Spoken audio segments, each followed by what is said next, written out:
Chapter 1, Title page The Return of Sherlock Holmes by Arthur Conan Doyle. In print, this ebook is the product of many hours of hard work by volunteers for standard ebooks and builds on the hard work of other literature lovers made possible by the public domain. The source text and artwork in this ebook are believed to be in the United States public domain. That is, they are believed to be free of copyright restrictions in the United States. They may still be copyrighted in other countries, so users located outside of the United States must check their local laws before using this ebook. The creators of and contributors to this ebook dedicate their contributions to the worldwide public domain via the terms in the CC 01. 0 Universal Public Domain Dedication. For full license information, see the uncopyright at the end of this ebook. Standard eBooks is a volunteer-driven project that produces ebook editions of public domain literature using modern typography, technology, and editorial standards, and distributes them free of cost. You can download this and other ebooks carefully produced for true book lovers at Standard Books. Org. The Adventure of the Empty House. The Adventure of the Empty House. It was in the spring of the year 1894 that all London was interested, and the fashionable world dismayed, by the murder of the Honourable Ronald Adair under most unusual and inexplicable circumstances. The public has already learned those particulars of the crime which came out in the police investigation, but a good deal was suppressed upon that occasion, since the case for the prosecution was so overwhelmingly strong that it was not necessary to bring forward all the facts. Only now, at the end of nearly 10 years, am I allowed to supply those missing links which make up the whole of that remarkable chain. The crime was of interest in itself, but that interest was as nothing to me compared to the inconceivable sequel, which afforded me the greatest shock and surprise of any event in my adventurous life. Even now, after this long interval, I find myself thrilling as I think of it, and feeling once more that sudden flood of joy, amazement, and incredulity which utterly submerged my mind. Let me say to that public, which has shown some interest in those glimpses which I have occasionally given them of the thoughts and actions of a very remarkable man, that they are not to blame me if I have not shared my knowledge with them, for I should have considered it my first duty to do so, had I not been barred by a positive prohibition from his own lips, which was only withdrawn upon the 3rd of last month. It can be imagined that my close intimacy with Sherlock Holmes had interested me deeply in crime, and that after his disappearance I never failed to read with care the various problems which came before the public, and I even attempted more than once, for my own private satisfaction, to employ his methods in their solution, though with indifferent success. There was none, however, which appealed to me like this tragedy of Ronald Adair. As I read the evidence at the inquest, which led up to a verdict of wilful murder against some person or persons unknown, I realized more clearly than I had ever done the loss which the community had sustained by the death of Sherlock Holmes. There were points about this strange business which would, I was sure, have specially appealed to him, and the efforts of the police would have been supplemented, or more probably anticipated, by the trained observation and the alert mind of the first criminal agent in Europe. All day as I drove upon my round, I turned over the case in my mind and found no explanation which appeared to me to be adequate. At the risk of telling a twice-told tale, I will recapitulate the facts as they were known to the public at the conclusion of the inquest. The Honourable Ronald Adair was the second son of the Earl of Maynooth, at that time governor of one of the Australian colonies. Adair's mother had returned from Australia to undergo the operation for cataract, and she, her son Ronald, and her daughter Hilda were living together at 427 Park Lane. The youth moved in the best society, had, so far as was known, no enemies and no particular vices. He had been engaged to Miss Edith Woodley of Carstairs, but the engagement had been broken off by mutual consent some months before, and there was no sign that it had left any very profound feeling behind it. For the rest, the man's life moved in a narrow and conventional circle, for his habits were quiet and his nature unemotional. Yet it was upon this easygoing young aristocrat that death came in most strange and unexpected form between the hours of 10 and 11:20 on the night of March 30, 1894. Ronald Adair was fond of cards, playing continually, but never for such stakes as would hurt him. He was a member of the Baldwin, the Cavendish, and the Bagatelle card clubs. It was shown that, after dinner on the day of his death, he had played a rubber of whist at the latter club. He had also played there in the afternoon. The evidence of those who had played with him, Mr. Murray, Sir John Hardy, and Colonel Moran, showed that the game was whist and that there was a fairly equal fall of the cards. Adair might have lost £5, but not more. His fortune was a considerable one, and such a loss could not in any way affect him. He had played nearly every day at one club or other, but he was a cautious player and usually rose a winner. It came out in evidence that, in partnership with Colonel Moran, he had actually won as much as £420 in a sitting, some weeks before, from Godfrey Milner and Lord Balmoral. So much for his recent history as it came out at the inquest. On the evening of the crime, he returned from the club exactly at 10. His mother and sister were out spending the evening with a relation. The servant deposed that she heard him enter the front room on the second floor, generally used as his sitting room. She had lit a fire there, and as it smoked she had opened the window. No sound was heard from the room until 11:20, the hour of the return of Lady Maynooth and her daughter. Desiring to say good night, she attempted to enter her son's room. The door was locked on the inside, and no answer could be got to their cries and knocking. Help was obtained, and the door forced. The unfortunate young man was found lying near the table.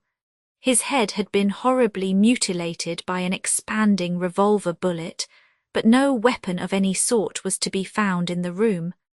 On the table lay 2 banknotes for £10 each and £17.10 in silver and gold, the money arranged in little piles of varying amount. There were some figures also upon a sheet of paper, with the names of some club friends opposite to them, from which it was conjectured that before his death he was endeavouring to make out his losses or winnings at cards. A minute examination of the circumstances served only to make the case more complex. In the first place, no reason could be given why the young man should have fastened the door upon the inside. There was the possibility that the murderer had done this and had afterwards escaped by the window. The drop was at least 20 feet, however, and a bed of crocuses in full bloom lay beneath. Neither the flowers nor the earth showed any sign of having been disturbed, nor were there any marks upon the narrow strip of grass which separated the house from the road.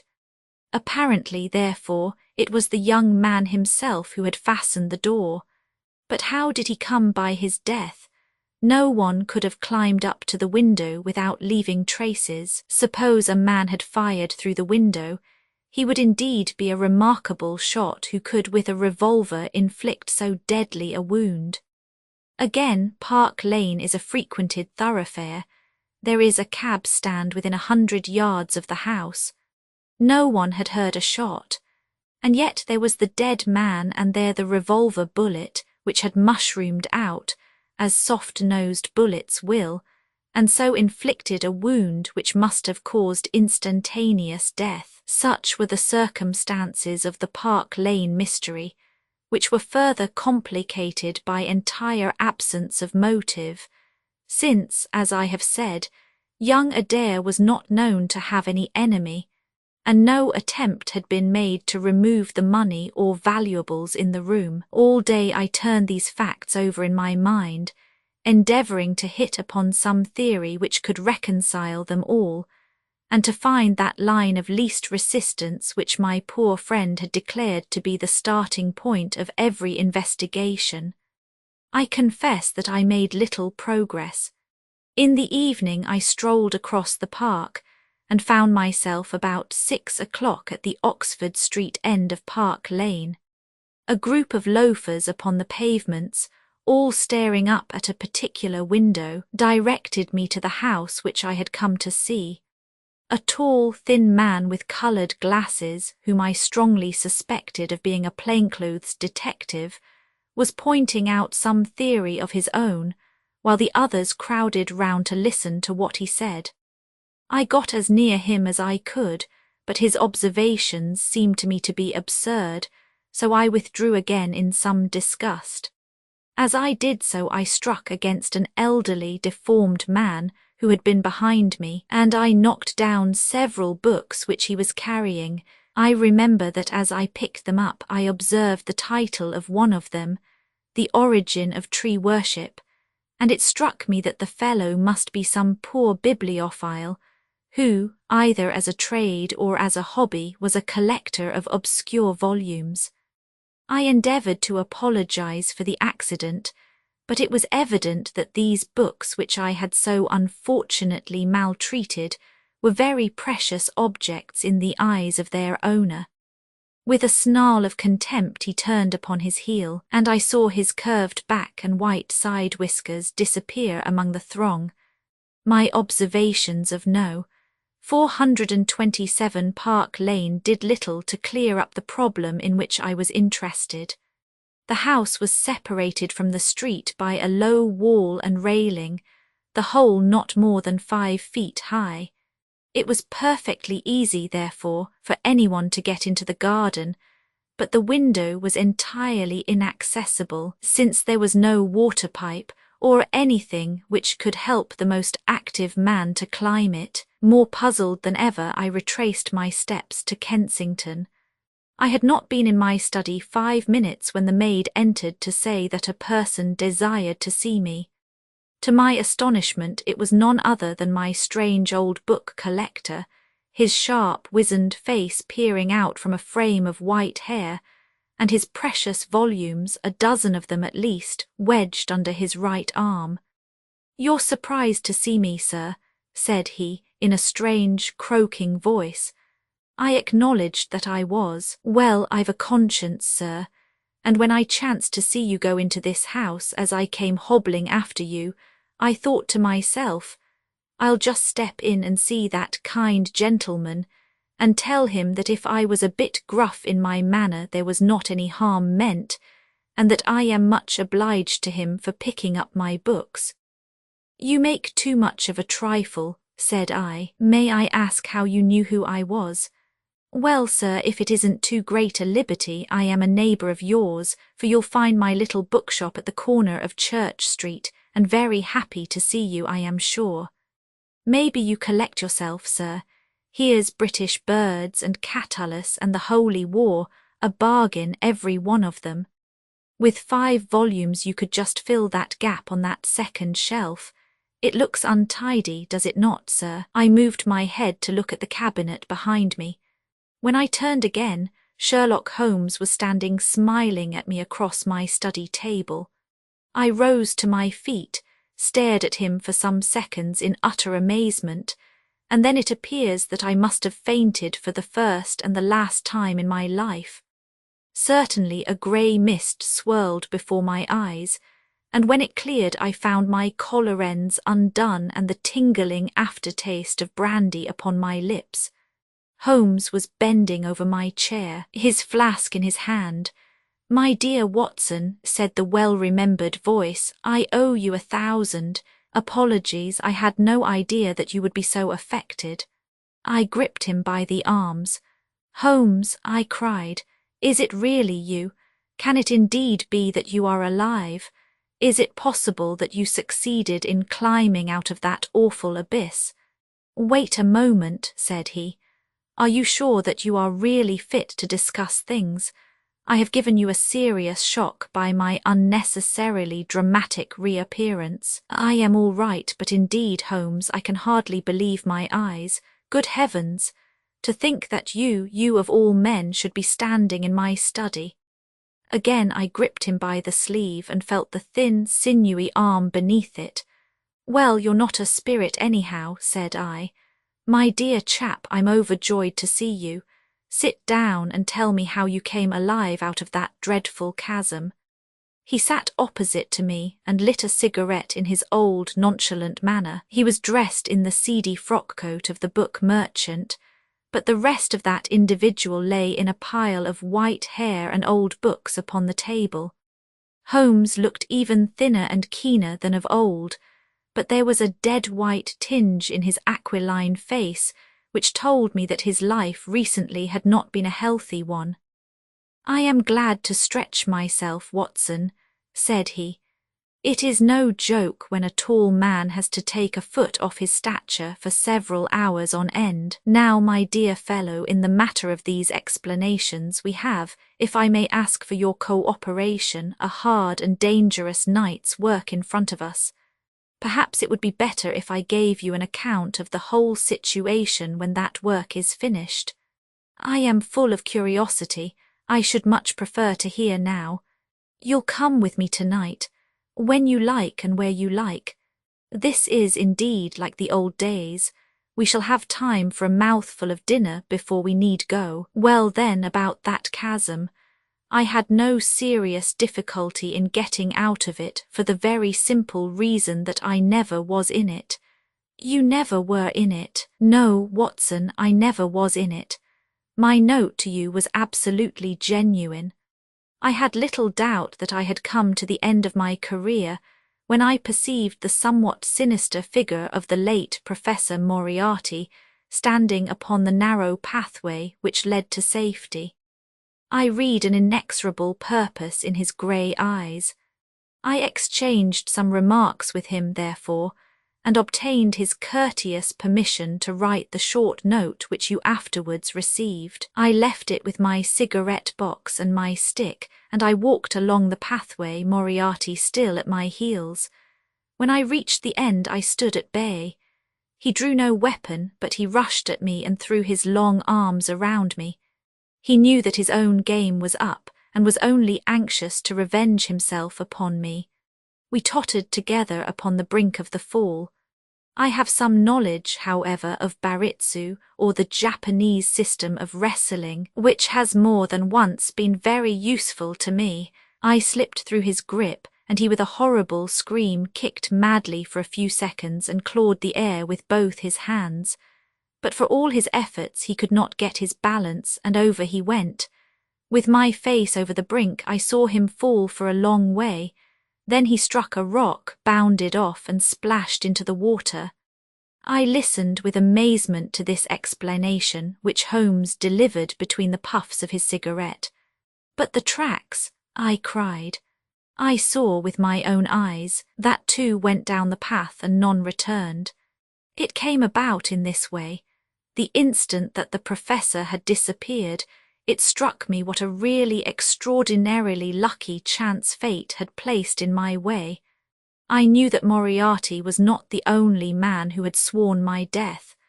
There were at least 3 others whose desire for vengeance upon me would only be increased by the death of their leader. They were all most dangerous men. One or other would certainly get me. On the other hand, if all the world was convinced that I was dead, they would take liberties, these men. They would soon lay themselves open, and sooner or later I could destroy them. Then it would be time for me to announce that I was still in the land of the living. So rapidly does the brain act that I believe I had thought this all out, before Professor Moriarty had reached the bottom of the Reichenbach Fall, I stood up and examined the rocky wall behind me. In your picturesque account of the matter, which I read with great interest some months later, you assert that the wall was sheer. That was not literally true. A few small footholds presented themselves, and there was some indication of a ledge. The cliff is so high that to climb it all was an obvious impossibility, and it was equally impossible to make my way along the wet path without leaving some tracks.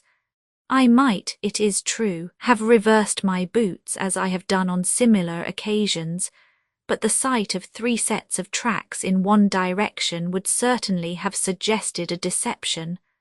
On the whole, then, it was best that I should risk the climb. It was not a pleasant business, Watson. The fall roared beneath me. I am not a fanciful person, but I give you my word that I seemed to hear Moriarty's voice screaming at me out of the abyss. A mistake would have been fatal. More than once, as tufts of grass came out in my hand or my foot slipped in the wet notches of the rock, I thought that I was gone. But I struggled upward, and at last I reached a ledge several feet deep and covered with soft green moss, where I could lie unseen in the most perfect comfort. There I was stretched when you, my dear Watson, and all your following were investigating in the most sympathetic and inefficient manner the circumstances of my death. At last, when you had all formed your inevitable and totally erroneous conclusions, you departed for the hotel, and I was left alone. I had imagined that I had reached the end of my adventures, but a very unexpected occurrence showed me that there were surprises still in store for me. A huge rock, falling from above, boomed past me, struck the path, and bounded over into the chasm. For an instant I thought that it was an accident, but a moment later, looking up, I saw a man's head against the darkening sky, and another stone struck the very ledge upon which I was stretched, within a foot of my head. Of course, the meaning of this was obvious. Moriarty had not been alone. A confederate, and even that one glance had told me how dangerous a man that confederate was, had kept guard while the professor had attacked me. From a distance, unseen by me, he had been a witness of his friend's death and of my escape. He had waited, and then making his way round to the top of the cliff, he had endeavoured to succeed where his comrade had failed. I did not take long to think about it, Watson. Again I saw that grim face look over the cliff, and I knew that it was the precursor of another stone. I scrambled down onto the path. I don't think I could have done it in cold blood. It was 100 times more difficult than getting up, but I had no time to think of the danger, for another stone sang past me as I hung by my hands from the edge of the ledge. Halfway down I slipped, but by the blessing of God I landed, torn and bleeding, upon the path. I took to my heels, did 10 miles over the mountains in the darkness, and a week later I found myself in Florence, with the certainty that no one in the world knew what had become of me. I had only one confidant, my brother Mycroft. I owe you many apologies, my dear Watson, but it was all important that it should be thought I was dead, and it is quite certain that you would not have written so convincing an account of my unhappy end had you not yourself thought that it was true. Several times during the last 3 years I have taken up my pen to write to you, but always I feared lest your affectionate regard for me should tempt you to some indiscretion which would betray my secret. For that reason I turned away from you this evening when you upset my books, for I was in danger at the time, and any show of surprise and emotion upon your part might have drawn attention to my identity and led to the most deplorable and irreparable results. As to Mycroft, I had to confide in him in order to obtain the money which I needed. The course of events in London did not run so well as I had hoped, for the trial of the Moriarty gang left 2 of its most dangerous members, my own most vindictive enemies, at liberty. I travelled for 2 years in Tibet, therefore, and amused myself by visiting Lhasa and spending some days with the head Lama. You may have read of the remarkable explorations of a Norwegian named Sigerson, but I am sure that it never occurred to you that you were receiving news of your friend. I then passed through Persia, looked in at Mecca, and paid a short but interesting visit to the Khalifa at Khartoum, the results of which I have communicated to the Foreign Office. Returning to France, I spent some months in a research into the coal tar derivatives, which I conducted in a laboratory at Montpellier, in the south of France. Having concluded this to my satisfaction, and learning that only one of my enemies was now left in London, I was about to return when my movements were hastened by the news of this very remarkable Park Lane mystery, which not only appealed to me by its own merits, but which seemed to offer some most peculiar personal opportunities. I came over at once to London, called in my own person at Baker Street, threw Mrs. Hudson into violent hysterics, and found that Mycroft had preserved my rooms and my papers exactly as they had always been. So it was, my dear Watson, that at 2 o'clock today I found myself in my old armchair in my own old room, and only wishing that I could have seen my old friend Watson in the other chair which he has so often adorned. Such was the remarkable narrative to which I listened on that April evening, a narrative which would have been utterly incredible to me had it not been confirmed by the actual sight of the tall, spare figure and the keen, eager face, which I had never thought to see again. In some manner he had learned of my own sad bereavement, and his sympathy was shown in his manner rather than in his words. "Work is the best antidote to sorrow, my dear Watson," said he, "and I have a piece of work for us both tonight which, if we can bring it to a successful conclusion, will in itself justify a man's life on this planet." In vain I begged him to tell me more. "You will hear and see enough before morning," he answered. "We have 3 years of the past to discuss. Let that suffice until 9:30, when we start upon the notable adventure of the empty house." It was indeed like old times when, at that hour, I found myself seated beside him in a hansom, my revolver in my pocket, and the thrill of adventure in my heart. Holmes was cold and stern and silent. As the gleam of the street lamps flashed upon his austere features, I saw that his brows were drawn down in thought and his thin lips compressed. I knew not what wild beast we were about to hunt down in the dark jungle of criminal London, but I was well assured, from the bearing of this master huntsman, that the adventure was a most grave one, while the sardonic smile which occasionally broke through his ascetic gloom boded little good for the object of our quest. I had imagined that we were bound for Baker Street, but Holmes stopped the cab at the corner of Cavendish Square. I observed that as he stepped out he gave a most searching glance to right and left, and at every subsequent street corner he took the utmost pains to assure that he was not followed. Our route was certainly a singular one. Holmes's knowledge of the byways of London was extraordinary, and on this occasion he passed rapidly and with an assured step through a network of mews and stables, the very existence of which I had never known. We emerged at last into a small road, lined with old, gloomy houses, which led us into Manchester Street and so to Blandford Street. Here he turned swiftly down a narrow passage, passed through a wooden gate into a deserted yard, and then opened with a key the back door of a house. We entered together, and he closed it behind us. The place was pitch dark, but it was evident to me that it was an empty house. Our feet creaked and crackled over the bare planking, and my outstretched hand touched a wall from which the paper was hanging in ribbons.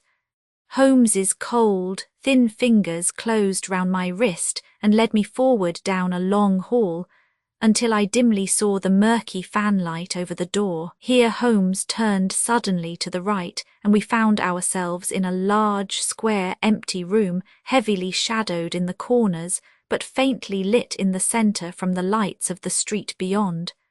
There was no lamp near, and the window was thick with dust, so that we could only just discern each other's figures within. My companion put his hand upon my shoulder and his lips close to my ear. "Do you know where we are?" he whispered. "Surely that is Baker Street," I answered, staring through the dim window. "Exactly. We are in Camden House, which stands opposite to our own old quarters. But why are we here? Because it commands so excellent a view of that picturesque pile. Might I trouble you, my dear Watson, to draw a little nearer to the window, taking every precaution not to show yourself, and then to look up at our old rooms, the starting point of so many of your little fairy tales? We will see if my 3 years of absence have entirely taken away my power to surprise you." I crept forward and looked across at the familiar window. As my eyes fell upon it, I gave a gasp and a cry of amazement. The blind was down, and a strong light was burning in the room. The shadow of a man who was seated in a chair within was thrown in hard black outline upon the luminous screen of the window. There was no mistaking the poise of the head, the squareness of the shoulders, the sharpness of the features. The face was turned half round, and the effect was that of one of those black silhouettes which our grandparents loved to frame. It was a perfect reproduction of Holmes. So amazed was I that I threw out my hand to make sure that the man himself was standing beside me. He was quivering with silent laughter. "Well," said he. "Good heavens," I cried, "it is marvellous.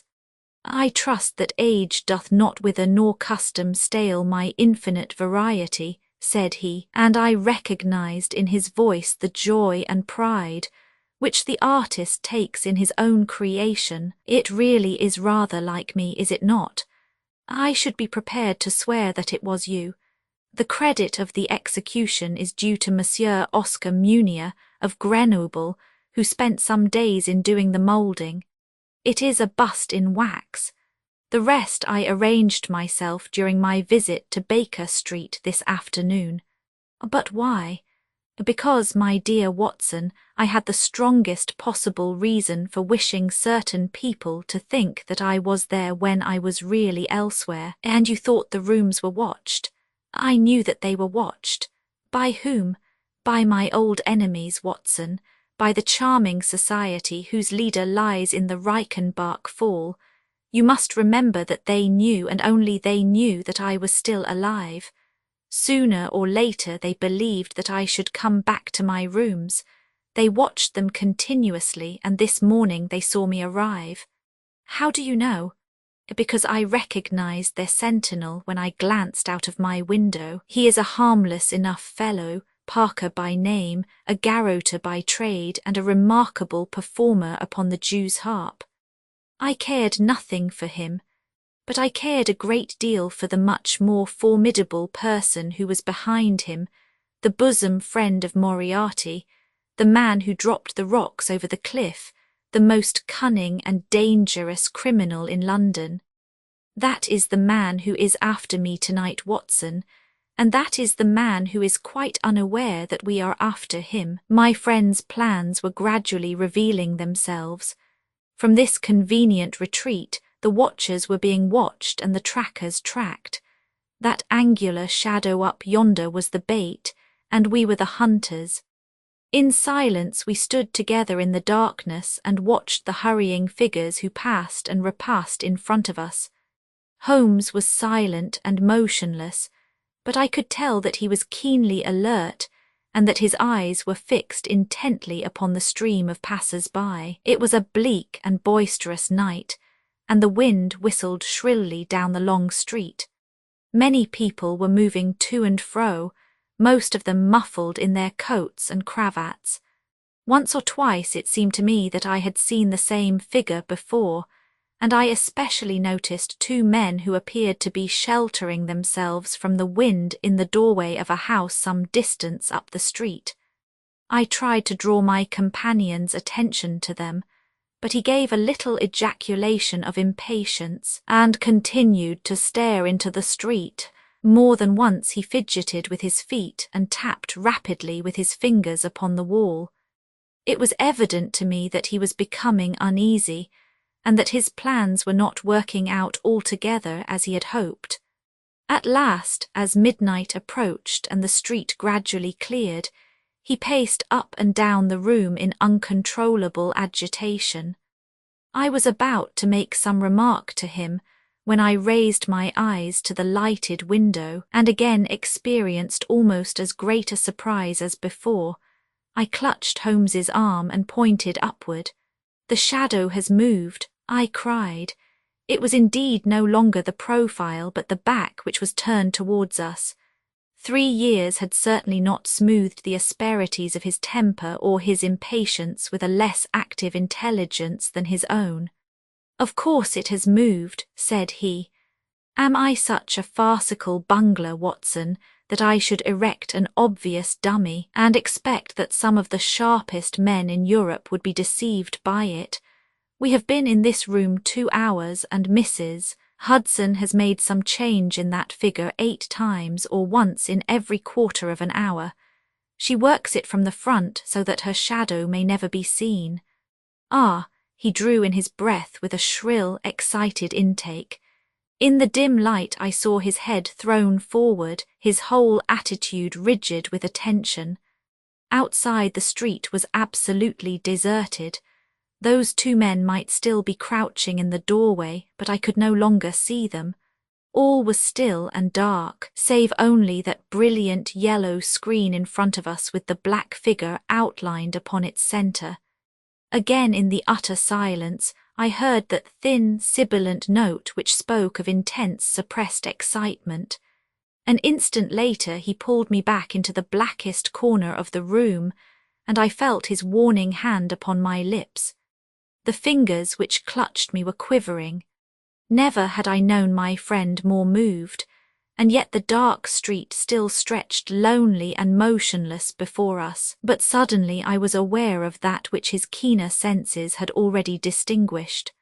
A low, stealthy sound came to my ears, not from the direction of Baker Street, but from the back of the very house in which we lay concealed. A door opened and shut. An instant later steps crept down the passage, steps which were meant to be silent, but which reverberated harshly through the empty house. Holmes crouched back against the wall, and I did the same, my hand closing upon the handle of my revolver. Peering through the gloom, I saw the vague outline of a man, a shade blacker than the blackness of the open door. He stood for an instant, and then he crept forward, crouching, menacing, into the room. He was within 3 yards of us, this sinister figure, and I had braced myself to meet his spring before I realized that he had no idea of our presence. He passed close beside us, stole over to the window, and very softly and noiselessly raised it for half a foot. As he sank to the level of this opening, the light of the street, no longer dimmed by the dusty glass, fell full upon his face. The man seemed to be beside himself with excitement. His 2 eyes shone like stars, and his features were working convulsively.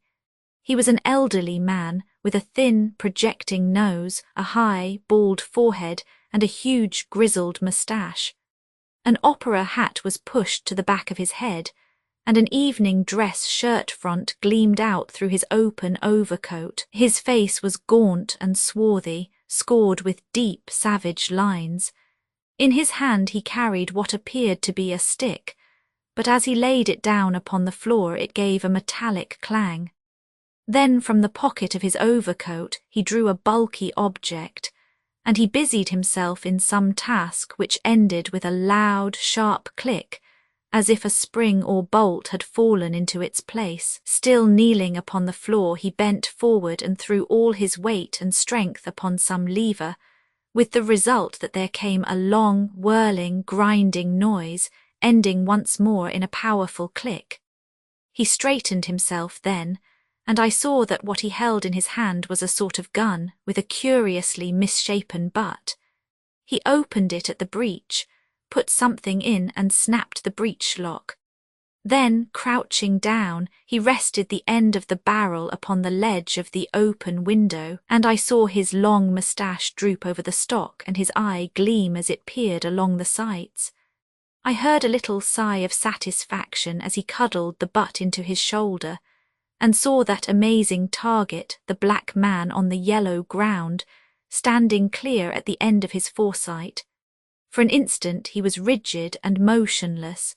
Then his finger tightened on the trigger. There was a strange, loud whiz and a long, silvery tinkle of broken glass. At that instant Holmes sprang like a tiger on to the marksman's back and hurled him flat upon his face. He was up again in a moment, and with convulsive strength he seized Holmes by the throat, but I struck him on the head with the butt of my revolver, and he dropped again upon the floor. I fell upon him, and as I held him my comrade blew a shrill call upon a whistle. There was the clatter of running feet upon the pavement, and 2 policemen in uniform, with one plainclothes detective, rushed through the front entrance and into the room. "That you, Lestrade?" said Holmes. "Yes, Mr. Holmes, I took the job myself. It's good to see you back in London, sir. I think you want a little unofficial help. 3 undetected murders in 1 year won't do, Lestrade. But you handled the Molesey mystery with less than your usual. That's to say, you handled it fairly well." We had all risen to our feet, our prisoner breathing hard, with a stalwart constable on each side of him. Already a few loiterers had begun to collect in the street.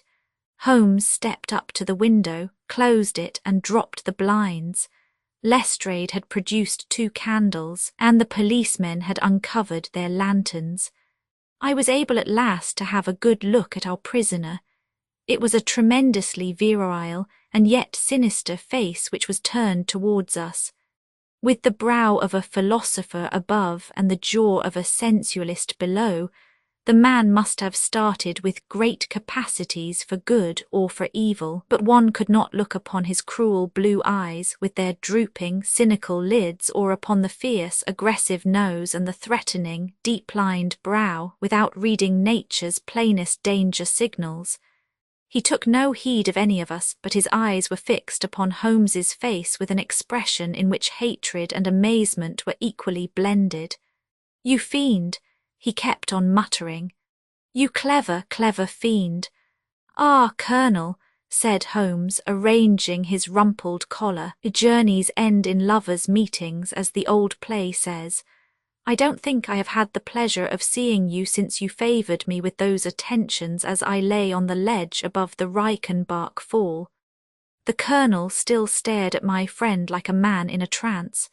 "You cunning, cunning fiend," was all that he could say. "I have not introduced you yet," said Holmes. "This, gentleman, is Colonel Sebastian Moran, once of Her Majesty's Indian Army, and the best heavy game shot that our Eastern Empire has ever produced. I believe I am correct, Colonel, in saying that your bag of tigers still remains unrivalled." The fierce old man said nothing, but still glared at my companion. With his savage eyes and bristling moustache, he was wonderfully like a tiger himself. "I wonder that my very simple stratagem could deceive so old a shikari," said Holmes.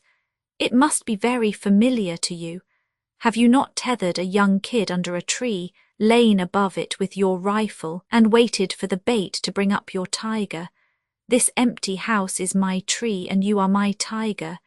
You have possibly had other guns in reserve in case there should be several tigers, or in the unlikely supposition of your own aim failing you. These," he pointed around, "are my other guns. The parallel is exact." Colonel Moran sprang forward with a snarl of rage, but the constables dragged him back. The fury upon his face was terrible to look at. "I confess that you had one small surprise for me," said Holmes. "I did not anticipate that you would yourself make use of this empty house and this convenient front window. I had imagined you as operating from the street where my friend Lestrade and his merry men were awaiting you. With that exception, all has gone as I expected."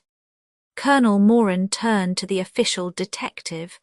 "You may or may not have just cause for arresting me," said he, "but at least there can be no reason why I should submit to the gibes of this person. If I am in the hands of the law, let things be done in a legal way." "Well, that's reasonable enough," said Lestrade. "Nothing further you have to say, Mr. Holmes, before we go." Holmes had picked up the powerful airgun from the floor and was examining its mechanism. "An admirable and unique weapon," said he, "noiseless and of tremendous power. I knew von Herder, the blind German mechanic who constructed it to the order of the late Professor Moriarty. For years I have been aware of its existence, though I have never before had the opportunity of handling it. I commend it very specially to your attention, Lestrade, and also the bullets which fit it." "You can trust us to look after that, Mr. Holmes," said Lestrade as the whole party moved towards the door. "Anything further to say?" "Only to ask what charge you intend to prefer." "What charge, sir?" "Why, of course, the attempted murder of Mr. Sherlock Holmes." "Not so, Lestrade. I do not propose to appear in the matter at all. To you, and to you only, belongs the credit of the remarkable arrest which you have effected. Yes, Lestrade, I congratulate you. With your usual happy mixture of cunning and audacity, you have got him." "Got him? Got whom, Mr. Holmes?" "The man that the whole force has been seeking in vain, Colonel Sebastian Moran, who shot the Honourable Ronald Adair with an expanding bullet from an airgun through the open window of the second-floor front of No. 427 Park Lane upon the 30th of last month. That's the charge, Lestrade. And now, Watson, if you can endure the draught from a broken window, I think that half an hour in my study over a cigar may afford you some profitable amusement." Our old chambers had been left unchanged through the supervision of Mycroft Holmes and the immediate care of Mrs. Hudson. As I entered I saw, it is true, an unwonted tidiness, but the old landmarks were all in their place. There were the chemical corner and the acid-stained, deal-topped table. There upon a shelf was the row of formidable scrapbooks and books of reference which many of our fellow citizens would have been so glad to burn. The diagrams, the violin case and the pipe rack, even the Persian slipper which contained the tobacco, all met my eyes as I glanced round me. There were two occupants of the room, one Mrs. Hudson, who beamed upon us both as we entered, the other, the strange dummy which had played so important a part in the evening's adventures. It was a wax-coloured model of my friend, so admirably done that it was a perfect facsimile. It stood on a small pedestal table with an old dressing gown of Holmes's so draped round it that the illusion from the street was absolutely perfect. "I hope you observed all precautions, Mrs. Hudson," said Holmes. "I went to it on my knees, sir, just as you told me." "Excellent. You carried the thing out very well. Did you observe where the bullet went?" "Yes, sir. I'm afraid it has spoilt your beautiful bust, for it passed right through the head and flattened itself on the wall. I picked it up from the carpet. Here it is." Holmes held it out to me. "A soft revolver bullet, as you perceive, Watson. There's genius in that, for who would expect to find such a thing fired from an airgun? All right, Mrs. Hudson. I am much obliged for your assistance. And now, Watson, let me see you in your old seat once more, for there are several points which I should like to discuss with you." He had thrown off the seedy frock-coat, and now he was the Holmes of old in the mouse-coloured dressing gown which he took from his effigy. The old shikari's nerves have not lost their steadiness, nor his eyes their keenness, said he with a laugh as he inspected the shattered forehead of his bust. Plumb in the middle of the back of the head and smack through the brain. He was the best shot in India, and I expect that there are few better in London. Have you heard the name? No, I have not. Well, well, such is fame. But then, if I remember right, you had not heard the name of Professor James Moriarty, who had one of the great brains of the century. Just give me down my index of biographies from the shelf. He turned over the pages lazily, leaning back in his chair and blowing great clouds from his cigar. My collection of MTKs is a fine one, said he. Moriarty himself is enough to make any letter illustrious, and here is Morgan the poisoner, and Meridu of abominable memory, and Matthews, who knocked out my left canine in the waiting room at Charing Cross, and, finally, here is our friend of tonight. He handed over the book, and I read, Moran Sebastian, Colonel, unemployed, formerly 1st Bangalore Pioneers, born London 1840, son of Sir Augustus Moran, C.B., once British Minister to Persia, educated Eton and Oxford, served in Jawaki campaign, Afghan campaign, Charasiab dispatches, Sherpur and Kabul, author of Heavy Game of the Western Himalayas 1881, 3 months in the Jungle 1884, address Conduit Street, clubs the Anglo-Indian, the Tankerville, the Bagatelle Card Club. On the margin was written in Holmes's precise hand, the second most dangerous man in London. This is astonishing, said I as I handed back the volume. The man's career is that of an honourable soldier. It is true, Holmes answered.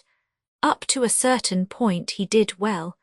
He was always a man of iron nerve, and the story is still told in India how he crawled down a drain after a wounded man-eating tiger. There are some trees, Watson, which grow to a certain height, and then suddenly develop some unsightly eccentricity. You will see it often in humans. I have a theory that the individual represents in his development the whole procession of his ancestors, and that such a sudden turn to good or evil stands for some strong influence which came into the line of his pedigree. The person becomes, as it were, the epitome of the history of his own family.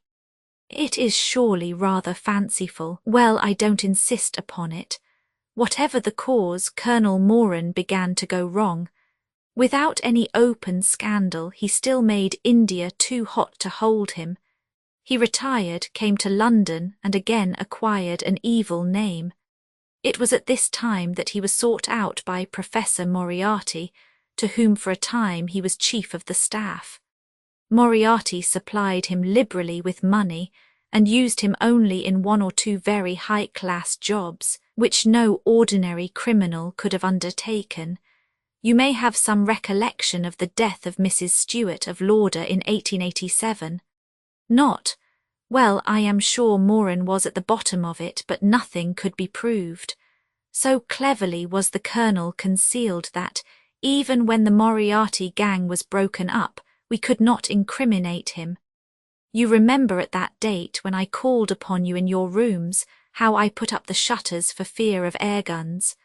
No doubt you thought me fanciful. I knew exactly what I was doing, for I knew of the existence of this remarkable gun, and I knew also that one of the best shots in the world would be behind it.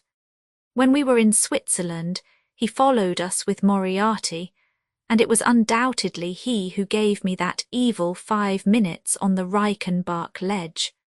You may think that I read the papers with some attention during my sojourn in France, on the lookout for any chance of laying him by the heels. So long as he was free in London, my life would really not have been worth living. Night and day the shadow would have been over me, and sooner or later his chance must have come. What could I do? I could not shoot him at sight, or I should myself be in the dock. There was no use appealing to a magistrate. They cannot interfere on the strength of what would appear to them to be a wild suspicion, so I could do nothing. But I watched the criminal news, knowing that sooner or later I should get him. Then came the death of this Ronald Adair. My chance had come at last. Knowing what I did, was it not certain that Colonel Moran had done it? He had played cards with the lad, he had followed him home from the club, he had shot him through the open window. There was not a doubt of it.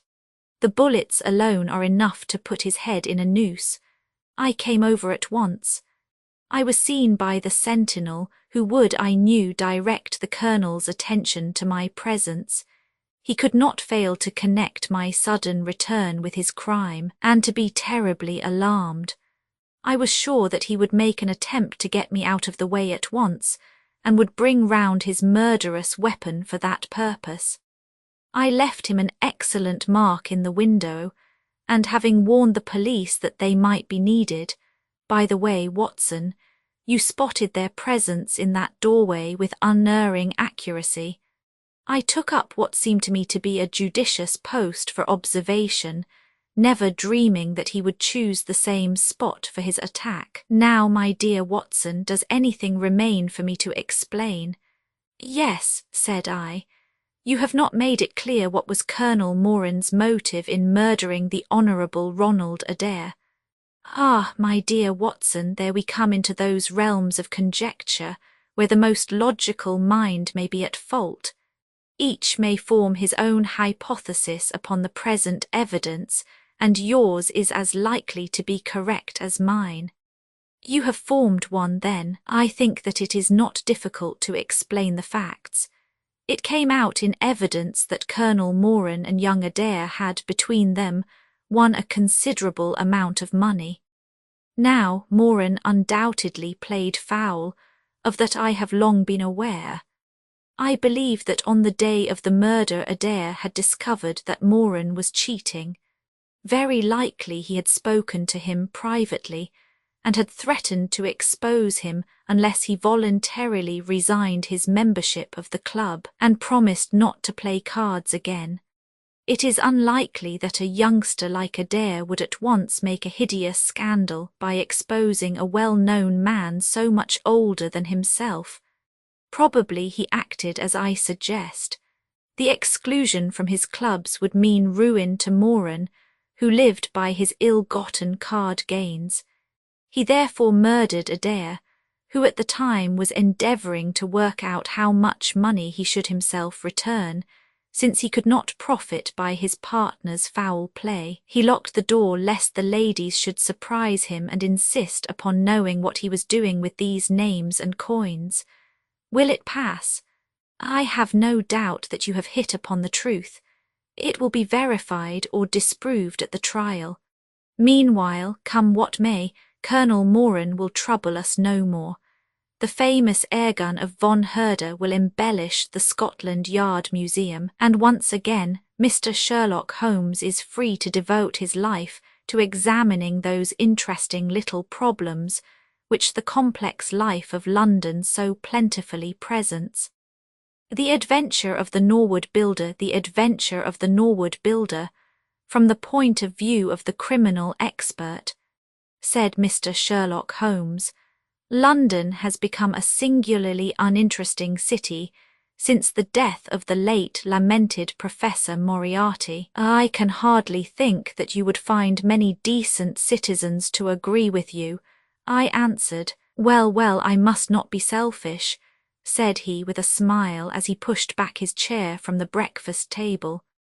The community is certainly the gainer, and no one the loser, save the poor out-of-work specialist whose occupation has gone. With that man in the field, one's morning paper presented infinite possibilities. Often it was only the smallest trace, Watson, the faintest indication, and yet it was enough to tell me that the great malignant brain was there, as the gentlest tremors of the edges of the web remind one of the foul spider which lurks in the centre. petty thefts, wanton assaults, purposeless outrage. To the man who held the clue, all could be worked into one connected whole. To the scientific student of the higher criminal world, no capital in Europe offered the advantages which London then possessed. But now, he shrugged his shoulders in humorous deprecation of the state of things which he had himself done so much to produce. At the time of which I speak, Holmes had been back for some months, and I at his request had sold my practice and returned to share the old quarters in Baker Street. A young doctor named Werner had purchased my small Kensington practice, and given with astonishingly little demur the highest price that I ventured to ask, an incident which only explained itself some years later, when I found that Werner was a distant relation of Holmes, and that it was my friend who had really found the money. Our months of partnership had not been so uneventful as he had stated, for I find, on looking over my notes, that this period includes the case of the papers of ex-President Murillo, and also the shocking affair of the Dutch steamship Friesland, which so nearly cost us both our lives.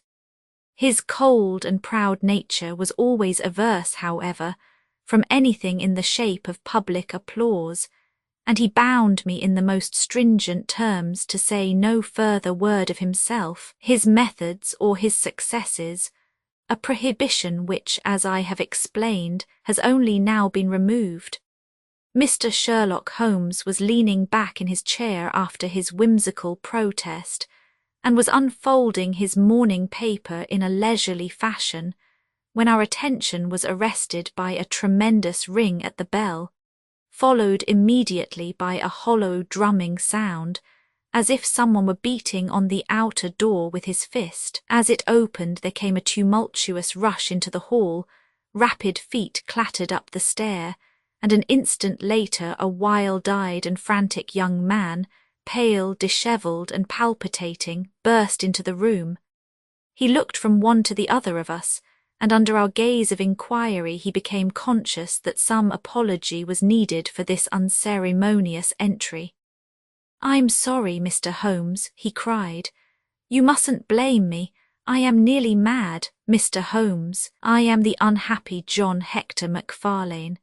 He made the announcement as if the name alone would explain both his visit and its manner, but I could see by my companion's unresponsive face that it meant no more to him than to me. "Have a cigarette, Mr. Macfarlane," said he, pushing his case across. "I am sure that with your symptoms my friend Dr. Watson here would prescribe a sedative. The weather has been so very warm these last few days. Now, if you feel a little more composed, I should be glad if you would sit down in that chair and tell us very slowly and quietly who you are and what it is that you want. You mentioned your name as if I should recognize it, but I assure you that, beyond the obvious facts that you are a bachelor, a solicitor, a Freemason, and an asthmatic, I know nothing whatever about you."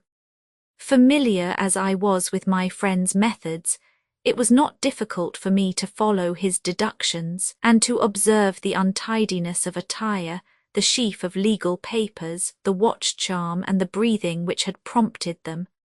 Our client, however, stared in amazement. "Yes, I am all that, Mr. Holmes, and in addition I am the most unfortunate man at this moment in London. For heaven's sake, don't abandon me, Mr. Holmes. If they come to arrest me before I have finished my story, make them give me time, so that I may tell you the whole truth. I could go to jail happy if I knew that you were working for me outside." "Arrest you," said Holmes.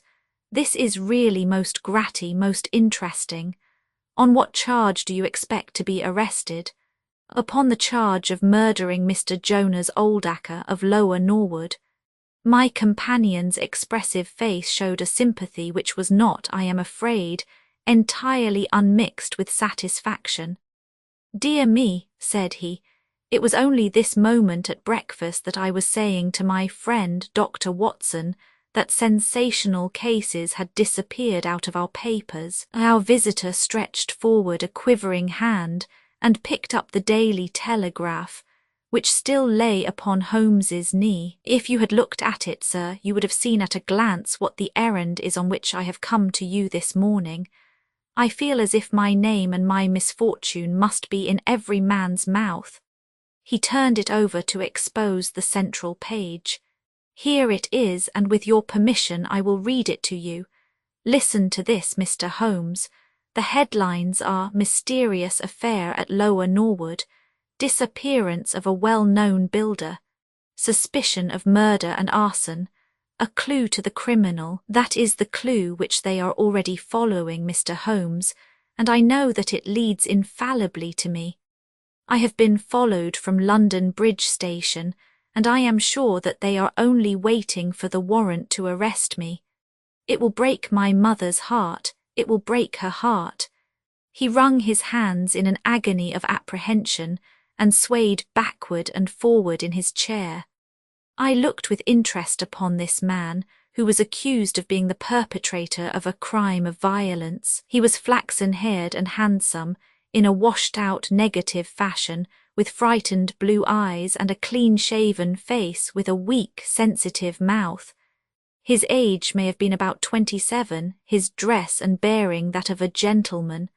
From the pocket of his light summer overcoat protruded the bundle of endorsed papers which proclaimed his profession. "We must use what time we have," said Holmes. "Watson, would you have the kindness to take the paper and to read the paragraph in question?" Underneath the vigorous headlines which our client had quoted, I read the following suggestive narrative. "Late last night or early this morning, an incident occurred at Lower Norwood which points, it is feared, to a serious crime. Mr. Jonas Oldacker is a well-known resident of that suburb, where he has carried on his business as a builder for many years. Mr. Oldacker is a bachelor, 52 years of age, and lives in Deep Dean House at the Sydenham end of the road of that name.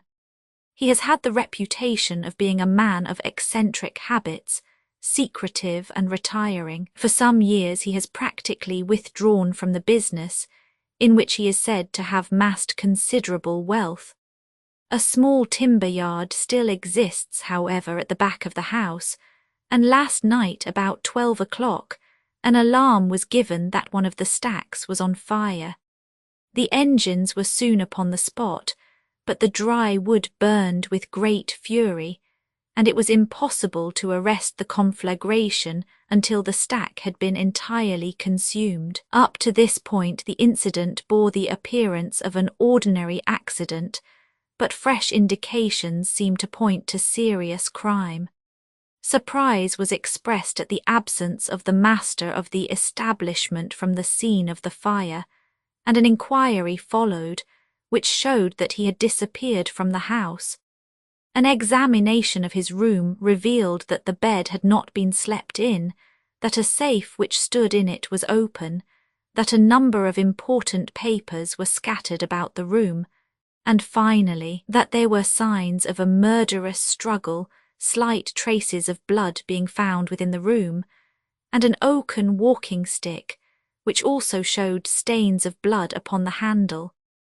It is known that Mr. Jonas Oldacker had received a late visitor in his bedroom upon that night, and the stick found has been identified as the property of this person, who is a young London solicitor named John Hector Macfarlane, junior partner of Graham and Macfarlane, of 426 Gresham Buildings, E.C. The police believe that they have evidence in their possession which supplies a very convincing motive for the crime, and altogether it cannot be doubted that sensational developments will follow. Later, it is rumoured as we go to press that Mr. John Hector Macfarlane has actually been arrested on the charge of the murder of Mr. Jonas Oldacker. It is at least certain that a warrant has been issued. There have been further and sinister developments in the investigation at Norwood. Besides the signs of a struggle in the room of the unfortunate builder, it is now known that the French windows of his bedroom, which is on the ground floor, were found to be open, that there were marks as if some bulky object had been dragged across to the woodpile, and finally, it is asserted that charred remains have been found among the charcoal ashes of the fire. The police theory is that a most sensational crime has been committed, that the victim was clubbed to death in his own bedroom, his papers rifled, and his dead body dragged across to the wood stack, which was then ignited so as to hide all traces of the crime. The conduct of the criminal investigation has been left in the experienced hands of Inspector Lestrade, of Scotland Yard, who is following up the clues with his accustomed energy and sagacity. Sherlock Holmes listened with closed eyes and fingertips together to this remarkable account. "The case has certainly some points of interest," said he in his languid fashion. "May I ask in the first place, Mr. MacFarlane, how it is that you are still at liberty, since there appears to be enough evidence to justify your arrest?"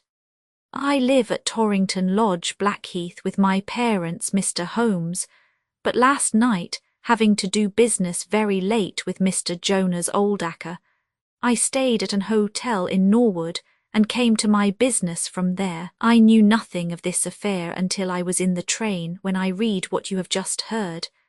I at once saw the horrible danger of my position and I hurried to put the case into your hands. I have no doubt that I should have been arrested either at my city office or at my home. A man followed me from London Bridge Station and I have no doubt— Great Heaven, what is that? It was a clang of the bell, followed instantly by heavy steps upon the stair. A moment later, our old friend Lestrade appeared in the doorway. Over his shoulder I caught a glimpse of one or two uniformed policemen outside. "Mr. John Hector MacFarlane," said Lestrade. Our unfortunate client rose with a ghastly face. "I arrest you for the wilful murder of Mr. Jonas Oldacker of Lower Norwood." MacFarlane turned to us with a gesture of despair and sank into his chair once more like one who is crushed. "One moment, Lestrade," said Holmes. "Half an hour more or less can make no difference to you," and the gentleman was about to give us an account of this very interesting affair, which might aid us in clearing it up. "I think there will be no difficulty in clearing it up," said Lestrade grimly. "None the less, with your permission, I should be much interested to hear his account." "Well, Mr. Holmes, it is difficult for me to refuse you anything, for you have been of use to the force once or twice in the past, and we owe you a good turn at Scotland Yard," said Lestrade. "At the same time I must remain with my prisoner, and I am bound to warn him that anything he may say will appear in evidence against him." "I wish nothing better," said our client. "All I ask is that you should hear and recognize the absolute truth." Lestrade looked at his watch. "I'll give you half an hour," said he. "I must explain first," said MacFarlane, "that I knew nothing of Mr. Jonas Oldacker. His name was familiar to me, for many years ago my parents were acquainted with him, but they drifted apart. I was very much surprised, therefore, when yesterday about 3 o'clock in the afternoon he walked into my office in the city. But I was still more astonished when he told me the object of his visit. He had in his hand several sheets of a notebook, covered with scribbled writing. Here they are, and he laid them on my table. "Here is my will," said he. "I want you, Mr. MacFarlane, to cast it into proper legal shape. I will sit here while you do so." I set myself to copy it, and you can imagine my astonishment when I found that, with some reservations, he had left all his property to me. He was a strange little ferret-like man, with white eyelashes, and when I looked up at him, I found his keen grey eyes fixed upon me with an amused expression. I could hardly believe my own as I read the terms of the will, but he explained that he was a bachelor with hardly any living relation, that he had known my parents in his youth, and that he had always heard of me as a very deserving young man, and was assured that his money would be in worthy hands. Of course I could only stammer out my thanks. The will was duly finished, signed and witnessed by my clerk. This is it on the blue paper, and these slips, as I have explained, are the rough draft. Mr. Jonas Oldacker then informed me that there were a number of documents, building leases, title deeds, mortgages, scrip, and so forth, which it was necessary that I should see and understand. He said that his mind would not be easy until the whole thing was settled, and he begged me to come out to his house at Norwood that night, bringing the will with me, and to arrange matters. Remember, my boy, not one word to your parents about the affair until everything is settled. We will keep it as a little surprise for them. He was very insistent upon this point, and made me promise it faithfully. You can imagine, Mr. Holmes, that I was not in a humour to refuse him anything that he might ask. He was my benefactor, and all my desire was to carry out his wishes in every particular. I sent a telegram home, therefore, to say that I had important business on hand, and that it was impossible for me to say how late I might be. Mr. Oldacker had told me that he would like me to have supper with him at 9, as he might not be home before that hour. I had some difficulty in finding his house, however, and it was nearly past before I reached it. I found him. "One moment," said Holmes, who opened the door, a middle-aged woman who was, I suppose, his housekeeper. "And it was she, I presume, who mentioned your name." "Exactly," said Macfarlane. "Pray proceed." Macfarlane wiped his damp brow and then continued his narrative. "I was shown by this woman into a sitting room where a frugal supper was laid out. Afterwards, Mr. Jonas Oldacker led me into his bedroom, in which there stood a heavy safe. This he opened and took out a mass of documents which we went over together. It was between 11 and 12 when we finished. He remarked that we must not disturb the housekeeper. He showed me out through his own French window, which had been open all this time. "Was the blind down?" asked Holmes. "I will not be sure, but I believe that it was only half down. Yes, I remember how he pulled it up in order to swing open the window. I could not find my stick, and he said, 'Never mind, my boy, I shall see a good deal of you now, I hope, and I will keep your stick until you come back to claim it.' I left him there, the safe open, and the papers made up in packets upon the table. It was so late that I could not get back to Blackheath, so I spent the night at the Annerley Arms, and I knew nothing more until I read of this horrible affair in the morning." "Anything more that you would like to ask, Mr. Holmes?" said Lestrade, whose eyebrows had gone up once or twice during this remarkable explanation. "Not until I have been to Blackheath." "You mean to Norwood," said Lestrade. "Oh, yes, no doubt that is what I must have meant," said Holmes with his enigmatical smile. Lestrade had learned by more experiences than he would care to acknowledge that brain could cut through that which was impenetrable to him. I saw him look curiously at my companion. "I think I should like to have a word with you presently, Mr. Sherlock Holmes," said he. "Now, Mr. Macfarlane, 2 of my constables are at the door, and there is a four-wheeler waiting." The wretched young man arose and with a last beseeching glance at us walked from the room. The officers conducted him to the cab, but Lestrade remained. Holmes had picked up the pages which formed the rough draft of the will, and was looking at them with the keenest interest upon his face. "There are some points about that document, Lestrade, are there not?" said he, pushing them over. The official looked at them with a puzzled expression. "I can read the first few lines and these in the middle of the second page and one or two at the end. Those are as clear as print," said he, "but the writing in between is very bad and there are 3 places where I cannot read it at all." "What do you make of that?" said Holmes. "Well, what do you make of it?" "That it was written in a train. The good writing represents stations, the bad writing movement, and the very bad writing passing over points. A scientific expert would pronounce at once that this was drawn up on a suburban line, since nowhere save in the immediate vicinity of a great city could there be so quick a succession of points. Granting that his whole journey was occupied in drawing up the will, then the train was an express, only stopping once between Norwood and London Bridge." Lestrade began to laugh.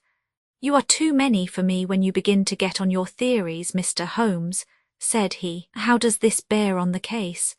"Well, it corroborates the young man's story to the extent that the will was drawn up by Jonas Oldacker in his journey yesterday. It is curious, is it not, that a man should draw up so important a document in so haphazard a fashion. It suggests that he did not think it was going to be of much practical importance. If a man drew up a will which he did not intend ever to be effective, he might do it so." "Well, he drew up his own death warrant at the same time," said Lestrade. "Oh, you think so, don't you? Well, it is quite possible, but the case is not clear to me yet." "Not clear? Well, if that isn't clear, what could be clear?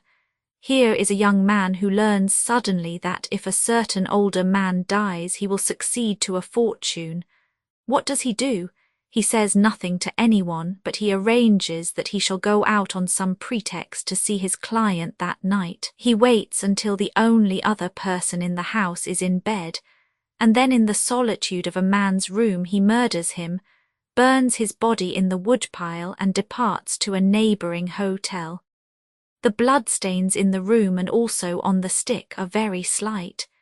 It is probable that he imagined his crime to be a bloodless one, and hoped that if the body were consumed it would hide all traces of the method of his death, traces which for some reason must have pointed to him. Is not all this obvious? It strikes me, my good Lestrade, as being just a trifle too obvious," said Holmes. "You do not add imagination to your other great qualities, but if you could for one moment put yourself in the place of this young man, would you choose the very night after the will had been made to commit your crime? Would it not seem dangerous to you to make so very close a relation between the 2 incidents? Again, would you choose an occasion when you are known to be in the house, when a servant has let you in? And finally, would you take the great pains to conceal the body, and yet leave your own stick as a sign that you were the criminal? Confess, Lestrade, that all this is very unlikely. As to the stick, Mr. Holmes, you know as well as I do that a criminal is often flurried, and does such things which a cool man would avoid. He was very likely afraid to go back to the room. Give me another theory that would fit the facts." "I could very easily give you 6, said Holmes. "Here, for example, is a very possible and even probable one.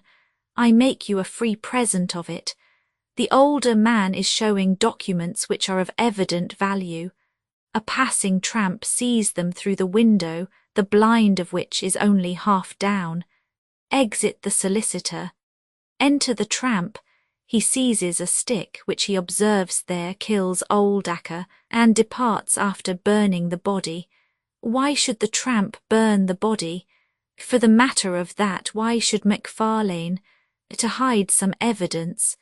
Possibly the tramp wanted to hide that any murder at all had been committed. And why did the tramp take nothing? Because they were papers that he could not negotiate." Lestrade shook his head, though it seemed to me that his manner was less absolutely assured than before. "Well, Mr. Sherlock Holmes, you may look for your tramp, and while you are finding him we will hold on to our man. The future will show which is right." Just notice this point, Mr. Holmes, that so far as we know none of the papers were removed, and that the prisoner is the one man in the world who had no reason for removing them, since he was heir at law and would come into them in any case. My friend seemed struck by this remark. I don't mean to deny that the evidence is in some ways very strongly in favour of your theory, said he. I only wish to point out that there are other theories possible.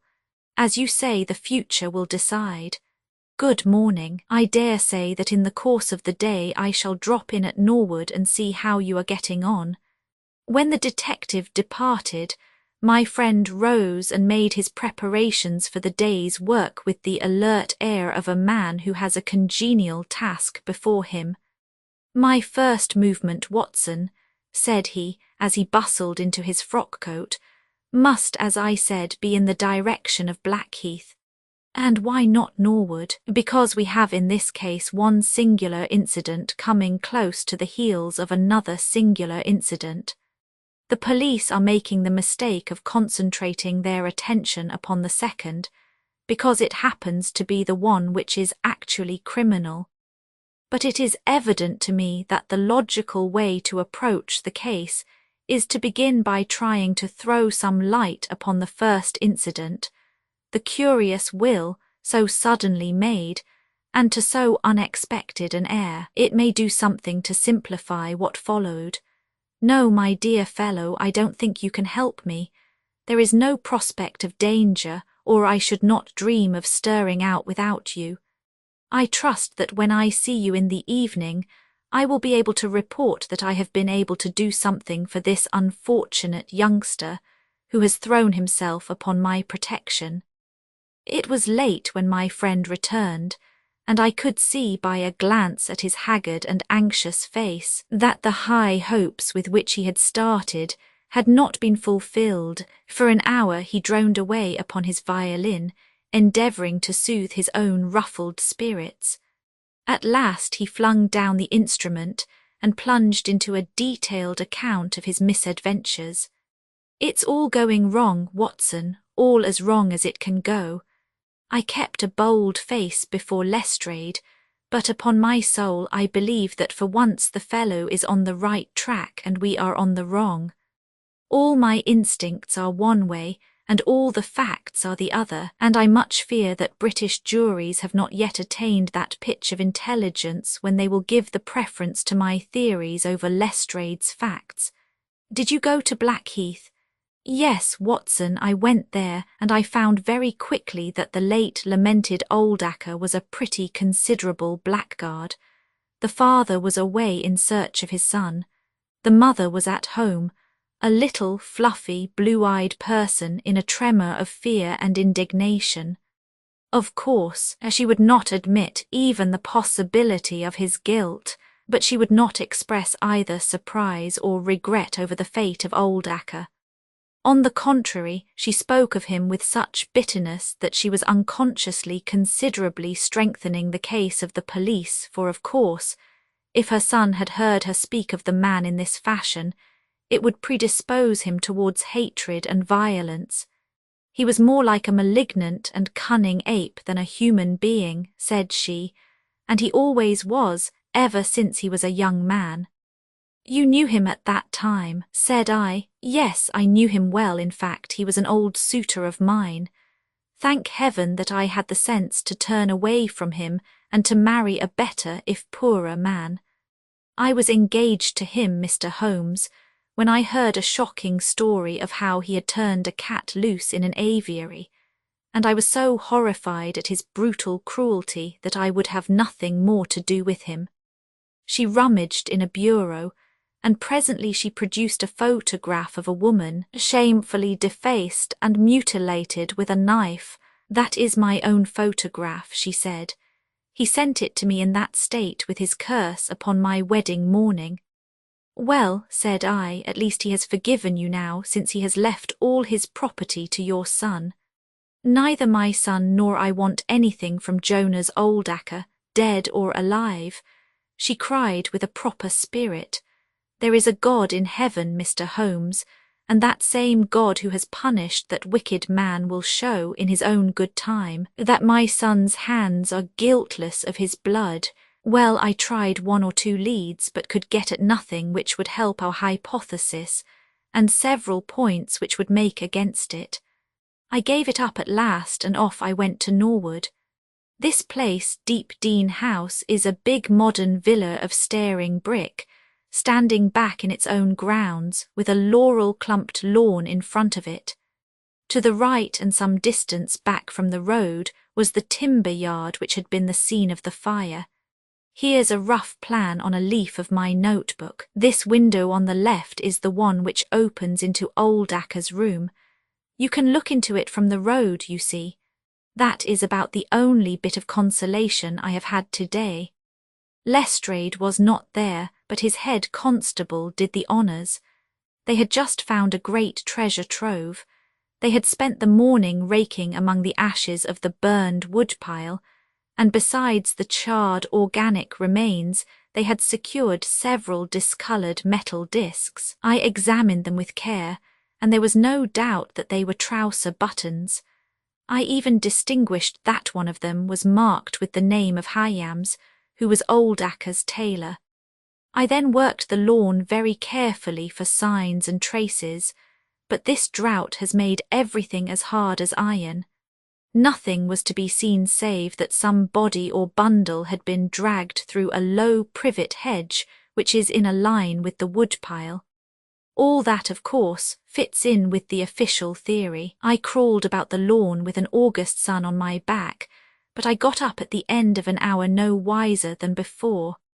Well, after this fiasco I went into the bedroom and examined that also.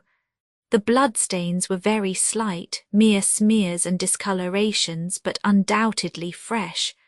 The stick had been removed, but there also the marks were slight. There is no doubt about the stick belonging to our client. He admits it. Footmarks of both men could be made out on the carpet, but none of any third person, which again is a trick for the other side. They were piling up their score all the time, and we were at a standstill. Only one little gleam of hope did I get, and yet it amounted to nothing. I examined the contents of the safe, most of which had been taken out and left on the table. The papers had been made up into sealed envelopes, 1 or 2 of which had been opened by the police.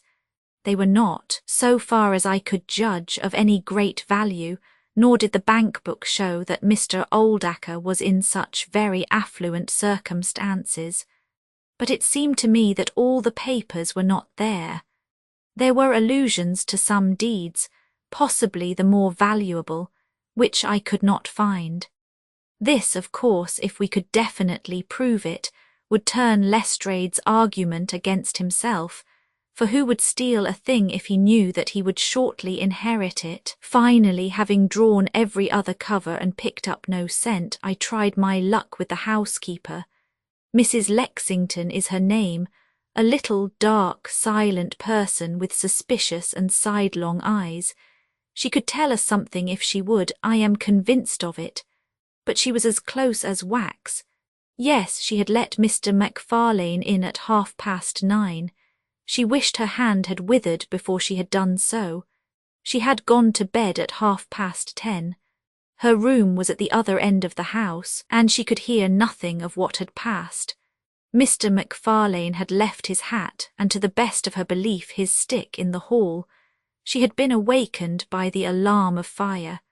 Her poor dear master had certainly been murdered. Had he any enemies? Well, every man had enemies, but Mr. Oldacre kept himself very much to himself, and only met people in the way of business. She had seen the buttons, and was sure that they belonged to the clothes which he had worn last night. The woodpile was very dry, for it had not rained for a month. It burned like tinder, and by the time she reached the spot nothing could be seen but flames. She and all the firemen smelled the burned flesh from inside it. She knew nothing of the papers nor of Mr. Oldacre's private affairs. So, my dear Watson, there's my report of a failure. And yet, He clenched his thin hands in a paroxysm of conviction. "I know it's all wrong. I feel it in my bones. There is something that has not come out, and that housekeeper knows it." There was a sort of sulky defiance in her eyes, which only goes with guilty knowledge. "However, there's no good talking any more about it, Watson. But unless some lucky chance comes our way, I fear that the Norwood disappearance case will not figure in that chronicle of our successes, which I foresee that a patient public will sooner or later have to endure." "Surely," said I, "the man's appearance would go far with any jury." "That is a dangerous argument, my dear Watson. You remember that terrible murderer Bert Stevens, who wanted us to get him off in '87. Was there ever a more mild-mannered Sunday school young man? It is true. Unless we succeed in establishing an alternative theory, this man is lost. You can hardly find a flaw in the case which can now be presented against him, and all further investigation has served to strengthen it.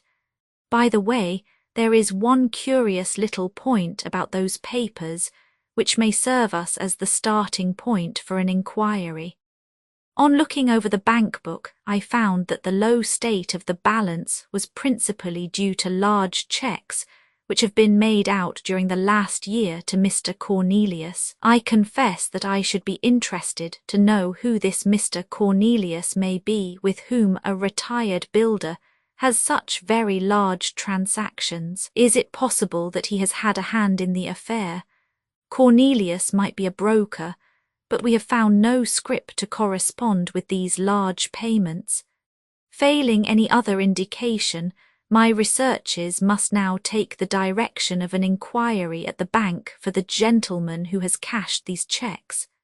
But I fear, my dear fellow, that our case will end ingloriously by Lestrade hanging our client, which will certainly be a triumph for Scotland Yard. I do not know how far Sherlock Holmes took any sleep that night, but when I came down to breakfast I found him pale and harassed, his bright eyes the brighter for the dark shadows round them. The carpet round his chair was littered with cigarette ends and with the early editions of the morning papers. An open telegram lay upon the table. "What do you think of this, Watson?" he asked, tossing it across.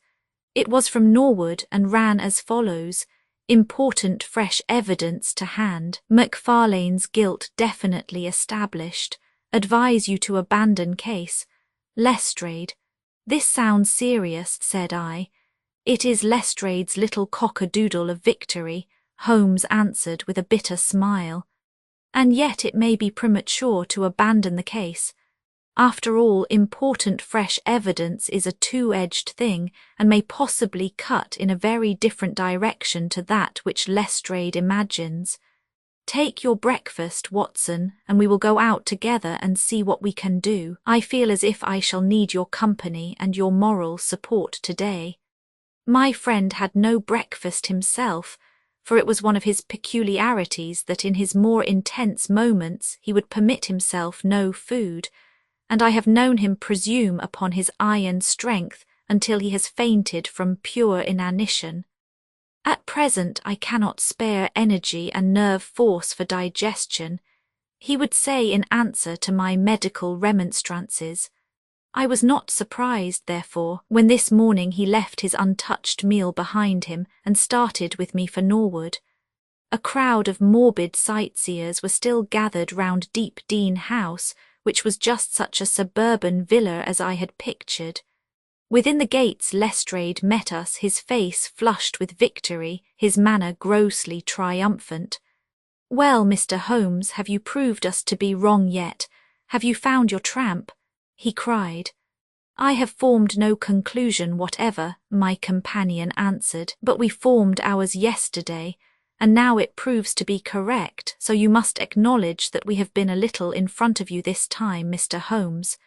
"You certainly have the air of something unusual having occurred," said Holmes. Lestrade laughed loudly. "You don't like being beaten any more than the rest of us do," said he. A man can't expect always to have it his own way, can he, Dr. Watson? Step this way, if you please, gentlemen, and I think I can convince you once for all that it was John McFarlane who did this crime. He led us through the passage and out into a dark hall beyond. This is where young McFarlane must have come out to get his hat after the crime was done, said he. Now look at this. With dramatic suddenness he struck a match, and by its light exposed a stain of blood upon the whitewashed wall. As he held the match nearer, I saw that it was more than a stain. It was the well-marked print of a thumb. Look at that with your magnifying glass, Mr. Holmes. Yes, I am doing so. You are aware that no two thumb marks are alike. I have heard something of the kind. Well then, will you please compare that print with this wax impression of young McFarlane's right thumb, taken by my orders this morning? As he held the waxen print close to the blood-stain, it did not take a magnifying glass to see that the two were undoubtedly from the same thumb. It was evident to me that our unfortunate client was lost. That is final, said Lestrade. Yes, that is final, I involuntarily echoed. It is final, said Holmes. Something in his tone caught my ear, and I turned to look at him. An extraordinary change had come over his face. It was writhing with inward merriment. His two eyes were shining like stars. It seemed to me that he was making desperate efforts to restrain a convulsive attack of laughter. Dear me, he said at last. Well now, who would have thought it? And how deceptive appearances may be, to be sure. Such a nice young man to look at. It is a lesson to us not to trust our own judgment, is it not, Lestrade? Yes, some of us are a little too much inclined to be cocksure, Mr. Holmes, said Lestrade. The man's insolence was maddening, but we could not resent it. What a providential thing that this young man should press his right thumb against the wall in taking his hat from the peg. Such a very natural action, too, if you come to think of it. Holmes was outwardly calm, but his whole body gave a wriggle of suppressed excitement as he spoke. By the way, Lestrade, who made this remarkable discovery? It was the housekeeper, Mrs. Lexington, who drew the night constable's attention to it. Where was the night constable? He remained on guard in the bedroom where the crime was committed so as to see that nothing was touched. But why didn't the police see this mark yesterday? Well, we had no particular reason to make a careful examination of the hall. Besides, it's not in a very prominent place, as you see. No, of course not. I suppose there is no doubt that the mark was there yesterday. Lestrade looked at Holmes as if he thought he was going out of his mind.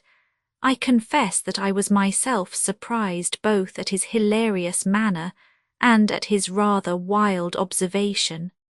I don't know whether you think that McFarlane came out of jail in the dead of the night in order to strengthen the evidence against himself, said Lestrade. I leave it to any expert in the world whether that is not the mark of his thumb. It is unquestionably the mark of his thumb. There, that's enough, said Lestrade. I am a practical man, Mr. Holmes, and when I have got my evidence I come to my conclusions. If you have anything to say, you will find me writing my report in the sitting-room. Holmes had recovered his equanimity, though I still seemed to detect gleams of amusement in his expression. Dear me, this is a very sad development, Watson, is it not? Said he, and yet there are singular points about it which hold out some hopes for our client. I am delighted to hear it, said I heartily. I was afraid it was all up with him. I would hardly go so far as to say that, my dear Watson. The fact is that there is one really serious flaw in this evidence to which our friend attaches so much importance. Indeed, Holmes, what is it? Only this, that I know that mark was not there when I examined the hall yesterday. And now, Watson, let us have a little stroll round in the sunshine. With a confused brain, but with a heart into which some warmth of hope was returning, I accompanied my friend in a walk round the garden. Holmes took each face of the house in turn and examined it with great interest. He then led the way inside and went over the whole building from basement to attic. Most of the rooms were unfurnished, but none the less Holmes inspected them all minutely. Finally, on the top corridor, which ran outside 3 untenanted bedrooms, he again was seized with a spasm of merriment. "There are really some very unique features about this case, Watson," said he. "I think it is time now that we took our friend Lestrade into our confidence. He has had his little smile at our expense, and perhaps we may do as much by him if my reading of this problem proves to be correct. Yes, I think I see how we should approach it." The Scotland Yard inspector was still writing in the parlour when Holmes interrupted him. "I understood that you were writing a report of this case," said he. "So I am. Don't you think it may be a little premature? I can't help thinking that your evidence is not complete." Lestrade knew my friend too well to disregard his words. He laid down his pen and looked curiously at him. "What do you mean, Mr. Holmes?" "Only that there is an important witness whom you have not seen. Can you produce him?" "I think I can." "Then do so." "I will do my best. How many constables have you?" "There are 3 within call." "Excellent," said Holmes. "May I ask if they are all large, able-bodied men with powerful voices?" "I have no doubt they are, though I fail to see what their voices have to do with it." "Perhaps I can help you to see that and 1 or 2 other things as well," said Holmes. "Kindly summon your men and I will try." 5 minutes later, 3 policemen had assembled in the hall. "In the outhouse you will find a considerable quantity of straw," said Holmes. "I will ask you to carry in 2 bundles of it. I think it will be of the greatest assistance in producing the witness whom I require." "Thank you very much. I believe you have some matches in your pocket, Watson. Now, Mr. Lestrade, I will ask you all to accompany me to the top landing." As I have said, there was a broad corridor there, which ran outside 3 empty bedrooms. At one end of the corridor, we were all marshalled by Sherlock Holmes, the constables grinning and Lestrade staring at my friend with amazement, expectation and derision chasing each other across his features. Holmes stood before us with the air of a conjurer who is performing a trick. "Would you kindly send one of your constables for 2 buckets of water? Put the straw on the floor here, free from the wall on either side. Now I think that we are all ready." Lestrade's face had begun to grow red and angry. "I don't know whether you are playing a game with us, Mr. Sherlock Holmes," said he. "If you know anything, you can surely say it without all this tomfoolery." "I assure you, my good Lestrade, that I have an excellent reason for everything that I do. You may possibly remember that you chaffed me a little some hours ago, when the sun seemed on your side of the hedge, so you must not grudge me a little pomp and ceremony now. Might I ask you, Watson, to open that window and then to put a match to the edge of the straw?" I did so, and driven by the draught a coil of grey smoke swirled down the corridor while the dry straw crackled and flamed. "Now we must see if we can find this witness for you, Lestrade. Might I ask you all to join in the cry of fire?" "Now then, 1, 2, 3. Fire," we all yelled. "Thank you, I will trouble you once again." "Fire." Just once more, gentlemen, and all together. "Fire." The shout must have rung over Norwood. It had hardly died away when an amazing thing happened. A door suddenly flew open out of what appeared to be solid wall at the end of the corridor, and a little wizened man darted out of it like a rabbit out of its burrow. "Capital," said Holmes calmly. "Watson, a bucket of water over the straw. That will do. Lestrade, allow me to present you with your principal missing witness, Mr. Jonas Oldacker." The detective stared at the newcomer with blank amazement. The latter was blinking in the bright light of the corridor and peering at us and at the smouldering fire. It was an odious face, crafty, vicious, malignant, with shifty, light grey eyes and white lashes. "What's this, then?" said Lestrade at last. "What have you been doing all this time, eh?" Oldacker gave an uneasy laugh, shrinking back from the furious red face of the angry detective. "I have done no harm." "No harm? You have done your best to get an innocent man hanged. If it wasn't for this gentleman here, I am not sure that you would not have succeeded." The wretched creature began to whimper. "I am sure, sir, it was only my practical joke." "Oh, a joke, was it?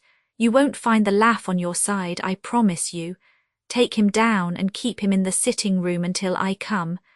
Mr. Holmes," he continued when they had gone, "I could not speak before the constables, but I don't mind saying in the presence of Dr. Watson that this is the brightest thing that you have done yet, though it is a mystery to me how you did it.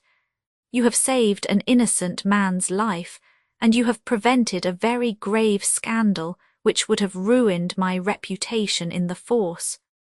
Holmes smiled and clapped Lestrade upon the shoulder. "Instead of being ruined, my good sir, you will find that your reputation has been enormously enhanced. Just make a few alterations in that report which you were writing, and they will understand how hard it is to throw dust in the eyes of Inspector Lestrade. And you don't want your name to appear?" "Not at all. The work is its own reward.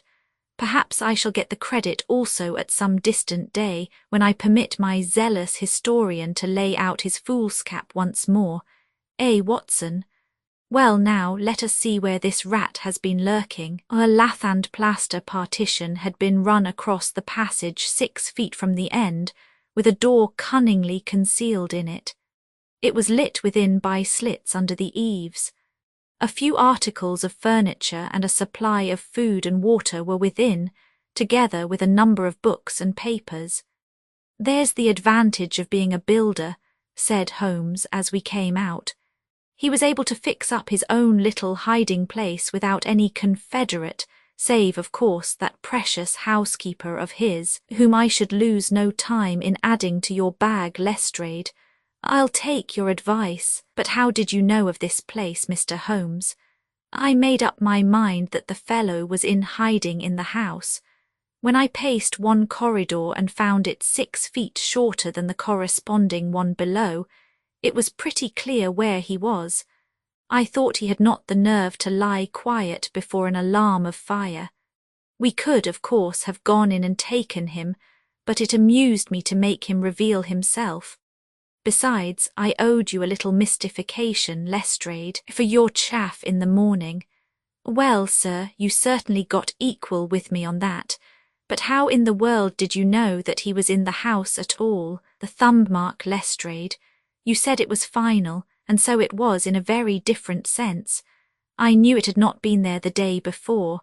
I pay a good deal of attention to matters of detail, as you may have observed, and I had examined the hall and was sure that the wall was clear.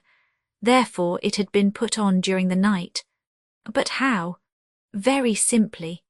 When those packets were sealed up, Jonas Oldacker got Macfarlane to secure one of the seals by putting his thumb upon the soft wax. It would be done so quickly and so naturally that I dare say the young man himself has no recollection of it. Very likely it just so happened, and Oldacker had himself no notion of the use he would put it to.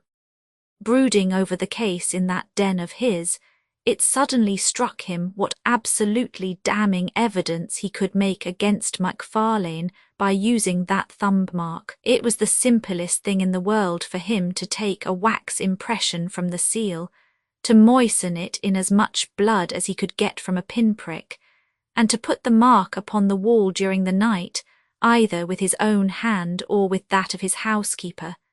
If you examine among those documents which he took with him into his retreat, I will lay you a wager that you find the seal with the thumb mark upon it." "Wonderful," said Lestrade. "Wonderful, It's all as clear as crystal, as you put it. But what is the object of this deep deception, Mr. Holmes? It was amusing to me to see how the detective's overbearing manner had changed suddenly to that of a child asking questions of its teacher. Well, I don't think that is very hard to explain. A very deep, malicious, vindictive person is the gentleman who is now waiting us downstairs. You know that he was once refused by Macfarlane's mother. You don't. I told you that you should go to Blackheath first and Norwood afterwards. Well, this injury, as he would consider it, has rankled in his wicked, scheming brain, and all his life he has longed for vengeance, but never seen his chance. During the last year or two, things have gone against him, secret speculation, I think, and he finds himself in a bad way. He determines to swindle his creditors, and for this purpose he pays large cheques to a certain Mr. Cornelius, who is, I imagine, himself under another name. I have not traced these cheques yet, but I have no doubt that they were banked under that name at some provincial town, where Oldacker from time to time led a double existence. He intended to change his name altogether, draw this money and vanish, starting life again elsewhere. Well, that's likely enough. It would strike him that in disappearing he might throw all pursuit off his track, and at the same time have an ample and crushing revenge upon his old sweetheart, if he could give the impression that he had been murdered by her only child. It was a masterpiece of villainy, and he carried it out like a master. The idea of the will which would give an obvious motive for the crime, the secret visit unknown to his own parents, the retention of the stick, the blood, and the animal remains and buttons in the woodpile, all were admirable. It was a net from which it seemed to me a few hours ago that there was no possible escape. But he had not that supreme gift of the artist, the knowledge of when to stop. He wished to improve that which was already perfect, to draw the rope tighter yet round the neck of his unfortunate victim, and so he ruined all. Let us descend, Lestrade. There are just one or two questions that I would ask him. The malignant creature was seated in his own parlour with a policeman upon each side of him. It was a joke, my good sir, a practical joke, nothing more. He whined incessantly. I assure you, sir, that I simply concealed myself in order to see the effect of my disappearance, and I am sure that you would not be so unjust as to imagine that I would have allowed any harm to befall poor young Mr. Macfarlane. That's for a jury to decide, said Lestrade. Anyhow, we shall have you on a charge of conspiracy, if not for attempted murder, and you'll probably find that your creditors will impound the banking account of Mr. Cornelius, said Holmes. The little man started and turned his malignant eyes upon my friend. I have to thank you for a good deal, said he. Perhaps I'll pay my debt some day. Holmes smiled indulgently. I fancy that for some few years you will find your time very fully occupied, said he. By the way, what was it you put into the woodpile besides your old trousers? A dead dog or rabbits or what? You won't tell. Dear me, how very unkind of you. Well, well, I dare say that a couple of rabbits would account both for the blood and for the charred ashes. If ever you write an account, Watson, you can make rabbits serve your turn. The adventure of the dancing men, Holmes had been seated for some hours in silence with his long, thin back curved over a chemical vessel in which he was brewing a particularly malodorous product. His head was sunk upon his breast, and he looked from my point of view like a strange, lank bird with dull grey plumage and a black topknot. So, Watson, said he suddenly, you do not propose to invest in South African securities. I gave a start of astonishment. Accustomed as I was to Holmes's curious faculties, this sudden intrusion into my most intimate thoughts was utterly inexplicable. How on earth do you know that? I asked. He wheeled round upon his stool with a steaming test tube in his hand and a gleam of amusement in his deep-set eyes. "Now, Watson, confess yourself utterly taken aback," said he. "I am. I ought to make you sign a paper to that effect. Why? Because in 5 minutes you will say that it is all so absurdly simple. I am sure that I shall say nothing of the kind. You see, my dear Watson," he propped his test tube in the rack and began to lecture with the air of a professor addressing his class. "It is not really difficult to construct a series of inferences, each dependent upon its predecessor and each simple in itself. If after doing so, one simply knocks out all the central inferences and presents one's audience with the starting point and the conclusion, one may produce a startling, though possibly a meretricious effect." Now, it was not really difficult, by an inspection of the groove between your left forefinger and thumb, to feel sure that you did not propose to invest your small capital in the gold fields. "I see no connection." "Very likely not, but I can quickly show you a close connection. Here are the missing links of the very simple chain. 1. You had chalk between your left finger and thumb when you returned from the club last night. 2. You put chalk there when you play billiards to steady the cue. 3. You never play billiards except with Thurston. 4. You told me 4 weeks ago that Thurston had an option on some South African property which would expire in a month and which he desired you to share with him. 5. Your cheque-book is locked in my drawer and you have not asked for the key. 6. You do not propose to invest your money in this manner." "How absurdly simple," I cried. "Quite so," said he, a little nettled. "Every problem becomes very childish when once it is explained to you. Here is an unexplained one. See what you can make of that, friend Watson." He tossed a sheet of paper upon the table and turned once more to his chemical analysis. I looked with amazement at the absurd hieroglyphics upon the paper. "Why, Holmes, it is a child's drawing," I cried. "Oh, that's your idea. What else should it be?" "That is what Mr. Hilton Cubitt of Riding Thorpe Manor, Norfolk, is very anxious to know. This little conundrum came by the first post, and he was to follow by the next train. There's a ring at the bell, Watson. I should not be very much surprised if this were he." A heavy step was heard upon the stairs, and an instant later there entered a tall, ruddy, clean-shaven gentleman, whose clear eyes and florid cheeks told of a life led far from the fogs of Baker Street. He seemed to bring a whiff of his strong, fresh, bracing, East Coast air with him as he entered. Having shaken hands with each of us, he was about to sit down, when his eye rested upon the paper with the curious markings which I had just examined and left upon the table. "Well, Mr. Holmes, what do you make of these?" he cried. "They told me that you were fond of queer mysteries, and I don't think you can find a queerer one than that. I sent the paper on ahead so that you might have time to study it before I came. It is certainly rather a curious production," said Holmes. "At first sight it would appear to be some childish prank. It consists of a number of absurd little figures dancing across the paper upon which they are drawn.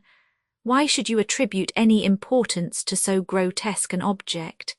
"I never should, Mr. Holmes, but my wife does. It is frightening her to death. She says nothing, but I can see terror in her eyes. That's why I want to sift the matter to the bottom." Holmes held up the paper so that the sunlight shone full upon it. It was a page torn from a notebook. The markings were done in pencil and ran in this way. Holmes examined it for some time, and then, folding it carefully up, he placed it in his pocket-book. "This promises to be a most interesting and unusual case," said he. "You gave me a few particulars in your letter, Mr. Hilton Cubitt, but I should be very much obliged if you would kindly go over it all again for the benefit of my friend Dr. Watson." "I'm not much of a storyteller," said our visitor, nervously clasping and unclasping his great, strong hands. "You'll just ask me anything that I don't make clear.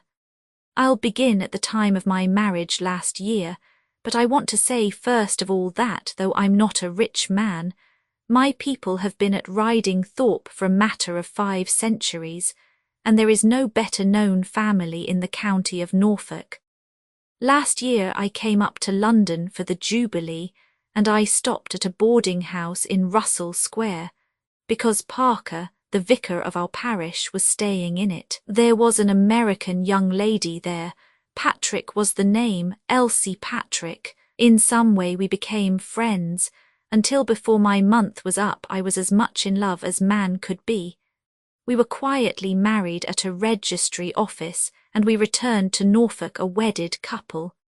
You'll think it very mad, Mr. Holmes, that a man of a good old family should marry a wife in this fashion, knowing nothing of her past or of her people, but if you saw her and knew her, it would help you to understand.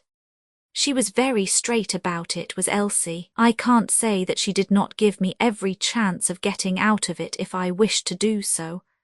I have had some very disagreeable associations in my life, said she. I wish to forget all about them. I would rather never allude to the past, for it is very painful to me. If you take me, Hilton, you will take a woman who has nothing that she need be personally ashamed of, but you will have to be content with my word for it, and to allow me to be silent as to all that passed up to the time when I became yours. If these conditions are too hard, then go back to Norfolk and leave me to the lonely life in which you found me. It was only the day before our wedding that she said those very words to me. I told her that I was content to take her on her own terms, and I have been as good as my word. Well, we have been married now for a year, and very happy we have been. But about a month ago, at the end of June, I saw for the first time signs of trouble. One day my wife received a letter from America. I saw the American stamp. She turned deadly white, read the letter, and threw it into the fire. She made no allusion to it afterwards, and I made none, for a promise is a promise, but she has never known an easy hour from that moment. There is always a look of fear upon her face, a look as if she were waiting and expecting. She would do better to trust me. She would find that I was her best friend, but until she speaks, I can say nothing. Mind you, she is a truthful woman, Mr. Holmes, and whatever trouble there may have been in her past life, it has been no fault of hers. I am only a simple Norfolk squire, but there is not a man in England who ranks his family honour more highly than I do. She knows it well, and she knew it well before she married me. She would never bring any stain upon it, of that I am sure. Well, now I come to the queer part of my story. About a week ago, it was the Tuesday of last week, I found on one of the window-sills a number of absurd little dancing figures like these upon the paper. They were scrawled with chalk. I thought that it was the stable boy who had drawn them, but the lad swore he knew nothing about it. Anyhow, they had come there during the night. I had them washed out, and I only mentioned the matter to my wife afterwards. To my surprise, she took it very seriously and begged me if any more came to let her see them. None did come for a week, and then yesterday morning I found this paper lying on the sundial in the garden. I showed it to Elsie, and down she dropped in a dead faint. Since then she has looked like a woman in a dream, half dazed, and with terror always lurking in her eyes. It was then that I wrote and sent the paper to you, Mr. Holmes. It was not a thing that I could take to the police, for they would have laughed at me, but you will tell me what to do. I am not a rich man, but if there is any danger threatening my little woman, I would spend my last copper to shield her. He was a fine creature, this man of the old English soil, simple, straight, and gentle, with his great, earnest blue eyes and broad, comely face. His love for his wife and his trust in her shone in his features. Holmes had listened to his story with the utmost attention, and now he sat for some time in silent thought. "Don't you think, Mr. Cubitt," said he at last, "that your best plan would be to make a direct appeal to your wife and to ask her to share her secret with you?" Hilton Cubitt shook his massive head. "A promise is a promise, Mr. Holmes. If Elsie wished to tell me she would. If not, it is not for me to force her confidence, but I am justified in taking my own line, and I will. Then I will help you with all my heart. In the first place, have you heard of any strangers being seen in your neighbourhood?" "No. I presume that it is a very quiet place. Any fresh face would cause comment. In the immediate neighbourhood, yes, but we have several small watering places not very far away, and the farmers take in lodgers. These hieroglyphics have evidently a meaning. If it is a purely arbitrary one, it may be impossible for us to solve it. If, on the other hand, it is systematic, I have no doubt that we shall get to the bottom of it. But this particular sample is so short that I can do nothing, and the facts which you have brought me are so indefinite that we have no basis for an investigation. I would suggest that you return to Norfolk, that you keep a keen lookout, and that you take an exact copy of any fresh dancing men which may appear. It is 1,000 pities that we have not a reproduction of those which were done in chalk upon the window-sill. Make a discreet inquiry also as to any strangers in the neighbourhood. When you have collected some fresh evidence, come to me again. That is the best advice which I can give you, Mr. Hilton Cubitt. If there are any pressing fresh developments, I shall be always ready to run down and see you in your Norfolk home." The interview left Sherlock Holmes very thoughtful, and several times in the next few days I saw him take his slip of paper from his notebook and look long and earnestly at the curious figures inscribed upon it. He made no allusion to the affair, however, until one afternoon a fortnight or so later. "I was going out when he called me back. 'You had better stay here, Watson.' 'Why?' 'Because I had a wire from Hilton Cubitt this morning. You remember Hilton Cubitt of the dancing men. He was to reach Liverpool Street at 1:20. He may be here at any moment. I gather from his wire that there have been some new incidents of importance.' We had not long to wait, for our Norfolk squire came straight from the station as fast as a hansom could bring him. He was looking worried and depressed, with tired eyes and a lined forehead. 'It's getting on my nerves, this business, Mr. Holmes,' said he as he sank like a wearied man into an armchair. 'It's bad enough to feel that you are surrounded by unseen, unknown folk who have some kind of design upon you, but when, in addition to that, you know that it is just killing your wife by inches, then it becomes as much as flesh and blood can endure. She's wearing away under it, just wearing away before my eyes. Has she said anything yet? No, Mr. Holmes, she has not. And yet there have been times when the poor girl has wanted to speak, and yet could not quite bring herself to take the plunge. I have tried to help her, but I dare say I did it clumsily and scared her from it. She has spoken about my old family and our reputation in the county and our pride in our unsullied honour, and I always felt it was leading to the point, but somehow it turned off before we got there. But you have found out something for yourself. A good deal, Mr. Holmes. I have several fresh dancing men pictures for you to examine, and what is more important, I have seen the fellow. What, the man who draws them? Yes, I saw him at his work, but I will tell you everything in order. When I got back after my visit to you, the very first thing I saw next morning was a fresh crop of dancing men. They had been drawn in chalk upon the black wooden door of the tool house, which stands beside the lawn in full view of the front windows. I took an exact copy, and here it is." He unfolded a paper and laid it upon the table. "Here is a copy of the hieroglyphics." "Excellent," said Holmes. "Excellent, pray continue." When I had taken the copy, I rubbed out the marks, but 2 mornings later a fresh inscription had appeared. I have a copy of it here. Holmes rubbed his hands and chuckled with delight. Our material is rapidly accumulating, said he. 3 days later a message was left scrawled upon paper and placed under a pebble upon the sundial. Here it is. The characters are, as you see, exactly the same as the last one. After that I determined to lie in wait, so I got out my revolver and I sat up in my study, which overlooks the lawn and garden. About 2 in the morning I was seated by the window, all being dark save for the moonlight outside, when I heard steps behind me, and there was my wife in her dressing gown.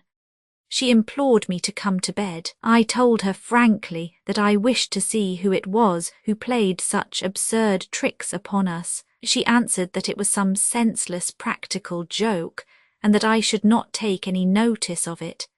If it really annoys you, Hilton, we might go and travel, you and I, and so avoid this nuisance. What, be driven out of our own house by a practical joker? Said I. Why, we should have the whole county laughing at us. Well, come to bed, said she, and we can discuss it in the morning. Suddenly, as she spoke, I saw her white face grow whiter yet in the moonlight, and her hand tightened upon my shoulder. Something was moving in the shadow of the tool house. I saw a dark, creeping figure which crawled round the corner and squatted in front of the door. Seizing my pistol, I was rushing out, when my wife threw her arms round me and held me with convulsive strength. I tried to throw her off, but she clung to me most desperately. At last I got clear, but by the time I had opened the door and reached the house the creature was gone. He had left a trace of his presence, however, for there on the door was the very same arrangement of dancing men which had already twice appeared, and which I have copied on that paper. There was no other sign of the fellow anywhere, though I ran all over the grounds, and yet the amazing thing is that he must have been there all the time, for when I examined the door again in the morning, he had scrawled some more of his pictures under the line which I had already seen. Have you that fresh drawing? Yes, it is very short, but I made a copy of it, and here it is. Again he produced a paper. The new dance was in this form. Tell me, said Holmes, and I could see by his eyes that he was much excited. Was this a mere addition to the first, or did it appear to be entirely separate? It was on a different panel of the door. Excellent. This is far the most important of all for our purpose. It fills me with hopes. Now, Mr. Hilton Cubitt, please continue your most interesting statement. I have nothing more to say, Mr. Holmes, except that I was angry with my wife that night for having held me back when I might have caught the skulking rascal. She said that she feared that I might come to harm. For an instant it had crossed my mind that perhaps what she really feared was that he might come to harm, for I could not doubt that she knew who this man was, and what he meant by these strange signals. But there is a tone in my wife's voice, Mr. Holmes, and a look in her eyes which forbid doubt, and I am sure that it was indeed my own safety that was in her mind. There's the whole case, and now I want your advice as to what I ought to do. My own inclination is to put 6 of my farm lads in the shrubbery, and when this fellow comes again to give him such a hiding that he will leave us in peace for the future. I fear it is too deep a case for such simple remedies, said Holmes. How long can you stay in London? I must go back today. I would not leave my wife alone all night for anything. She is very nervous and begged me to come back. I dare say you are right, but if you could have stopped, I might possibly have been able to return with you in a day or 2. Meanwhile you will leave me these papers, and I think that it is very likely that I shall be able to pay you a visit shortly and to throw some light upon your case. Sherlock Holmes preserved his calm professional manner until our visitor had left us, although it was easy for me, who knew him so well, to see that he was profoundly excited. The moment that Hilton Cubit's broad back had disappeared through the door, my comrade rushed to the table, laid out all the slips of paper containing dancing men in front of him, and threw himself into an intricate and elaborate calculation. For 2 hours I watched him as he covered sheet after sheet of paper with figures and letters, so completely absorbed in his task that he had evidently forgotten my presence. Sometimes he was making progress and whistled and sang at his work. Sometimes he was puzzled and would sit for long spells with a furrowed brow and a vacant eye. Finally he sprang from his chair with a cry of satisfaction and walked up and down the room rubbing his hands together. Then he wrote a long telegram upon a cable form. "If my answer to this is as I hope, you will have a very pretty case to add to your collection, Watson," said he. "I expect that we shall be able to go down to Norfolk tomorrow, and to take our friend some very definite news as to the secret of his annoyance."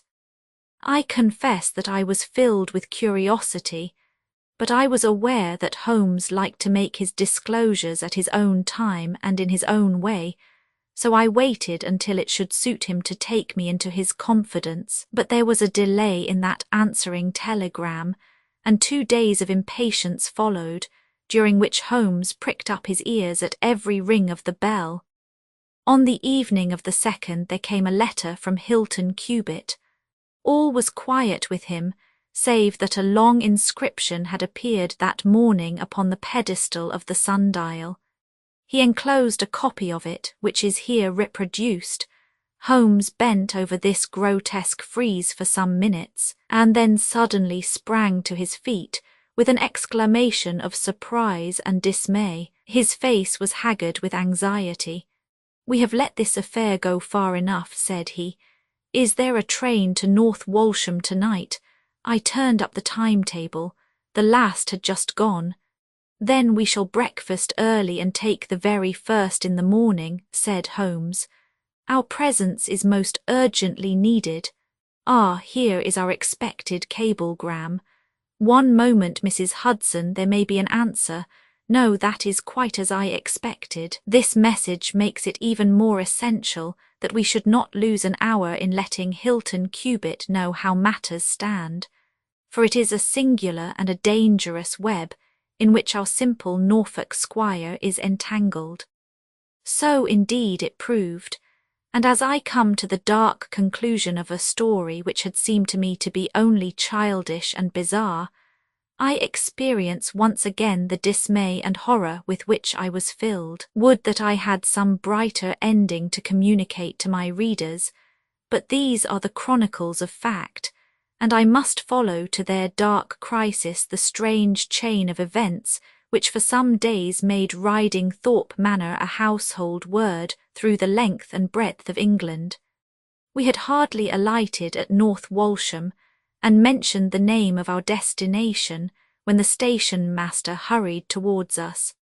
"I suppose that you are the detectives from London," said he. A look of annoyance passed over Holmes's face. "What makes you think such a thing?" "Because Inspector Martin from Norwich has just passed through. But maybe you are the surgeons. She's not dead, or wasn't by last accounts. You may be in time to save her yet, though it be for the gallows." Holmes's brow was dark with anxiety. "We are going to Riding Thorpe Manor," said he, "but we have heard nothing of what has passed there." "It's a terrible business," said the station master. "They are shot, both Mr. Hilton Cubit and his wife. She shot him and then herself, so the servants say. He's dead and her life is despaired of. Dear, dear, one of the oldest families in the county of Norfolk, and one of the most honoured." Without a word Holmes hurried to a carriage, and during the long 7 miles drive he never opened his mouth. Seldom have I seen him so utterly despondent. He had been uneasy during all our journey from town, and I had observed that he had turned over the morning papers with anxious attention, but now this sudden realization of his worst fears left him in a blank melancholy. He leaned back in his seat, lost in gloomy speculation. Yet there was much around to interest us, for we were passing through as singular a countryside as any in England, where a few scattered cottages represented the population of today, while on every hand enormous square-towered churches bristled up from the flat green landscape and told of the glory and prosperity of old East Anglia. At last the violet rim of the German Ocean appeared over the green edge of the Norfolk coast, and the driver pointed with his whip to two old brick and timber gables which projected from a grove of trees. "That's Riding Thorpe Manor," said he. As we drove up to the porticoed front door, I observed in front of it, beside the tennis lawn, the black tool house and the pedestaled sundial with which we had such strange associations. A dapper little man with a quick, alert manner and a waxed moustache had just descended from a high dog-cart. He introduced himself as Inspector Martin of the Norfolk Constabulary, and he was considerably astonished when he heard the name of my companion. "Why, Mr. Holmes, the crime was only committed at 3 this morning. How could you hear of it in London and get to the spot as soon as I? I anticipated it. I came in the hope of preventing it. Then you must have important evidence of which we are ignorant, for they were said to be a most united couple." "I have only the evidence of the dancing men," said Holmes. "I will explain the matter to you later. Meanwhile, since it is too late to prevent this tragedy, I am very anxious that I should use the knowledge which I possess in order to ensure that justice be done. Will you associate me in your investigation, or will you prefer that I should act independently?" "I should be proud to feel that we were acting together, Mr. Holmes," said the inspector earnestly. "In that case I should be glad to hear the evidence and to examine the premises without an instant of unnecessary delay." Inspector Martin had the good sense to allow my friend to do things in his own fashion, and contented himself with carefully noting the results. The local surgeon, an old, white-haired man, had just come down from Mrs. Hilton Cubitt's room, and he reported that her injuries were serious, but not necessarily fatal. The bullet had passed through the front of her brain, and it would probably be some time before she could regain consciousness. On the question of whether she had been shot or had shot herself, he would not venture to express any decided opinion. Certainly the bullet had been discharged at very close quarters. There was only the one pistol found in the room, 2 barrels of which had been emptied. Mr. Hilton Cubitt had been shot through the heart. It was equally conceivable that he had shot her and then himself, or that she had been the criminal, for the revolver lay upon the floor midway between them. "Has he been moved?" I asked Holmes. "We have moved nothing except the lady. We could not leave her lying wounded upon the floor. How long have you been here, doctor?" "Since 4 o'clock. Anyone else?" "Yes, the constable here." "And you have touched nothing?" "Nothing. You have acted with great discretion. Who sent for you?" "The housemaid, Saunders." "Was it she who gave the alarm?" "She and Mrs. King, the cook." "Where are they now?" "In the kitchen, I believe." "Then I think we had better hear their story at once."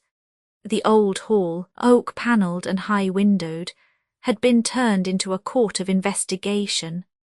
Holmes sat in a great, old-fashioned chair, his inexorable eyes gleaming out of his haggard face. I could read in them a set purpose to devote his life to this quest until the client whom he had failed to save should at last be avenged. The trim Inspector Martin, the old, grey-headed country doctor, myself, and a stolid village policeman made up the rest of that strange company. The 2 women told their story clearly enough. They had been aroused from their sleep by the sound of an explosion, which had been followed a minute later by a second one. They slept in adjoining rooms, and Mrs. King had rushed in to Saunders. Together they had descended the stairs. The door of the study was open and a candle was burning upon the table. Their master lay upon his face in the centre of the room. He was quite dead. Near the window his wife was crouching, her head leaning against the wall. She was horribly wounded, and the side of her face was red with blood. She breathed heavily but was incapable of saying anything. The passage, as well as the room, was full of smoke and the smell of powder. The window was certainly shut and fastened upon the inside. Both women were positive upon the point. They had at once sent for the doctor and for the constable. Then, with the aid of the groom and the stable boy, they had conveyed their injured mistress to her room. Both she and her husband had occupied the bed. She was clad in her dress, he in his dressing gown over his night clothes. Nothing had been moved in the study. So far as they knew, there had never been any quarrel between husband and wife. They had always looked upon them as a very united couple. These were the main points of the servants' evidence. In answer to Inspector Martin, they were clear that every door was fastened upon the inside, and that no one could have escaped from the house. In answer to Holmes, they both remembered that they were conscious of the smell of powder from the moment that they ran out of their rooms upon the top floor.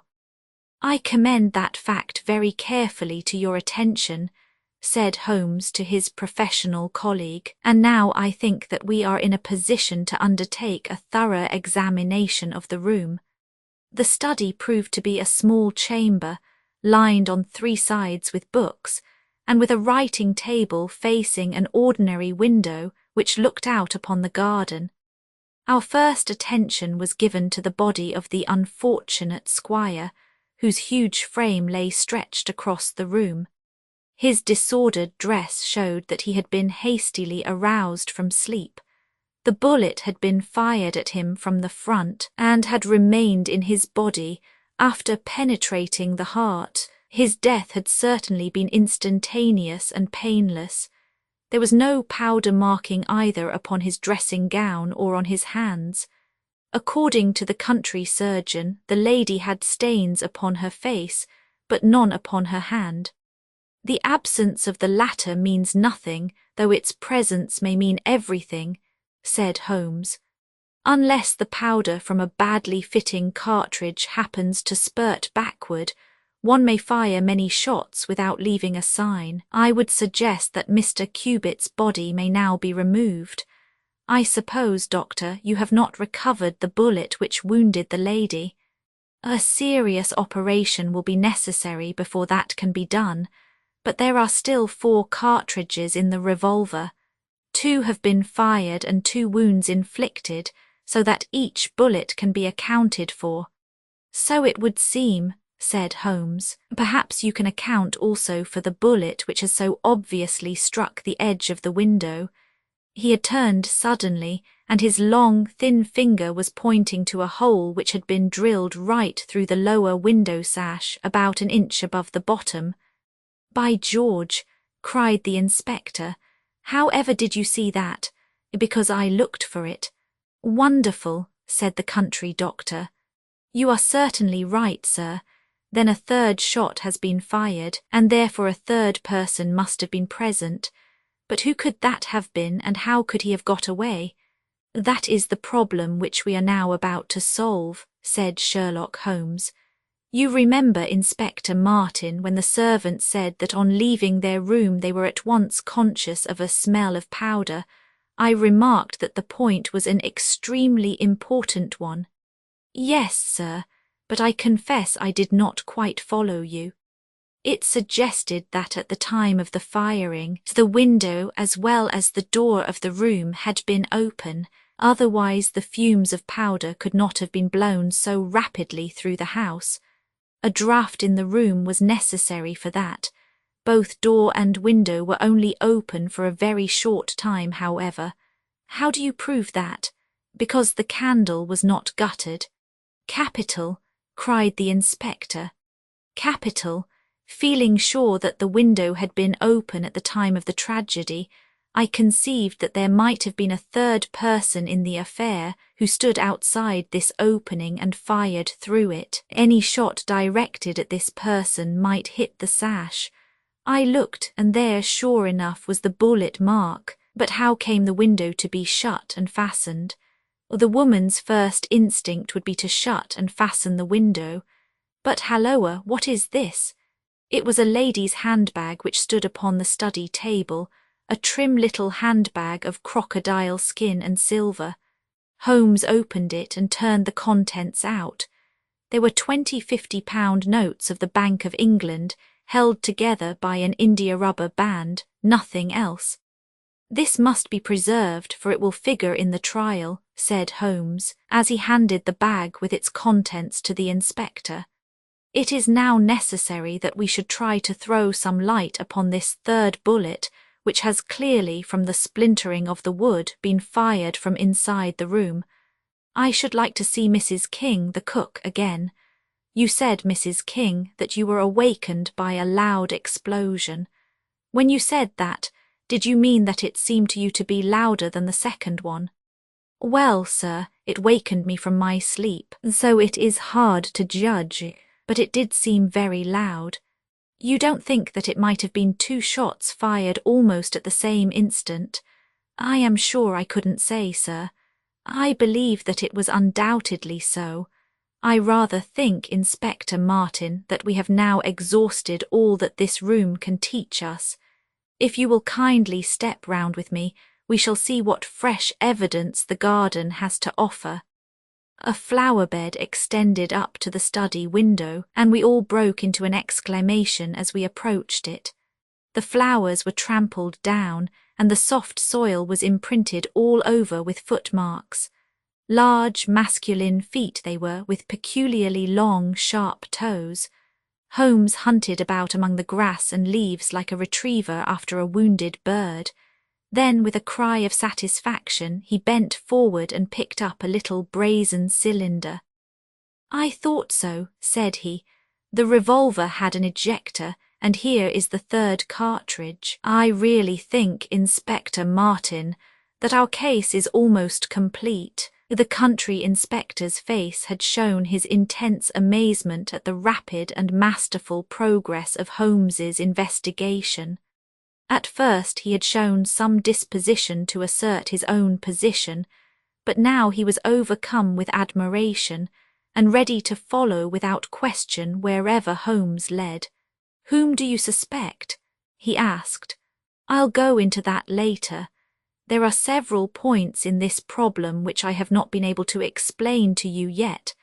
Now that I have got so far, I had best proceed on my own lines, and then clear the whole matter up once and for all."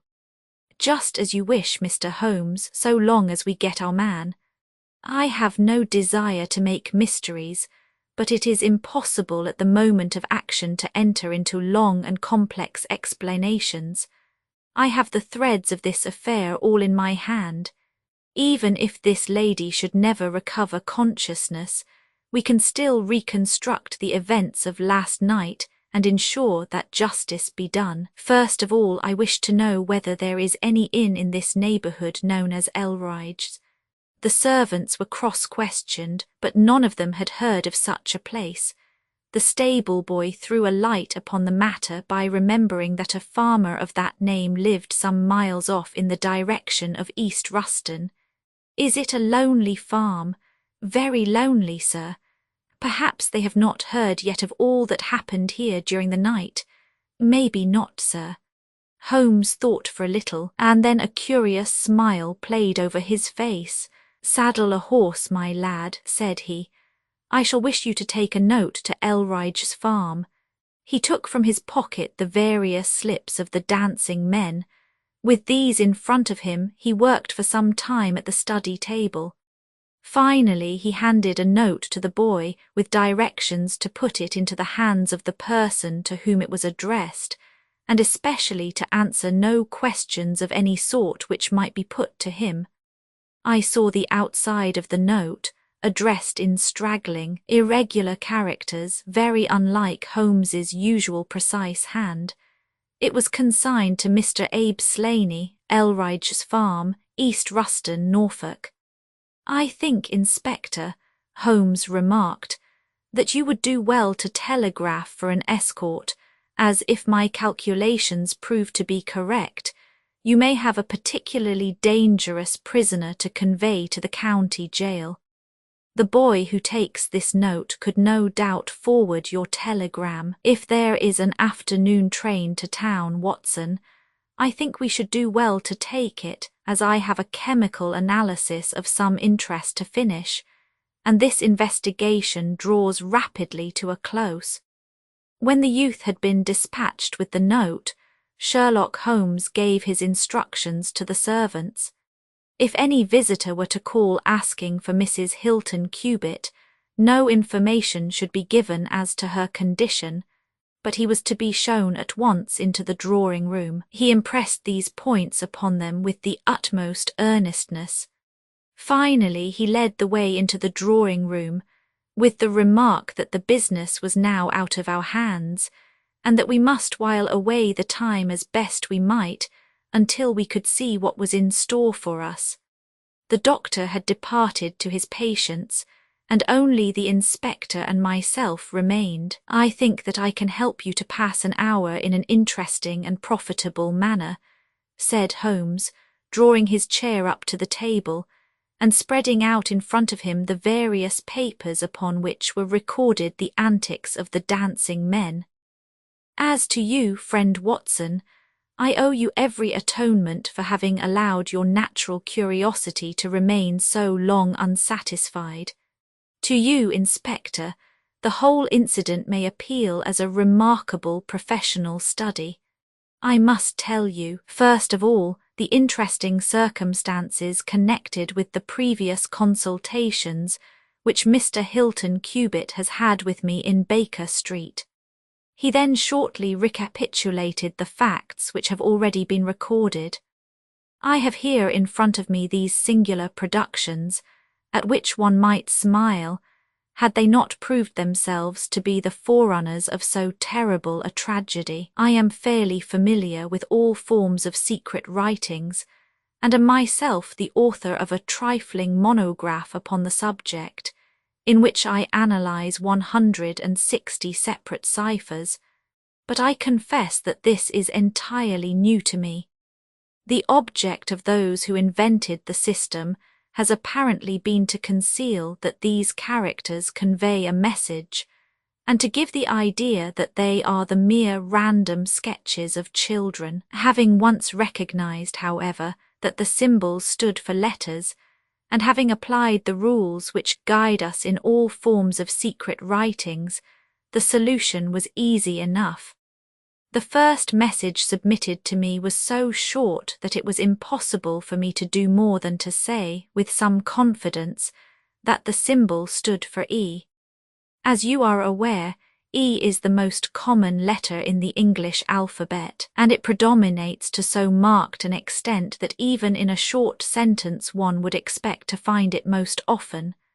Out of 15 symbols in the first message, 4 were the same, so it was reasonable to set this down as E. It is true that in some cases the figure was bearing a flag, and in some cases not, but it was probable, from the way in which the flags were distributed, that they were used to break the sentence up into words. I accepted this as a hypothesis, and noted that E was represented by. But now came the real difficulty of the inquiry. The order of the English letters after E is by no means well marked, and any preponderance which may be shown in an average of a printed sheet may be reversed in a single short sentence. Speaking roughly, T, A, O, I, N, S, H, R, D, and L are the numerical order in which letters occur, but T, A, O, and I are very nearly abreast of each other, and it would be an endless task to try each combination until a meaning was arrived at. I therefore waited for fresh material.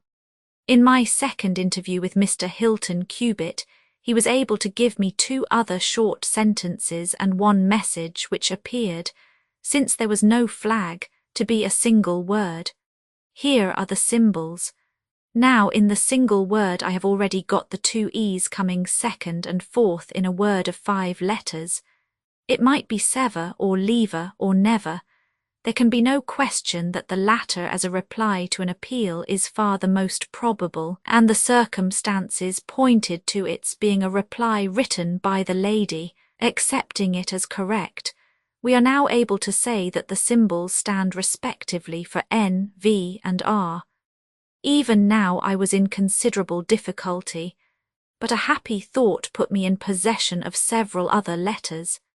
It occurred to me that if these appeals came, as I expected, from someone who had been intimate with the lady in her early life, a combination which contained 2 E's with 3 letters between might very well stand for the name Elsie. On examination I found that such a combination formed the termination of the message, which was 3 times repeated.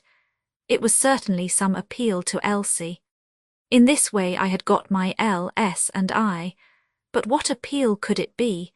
There were only 4 letters in the word which preceded Elsie, and it ended in E. Surely the word must become.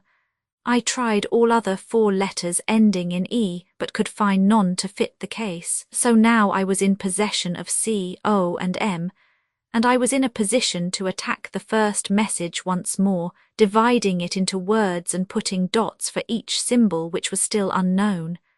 So treated, it worked out in this fashion: M, ESL, ni. Now the first letter can only be A, which is a most useful discovery since it occurs no fewer than 3 times in this short sentence, and the H is also apparent in the second word. Now it becomes am here a E slain, or filling in the obvious vacancies in the name, am here Abe Slaney. I had so many letters now that I could proceed with considerable confidence to the second message, which worked out in this fashion: A Elry, E's. Here I could only make sense by putting T and G for the missing letters, and supposing that the name was that of some house or inn at which the writer was staying. Inspector Martin and I had listened with the utmost interest to the full and clear account of how my friend had produced results which had led to so complete a command over our difficulties. "What did you do then, sir?" asked the inspector. I had every reason to suppose that this Abe Slaney was an American, since Abe is an American contraction, and since a letter from America had been the starting point of all the trouble. I had also every cause to think that there was some criminal secret in the matter. The lady's allusions to her past and her refusal to take her husband into her confidence both pointed in that direction. I therefore cabled to my friend Wilson Hargreave of the New York Police Bureau, who has more than once made use of my knowledge of London crime. I asked him whether the name of Abe Slaney was known to him. Here is his reply: the most dangerous crook in Chicago. On the very evening upon which I had his answer, Hilton Cubitt sent me the last message from Slaney. Working with known letters, it took this form: Elsie, are to meet thy go. The addition of a P and a D completed a message which showed me that the rascal was proceeding from persuasion to threats, and my knowledge of the crooks of Chicago prepared me to find that he might very rapidly put his words into action. I at once came to Norfolk with my friend and colleague, Dr. Watson, but unhappily only in time to find that the worst had already occurred. "It is a privilege to be associated with you in the handling of a case," said the inspector warmly. "You will excuse me, however, if I speak frankly to you. You are only answerable to yourself, but I have to answer to my superiors. If this Abe Slaney living at Elridge's is indeed the murderer, and if he has made his escape while I am seated here, I should certainly get into serious trouble. You need not be uneasy, he will not try to escape. How do you know? To fly would be a confession of guilt. Then let us go arrest him. I expect him here every instant. But why should he come? Because I have written and asked him. "Oh, but this is incredible, Mr. Holmes. Why should he come because you have asked him? Would not such a request rather rouse his suspicions and cause him to fly?" "I think I have known how to frame the letter," said Sherlock Holmes. "In fact, if I am not very much mistaken, here is the gentleman himself coming up the drive." A man was striding up the path which led to the door. He was a tall, handsome, swarthy fellow, clad in a suit of grey flannel with a Panama hat, a bristling black beard and a great, aggressive hooked nose, and flourishing a cane as he walked. He swaggered up the path as if the place belonged to him, and we heard his loud, confident peal at the bell. "I think, gentlemen," said Holmes quietly, "that we had best take up our position behind the door. Every precaution is necessary when dealing with such a fellow. You will need your handcuffs, Inspector. You can leave the talking to me." We waited in silence for a minute, one of those minutes which one can never forget. Then the door opened and the man stepped in. In an instant Holmes clapped a pistol to his head and Martin slipped the handcuffs over his wrists. It was all done so swiftly and deftly that the fellow was helpless before he knew that he was attacked. He glared from one to the other of us with a pair of blazing black eyes. Then he burst into a bitter laugh.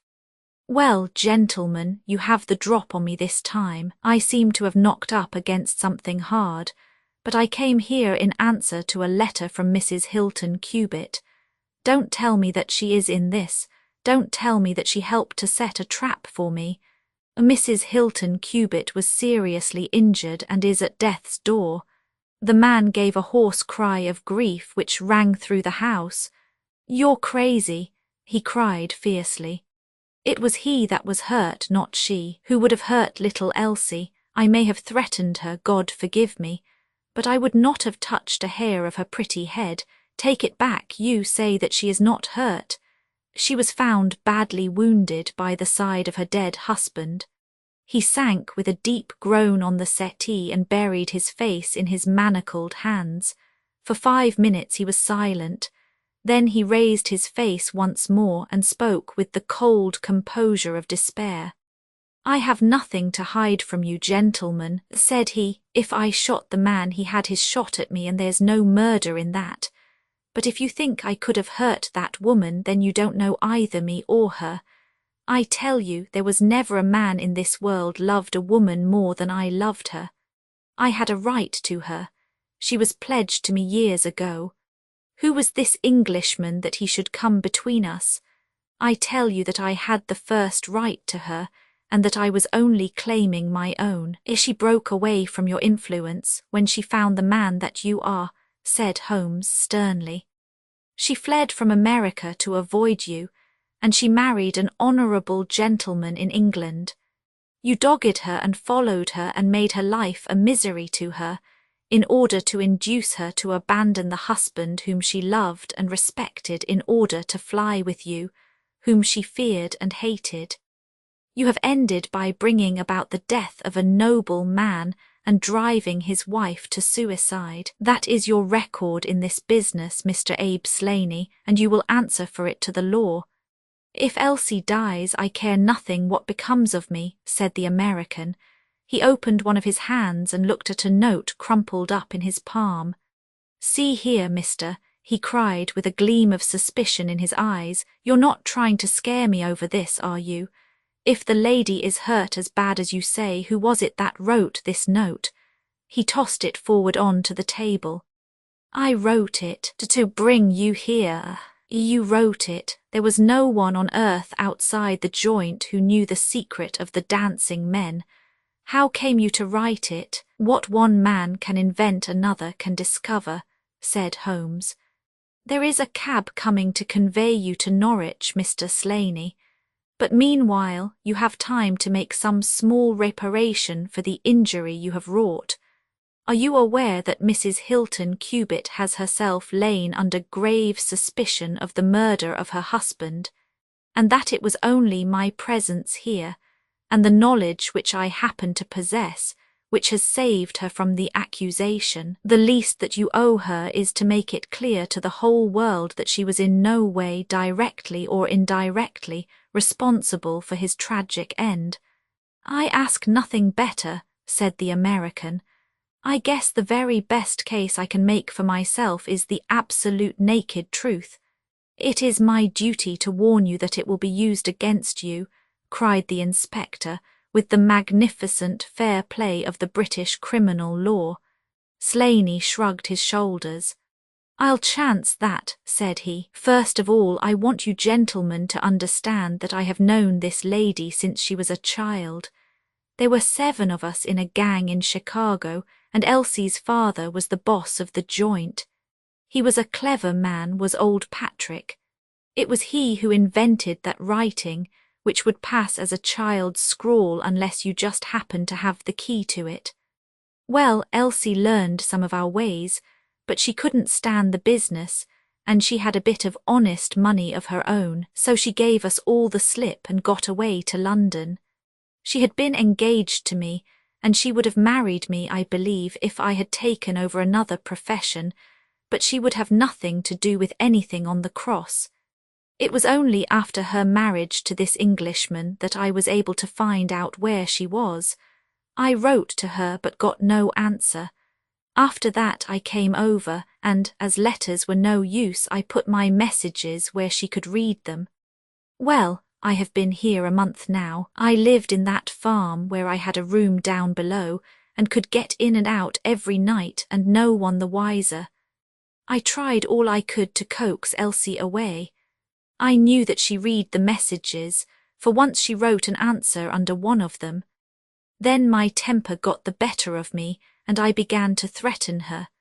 She sent me a letter then, imploring me to go away, and saying that it would break her heart if any scandal should come upon her husband. She said that she would come down when her husband was asleep at 3 in the morning, and speak with me through the end window if I would go away afterwards and leave her in peace. She came down and brought money with her, trying to bribe me to go. This made me mad, and I caught her arm and tried to pull her through the window. At that moment in rushed the husband with his revolver in his hand. Elsie had sunk down upon the floor, and we were face to face. I was healed also, and I held up my gun to scare him off and let me get away. He fired and missed me. I pulled off almost at the same instant, and down he dropped. I made away across the garden, and as I went I heard the window shut behind me. That's God's truth, gentlemen, every word of it, and I heard no more about it until that lad came riding up with a note which made me walk in here, like a jay, and give myself into your hands. The cab had driven up whilst the American had been talking. 2 uniformed policemen sat inside. Inspector Martin rose and touched his prisoner on the shoulder. "It is time for us to go. Can I see her first? No, she is not conscious. Mr. Sherlock Holmes, I only hope that if ever again I have an important case, I shall have the good fortune to have you by my side." We stood at the window and watched the cab drive away. As I turned back, my eye caught the pellet of paper which the prisoner had tossed upon the table. It was the note with which Holmes had decoyed him. "See if you can read it, Watson," said he with a smile. It contained no word, but this little line of dancing men. "If you use the code which I have explained," said Holmes, "you will find that it simply means come here at once." I was convinced that it was an invitation which he would not refuse, since he could never imagine that it could come from anyone but the lady. And so, my dear Watson, we have ended by turning the dancing men to good when they have so often been the agents of evil, and I think that I have fulfilled my promise of giving you something unusual for your notebook. 3:40 is our train, and I fancy we should be back in Baker Street for dinner. Only one word of epilogue. The American, Abe Slaney, was condemned to death at the winter assizes at Norwich. but his penalty was changed to penal servitude in consideration of mitigating circumstances, and the certainty that Hilton Cubitt had fired the first shot. Of Mrs. Hilton Cubitt I only know that I have heard she recovered entirely, and that she still remains a widow, devoting her whole life to the care of the poor, and to the administration of her husband's estate. The Adventure of the Solitary Cyclist, The Adventure of the Solitary Cyclist, from the years 1894 to 1901, inclusive, Mr. Sherlock Holmes was a very busy man. It is safe to say that there was no public case of any difficulty in which he was not consulted during those 8 years, and there were hundreds of private cases, some of them of the most intricate and extraordinary character, in which he played a prominent part. Many startling successes and a few unavoidable failures were the outcome of this long period of continuous work. As I have preserved very full notes of all these cases, and was myself personally engaged in many of them, it may be imagined that it is no easy task to know which I should select to lay before the public. I shall, however, preserve my former rule, and give the preference to those cases which derive their interest not so much from the brutality of the crime, as from the ingenuity and dramatic quality of the solution. For this reason, I will now lay before the reader the facts connected with Miss Violet Smith, the solitary cyclist of Charlington, and the curious sequel of our investigation, which culminated in unexpected tragedy. It is true that the circumstance did not admit of any striking illustration of those powers for which my friend was famous, but there were some points about the case which made it stand out in those long records of crime, from which I gather the material for these little narratives. On referring to my notebook for the year 1895, I find that it was upon Saturday, the 23rd of April, that we first heard of Miss Violet Smith. Her visit was, I remember, extremely unwelcome to Holmes, for he was immersed at the moment in a very abstruse and complicated problem concerning the peculiar persecution to which John Vincent Harden, the well-known tobacco millionaire, had been subjected. My friend, who loved above all things precision and concentration of thought, resented anything which distracted his attention from the matter in hand. And yet, without a harshness which was foreign to his nature, it was impossible to refuse to listen to the story of the young and beautiful woman, tall, graceful and queenly, who presented herself at Baker Street late in the evening, and implored his assistance and advice. It was vain to urge that his time was already fully occupied, for the young lady had come with the determination to tell her story, and it was evident that nothing short of force could get her out of the room until she had done so. With a resigned air and a somewhat weary smile, Holmes begged the beautiful intruder to take a seat, and to inform us what it was that was troubling her. "At least it cannot be your health," said he, as his keen eyes darted over her. So ardent a bicyclist must be full of energy. She glanced down in surprise at her own feet, and I observed the slight roughening of the side of the sole caused by the friction of the edge of the pedal. "Yes, I bicycle a good deal, Mr. Holmes, and that has something to do with my visit to you today." My friend took the lady's ungloved hand, and examined it with as close an attention and as little sentiment as a scientist would show to a specimen. "You will excuse me, I am sure. It is my business," said he as he dropped it. "I nearly fell into the error of supposing that you were typewriting. Of course, it is obvious that it is music. You observe the spatulate finger ends, Watson, which is common to both professions. There is a spirituality about the face, however." She gently turned it towards the light, which the typewriter does not generate. "This lady is a musician." Yes, Mr. Holmes, I teach music. In the country, I presume, from your complexion. Yes, sir, near Farnham, on the borders of Surrey. A beautiful neighbourhood and full of the most interesting associations. You remember, Watson, that it was near there that we took Archie Stamford, the forger. Now, Miss Violet, what has happened to you near Farnham on the borders of Surrey? The young lady, with great clearness and composure, made the following curious statement. My father is dead, Mr. Holmes.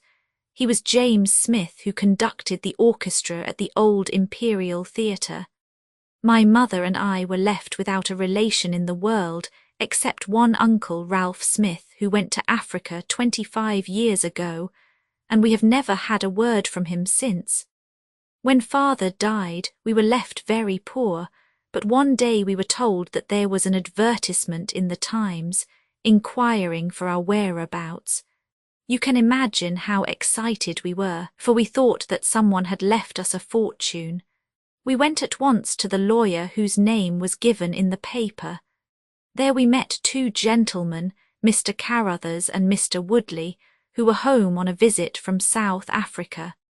They said that my uncle was a friend of theirs, that he had died some months before in great poverty in Johannesburg, and that he had asked them with his last breath to hunt up his relations and see that they were in no want. It seemed strange to us that Uncle Ralph, who took no notice of us when he was alive, should be so careful to look after us when he was dead, but Mr. Carruthers explained that the reason was that my uncle had just heard of the death of his brother, and so felt responsible for our fate.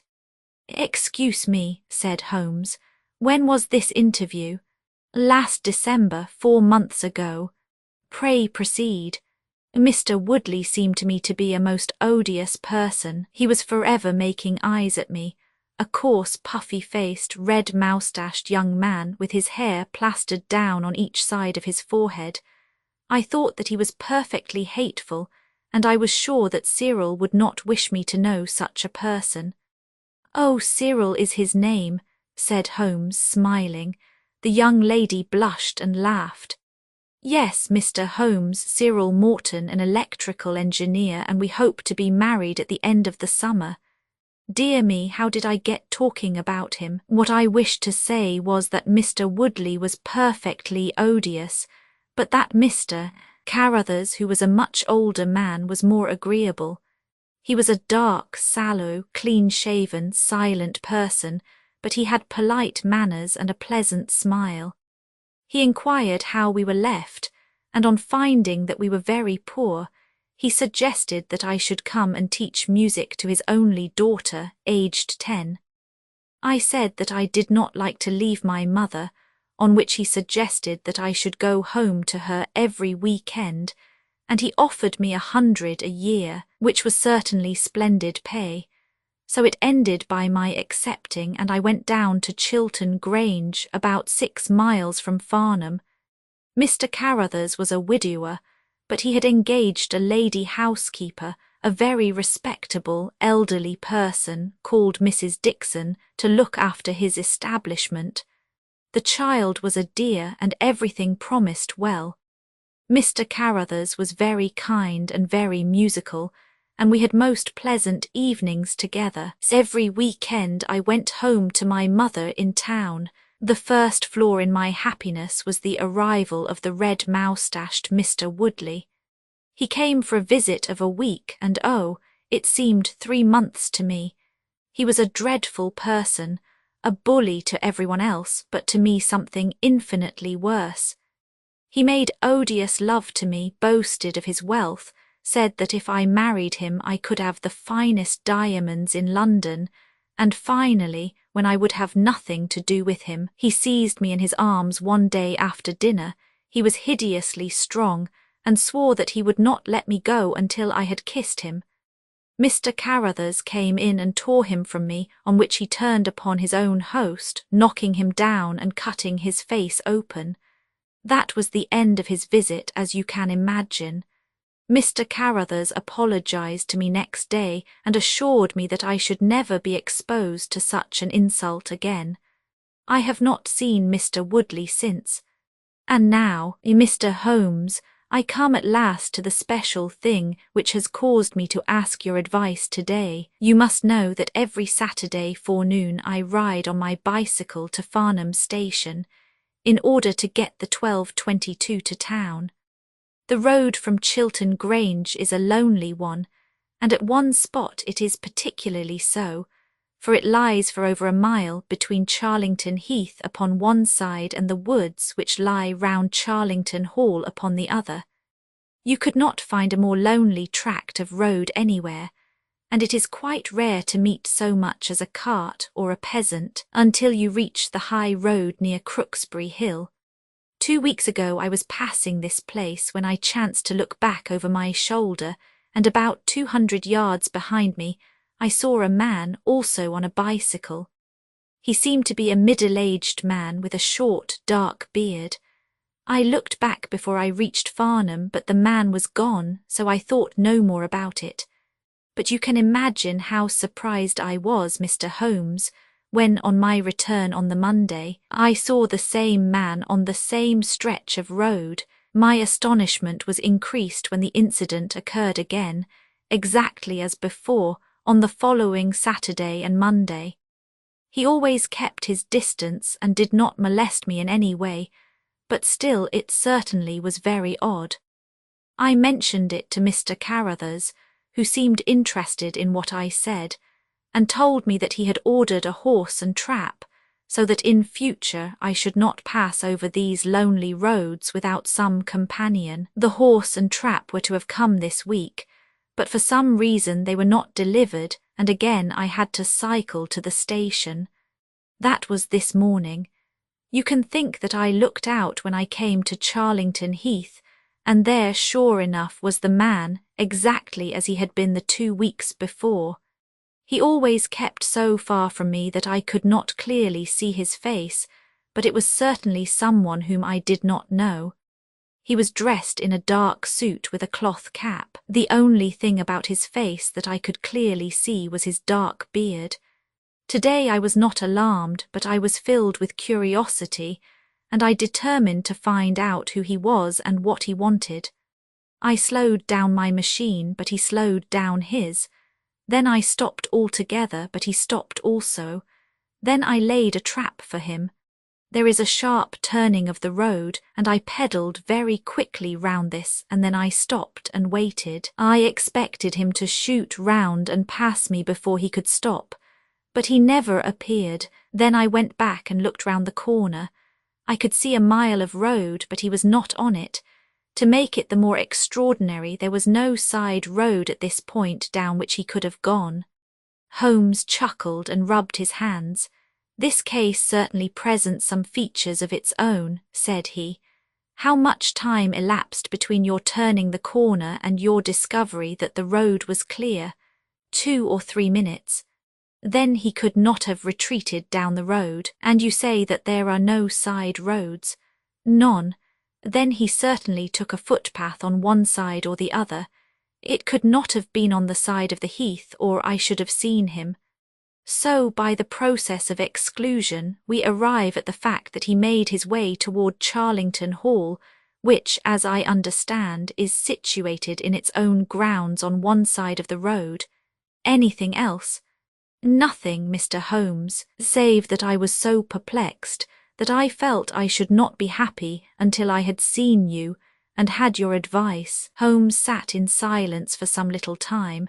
"Where is the gentleman to whom you are engaged?" he asked at last. "He is in the Midland Electrical Company at Coventry. He would not pay you a surprise visit."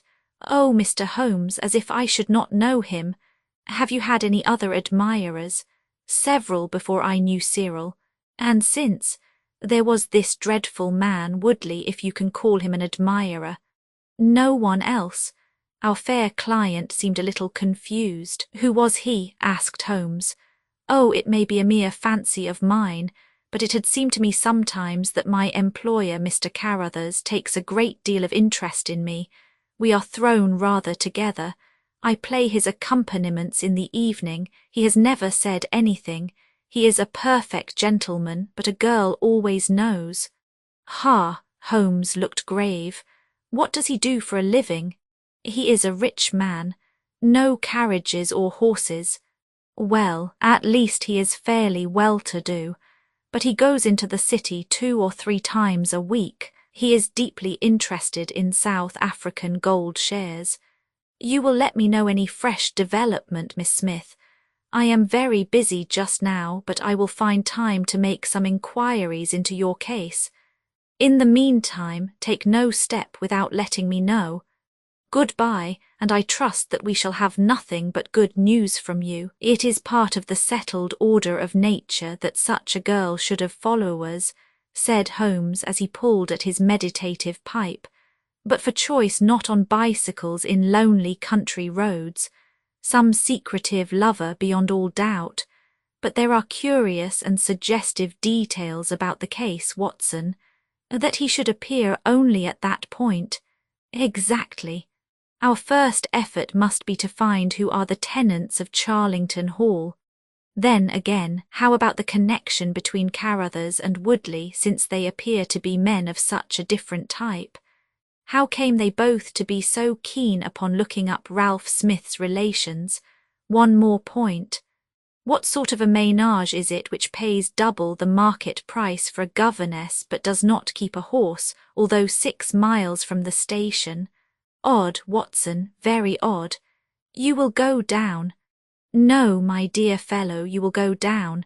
This may be some trifling intrigue, and I cannot break my other important research for the sake of it. On Monday you will arrive early at Farnham. You will conceal yourself near Charlington Heath. You will observe these facts for yourself, and act as your own judgment advises. Then, having inquired as to the occupants of the hall, you will come back to me and report. And now, Watson, not another word of the matter until we have a few solid stepping stones on which we may hope to get across to our solution. We had ascertained from the lady that she went down upon the Monday by the train which leaves Waterloo at 9:50, so I started early and caught the 9:13. At Farnham Station, I had no difficulty in being directed to Charlington Heath. It was impossible to mistake the scene of the young lady's adventure, for the road runs between the open heath on one side and an old yew hedge upon the other, surrounding a park which is studded with magnificent trees. There was a main gateway of lichen-studded stone, each side pillar surmounted by mouldering heraldic emblems, but besides this central carriage drive, I observed several points where there were gaps in the hedge and paths leading through them. The house was invisible from the road, but the surroundings all spoke of gloom and decay. The heath was covered with golden patches of flowering gorse, gleaming magnificently in the light of the bright spring sunshine. Behind one of these clumps I took up my position so as to command both the gateway of the hall and a long stretch of the road upon either side. It had been deserted when I left it, but now I saw a cyclist riding down it from the opposite direction to that in which I had come. He was clad in a dark suit, and I saw that he had a black beard. On reaching the end of the Charlington grounds, he sprang from his machine and led it through a gap in the hedge, disappearing from my view. A quarter of an hour passed, and then a second cyclist appeared. This time it was the young lady coming from the station. I saw her look about her as she came to the Charlington hedge. An instant later the man emerged from his hiding place, sprang upon his cycle and followed her. In all the broad landscape, those were the only moving figures, the graceful girl sitting very straight upon her machine, and the man behind her bending low over his handlebar with a curiously furtive suggestion in every movement. She looked back at him and slowed her pace. He slowed also. She stopped. He at once stopped too, keeping 200 yards behind her. Her next movement was as unexpected as it was spirited. She suddenly whisked her wheels round and dashed straight at him. He was as quick as she, however, and darted off in desperate flight. Presently she came back up the road again, her head haughtily in the air, not deigning to take any further notice of her silent attendant. He had turned also and still kept his distance until the curve of the road hid them from my sight. I remained in my hiding place, and it was well that I did so, for presently the man reappeared, cycling slowly back. He turned in at the hall gates and dismounted from his machine. For some minutes I could see him standing among the trees. His hands were raised, and he seemed to be settling his necktie. Then he mounted his cycle and rode away from me down the drive towards the hall. I ran across the heath and peered through the trees. Far away I could catch glimpses of the old grey building with its bristling Tudor chimneys, but the drive ran through a dense shrubbery, and I saw no more of my man. However, it seemed to me that I had done a fairly good morning's work, and I walked back in high spirits to Farnham. The local house agent could tell me nothing about Charlington Hall, and referred me to a well-known firm in Pall Mall. There I halted on my way home, and met with courtesy from the representative. No, I could not have Charlington Hall for the summer. I was just too late. It had been let about a month ago. Mr. Williamson was the name of the tenant. He was a respectable, elderly gentleman. The polite agent was afraid he could say no more, as the affairs of his clients were not matters which he could discuss. Mr. Sherlock Holmes listened with attention to the long report which I was able to present to him that evening, but it did not elicit that word of curt praise which I had hoped for and should have valued. On the contrary, his austere face was even more severe than usual as he commented upon the things that I had done and the things that I had not. Your hiding place, my dear Watson, was very faulty. You should have been behind the hedge. Then you would have had a close view of this interesting person. As it is, you were some hundreds of yards away and can tell me even less than Miss Smith. She thinks she does not know the man. I am convinced she does. Why otherwise should he be so desperately anxious that she should not get so near him as to see his features? You describe him as bending over the handlebar. Concealment again, you see. You really have done remarkably badly. He returns to the house and you want to find out who he is. You come to a London house agent. What should I have done? I cried with some heat. Gone to the nearest public house. That is the centre of country gossip. They would have told you every name from the master to the scullery maid. Williamson, it conveys nothing to my mind. If he is an elderly man, he is not this active cyclist who sprints away from that young lady's athletic pursuit. What have we gained by your expedition? The knowledge that the girl's story is true. I never doubted it. That there is a connection between the cyclist and the hall. I never doubted that either. That the hall is tenanted by Williamson. Who's the better for that? Well, well, my dear sir, don't look so depressed.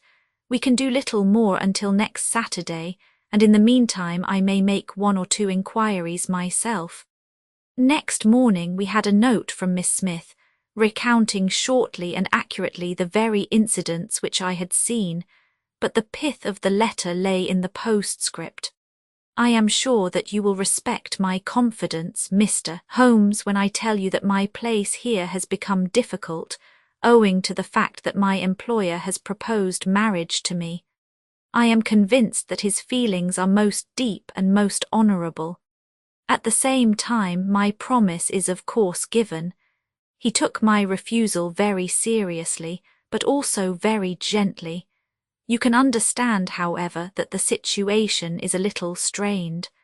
Our young friend seems to be getting into deep waters, said Holmes thoughtfully as he finished the letter. The case certainly presents more features of interest and more possibility of development than I had originally thought.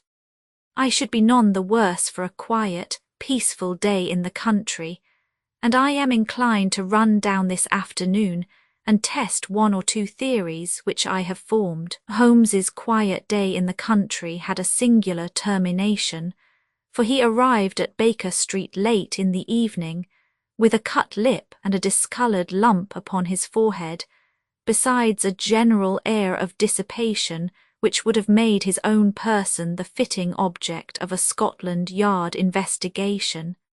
He was immensely tickled by his own adventures, and laughed heartily as he recounted them.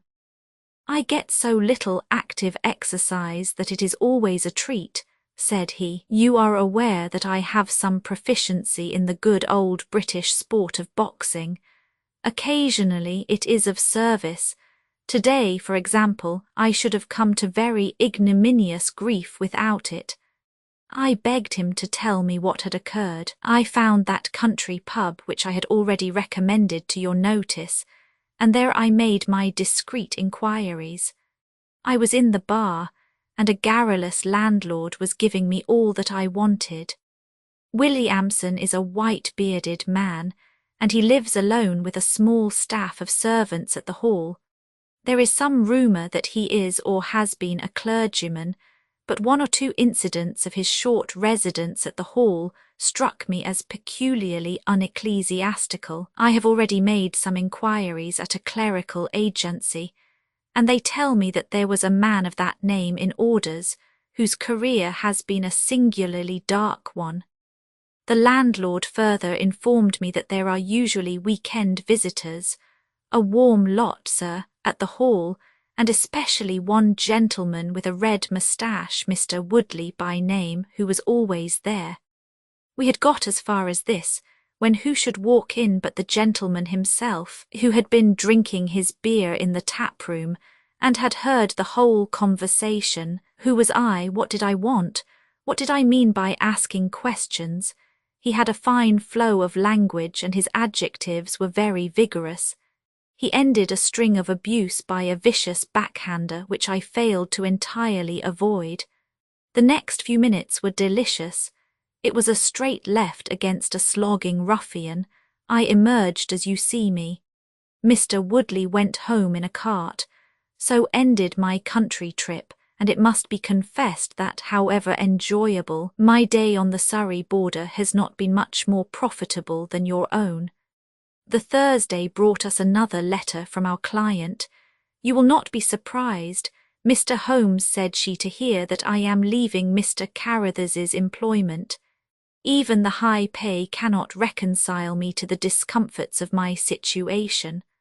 On Saturday I come up to town, and I do not intend to return. Mr. Carruthers has got a trap, and so the dangers of the lonely road, if there ever were any dangers, are now over. As to the special cause of my leaving, it is not merely the strained situation with Mr. Carruthers, but it is the reappearance of that odious man, Mr. Woodley. He was always hideous, but he looks more awful than ever now, for he appears to have had an accident, and he is much disfigured. I saw him out of the window, but I am glad to say I did not meet him. He had a long talk with Mr. Carruthers, who seemed much excited afterwards. Woodley must be staying in the neighbourhood, for he did not sleep here, and yet I caught a glimpse of him again this morning, slinking about in the shrubbery. I would sooner have a savage, wild animal loose about the place. I loathe and fear him more than I can say. How can Mr. Carruthers endure such a creature for a moment? However, all my troubles will be over on Saturday. So I trust, Watson, so I trust, said Holmes gravely. There is some deep intrigue going on round that little woman, and it is our duty to see that no one molests her upon that last journey. I think, Watson, that we must spare time to run down together on Saturday morning, and make sure that this curious and inclusive investigation has no untoward ending. I confess that I had not up to now taken a very serious view of the case, which had seemed to me rather grotesque and bizarre than dangerous. That a man should lie in wait for and follow a very handsome woman is no unheard of thing, and if he has so little audacity that he not only dared not address her, but even fled from her approach. He was not a very formidable assailant. The ruffian Woodley was a very different person, but except on one occasion he had not molested our client, and now he visited the house of Carruthers without intruding upon her presence. The man on the bicycle was doubtless a member of those weekend parties at the hall of which the publican had spoken, but who he was or what he wanted was as obscure as ever. It was the severity of Holmes's manner, and the fact that he slipped a revolver into his pocket before leaving our rooms, which impressed me with the feeling that tragedy might prove to lurk behind this curious train of events. A rainy night had been followed by a glorious morning, and the heath-covered countryside, with the glowing clumps of flowering gorse, seemed all the more beautiful to eyes which were weary of the duns and drabs and slate greys of London. Holmes and I walked along the broad, sandy road inhaling the fresh morning air, and rejoicing in the music of the birds and the fresh breath of the spring. From a rise of the road on the shoulder of Crooksbury Hill, we could see the grim hall bristling out from amidst the ancient oaks, which, old as they were still younger than the building which they surrounded. Holmes pointed down the long tract of road which wound, a reddish-yellow band, between the brown of the heath and the budding green of the woods.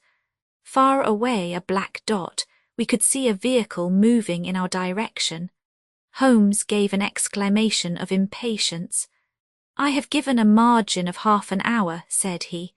"If that is her trap, she must be making for the earlier train. I fear, Watson, that she will be past Charlington before we can possibly meet her." From the instant that we passed the rise, we could no longer see the vehicle, but we hastened onward at such a pace that my sedentary life began to tell upon me, and I was compelled to fall behind. Holmes, however, was always in training, for he had inexhaustible stores of nervous energy upon which to draw. His springy step never slowed until suddenly, when he was 100 yards in front of me, he halted, and I saw him throw up his hand with a gesture of grief and despair. At the same instant an empty dog-cart, the horse cantering, the reins trailing, appeared round the curve of the road and rattled swiftly towards us. "Too late, Watson, too late," cried Holmes as I ran panting to his side. "Fool that I was not to allow for that earlier train. It's abduction, Watson, abduction, murder, heaven knows what, block the road. Stop the horse, that's right. Now jump in, and let us see if I can repair the consequences of my own blunder." We had sprung into the dog-cart, and Holmes, after turning the horse, gave it a sharp cut with the whip, and we flew back along the road. As we turned the curve, the whole stretch of road between the hall and the heath was opened up. I grasped Holmes's arm. "That's the man," I gasped. A solitary cyclist was coming towards us. His head was down and his shoulders rounded as he put every ounce of energy that he possessed on to the pedals. He was flying like a racer. Suddenly he raised his bearded face, saw us close to him, and pulled up, springing from his machine. That coal-black beard was in singular contrast to the pallor of his face, and his eyes were as bright as if he had a fever. He stared at us and at the dog-cart, then a look of amazement came over his face. "Halloa, stop there," he shouted, holding his bicycle to block our road.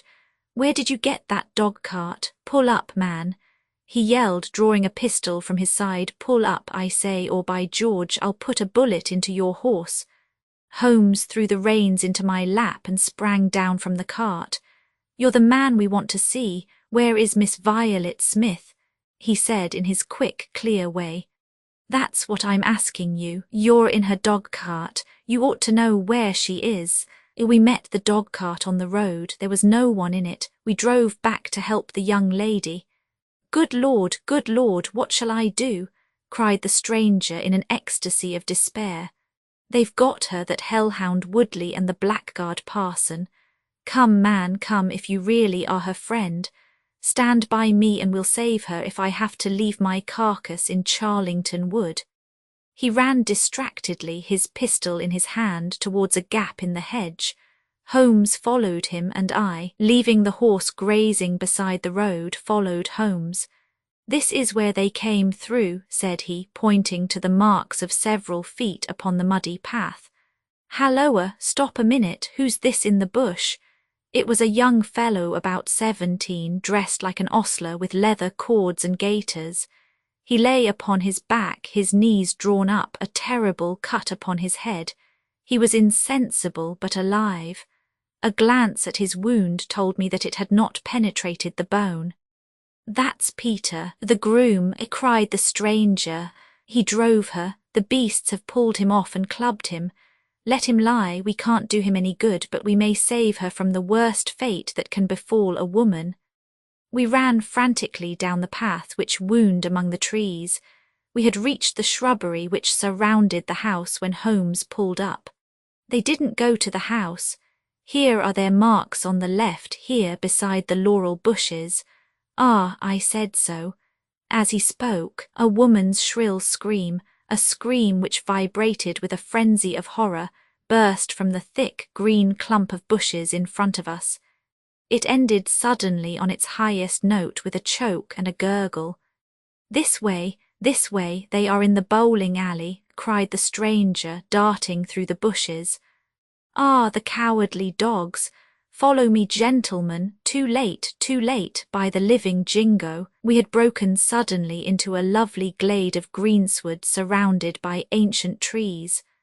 On the farther side of it, under the shadow of a mighty oak, there stood a singular group of 3 people. One was a woman, our client, drooping and faint, a handkerchief round her mouth.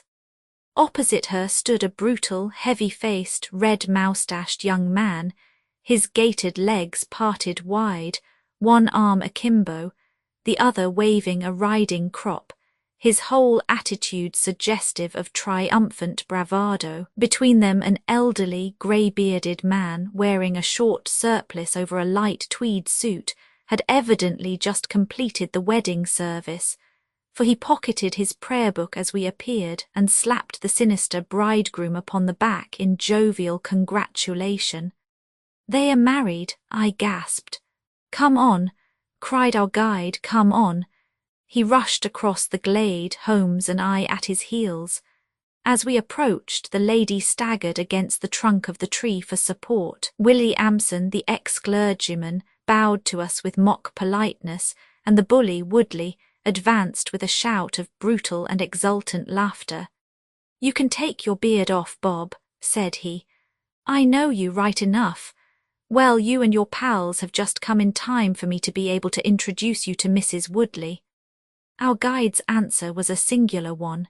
He snatched off the dark beard which had disguised him and threw it on the ground, disclosing a long, sallow, clean-shaven face below it. Then he raised his revolver and covered the young ruffian who was advancing upon him with his dangerous riding crop swinging in his hand. "Yes," said our ally, "I am Bob Carruthers, and I'll see this woman righted if I have to swing for it. I told you what I'd do if you molested her, and by the Lord, I'll be as good as my word. You're too late, she's my wife. No, she's your widow." His revolver cracked, and I saw the blood spurt from the front of Woodley's waistcoat. He spun round with a scream and fell upon his back, his hideous red face turning suddenly to a dreadful mottled pallor. The old man, still clad in his surplice, burst into such a string of foul oaths as I have never heard, and pulled out a revolver of his own, but before he could raise it he was looking down the barrel of Holmes's weapon. "Enough of this," said my friend coldly. "Drop that pistol. Watson, pick it up, hold it to his head. Thank you, you Carruthers. Give me that revolver, we'll have no more violence. Come, hand it over. Who are you then?" "My name is Sherlock Holmes." "Good Lord, you have heard of me, I see. I will represent the official police until their arrival. Here you," he shouted to a frightened groom who had appeared at the edge of the glade. "Come here, take this note as hard as you can ride to Farnham." He scribbled a few words upon a leaf from his notebook. "Give it to the superintendent at the police station. Until he comes, I must detain you all under my personal custody." The strong, masterful personality of Holmes dominated the tragic scene, and all were equally puppets in his hands. Williamson and Carruthers found themselves carrying the wounded Woodley into the house, and I gave my arm to the frightened girl. The injured man was laid on his bed, and at Holmes's request I examined him. I carried my report to where he sat in the old tapestry-hung dining room with his 2 prisoners before him. "He will live," said I. "What?" cried Carruthers, springing out of his chair. "I'll go upstairs and finish him first. Do you tell me that that angel is to be tied to Roaring Jack Woodley for life?" "You need not concern yourself about that," said Holmes. "There are 2 very good reasons why she should, under no circumstances, be his wife. In the first place, we are very safe in questioning Mr. Williamson's right to solemnize a marriage." "I have been ordained," cried the old rascal, "and also unfrocked. Once a clergyman, always a clergyman. I think not. How about the license?" "We had a license for the marriage. I have it here in my pocket." "Then you got it by trick. But in any case a forced marriage is no marriage, but it is a very serious felony, as you will discover before you have finished. You'll have time to think the point out during the next 10 years or so, unless I am mistaken. As to you, Carruthers, you would have done better to keep your pistol in your pocket." "I begin to think so, Mr. Holmes, but when I thought of all the precaution I had taken to shield this girl, for I loved her, Mr. Holmes, and it is the only time that ever I knew what love was, it fairly drove me mad to think that she was in the power of the greatest brute and bully in South Africa, a man whose name is a holy terror from Kimberley to Johannesburg. Why, Mr. Holmes, you'll hardly believe it, but ever since that girl has been in my employment, I never once let her go past this house, where I knew the rascals were lurking, without following her on my bicycle, just to see that she came to no harm. I kept my distance from her, and I wore a beard so that she should not recognize me, for she is a good and high-spirited girl, and she wouldn't have stayed in my employment long if she had thought that I was following her about the country roads. Why didn't you tell her of her danger? Because then, again, she would have left me, and I couldn't bear to face that. Even if she couldn't love me, it was a great deal to me just to see her dainty form about the house and to hear the sound of her voice. "Well," said I, "you call that love, Mr. Carruthers, but I should call it selfishness. Maybe the 2 things go together. Anyhow, I couldn't let her go. Besides, with this crowd about, it was well that she should have someone near to look after her. Then, when the cable came, I knew they were bound to make a move." "What cable?" Carruthers took a telegram from his pocket. "That's it," said he. It was short and concise. "The old man is dead." "Hum," said Holmes. "I think I see how things worked, and I can understand how this message would, as you say, bring them to a head. But while you wait, you might tell me what you can." The old reprobate with the surplice burst into a volley of bad language. "By heaven," said he, "if you squeal on us, Bob Carruthers, I'll serve you as you served Jack Woodley. You can bleat about the girl to your heart's content, for that's your own affair, but if you round on your pals to this plainclothes copper, it will be the worst day's work that ever you did." "Your reverence need not be excited," said Holmes, lighting a cigarette. "The case is clear enough against you, and all I ask is a few details for my private curiosity. However, if there's any difficulty in your telling me, I'll do the talking, and then you will see how far you have a chance of holding back your secrets. In the first place, 3 of you came from South Africa on this game, you Williamson, you Carruthers, and Woodley." "Lie number 1, said the old man. "I never saw either of them until 2 months ago, and I have never been in Africa in my life, so you can put that in your pipe and smoke it, Mr. Busybody Holmes. What he says is true, said Carruthers. Well, well, two of you came over. His Reverence is our own home-made article. You had known Ralph Smith in South Africa. You had reason to believe he would not live long. You found out that his niece would inherit his fortune.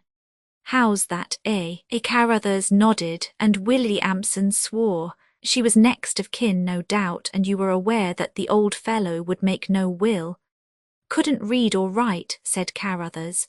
So you came over, the two of you, and hunted up the girl. The idea was that one of you was to marry her and the other have a share of the plunder. For some reason, Woodley was chosen as the husband. Why was that? We played cards for her on the voyage. He won.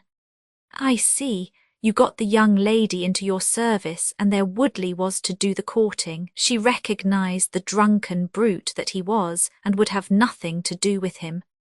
Meanwhile, your arrangement was rather upset by the fact that you had yourself fallen in love with the lady. You could no longer bear the idea of this ruffian owning her. No, by George, I couldn't. There was a quarrel between you. He left you in a rage and began to make his own plans independently of you. It strikes me, Williamson, there isn't very much that we can tell this gentleman, cried Carruthers with a bitter laugh. Yes, we quarrelled and he knocked me down. I am level with him on that anyhow. Then I lost sight of him. That was when he picked up with this outcast padre here. I found that they had set up housekeeping together at this place on the line that she had to pass for the station. I kept my eye on her after that, for I knew there was some devilry in the wind. I saw them from time to time, for I was anxious to know what they were after. 2 days ago Woodley came up to my house with this cable, which showed that Ralph Smith was dead. He asked me if I would stand by the bargain. I said I would not. He asked me if I would marry the girl myself and give him a share. I said I would willingly do so, but that she would not have me. He said, let us get her married first, and after a week or two she may see things a bit different. I said I would have nothing to do with violence, so he went off cursing, like the foul-mouthed blackguard that he was, and swearing that he would have her yet. She was leaving me this weekend, and I had got a trap to take her to the station, but I was so uneasy in my mind that I followed her on my bicycle. She had got a start, however, and before I could catch her, the mischief was done. The first thing I knew about it was when I saw you two gentlemen driving back in her dog-cart. Holmes rose and tossed the end of his cigarette into the grate. I have been very obtuse, Watson, said he. When in your report you said that you had seen the cyclist as you thought arrange his necktie in the shrubbery, that alone should have told me all. However, we may congratulate ourselves upon a curious, and in some respects a unique case. I perceive 3 of the county constabulary in the drive, and I am glad to see that the little ostler is able to keep pace with them, so it is likely that neither he nor the interesting bridegroom will be permanently damaged by their morning's adventures. I think, Watson, that in your medical capacity you might wait upon Miss Smith and tell her that if she is sufficiently recovered, we shall be happy to escort her to her mother's home. If she is not quite convalescent, you will find that a hint that we were about to telegraph to a young electrician in the Midlands would probably complete the cure. As to you, Mr. Carruthers, I think that you have done what you could to make amends for your share in an evil plot. There is my card, sir, and if my evidence can be of help in your trial, it shall be at your disposal. In the whirl of our incessant activity, it has often been difficult for me, as the reader has probably observed, to round off my narratives, and to give those final details which the curious might expect. Each case has been the prelude to another, and the crisis once over, the actors have passed forever out of our busy lives. I find, however, a short note at the end of my manuscript dealing with this case, in which I have put it upon record that Miss Violet Smith did indeed inherit a large fortune, and that she is now the wife of Cyril Morton, the senior partner of Morton and Kennedy, the famous Westminster electricians. Williamson and Woodley were both tried for abduction and assault, the former getting 7 years and the latter 10. Of the fate of Carruthers, I have no record, but I am sure that his assault was not viewed very gravely by the court, since Woodley had the reputation of being a most dangerous ruffian, and I think that a few months were sufficient to satisfy the demands of justice.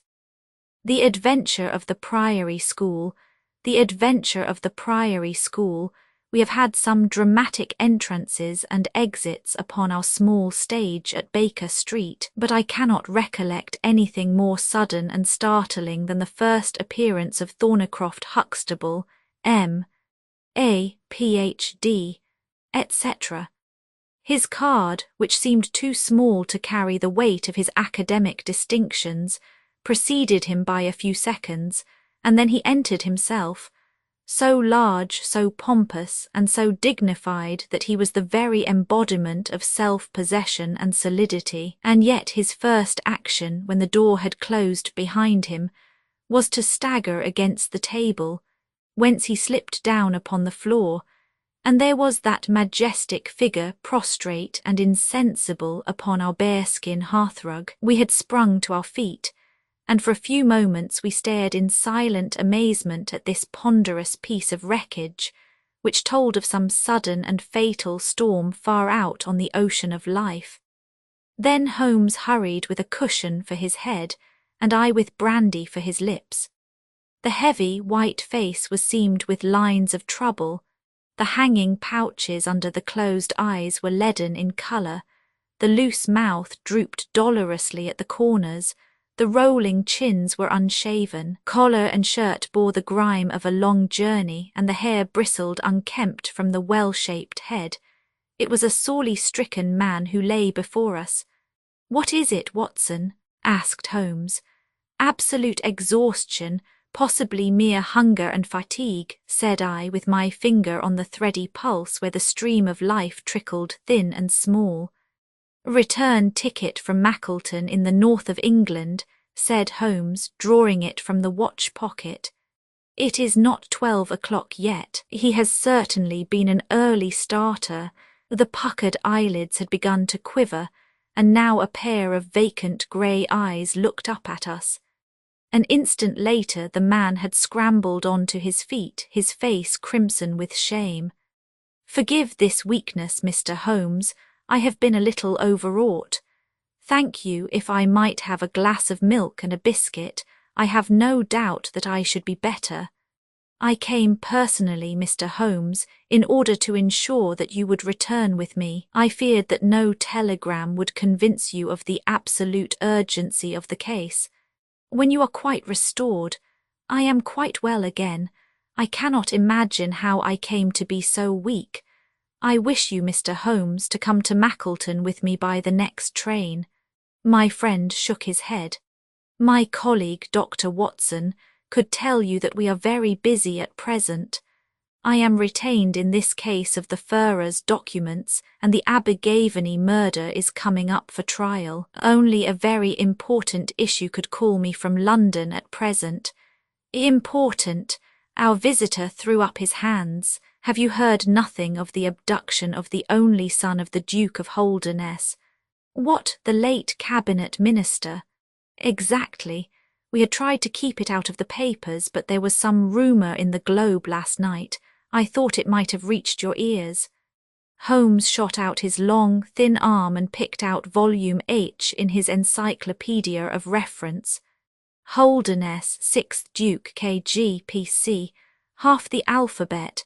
Baron Beverley, Earl of Carston, dear me, what a list. Lord Lieutenant of Hallamshire since 1900.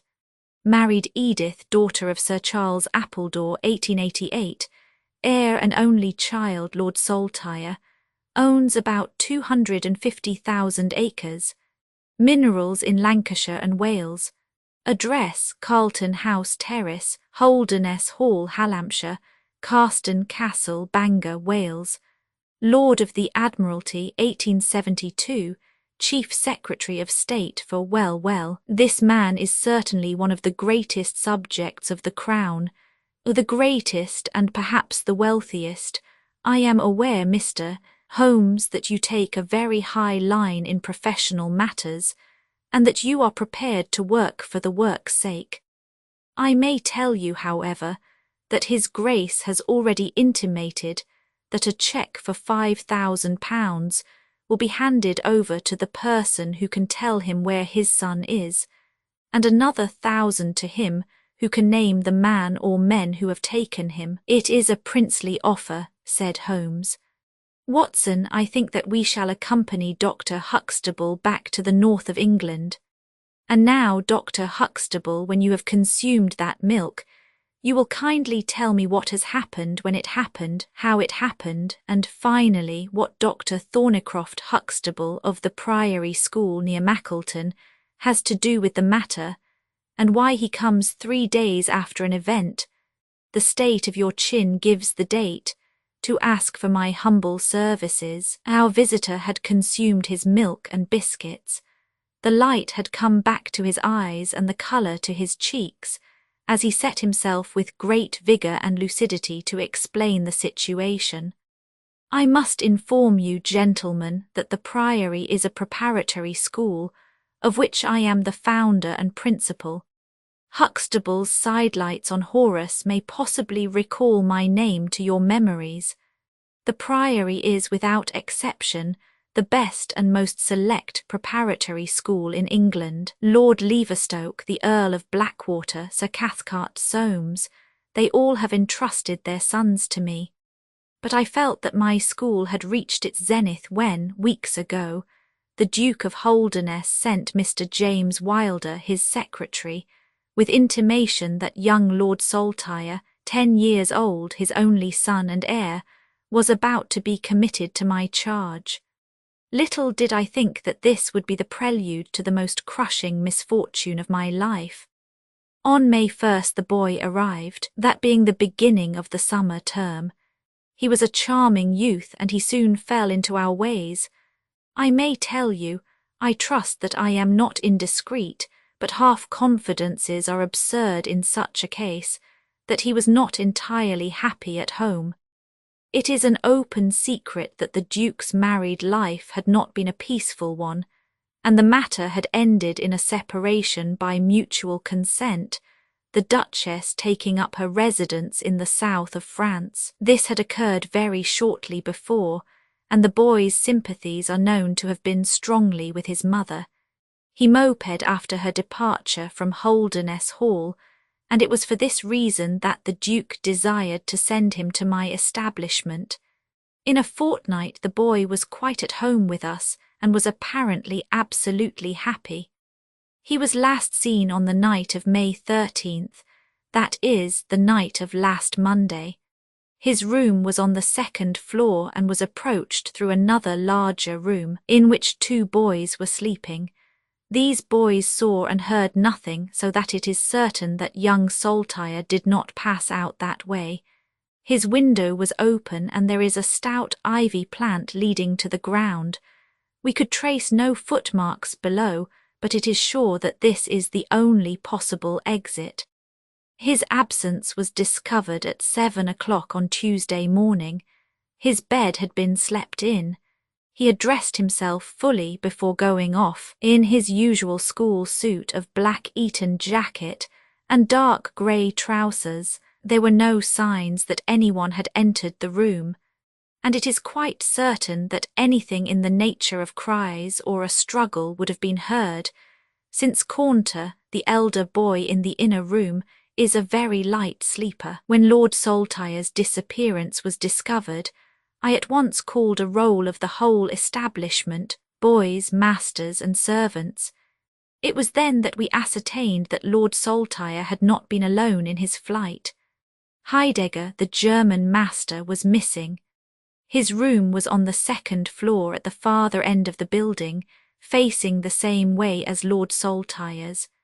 His bed had also been slept in, but he had apparently gone away partly dressed, since his shirt and socks were lying on the floor. He had undoubtedly let himself down by the ivy, for we could see the marks of his feet where he had landed on the lawn. His bicycle was kept in a small shed beside this lawn, and it also was gone. He had been with me for 2 years and came with the best references, but he was a silent, morose man, not very popular either with masters or boys. No trace could be found of the fugitives, and now on Thursday morning we are as ignorant as we were on Tuesday. Inquiry was, of course, made at once at Holderness Hall. It is only a few miles away, and we imagined that in some sudden attack of homesickness he had gone back to his father, but nothing had been heard of him. The Duke is greatly agitated, and as to me, you have seen yourselves the state of nervous prostration to which the suspense and the responsibility have reduced me. Mr. Holmes, if ever you put forward your full powers, I implore you to do so now, for never in your life could you have a case which is more worthy of them. Sherlock Holmes had listened with the utmost intentness to the statement of the unhappy schoolmaster. His drawn brows and the deep furrow between them showed that he needed no exhortation to concentrate all his attention upon a problem which, apart from the tremendous interests involved, must appeal so directly to his love of the complex and the unusual. He now drew out his notebook and jotted down 1 or 2 memoranda. "You have been very remiss in not coming to me sooner," said he severely. "You start me on my investigation with a very serious handicap. It is inconceivable, for example, that this ivy and this lawn would have yielded nothing to an expert observer. I am not to blame, Mr. Holmes. His Grace was extremely desirous to avoid all public scandal. He was afraid of his family unhappiness being dragged before the world. He has a deep horror of anything of the kind. But there has been some official investigation." "Yes, sir, and it has proved most disappointing.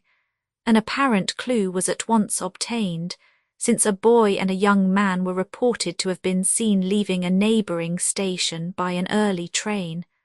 Only last night we had news that the couple had been hunted down in Liverpool, and they proved to have no connection whatever with the matter in hand. Then it was that in my despair and disappointment, after a sleepless night, I came straight to you by the early train. I suppose the local investigation was relaxed while this false clue was being followed up. It was entirely dropped, so that 3 days have been wasted. The affair has been most deplorably handled. I feel it and admit it, and yet the problem should be capable of ultimate solution. I shall be very happy to look into it. Have you been able to trace any connection between the missing boy and this German master?" "None at all." "Was he in the master's class?" "No, he never exchanged a word with him, so far as I know. That is certainly very singular. Had the boy a bicycle?" "No." "Was any other bicycle missing?" "No." "Is that certain?" "Quite." "Well, now, you do not mean to seriously suggest that this German rode off upon a bicycle in the dead of the night, bearing the boy in his arms?" "Certainly not." "Then what is the theory in your mind?" "The bicycle may have been a blind. It may have been hidden somewhere and the pair gone off on foot." "Quite so, but it seems rather an absurd blind, does it not? Were there other bicycles in this shed?" "Several." "Would he not have hidden a couple had he desired to give the idea that they had gone off upon them?" "I suppose he would." "Of course he would. The blind theory won't do. But the incident is an admirable starting point for an investigation. After all, a bicycle is not an easy thing to conceal or to destroy. One other question. Did anyone call to see the boy on the day before he disappeared?" "No." "Did he get any letters?" "Yes, 1 letter." "From whom?" "From his father." "Do you open the boy's letters?" "No." "How do you know it was from the father?" "The coat of arms was on the envelope and it was addressed in the Duke's peculiar stiff hand.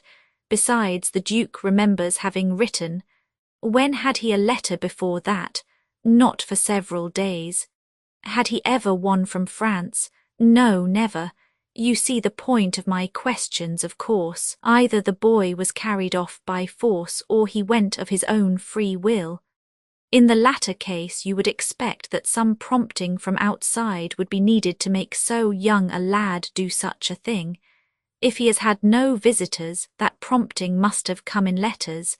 Hence I try to find out who were his correspondents. I fear I cannot help you much. His only correspondent, so far as I know, was his own father. Who wrote to him on the very day of his disappearance? Were the relations between father and son very friendly? His Grace is never very friendly with anyone. He is completely immersed in large public questions and is rather inaccessible to all ordinary emotions, but he was always kind to the boy in his own way. But the sympathies of the latter were with the mother. Yes. Did he say so? No. The Duke, then? Good heaven, no. Then how could you know? I have had some confidential talks with Mr. James Wilder, his Grace's secretary. It was he who gave me the information about Lord Saltire's feelings. I see. By the way, that last letter of the Duke's, was it found in the boy's room after he was gone? No, he had taken it with him. I think, Mr. Holmes, it is time that we were leaving for Euston. I will order a four-wheeler. In a quarter of an hour we shall be at your service. If you are telegraphing home, Mr. Huxtable, it would be well to allow the people in your neighbourhood to imagine that the inquiry is still going on in Liverpool, or wherever else that red herring led your pack. In the meantime, I will do a little quiet work at your own doors, and perhaps the scent is not so cold, but that two old hounds like Watson and myself may get a sniff of it. That evening found us in the cold, bracing atmosphere of the Peak country, in which Dr. Huxtable's famous school is situated. It was already dark when we reached it. A card was lying on the hall table, and the butler whispered something to his master, who turned to us with agitation in every heavy feature. "The Duke is here," said he. "The Duke and Mr. Wilder are in the study. Come, gentlemen, and I will introduce you." I was, of course, familiar with the pictures of the famous statesman, but the man himself was very different from his representation. He was a tall and stately person, scrupulously dressed, with a drawn, thin face, and a nose which was grotesquely curved and long. His complexion was of a dead pallor, which was more startling by contrast with a long, dwindling beard of vivid red, which flowed down over his white waistcoat with his watch-chain gleaming through its fringe. Such was the stately presence who looked stonily at us from the centre of Dr. Huxtable's hearthrug. Beside him stood a very young man, whom I understood to be Wilder, the private secretary. He was small, nervous, alert, with intelligent, light blue eyes and mobile features. It was he who at once, in an incisive and positive tone, opened the conversation. "I called this morning, Dr. Huxtable, too late to prevent you from starting for London.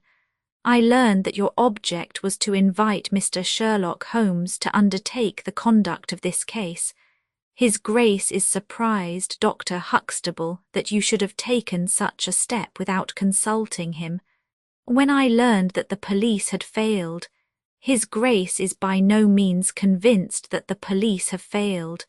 But surely, Mr. Wilder, you are well aware, Dr. Huxtable, that His Grace is particularly anxious to avoid all public scandal. He prefers to take as few people as possible into his confidence. The matter can be easily remedied, said the browbeaten doctor. Mr. Sherlock Holmes can return to London by the morning train. Hardly that, doctor, hardly that, said Holmes in his blandest voice. This northern air is invigorating and pleasant, so I propose to spend a few days upon your moors, and to occupy my mind as best I may. Whether I have the shelter of your roof or of the village inn is, of course, for you to decide. I could see that the unfortunate doctor was in the last stage of indecision, from which he was rescued by the deep, sonorous voice of the red-bearded Duke, which boomed out like a dinner gong. I agree with Mr. Wilder, Dr. Huxtable, that you would have done wisely to consult me, but since Mr. Holmes has already been taken into your confidence, it would indeed be absurd that we should not avail ourselves of his services. Far from going to the inn, Mr. Holmes, I should be pleased if you would come and stay with me at Holderness Hall. I thank your Grace. For the purposes of my investigation, I think that it would be wiser for me to remain at the scene of the mystery. Just as you like, Mr. Holmes. Any information which Mr. Wilder or I can give you is, of course, at your disposal. It will probably be necessary for me to see you at the hall, said Holmes. I would only ask you now, sir, whether you have formed any explanation in your own mind as to the mysterious disappearance of your son. No, sir, I have not. Excuse me if I allude to that which is painful to you, but I have no alternative. Do you think that the Duchess had anything to do with the matter? The great minister showed perceptible hesitation. I do not think so, he said at last. The other most obvious explanation is that the child has been kidnapped for the purpose of levying ransom. You have not had any demand of the sort. No, sir. One more question, Your Grace. I understand that you wrote to your son upon the day when this incident occurred. No, I wrote upon the day before.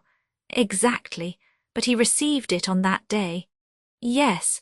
Was there anything in your letter which might have unbalanced him or induced him to take such a step? No, sir, certainly not. Did you post that letter yourself? The nobleman's reply was interrupted by his secretary, who broke in with some heat. His Grace is not in the habit of posting letters himself, said he.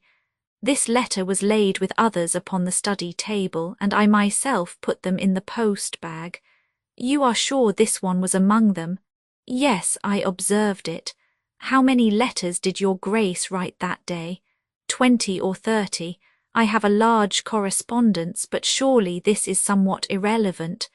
Not entirely, said Holmes. For my own part, the Duke continued, I have advised the police to turn their attention to the south of France. I have already said that I do not believe that the Duchess would encourage so monstrous an action, but the lad had the most wrong-headed opinions, and it is possible that he may have fled to her, aided and abetted by this German. I think, Dr. Huxtable, that we will now return to the hall. I could see that there were other questions which Holmes would have wished to put, but the nobleman's abrupt manner showed that the interview was at an end. It was evident that to his intensely aristocratic nature, this discussion of his intimate family affairs with a stranger was most abhorrent, and that he feared lest every fresh question would throw a fiercer light into the discreetly shadowed corners of his ducal history. When the nobleman and his secretary had left, my friend flung himself at once with characteristic eagerness into the investigation. The boy's chamber was carefully examined, and yielded nothing save the absolute conviction that it was only through the window that he could have escaped. The German master's room and effects gave no further clue. In his case, a trailer of ivy had given way under his weight, and we saw by the light of a lantern the mark on the lawn where his heels had come down. That one dint in the short, green grass was the only material witness left of this inexplicable nocturnal flight. Sherlock Holmes left the house alone and only returned after 11. He had obtained a large ordnance map of the neighbourhood, and this he brought into my room, where he laid it out on the bed, and having balanced the lamp in the middle of it, he began to smoke over it, and occasionally to point out objects of interest with the reeking amber of his pipe. Holmes' map of the neighbourhood of the school. "This case grows upon me, Watson," said he. "There are decidedly some points of interest in connection with it. In this early stage, I want you to realize those geographical features which may have a good deal to do with our investigation. Look at this map. This dark square is the Priory School. I'll put a pin in it. Now this line is the main road. You see that it runs east and west past the school, and you see also that there is no side road for a mile either way. If these two folk passed away by road, it was this road."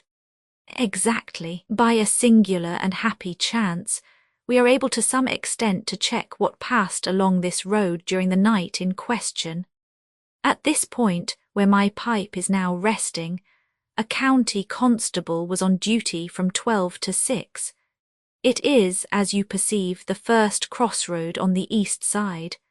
This man declares that he was not absent from his post for an instant, and he is positive that neither boy nor man could have gone that way unseen. I have spoken with this policeman tonight, and he appears to me to be a perfectly reliable person.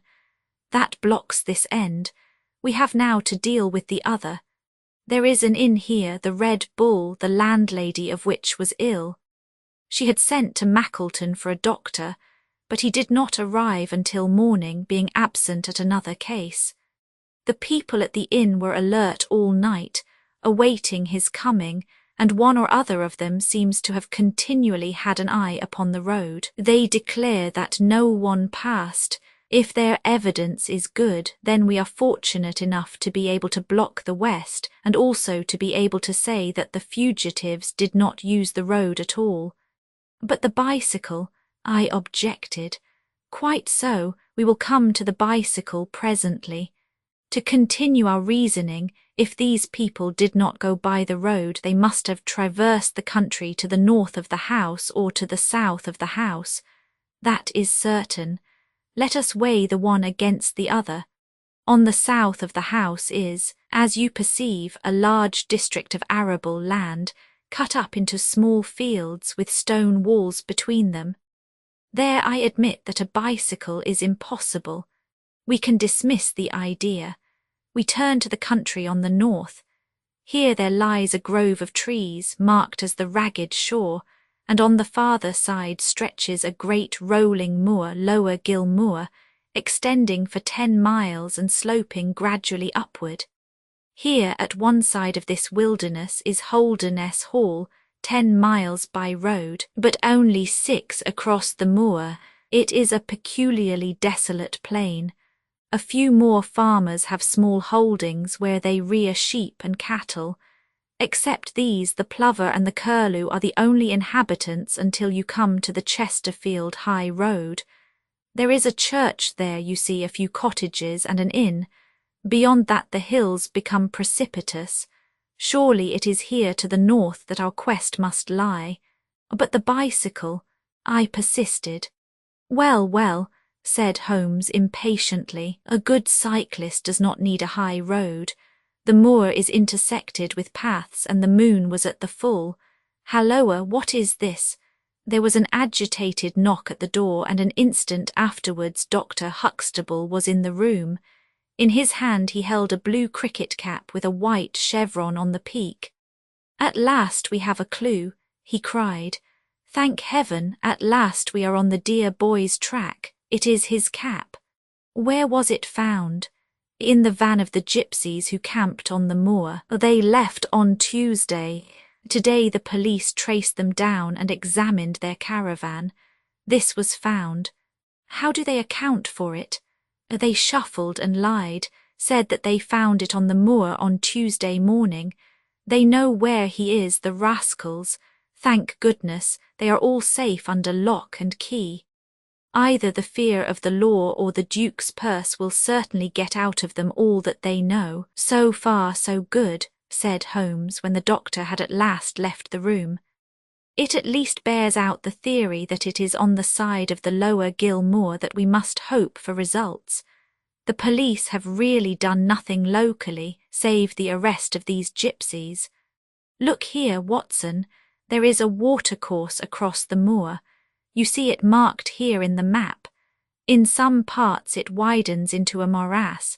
This is particularly so in the region between Holderness Hall and the school. It is vain to look elsewhere for tracks in this dry weather, but at that point there is certainly a chance of some record being left. I will call you early tomorrow morning, and you and I will try if we can throw some little light upon the mystery. The day was just breaking when I woke to find the long, thin form of Holmes by my bedside. He was fully dressed and had apparently already been out. "I have done the lawn and the bicycle shed," said he, "and I have also had a rumble through the ragged shore. Now, Watson, there is cocoa ready in the next room. I must beg you to hurry, for we have a great day before us." His eyes shone, and his cheek was flushed with the exhilaration of the master workman who sees his work lie ready before him. A very different Holmes, this active, alert man, from the introspective and pallid dreamer of Baker Street. I felt, as I looked upon that supple figure, alive with nervous energy, that it was indeed a strenuous day that awaited us, and yet it opened in the blackest disappointment. With high hopes we struck across the peaty, russet moor, intersected with 1,000 sheep paths, until we came to the broad, light green belt which marked the morass between us and Holderness. Certainly, if the lad had gone homeward, he must have passed this, and he could not pass it without leaving his traces. But no sign of him or the German could be seen. With a darkening face my friend strode along the margin, eagerly observant of every muddy stain upon the mossy surface. Sheep marks there were in profusion, and at one place some miles down cows had left their tracks, nothing more. "Check number 1, said Holmes, looking gloomily over the rolling expanse of the moor. "There is another morass down yonder and a narrow neck between. Halloa, halloa, halloa, what have we here?" We had come on a small black ribbon of pathway. In the middle of it, clearly marked on the sodden soil, was the track of a bicycle. "Hurrah!" I cried. "We have it." But Holmes was shaking his head, and his face was puzzled and expectant rather than joyous. "A bicycle, certainly, but not the bicycle," said he. "I am familiar with 42 different impressions left by tyres. This, as you perceive, is a Dunlop with a patch upon the outer cover. Heidegger's tyres were Palmer's, leaving longitudinal stripes. Aveling, the mathematical master, was sure upon the point. Therefore it is not Heidegger's track. The boys, then, possibly, if we could prove a bicycle to have been in his possession. But this we have utterly failed to do.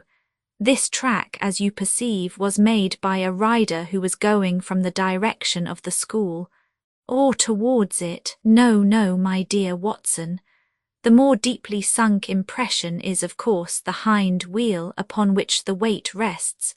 You perceive several places where it has passed across and obliterated the more shallow mark of the front one. It was undoubtedly heading away from the school. It may or may not be connected with our inquiry, but we will follow it backwards before we go any farther. We did so, and at the end of a few hundred yards lost the tracks as we emerged from the boggy portion of the moor.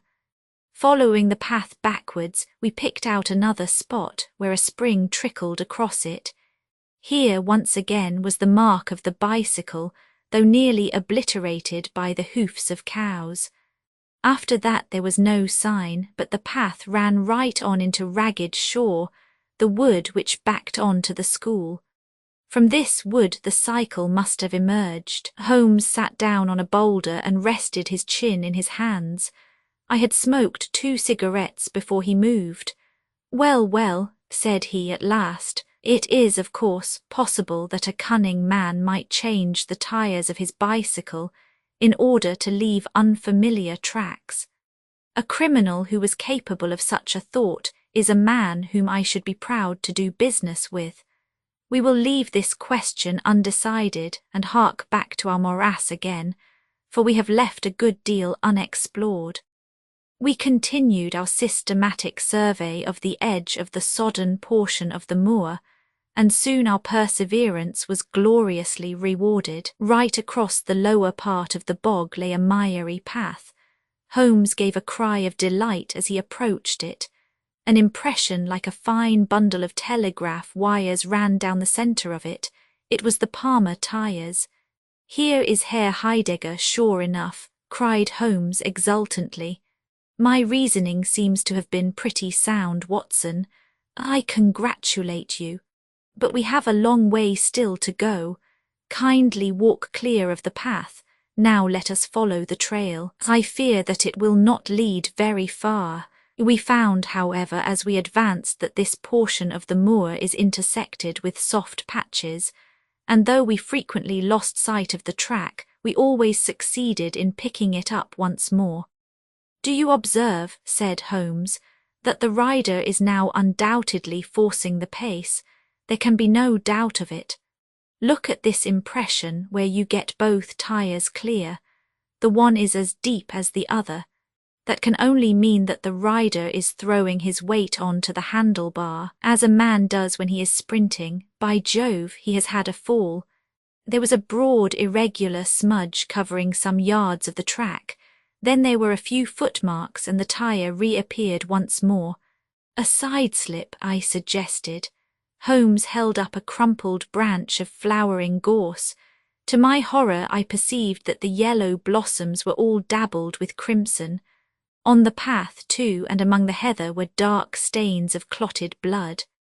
"Bad," said Holmes. "Bad, stand clear, Watson, not an unnecessary footstep. What do I read here? He fell wounded, he stood up, he remounted, he proceeded. But there is no other track. Cattle on this side path. He was surely not gored by a bull, impossible. But I see no traces of anyone else. We must push on, Watson. Surely, with Staines as well as the track to guide us, he cannot escape us now." Our search was not a very long one. The tracks of the tyre began to curve fantastically upon the wet and shining path. Suddenly, as I looked ahead, the gleam of metal caught my eye from amid the thick gorse bushes. Out of them we dragged a bicycle, Palmer-tyred, one pedal bent, and the whole front of it horribly smeared and slobbered with blood. On the other side of the bushes a shoe was projecting. We ran round, and there lay the unfortunate rider. He was a tall man, full-bearded, with spectacles, one glass of which had been knocked out. The cause of his death was a frightful blow upon the head, which had crushed in part of his skull. That he could have gone on after receiving such an injury said much for the vitality and courage of the man. He wore shoes but no socks, and his open coat disclosed a nightshirt beneath it. It was undoubtedly the German master.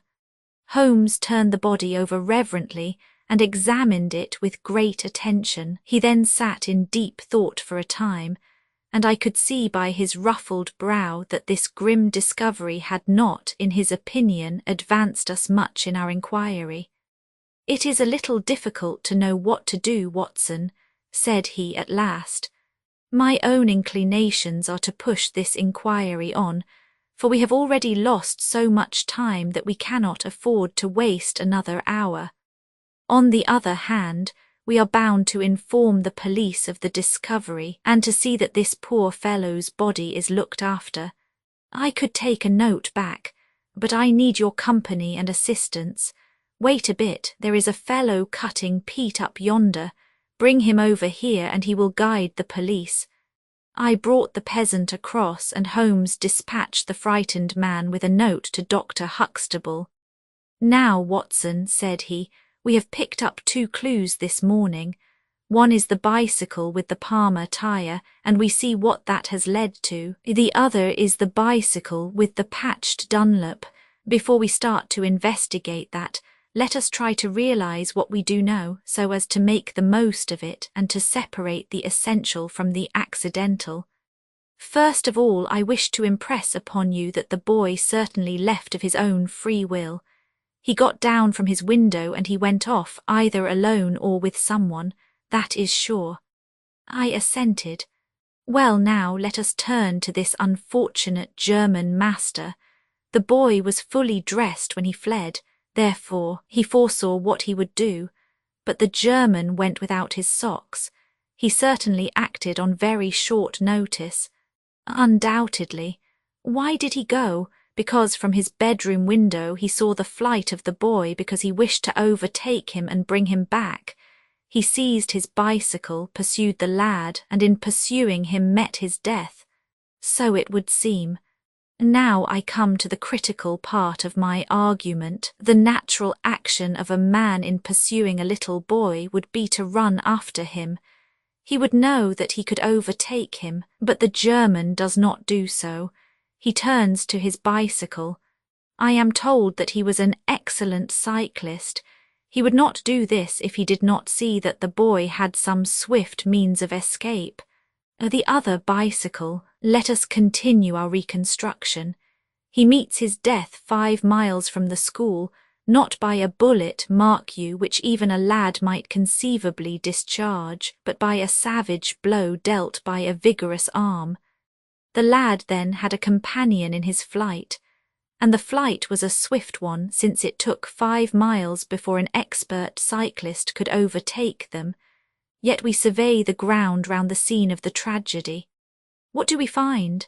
A few cattle tracks, nothing more. I took a wide sweep round, and there is no path within 50 yards.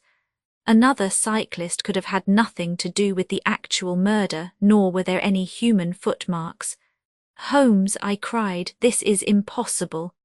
Admirable, he said, a most illuminating remark. It is impossible as I state it, and therefore I must in some respect have stated it wrong. Yet you saw for yourself. Can you suggest any fallacy?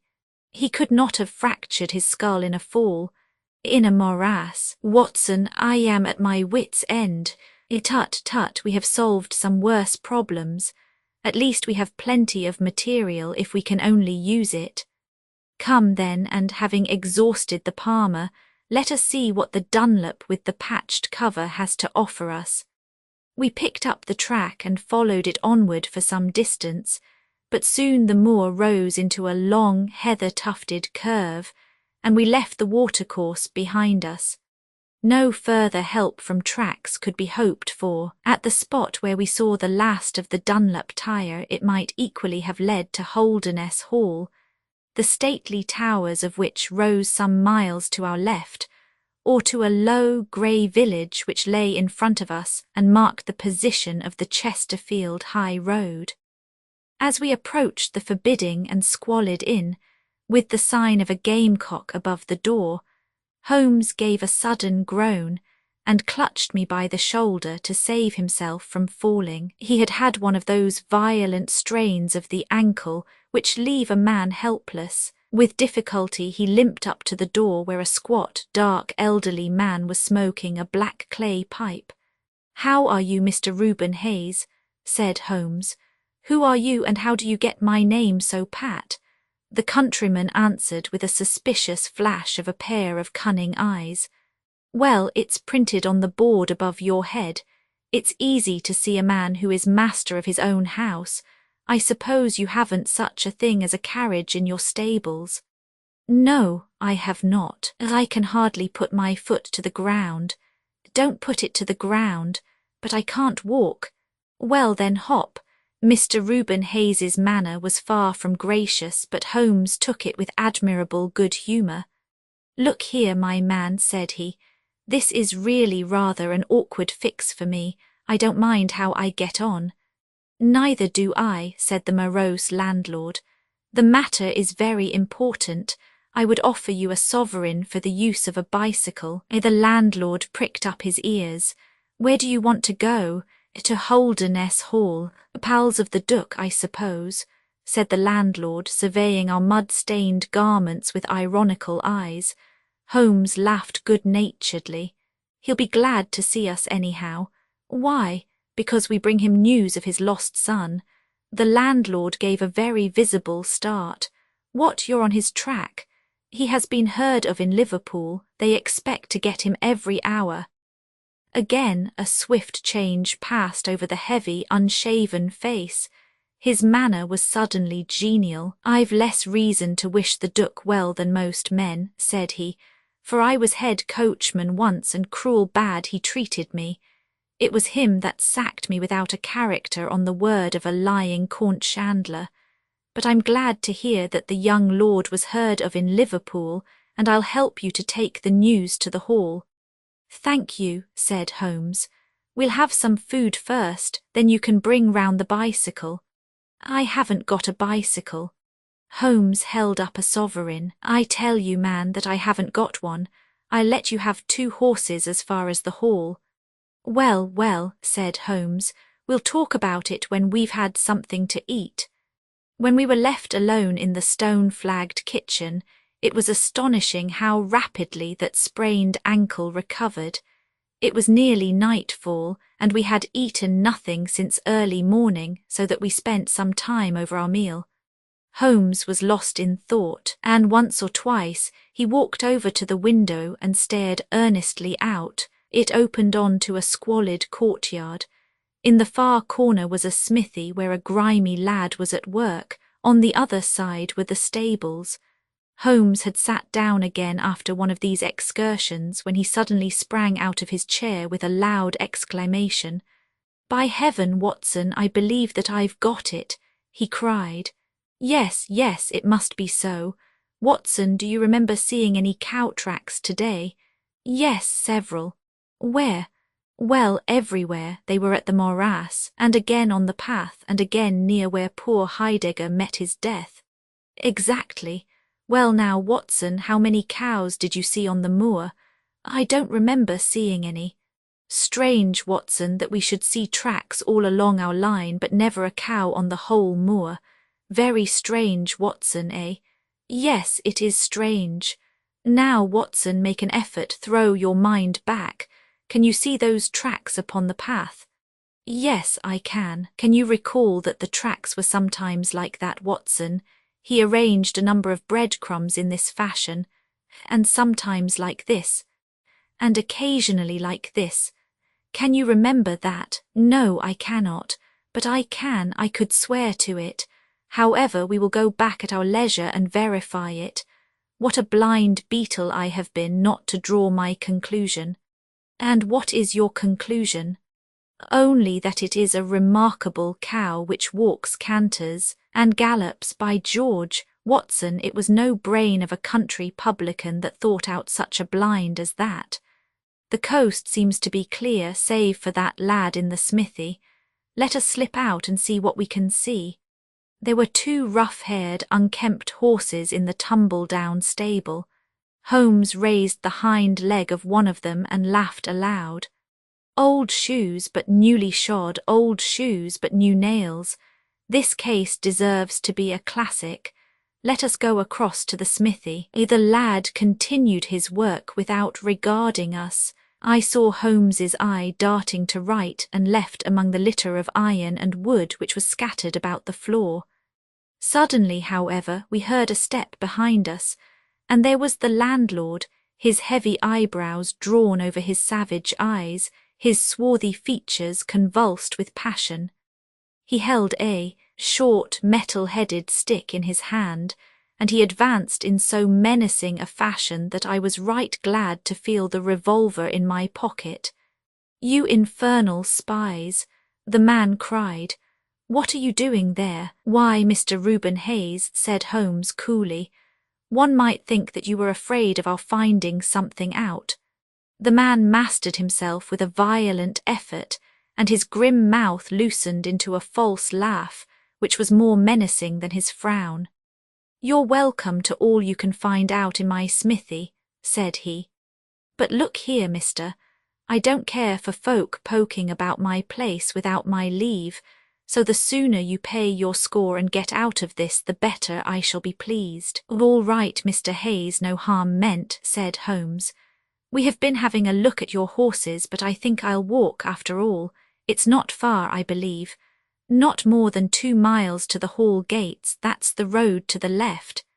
He watched us with sullen eyes until we had left his premises.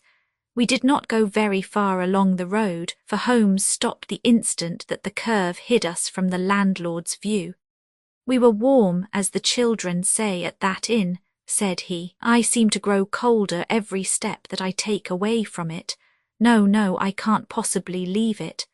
I am convinced, said I, that this Reuben Hayes knows all about it. A more self-evident villain I never saw. Oh, he impressed you in that way, did he? There are the horses, there is the smithy. Yes, it is an interesting place, this Fighting Cock. I think we shall have another look at it in an unobtrusive way. A long, sloping hillside, dotted with grey limestone boulders, stretched behind us. We had turned off the road and were making our way up the hill when, looking in the direction of Holderness Hall, I saw a cyclist coming swiftly along. "Get down, Watson," cried Holmes with a heavy hand upon my shoulder. We had hardly sunk from view when the man flew past us on the road. Amid a rolling cloud of dust, I caught a glimpse of a pale, agitated face.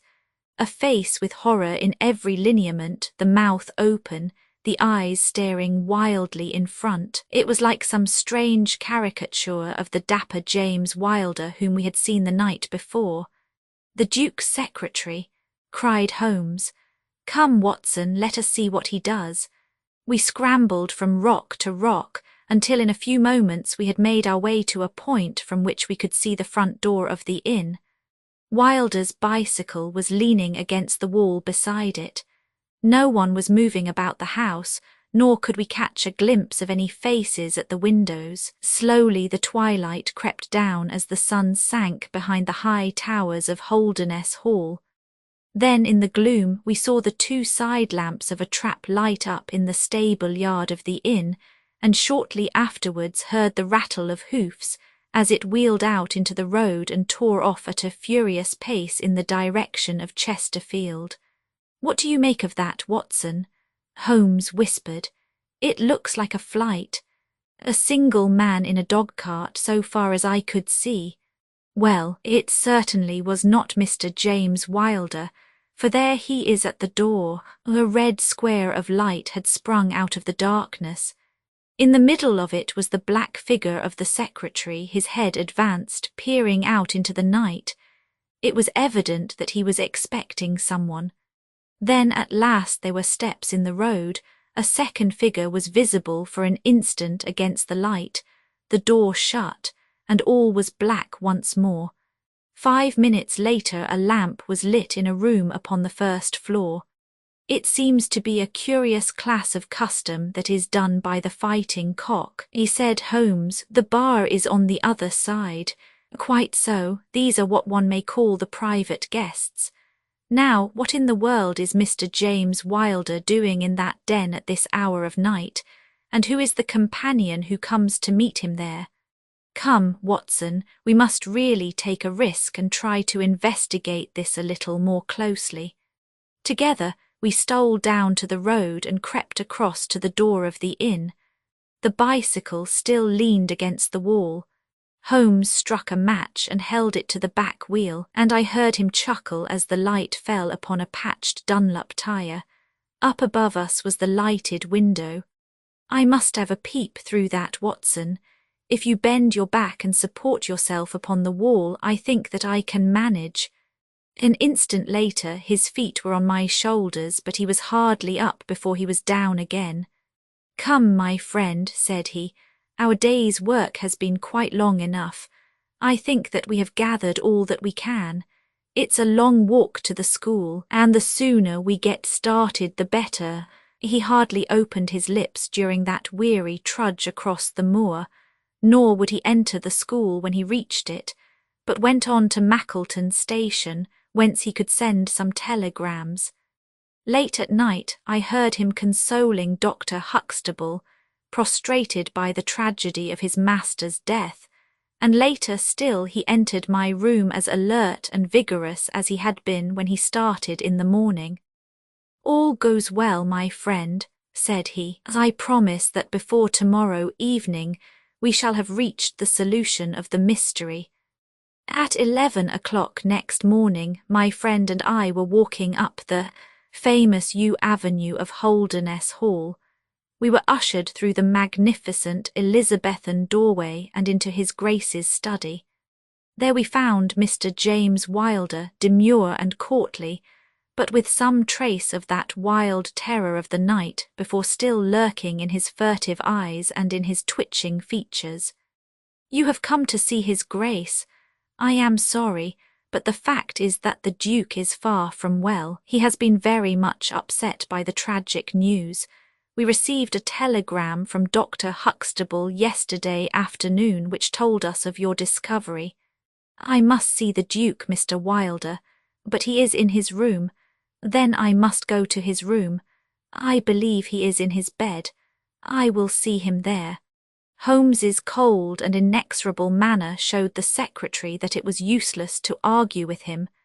"Very good, Mr. Holmes, I will tell him that you are here." After an hour's delay the great nobleman appeared.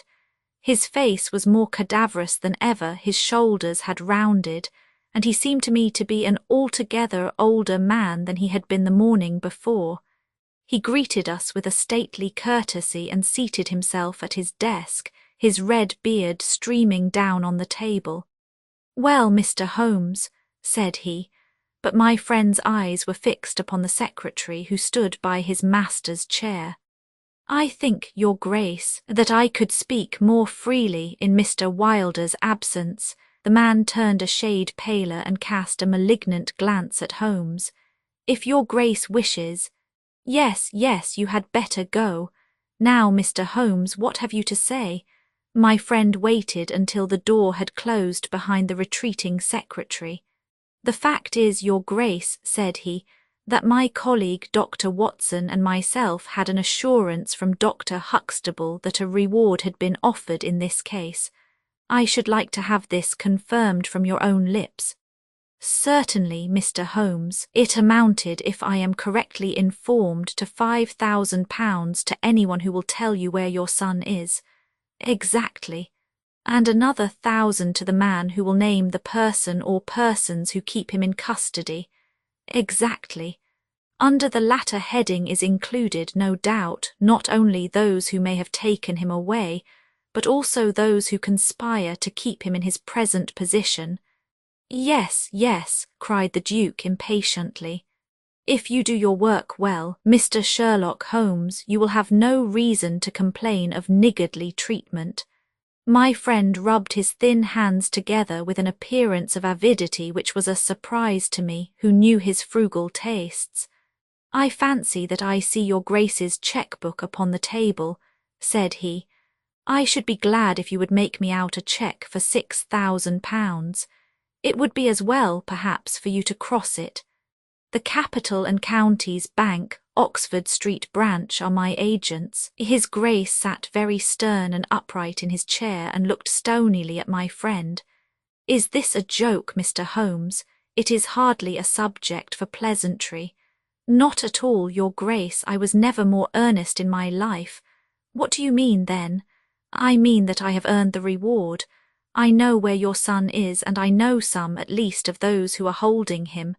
The Duke's beard had turned more aggressively red than ever against his ghastly white face. "Where is he?" he gasped. "He is, or was last night, at the Fighting Cock Inn, about 2 miles from your park gate." The Duke fell back in his chair. "And whom do you accuse?" Sherlock Holmes's answer was an astounding one. He stepped swiftly forward and touched the Duke upon the shoulder. "I accuse you," said he. "And now, your Grace, I'll trouble you for that cheque." Never shall I forget the Duke's appearance as he sprang up and clawed with his hands, like one who is sinking into an abyss. Then, with an extraordinary effort of aristocratic self-command, he sat down and sank his face in his hands. It was some minutes before he spoke. "How much do you know?" he asked at last, without raising his head. "I saw you together last night. Does anyone else beside your friend know?" "I have spoken to no one." The Duke took a pen in his quivering fingers and opened his cheque-book. "I shall be as good as my word, Mr. Holmes. I am about to write your cheque, however unwelcome the information which you have gained may be to me. When the offer was first made, I little thought the turn which events might take. But you and your friend are men of discretion, Mr. Holmes. I hardly understand your grace. I must put it plainly, Mr. Holmes. If only you two know of this incident, there is no reason why it should go any farther. I think £12,000 is the sum that I owe you, is it not? But Holmes smiled and shook his head. I fear, your grace, that matters can hardly be arranged so easily. There is the death of this schoolmaster to be accounted for. But James knew nothing of that. You cannot hold him responsible for that. It was the work of this brutal ruffian whom he had the misfortune to employ. I must take the view, your grace, that when a man embarks upon a crime, he is morally guilty of any other crime which may spring from it. Morally, Mr. Holmes, no doubt you are right, but surely not in the eyes of the law. A man cannot be condemned for a murder at which he was not present, and which he loathes and abhors as much as you do. The instant that he heard of it, he made a complete confession to me, so filled was he with horror and remorse. He lost not an hour in breaking entirely with the murderer. Oh, Mr. Holmes, you must save him, you must save him. I tell you that you must save him. The Duke had dropped the last attempt at self-command, and was pacing the room with a convulsed face and with his clenched hands raving in the air. At last he mastered himself and sat down once more at his desk. I appreciate your conduct in coming here before you spoke to anyone else, said he. At least we may take counsel how far we can minimize this hideous scandal. Exactly, said Holmes.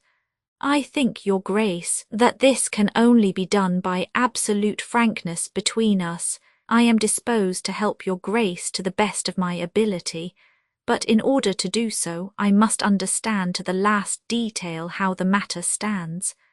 I realize that your words applied to Mr. James Wilder, and that he is not the murderer. No, the murderer has escaped. Sherlock Holmes smiled demurely. Your grace can hardly have heard of any small reputation which I possess, or you would not imagine that it is so easy to escape me. Mr. Reuben Hayes was arrested at Chesterfield on my information at 11 o'clock last night. I had a telegram from the head of the local police before I left the school this morning. The Duke leaned back in his chair and stared with amazement at my friend. You seem to have powers that are hardly human, said he. So Reuben Hayes is taken. I am right glad to hear it if it will not react upon the fate of James. Your secretary? No, sir, my son. It was Holmes's turn to look astonished. I confess that this is entirely new to me, your grace. I must beg you to be more explicit. I will conceal nothing from you. I agree with you that complete frankness, however painful it may be to me, is the best policy in this desperate situation to which James's folly and jealousy have reduced us. When I was a very young man, Mr. Holmes, I loved with such a love as comes only once in a lifetime. I offered the lady marriage, but she refused it on the grounds that such a match might mar my career. Had she lived, I would certainly never have married anyone else. She died and left this one child, whom for her sake I have cherished and cared for. I could not acknowledge the paternity to the world, but I gave him the best of educations, and since he came to manhood, I have kept him near my person. He surmised my secret, and has presumed ever since upon the claim which he has upon me, and upon his power of provoking a scandal which would be abhorrent to me. His presence had something to do with the unhappy issue of my marriage. Above all, he hated my young legitimate heir from the first with a persistent hatred. You may well ask me why, under these circumstances, I still kept James under my roof. I answer that it was because I could see his mother's face in his, and that for her dear sake there was no end to my long suffering. All her pretty ways too, there was not one of them which he could not suggest and bring back to my memory. I could not send him away, but I feared so much lest he should do Arthur that is Lord Saltire, a mischief that I dispatched him for safety to Dr. Huxtable's school. James came into contact with this fellow Hayes because the man was a tenant of mine and James acted as agent. The fellow was a rascal from the beginning, but in some extraordinary way James became intimate with him. He had always a taste for low company. When James determined to kidnap Lord Saltire, it was of this man's service that he availed himself. You remember that I wrote to Arthur upon that last day. Well, James opened the letter and inserted a note asking Arthur to meet him in a little wood called the Ragged Shaw, which is near to the school. He used the Duchess's name, and in that way got the boy to come. That evening James bicycled over. I am telling you what he has himself confessed to me, and he told Arthur, whom he met in the wood, that his mother longed to see him, that she was awaiting him on the moor, and that if he would come back into the wood at midnight he would find a man with a horse who would take him to her. Poor Arthur fell into the trap. He came to the appointment and found this fellow Hayes with a led pony. Arthur mounted and they set off together. It appears, though this James only heard yesterday, that they were pursued, that Hayes struck the pursuer with his stick, and that the man died of his injuries. Hayes brought Arthur to his public house, the Fighting Cock, where he was confined in an upper room, under the care of Mrs.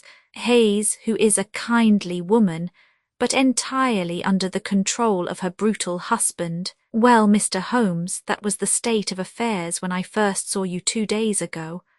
I had no more idea of the truth than you.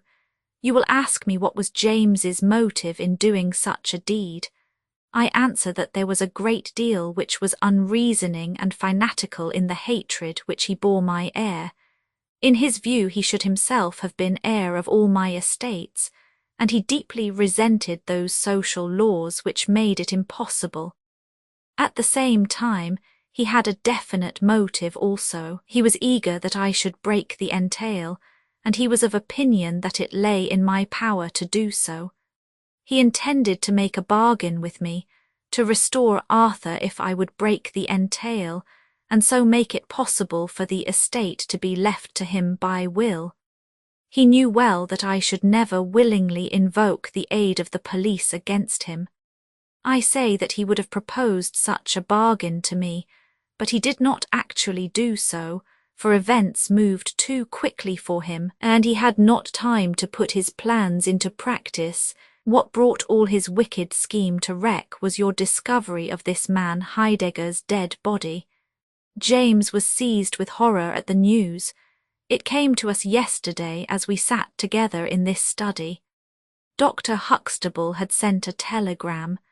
James was so overwhelmed with grief and agitation that my suspicions, which had never been entirely absent, rose instantly to a certainty, and I taxed him with the deed. He made a complete voluntary confession. Then he implored me to keep his secret for 3 days longer, so as to give his wretched accomplice a chance of saving his guilty life. I yielded, as I have always yielded, to his prayers, and instantly James hurried off to the Fighting Cock to warn Hayes and give him the means of flight. I could not go there by daylight without provoking comment, but as soon as night fell I hurried off to see my dear Arthur. I found him safe and well, but horrified beyond expression by the dreadful deed he had witnessed. In deference to my promise, and much against my will, I consented to leave him there for 3 days, under the charge of Mrs. Hayes, since it was evident that it was impossible to inform the police where he was without telling them also who was the murderer. And I could not see how that murderer could be punished without ruin to my unfortunate James. You asked for frankness, Mr. Holmes, and I have taken you at your word, for I have now told you everything without an attempt at circumlocution or concealment. Do you in turn be as frank with me? I will, said Holmes. In the first place, your Grace, I am bound to tell you that you have placed yourself in a most serious position in the eyes of the law. You have condoned a felony, and you have aided the escape of a murderer, for I cannot doubt that any money which was taken by James Wilder to aid his accomplice in his flight came from your Grace's purse. The Duke bowed his assent. This is indeed a most serious matter. Even more culpable, in my opinion, Your Grace, is your attitude towards your younger son. You leave him in this den for 3 days. Under solemn promises. What are promises to such people as these? You have no guarantee that he will not be spirited away again. To humour your guilty elder son, you have exposed your innocent younger son to imminent and unnecessary danger. It was a most unjustifiable action. The proud Lord of Holderness was not accustomed to be so rated in his own ducal hall. The blood flushed into his high forehead, but his conscience held him dumb. I will help you, but on one condition only. It is that you ring for the footman and let me give such orders as I like. Without a word, the Duke pressed the electric bell. A servant entered. You will be glad to hear, said Holmes, that your young master is found. It is the Duke's desire that the carriage shall go at once to the Fighting Cock Inn to bring Lord Saltire home. Now, said Holmes, when the rejoicing lackey had disappeared, having secured the future, we can afford to be more lenient with the past. I am not in an official position, and there is no reason, so long as the ends of justice are served, why I should disclose all that I know. As to Hayes, I say nothing. The gallows awaits him, and I would do nothing to save him from it. What he will divulge I cannot tell, but I have no doubt that your Grace could make him understand that it is to his interest to be silent. From the police point of view, he will have kidnapped the boy for the purpose of ransom. If they do not themselves find it out, I see no reason why I should prompt them to take a broader point of view. I would warn your Grace, however, that the continued presence of Mr. James Wilder in your household can only lead to misfortune. I understand that, Mr. Holmes, and it is already settled that he shall leave me forever and go to seek his fortune in Australia. In that case, your Grace, since you have yourself stated that any unhappiness in your married life was caused by his presence, I would suggest that you make such amends as you can to the Duchess, and that you try to resume those relations which have been so unhappily interrupted. That also I have arranged, Mr. Holmes. I wrote to the Duchess this morning. In that case, said Holmes, rising, I think that my friend and I can congratulate ourselves upon several most happy results from our little visit to the north. There is one other small point upon which I desire some light. This fellow Hayes had shod his horses with shoes which counterfeited the tracks of cows. Was it from Mr. Wilder that he learned so extraordinary a device? The Duke stood in thought for a moment, with a look of intense surprise on his face. Then he opened a door and showed us into a large room furnished as a museum. He led the way to a glass case in a corner and pointed to the inscription. These shoes, it ran, were dug up in the moat of Holderness Hall. They are for the use of horses, but they are shaped below with a cloven foot of iron, so as to throw pursuers off the track. They are supposed to have belonged to some of the marauding barons of Holderness in the Middle Ages. Holmes opened the case, and moistening his finger he passed it along the shoe. A thin film of recent mud was left upon his skin. Thank you, said he as he replaced the glass. It is the second most interesting object that I have seen in the north, and the first. Holmes folded up his cheque and placed it carefully in his notebook. I am a poor man, said he, as he patted it affectionately and thrust it into the depths of his inner pocket. The Adventure of Black Peter, the Adventure of Black Peter. I have never known my friend to be in better form, both mental and physical, than in the year 95. His increasing fame had brought with it an immense practice, and I should be guilty of an indiscretion if I were even to hint at the identity of some of the illustrious clients who crossed our humble threshold in Baker Street. Holmes, however, like all great artists, lived for his art's sake, and save in the case of the Duke of Holderness, I have seldom known him claim any large reward for his inestimable services. So unworldly was he, or so capricious, that he frequently refused his help to the powerful and wealthy where the problem made no appeal to his sympathies, while he would devote weeks of most intense application to the affairs of some humble client whose case presented those strange and dramatic qualities which appealed to his imagination and challenged his ingenuity. In this memorable year 95, a curious and incongruous succession of cases had engaged his attention, ranging from his famous investigation of the sudden death of Cardinal Tosca, an inquiry which was carried out by him at the express desire of His Holiness, the Pope, down to his arrest of Wilson, the notorious canary trainer, which removed a plague spot from the East End of London. Close on the heels of these two famous cases came the tragedy of Woodman's Lee and the very obscure circumstances which surrounded the death of Captain Peter Carey. No record of the doings of Mr. Sherlock Holmes would be complete which did not include some account of this very unusual affair.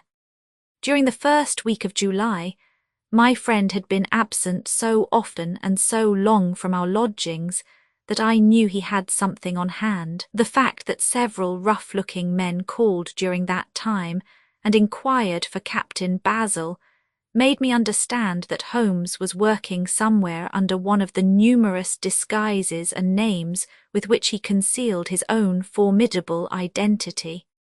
He had at least 5 small refuges in different parts of London, in which he was able to change his personality. He said nothing of his business to me, and it was not my habit to force a confidence. The first positive sign which he gave me of the direction which his investigation was taking was an extraordinary one. He had gone out before breakfast, and I had sat down to mine when he strode into the room, his hat upon his head and a huge barbed-headed spear tucked like an umbrella under his arm. "Good gracious, Holmes," I cried, "you don't mean to say that you have been walking about London with that thing? I drove to the butcher's and back." "The butcher's, and I return with an excellent appetite. There can be no question, my dear Watson, of the value of exercise before breakfast, but I am prepared to bet that you will not guess the form that my exercise has taken. I will not attempt it." He chuckled as he poured out the coffee. "If you could have looked into Allardyce's back shop, you would have seen a dead pig swung from a hook in the ceiling, and a gentleman in his shirt sleeves furiously stabbing at it with this weapon. I was that energetic person, and I have satisfied myself that by no exertion of my strength can I transfix the pig with a single blow. Perhaps you would care to try. Not for worlds. But why were you doing this?" "Because it seemed to me to have an indirect bearing upon the mystery of Woodman's Lee. Ah, Hopkins, I got your wire last night, and I have been expecting you. Come and join us." Our visitor was an exceedingly alert man, 30 years of age, dressed in a quiet tweed suit, but retaining the erect bearing of one who was accustomed to official uniform. I recognized him at once as Stanley Hopkins, a young police inspector, for whose future Holmes had high hopes, while he in turn professed the admiration and respect of a pupil for the scientific methods of the famous amateur. Hopkins's brow was clouded, and he sat down with an air of deep dejection. "No, thank you, sir. I breakfasted before I came round. I spent the night in town, for I came up yesterday to report." "And what had you to report?" "Failure, sir, absolute failure. You have made no progress. None. Dear me, I must have a look at the matter. I wish to heavens that you would, Mr. Holmes. It's my first big chance, and I am at my wit's end. For goodness' sake, come down and lend me a hand. Well, it just happens that I have already read all the available evidence, including the report of the inquest, with some care. By the way, what do you make of that tobacco pouch found on the scene of the crime? Is there no clue there? Hopkins looked surprised. It was the man's own pouch, sir. His initials were inside it, and it was of sealskin, and he was an old sealer, but he had no pipe. No, sir, we could find no pipe. Indeed, he smoked very little, and yet he might have kept some tobacco for his friends. No doubt. I only mention it because if I had been handling the case, I should have been inclined to make that the starting point of my investigation. However, my friend Dr. Watson knows nothing of this matter, and I should be none the worse for hearing the sequence of events once more. Just give us some short sketches of the essentials. Stanley Hopkins drew a slip of paper from his pocket. I have a few dates here which will give you the career of the dead man, Captain Peter Carey. He was born in 45, 50 years of age. He was a most daring and successful seal and whale fisher. In 1883 he commanded the steam sealer Sea Unicorn of Dundee. He had then had several successful voyages in succession, and in the following year, 1884, he retired. After that he travelled for some years, and finally he bought a small place called Woodman's Lee near Forest Row in Sussex. There he has lived for 6 years, and there he died just a week ago today. There were some most singular points about the man. In ordinary life he was a strict Puritan, a silent, gloomy fellow. His household consisted of his wife, his daughter, aged 20, and 2 female servants. These last were continually changing, for it was never a very cheery situation, and sometimes it became past all bearing. The man was an intermittent drunkard, and when he had the fit on him he was a perfect fiend. He has been known to drive his wife and daughter out of doors in the middle of the night, and flog them through the park until the whole village outside the gates was aroused by their screams. He was summoned once for a savage assault upon the old vicar, who had called upon him to remonstrate with him upon his conduct. In short, Mr. Holmes, you would go far before you found a more dangerous man than Peter Carey, and I have heard that he bore the same character when he commanded his ship. He was known in the trade as Black Peter, and the name was given him, not only on account of his swarthy features and the colour of his huge beard, but for the humours which were the terror of all around him. I need not say that he was loathed and avoided by every one of his neighbours, and that I have not heard one single word of sorrow about his terrible end. You must have read in the account of the inquest about the man's cabin, Mr. Holmes, but perhaps your friend here has not heard of it. He had built himself a wooden outhouse. He always called it the cabin, a few 100 yards from his house, and it was here that he slept every night. It was a little single-roomed hut, 16 feet by 10. He kept the key in his pocket, made his own bed, cleaned it himself, and allowed no other foot to cross the threshold. There are small windows on each side, which were covered by curtains and never opened. One of these windows was turned towards the high road, and when the light burned in it at night, the folk used to point it out to each other and wonder what Black Peter was doing in there. That's the window, Mr. Holmes, which gave us one of the few bits of positive evidence that came out at the inquest. You remember that a stonemason named Slater, walking from Forest Row about 1 o'clock in the morning, 2 days before the murder, stopped as he passed the grounds and looked at the square of light still shining among the trees. He swears that the shadow of a man's head turned sideways was clearly visible on the blind, and that this shadow was certainly not that of Peter Carey, whom he knew well. It was that of a bearded man, but the beard was short and bristled forward in a way very different from that of the captain. So he says, but he had been 2 hours in the public house, and it is some distance from the road to the window. Besides, this refers to the Monday, and the crime was done upon the Wednesday. On the Tuesday, Peter Carey was in one of his blackest moods, flushed with drink and as savage as a dangerous wild beast. He roamed about the house, and the women ran for it when they heard him coming. Late in the evening he went down to his own hut. About 2 o'clock the following morning, his daughter, who slept with her window open, heard a most fearful yell from that direction, but it was no unusual thing for him to bawl and shout when he was in drink, so no notice was taken. On rising at 7, one of the maids noticed that the door of the hut was open, but so great was the terror which the man caused that it was midday before anyone would venture down to see what had become of him.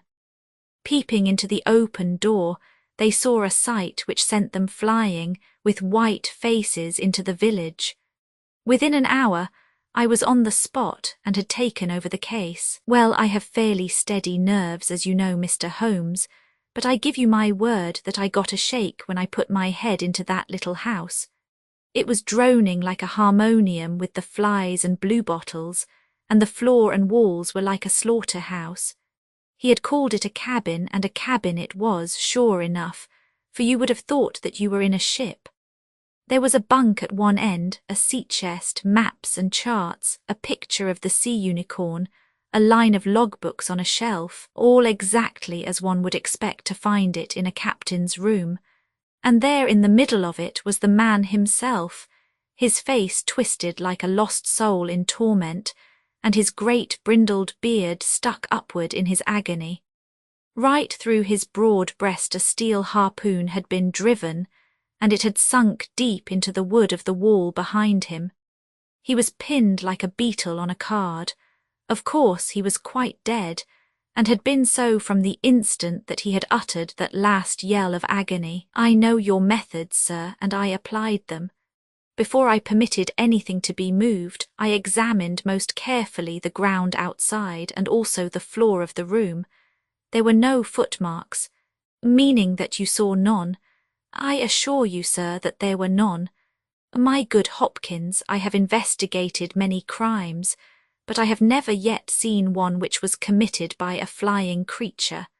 As long as the criminal remains upon 2 legs, so long must there be some indentation, some abrasion, some trifling displacement which can be detected by the scientific searcher. It is incredible that this blood-bespattered room contained no trace which could have aided us. I understand, however, from the inquest that there were some objects which you failed to overlook. The young inspector winced at my companion's ironical comments. I was a fool not to call you in at the time, Mr. Holmes. However, that's past praying for now. Yes, there were several objects in the room which called for special attention. One was the harpoon with which the deed was committed. It had been snatched down from a rack on the wall. 2 others remained there, and there was a vacant place for the third. On the stock was engraved SS Sea Unicorn Dundee. This seemed to establish that the crime had been done in a moment of fury, and that the murderer had seized the first weapon which came in his way. The fact that the crime was committed at 2 in the morning, and yet Peter Carey was fully dressed, suggested that he had an appointment with the murderer, which is borne out by the fact that a bottle of rum and 2 dirty glasses stood upon the table. Yes, said Holmes, I think that both inferences are permissible. Was there any other spirit but rum in the room? Yes, there was a tantalus containing brandy and whisky on the sea-chest. It is of no importance to us, however, since the decanters were full, and it had therefore not been used. For all that, its presence has some significance, said Holmes. However, let us hear some more about the objects which do seem to you to bear upon the case. There was this tobacco pouch upon the table. What part of the table? It lay in the middle. It was of coarse sealskin, the straight-haired skin with a leather thong to bind it. Inside was PC on the flap. There was 1/2 ounce of strong ship's tobacco in it. Excellent, what more? Stanley Hopkins drew from his pocket a drab-covered notebook. The outside was rough and worn, the leaves discoloured. On the first page were written the initials J, H.N. and the date 1883. Holmes laid it on the table and examined it in his minute way, while Hopkins and I gazed over each shoulder. On the second page were the printed letters C, P, R, and then came several sheets of numbers. Another heading was Argentine, another Costa Rica, and another San Paulo, each with pages of signs and figures after it. "What do you make of these?" asked Holmes. "They appear to be lists of stock exchange securities. I thought that JHN were the initials of a broker and that CPR may have been his client." "Try Canadian Pacific Railway," said Holmes. Stanley Hopkins swore between his teeth and struck his thigh with his clenched hand. "What a fool I have been," he cried. "Of course it is as you say. Then JHN are the only initials we have to solve. I have already examined the old stock exchange lists, and I can find no one in 1883, either in the house or among the outside brokers, whose initials correspond with these. Yet I feel that the clue is the most important one that I hold. You will admit, Mr. Holmes, that there is a possibility that these initials are those of the second person who was present, in other words, of the murderer. I would also urge that the introduction into the case of a document relating to large masses of valuable securities gives us for the first time some indication of a motive for the crime." Sherlock Holmes's face showed that he was thoroughly taken aback by this new development. "I must admit both your points," said he. "I confess that this notebook, which did not appear at the inquest, modifies any views which I may have formed. I had come to a theory of the crime in which I can find no place for this. Have you endeavoured to trace any of the securities here mentioned? Inquiries are now being made at the offices, but I fear that the complete register of the stockholders of these South American concerns is in South America, and that some weeks must elapse before we can trace the shares." Holmes had been examining the cover of the notebook with his magnifying lens. "Surely there is some discoloration here," said he. "Yes, sir, it is a blood stain. I told you that I picked the book off the floor. Was the blood stain above or below? On the side next the boards, which proves, of course, that the book was dropped after the crime was committed." "Exactly, Mr. Holmes. I appreciated that point, and I conjectured that it was dropped by the murderer in his hurried flight. It lay near the door. I suppose that none of these securities have been found among the property of the dead man?" "No, sir." "Have you any reason to suspect robbery?" "No, sir. Nothing seemed to have been touched." "Dear me, it is certainly a very interesting case. Then there was a knife, was there not?" "A sheath knife still in its sheath. It lay at the feet of the dead man. Mrs. Carey has identified it as being her husband's property." Holmes was lost in thought for some time. "Well," said he at last, "I suppose I shall have to come out and have a look at it." Stanley Hopkins gave a cry of joy. "Thank you, sir.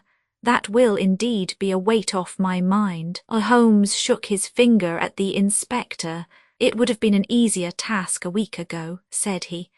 "But even now my visit may not be entirely fruitless. Watson, if you can spare the time, I should be very glad of your company. If you will call a four-wheeler, Hopkins, we shall be ready to start for Forest Row in 1/4 of an hour." Alighting at the small wayside station, we drove for some miles through the remains of widespread woods, which were once part of that great forest which for so long held the Saxon invaders at bay.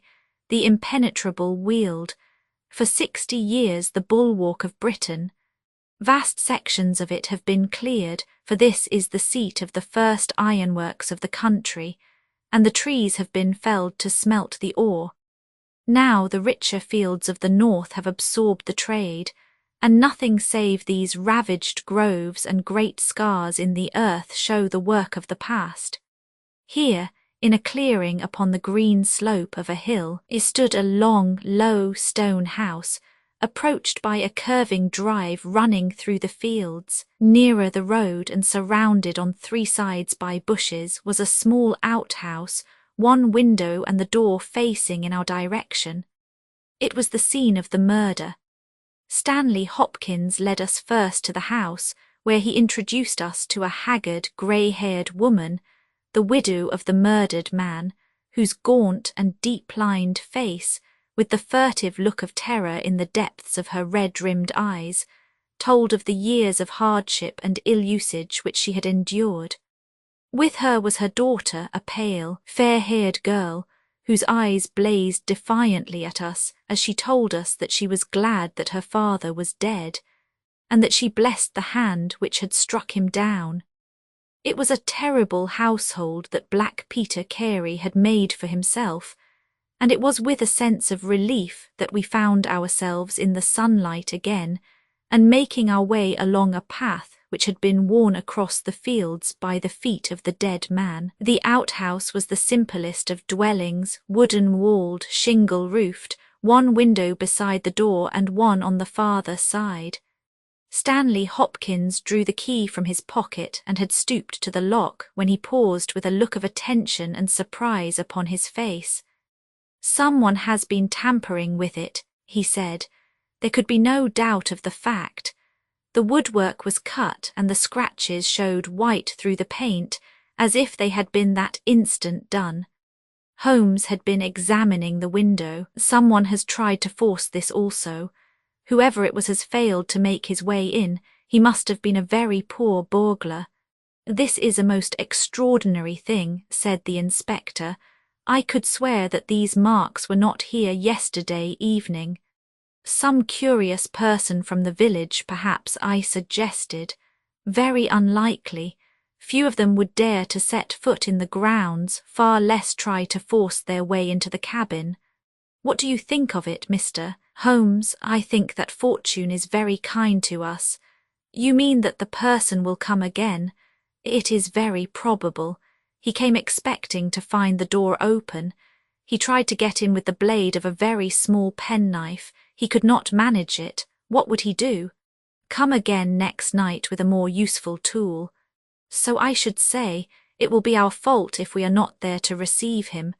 Meanwhile, let me see the inside of the cabin." The traces of the tragedy had been removed, but the furniture within the little room still stood as it had been on the night of the crime.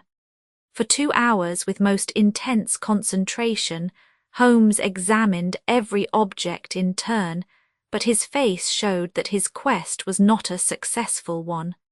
Once only he paused in his patient investigation. "Have you taken anything off this shelf, Hopkins?" "No, I have moved nothing." "Something has been taken. There is less dust in this corner of the shelf than elsewhere. It may have been a book lying on its side. It may have been a box. Well, I can do nothing more.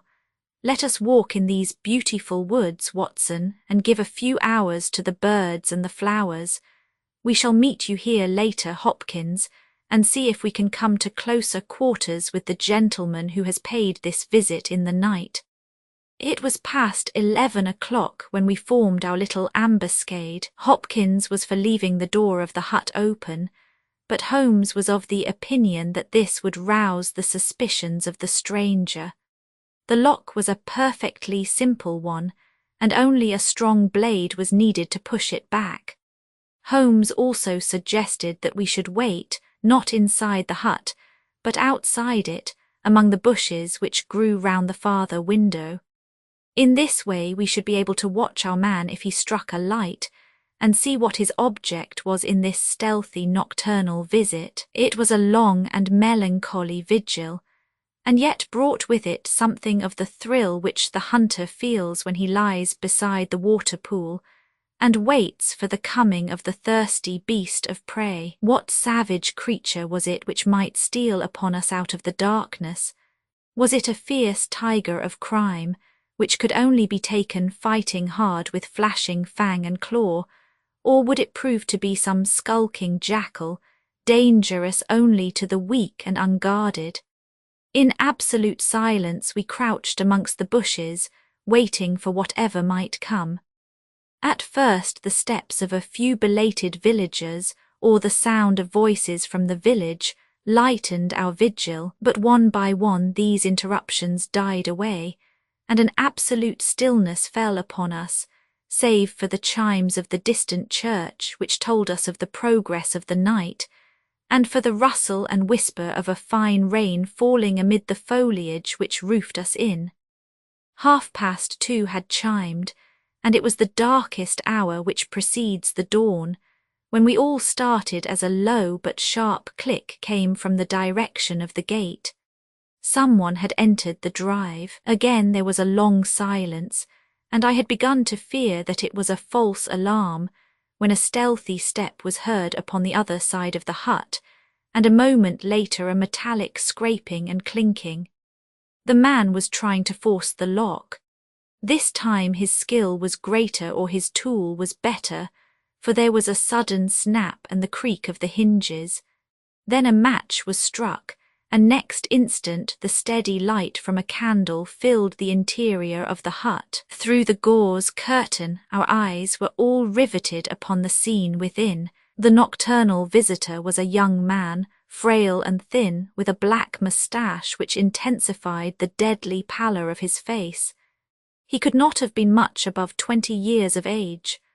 I have never seen any human being who appeared to be in such a pitiable fright, for his teeth were visibly chattering, and he was shaking in every limb. He was dressed like a gentleman in Norfolk jacket and knickerbockers, with a cloth cap upon his head. We watched him staring round with frightened eyes. Then he laid the candle end upon the table and disappeared from our view into one of the corners. He returned with a large book, one of the log books which formed a line upon the shelves. Leaning on the table, he rapidly turned over the leaves of this volume until he came to the entry which he sought. Then, with an angry gesture of his clenched hand, he closed the book, replaced it in the corner, and put out the light. He had hardly turned to leave the hut when Hopkins' hand was on the fellow's collar, and I heard his loud gasp of terror as he understood that he was taken. The candle was relit, and there was our wretched captive, shivering and cowering in the grasp of the detective. He sank down upon the sea-chest and looked helplessly from one of us to the other. "Now, my fine fellow," said Stanley Hopkins, "who are you and what do you want here?" The man pulled himself together and faced us with an effort at self-composure. "You are detectives, I suppose," said he. "You imagine I am connected with the death of Captain Peter Carey. I assure you that I am innocent." "We'll see about that," said Hopkins. "First of all, what is your name?" "It is John Hopley Nelligan." I saw Holmes and Hopkins exchange a quick glance. "What are you doing here? Can I speak confidentially?" "No, certainly not." "Why should I tell you?" "If you have no answer, it may go badly with you at the trial." The young man winced. "Well, I will tell you," he said. "Why should I not? And yet I hate to think of this old scandal gaining a new lease of life. Did you ever hear of Dawson and Nelligan?" I could see from Hopkins's face that he never had, but Holmes was keenly interested. "You mean the West Country bankers," said he. "They failed for $1 million, ruined half the county families of Cornwall, and Nelligan disappeared." "Exactly. Nelligan was my father." At last we were getting something positive, and yet it seemed a long gap between an absconding banker and Captain Peter Carey, pinned against the wall with one of his own harpoons. We all listened intently to the young man's words. It was my father who was really concerned. Dawson had retired. I was only 10 years of age at the time, but I was old enough to feel the shame and horror of it all. It has always been said that my father stole all the securities and fled. It is not true. It was his belief that if he were given time in which to realize them, all would be well and every creditor paid in full. He started in his little yacht for Norway just before the warrant was issued for his arrest. I can remember that last night when he bade farewell to my mother. He left us a list of the securities he was taking, and he swore that he would come back with his honour cleared, and that none who had trusted him would suffer. Well, no word was ever heard from him again. Both the yacht and he vanished utterly. We believed, my mother and I, that he and it, with the securities that he had taken with him, were at the bottom of the sea. We had a faithful friend, however, who is a business man, and it was he who discovered some time ago that some of the securities which my father had with him had reappeared on the London market. You can imagine our amazement. I spent months in trying to trace them, and at last, after many doubtings and difficulties, I discovered that the original seller had been Captain Peter Carey, the owner of this hut. Naturally, I made some inquiries about the man. I found that he had been in command of a whaler which was due to return from the Arctic seas at the very time when my father was crossing to Norway. The autumn of that year was a stormy one, and there was a long succession of southerly gales. My father's yacht may well have been blown to the north, and there met by Captain Peter Carey's ship. If that were so, what had become of my father? In any case, if I could prove from Peter Carey's evidence how these securities came on the market, it would be a proof that my father had not sold them, and that he had no view to personal profit when he took them. I came down to Sussex with the intention of seeing the captain, but it was at this moment that his terrible death occurred. I read at the inquest a description of his cabin, in which it stated that the old logbooks of his vessel were preserved in it. It struck me that if I could see what occurred in the month of August, 1883, on board the Sea Unicorn, I might settle the mystery of my father's fate. I tried last night to get at these logbooks, but was unable to open the door. Tonight I tried again and succeeded, but I find that the pages which deal with that month have been torn from the book. It was at that moment I found myself a prisoner in your hands. Is that all? Asked Hopkins. Yes, that is all. His eyes shifted as he said it. You have nothing else to tell us. He hesitated. No, there is nothing. You have not been here before last night. No, then how do you account for that?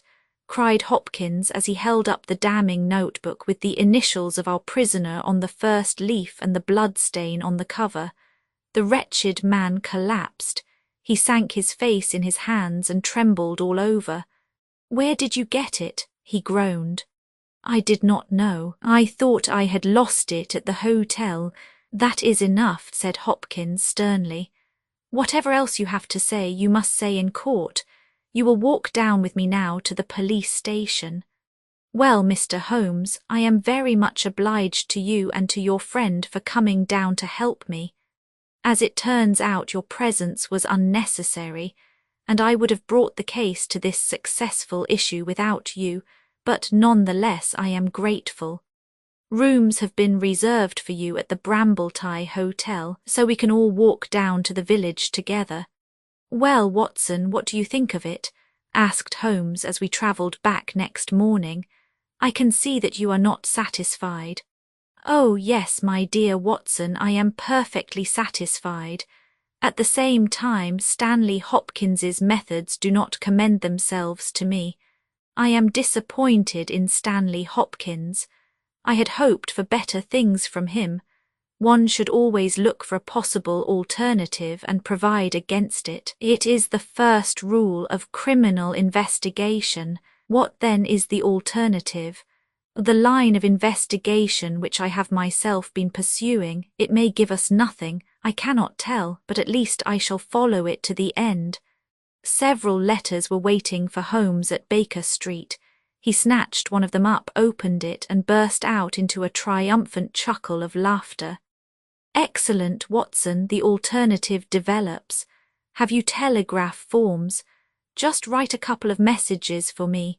Sumner, shipping agent, Ratcliffe Highway. Send 3 men on to arrive 10 tomorrow morning. Basil, that's my name in those parts. The other is Inspector Stanley Hopkins, 46 Lord Street, Brixton. Come breakfast tomorrow at 9:30. Important. Wire if unable to come. Sherlock Holmes. There, Watson, this infernal case has haunted me for 10 days. I hereby banish it completely from my presence. Tomorrow I trust that we shall hear the last of it forever. Sharp at the hour named Inspector Stanley Hopkins appeared, and we sat down together to the excellent breakfast which Mrs. Hudson had prepared. The young detective was in high spirits at his success. You really think that your solution must be correct? Asked Holmes. I could not imagine a more complete case. It did not seem to me conclusive. You astonish me, Mr. Holmes. What more could one ask for? Does your explanation cover every point? Undoubtedly. I find that young Nelligan arrived at the Brambletie Hotel on the very day of the crime. He came on the pretence of playing golf. His room was on the ground floor, and he could get out when he liked. That very night he went down to Woodman's Lee, saw Peter Carey at the hut, quarrelled with him, and killed him with the harpoon. Then, horrified by what he had done, he fled out of the hut, dropping the notebook which he had brought with him, in order to question Peter Carey about these different securities. You may have observed that some of them were marked with ticks, and the others, the great majority, were not. Those which are ticked have been traced on the London market, but the others presumably were still in the possession of Carey, and young Nelligan, according to his own account, was anxious to recover them in order to do the right thing by his father's creditors. After his flight he did not dare to approach the hut again for some time, but at last he forced himself to do so in order to obtain the information which he needed. Surely that is all simple and obvious. Holmes smiled and shook his head. It seems to me to have only one drawback, Hopkins, and that is that it is intrinsically impossible. Have you tried to drive a harpoon through a body? No. Tut, tut, my dear sir, you must really pay attention to these details. My friend Watson could tell you that I spent a whole morning in that exercise. It is no easy matter, and requires a strong and practised arm, but this blow was delivered with such violence that the head of the weapon sank deep into the wall. Do you imagine that this anemic youth was capable of so frightful an assault? Is he the man who hobnobbed in rum and water with Black Peter in the dead of the night? Was it his profile that was seen on the blind 2 nights before? No, no, Hopkins. It is another and more formidable person for whom we must seek. The detective's face had grown longer and longer during Holmes's speech. His hopes and his ambitions were all crumbling about him, but he would not abandon his position without a struggle. You can't deny that Nelligan was present that night, Mr. Holmes. The book will prove that. I fancy that I have evidence enough to satisfy a jury, even if you are able to pick a hole in it. Besides, Mr. Holmes, I have laid my hand upon my man. As to this terrible person of yours, where is he? I rather fancy that he is on the stair, said Holmes serenely. I think, Watson, that you would do well to put that revolver where you can reach it. He rose and laid a written paper upon a side table. Now we are ready, said he. There had been some talking in gruff voices outside, and now Mrs. Hudson opened the door to say that there were 3 men inquiring for Captain Basil. Show them in one by one, said Holmes. The first who entered was a little Ribston pippin of a man with ruddy cheeks and fluffy white side whiskers. Holmes had drawn a letter from his pocket. "What name?" he asked. "James Lancaster." "I am sorry, Lancaster, but the berth is full. Here is half a sovereign for your trouble. Just step into this room and wait there for a few minutes." The second man was a long, dried-up creature with lank hair and sallow cheeks. His name was Hugh Pattins. He also received his dismissal, his half-sovereign, and the order to wait. The third applicant was a man of remarkable appearance. A fierce bulldog face was framed in a tangle of hair and beard, and two bold, dark eyes gleamed behind the cover of thick, tufted, overhung eyebrows. He saluted and stood sailor fashion, turning his cap round in his hands. "Your name?" asked Holmes. "Patrick Cairns, harpooner." "Yes, sir, 26 voyages. Dundee, I suppose." "Yes, sir, and ready to start with an exploring ship." "Yes, sir. What wages?" £8 a month. Could you start at once?" "As soon as I get my kit." "Have you your papers?" "Yes, sir." He took a sheaf of worn and greasy forms from his pocket. Holmes glanced over them and returned them. "You are just the man I want," said he. "Here's the agreement on the side table. If you sign it, the whole matter will be settled." The seaman lurched across the room and took up the pen. "Shall I sign here?" he asked, stooping over the table. Holmes leaned over his shoulder and passed both hands over his neck. "This will do," said he. I heard a click of steel and a bellow like an enraged bull. The next instant Holmes and the seaman were rolling on the ground together. He was a man of such gigantic strength that, even with the handcuffs which Holmes had so deftly fastened upon his wrists, he would have very quickly overpowered my friend had Hopkins and I not rushed to his rescue. Only when I pressed the cold muzzle of the revolver to his temple did he at last understand that resistance was vain. We lashed his ankles with cord and rose breathless from the struggle. "I must really apologize, Hopkins," said Sherlock Holmes. "I fear that the scrambled eggs are cold. However, you will enjoy the rest of your breakfast all the better, will you not, for the thought that you have brought your case to a triumphant conclusion?" Stanley Hopkins was speechless with amazement. "I don't know what to say, Mr. Holmes," he blurted out at last with a very red face. "It seems to me that I have been making a fool of myself from the beginning. I understand now what I should never have forgotten, that I am the pupil and you are the master. Even now I see what you have done, but I don't know how you did it or what it signifies." "Well, well," said Holmes good-humouredly. "We all learn by experience, and your lesson this time is that you should never lose sight of the alternative. You were so absorbed in young Nelligan that you could not spare a thought to Patrick Cairns, the true murderer of Peter Carey." The hoarse voice of the seaman broke in on our conversation. "See here, mister," said he, "I make no complaint of being manhandled in this fashion, but I would have you call things by their right names. You say I murdered Peter Carey, I say I killed Peter Carey, and there's all the difference. Maybe you don't believe what I say. Maybe you think I am just slinging you a yarn." "Not at all," said Holmes. "Let us hear what you have to say." "It's soon told, and by the Lord, and every word of it is truth. I knew Black Peter, and when he pulled out his knife I whipped a harpoon through him sharp, for I knew that it was him or me. That's how he died.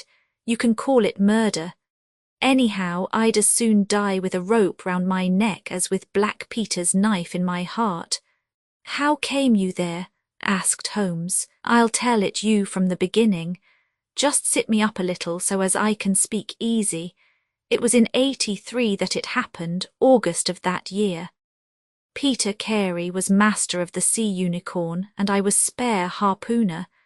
We were coming out of the ice pack on our way home with head winds and a weak southerly gale when we picked up a little craft that had been blown north.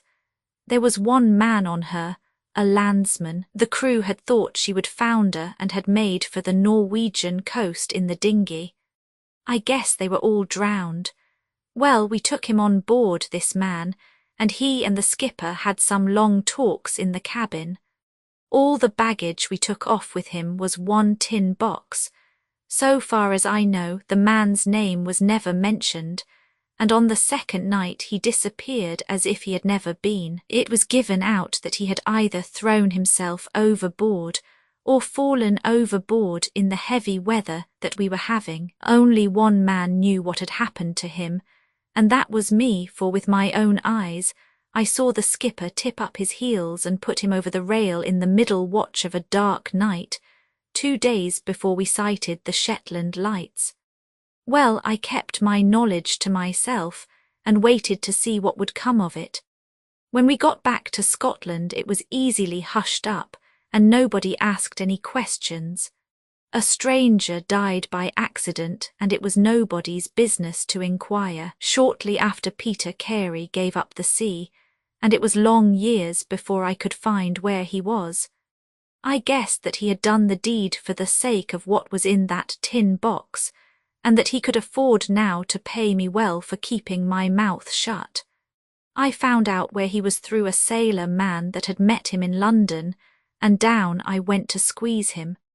The first night he was reasonable enough, and was ready to give me what would make me free of the sea for life. We were to fix it all 2 nights later. When I came, I found him 3 parts drunk and in a vile temper. We sat down and we drank and we yarned about old times, but the more he drank the less I liked the look on his face. I spotted that harpoon upon the wall, and I thought I might need it before I was through. Then at last he broke out at me, spitting and cursing, with murder in his eyes and a great clasp knife in his hand. He had not time to get it from the sheath before I had the harpoon through him. Heavens, what a yell he gave, and his face gets between me and my sleep.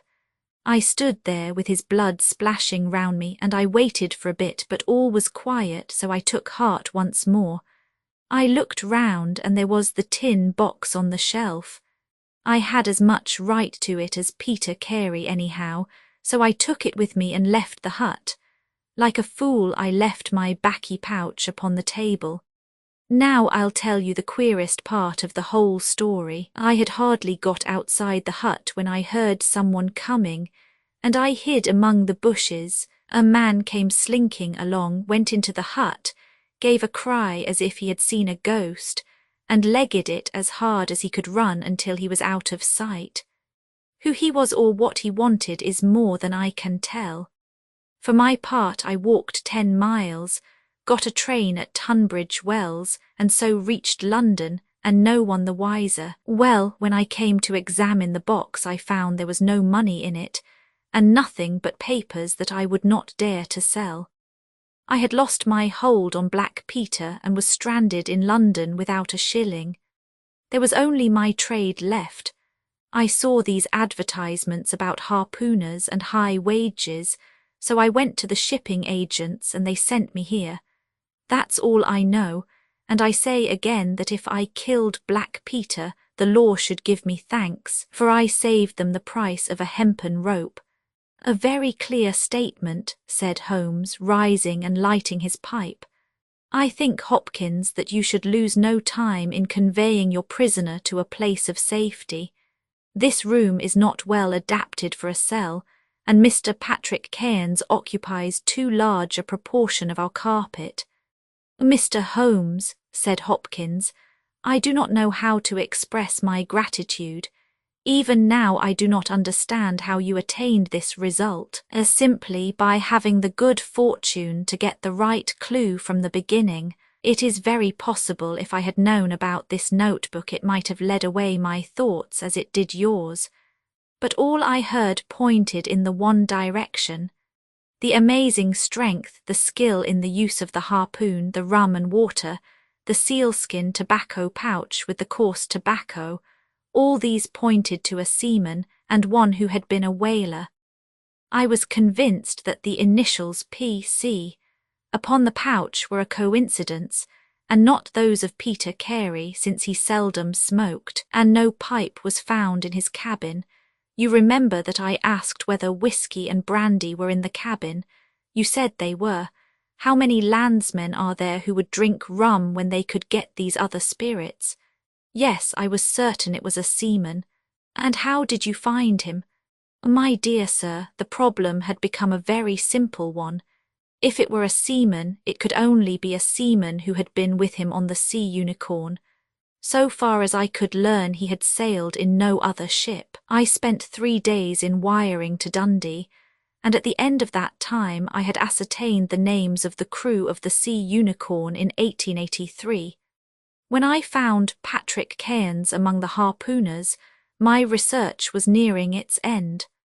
I argued that the man was probably in London, and that he would desire to leave the country for a time.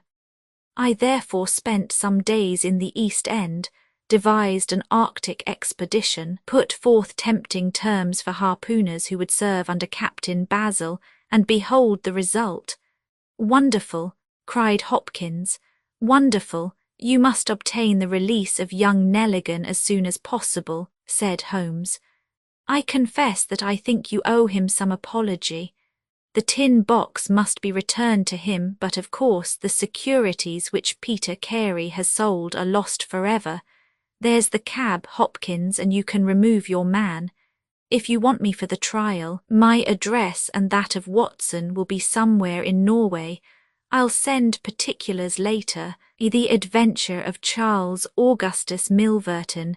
The Adventure of Charles Augustus Milverton. It is years since the incidents of which I speak took place, and yet it is with diffidence that I allude to them.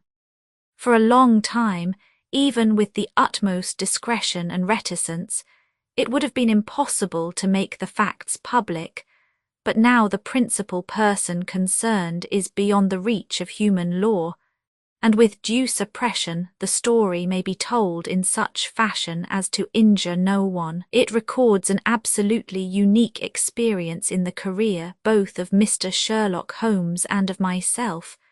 The reader will excuse me if I conceal the date or any other fact by which he might trace the actual occurrence. We had been out for one of our evening rambles, Holmes and I, and had returned about 6 o'clock on a cold, frosty winter's evening. As Holmes turned up the lamp, the light fell upon a card on the table. He glanced at it, and then, with an ejaculation of disgust, threw it on the floor.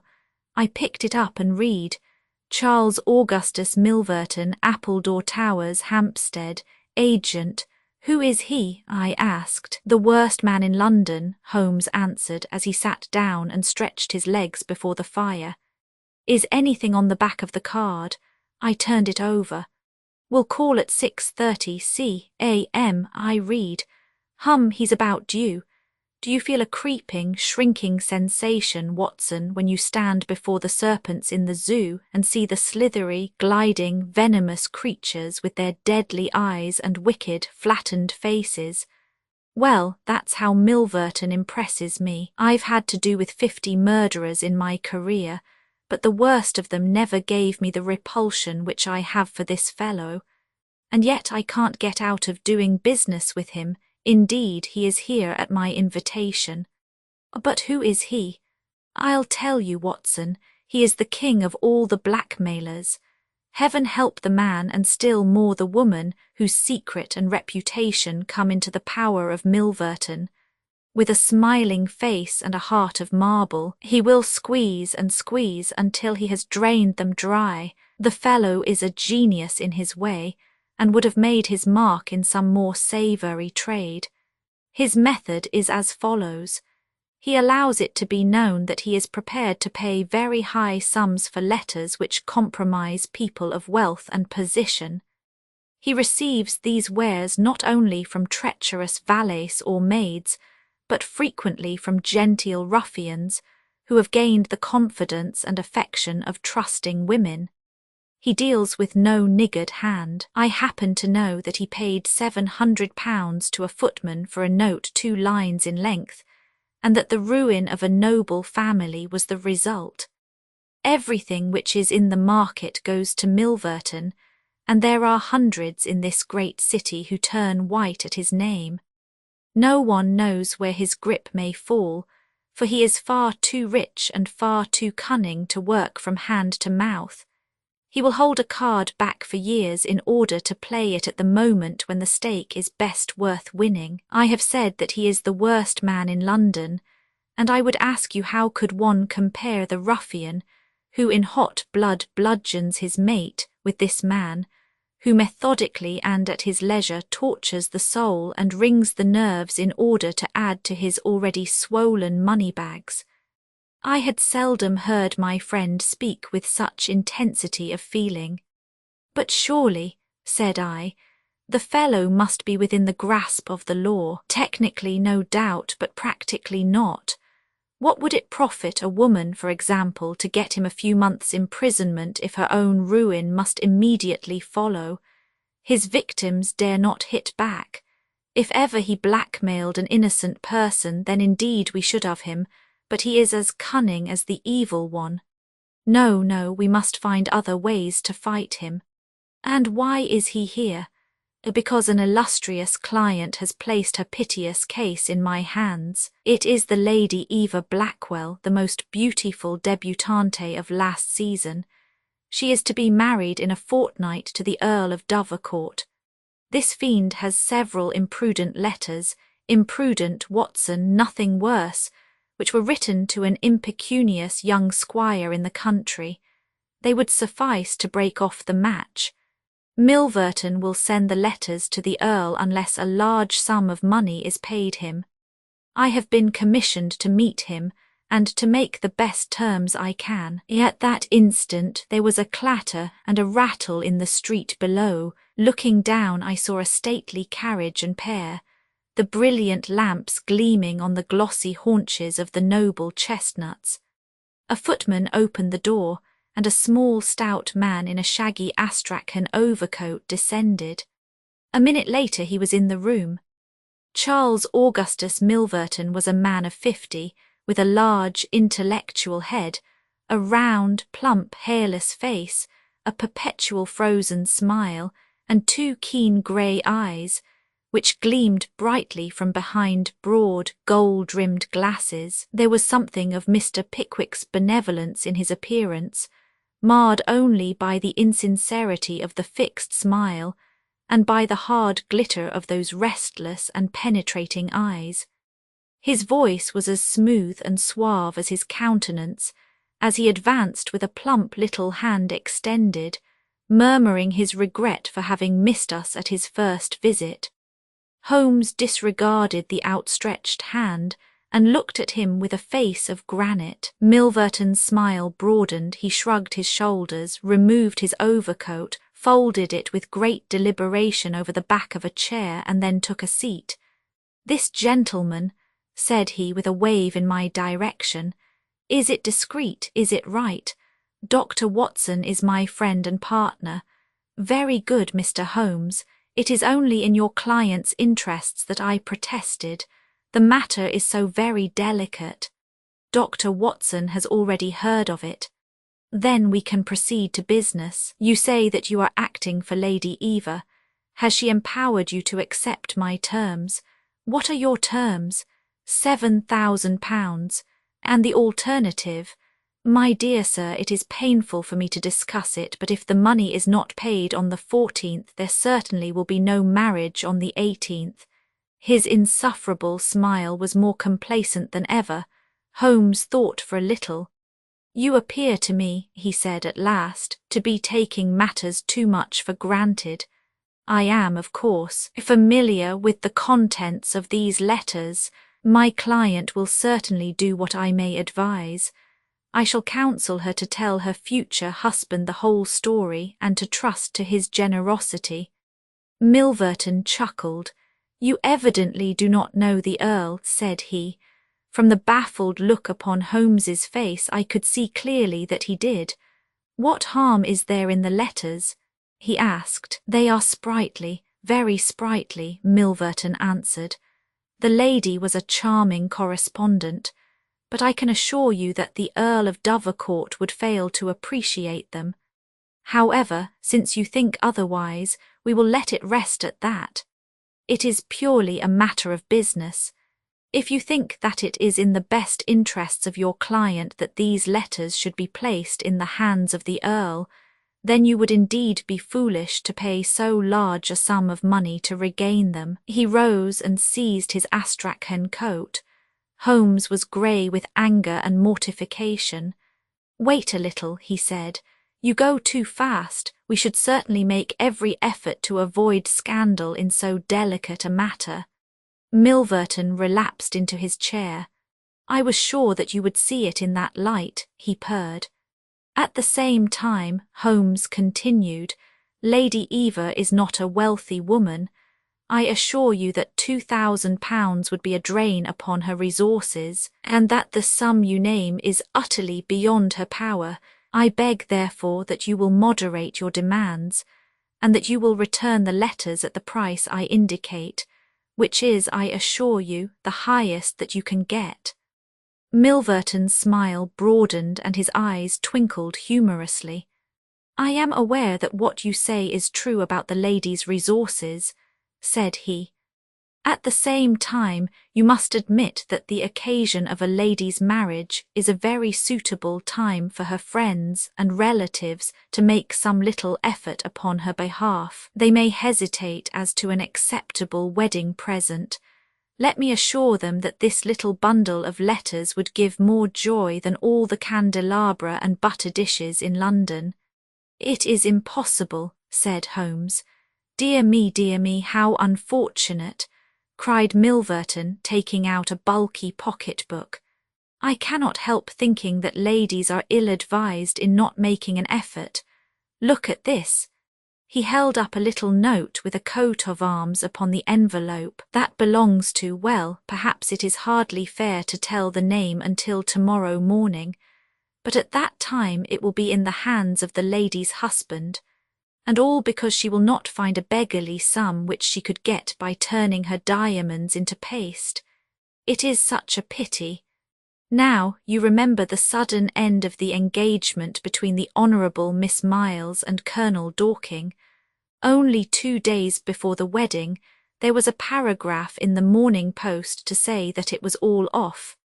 And why? It is almost incredible, but the absurd sum of £1,200 would have settled the whole question.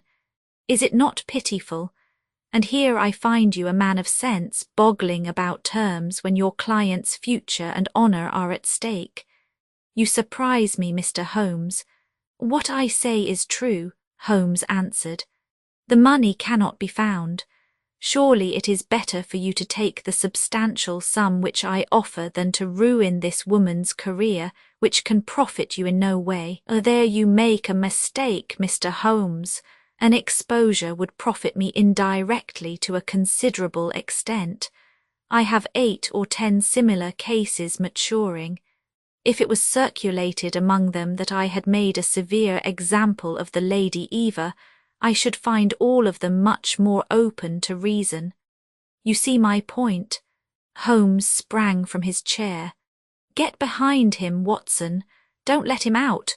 Now, sir, let us see the contents of that notebook." Milverton had glided as quick as a rat to the side of the room, and stood with his back against the wall. Mr. Holmes," he said, turning the front of his coat and exhibiting the butt of a large revolver, which projected from the inside pocket. "I have been expecting you to do something original. This has been done so often, and what good has ever come from it? I assure you that I am armed to the teeth, and I am perfectly prepared to use my weapons, knowing that the law will support me. Besides, your supposition that I would bring the letters here in a notebook is entirely mistaken. I would do nothing so foolish. And now, gentlemen, I have 1 or 2 little interviews this evening, and it is a long drive to Hampstead." He stepped forward, took up his coat, laid his hand on his revolver and turned to the door. I picked up a chair, but Holmes shook his head, and I laid it down again. With a bow, a smile and a twinkle, Milverton was out of the room, and a few moments after we heard the slam of the carriage door and the rattle of the wheels as he drove away. Holmes sat motionless by the fire, his hands buried deep in his trouser pockets, his chin sunk upon his breast, his eyes fixed upon the glowing embers. For half an hour he was silent and still. Then, with the gesture of a man who has taken his decision, he sprang to his feet and passed into his bedroom. A little later, a rakish young workman with a goatee beard and a swagger lit his clay pipe at the lamp before descending into the street. "I'll be back some time, Watson," said he, and vanished into the night. I understood that he had opened his campaign against Charles Augustus Milverton, but I little dreamed the strange shape which that campaign was destined to take.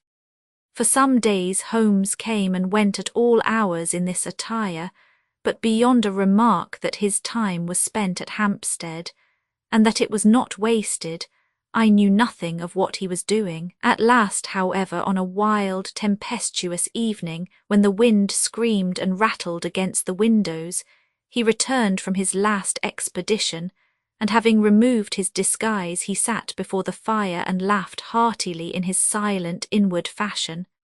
"You would not call me a marrying man, Watson. No, indeed. You'll be interested to hear that I'm engaged. My dear fellow, I congrat to Milverton's housemaid." "Good heavens, Holmes! I wanted information, Watson. Surely you have gone too far. It was a most necessary step. I am a plumber with a rising business Escott by name. I have walked out with her each evening and I have talked with her. Good heavens, those talks! However, I have got all I wanted. I know Milverton's house as I know the palm of my hand. But the girl, Holmes—" He shrugged his shoulders. "You can't help it, my dear Watson. You must play your cards as best you can when such a stake is on the table. However, I rejoice to say that I have a hated rival, who will certainly cut me out the instant that my back is turned. What a splendid night it is! You like this weather. It suits my purpose. Watson, I mean to burgle Milverton's house tonight." I had a catching of the breath, and my skin went cold at the words, which were slowly uttered in a tone of concentrated resolution. As a flash of lightning in the night shows up in an instant every detail of a wild landscape, so at one glance I seemed to see every possible result of such an action: the detection, the capture, the honoured career ending in irreparable failure and disgrace, my friend himself lying at the mercy of the odious Milverton. "For heaven's sake, Holmes, think what you are doing," I cried.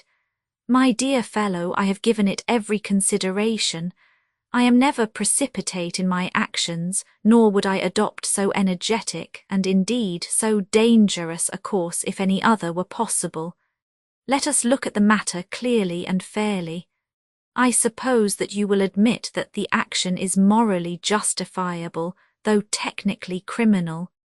To burgle his house is no more than to forcibly take his pocketbook, an action in which you were prepared to aid me. As I turned it over in my mind, "Yes," I said, "it is morally justifiable so long as our object is to take no articles save those which are used for an illegal purpose." "Exactly. Since it is morally justifiable, I have only to consider the question of personal risk. Surely a gentleman should not lay much stress upon this when a lady is in most desperate need of his help. You will be in such a false position. Well, that is part of the risk. There is no other possible way of regaining these letters. The unfortunate lady has not the money, and there are none of her people in whom she could confide. Tomorrow is the last day of grace, and unless we can get the letters tonight, this villain will be as good as his word and will bring about her ruin. I must, therefore, abandon my client to her fate, or I must play this last card. Between ourselves, Watson, it's a sporting duel between this fellow Milverton and me. He had, as you saw, the best of the first exchanges, but my self-respect and my reputation are concerned to fight it to a finish. "Well, I don't like it, but I suppose it must be," said I. "When do we start?" You are not coming.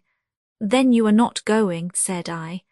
I give you my word of honour, and I never broke it in my life, that I will take a cab straight to the police station and give you away unless you let me share this adventure with you. You can't help me. How do you know that? You can't tell what may happen. Anyway, my resolution is taken. Other people besides you have self-respect and even reputations. Holmes had looked annoyed, but his brow cleared and he clapped me on the shoulder. Well, well, my dear fellow, be it so. We have shared this same room for some years, and it would be amusing if we ended by sharing the same cell. You know, Watson, I don't mind confessing to you that I have always had an idea that I would have made a highly efficient criminal. This is the chance of my lifetime in that direction. See here. He took a neat little leather case out of a drawer, and opening it he exhibited a number of shining instruments. This is a first-class, up-to-date burgling kit with nickel-plated jemmy, diamond-tipped glass cutter, adaptable keys, and every modern improvement which the march of civilization demands. Here, too, is my dark lantern.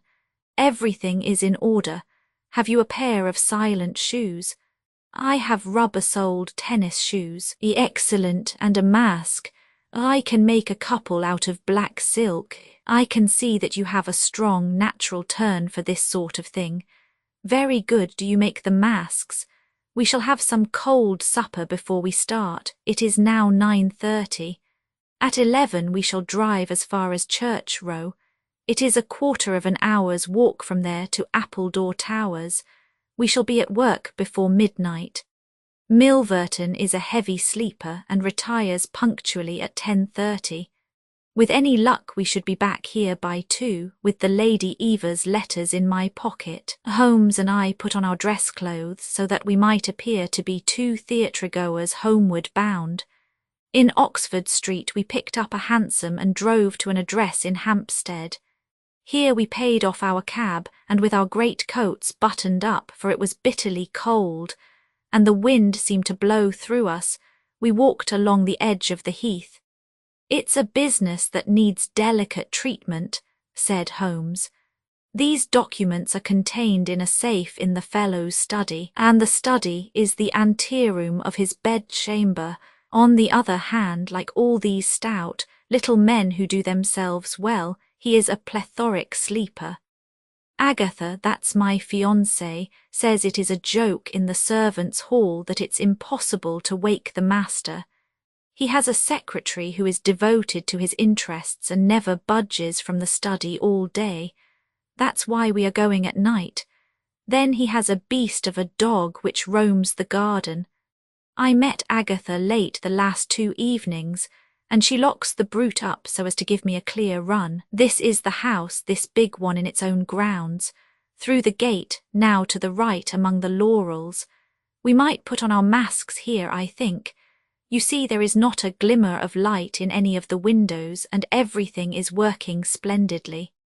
With our black silk face coverings, which turned us into 2 of the most truculent figures in London, we stole up to the silent, gloomy house. A sort of tiled veranda extended along one side of it, lined by several windows and 2 doors. That's his bedroom, Holmes whispered. This door opens straight into the study.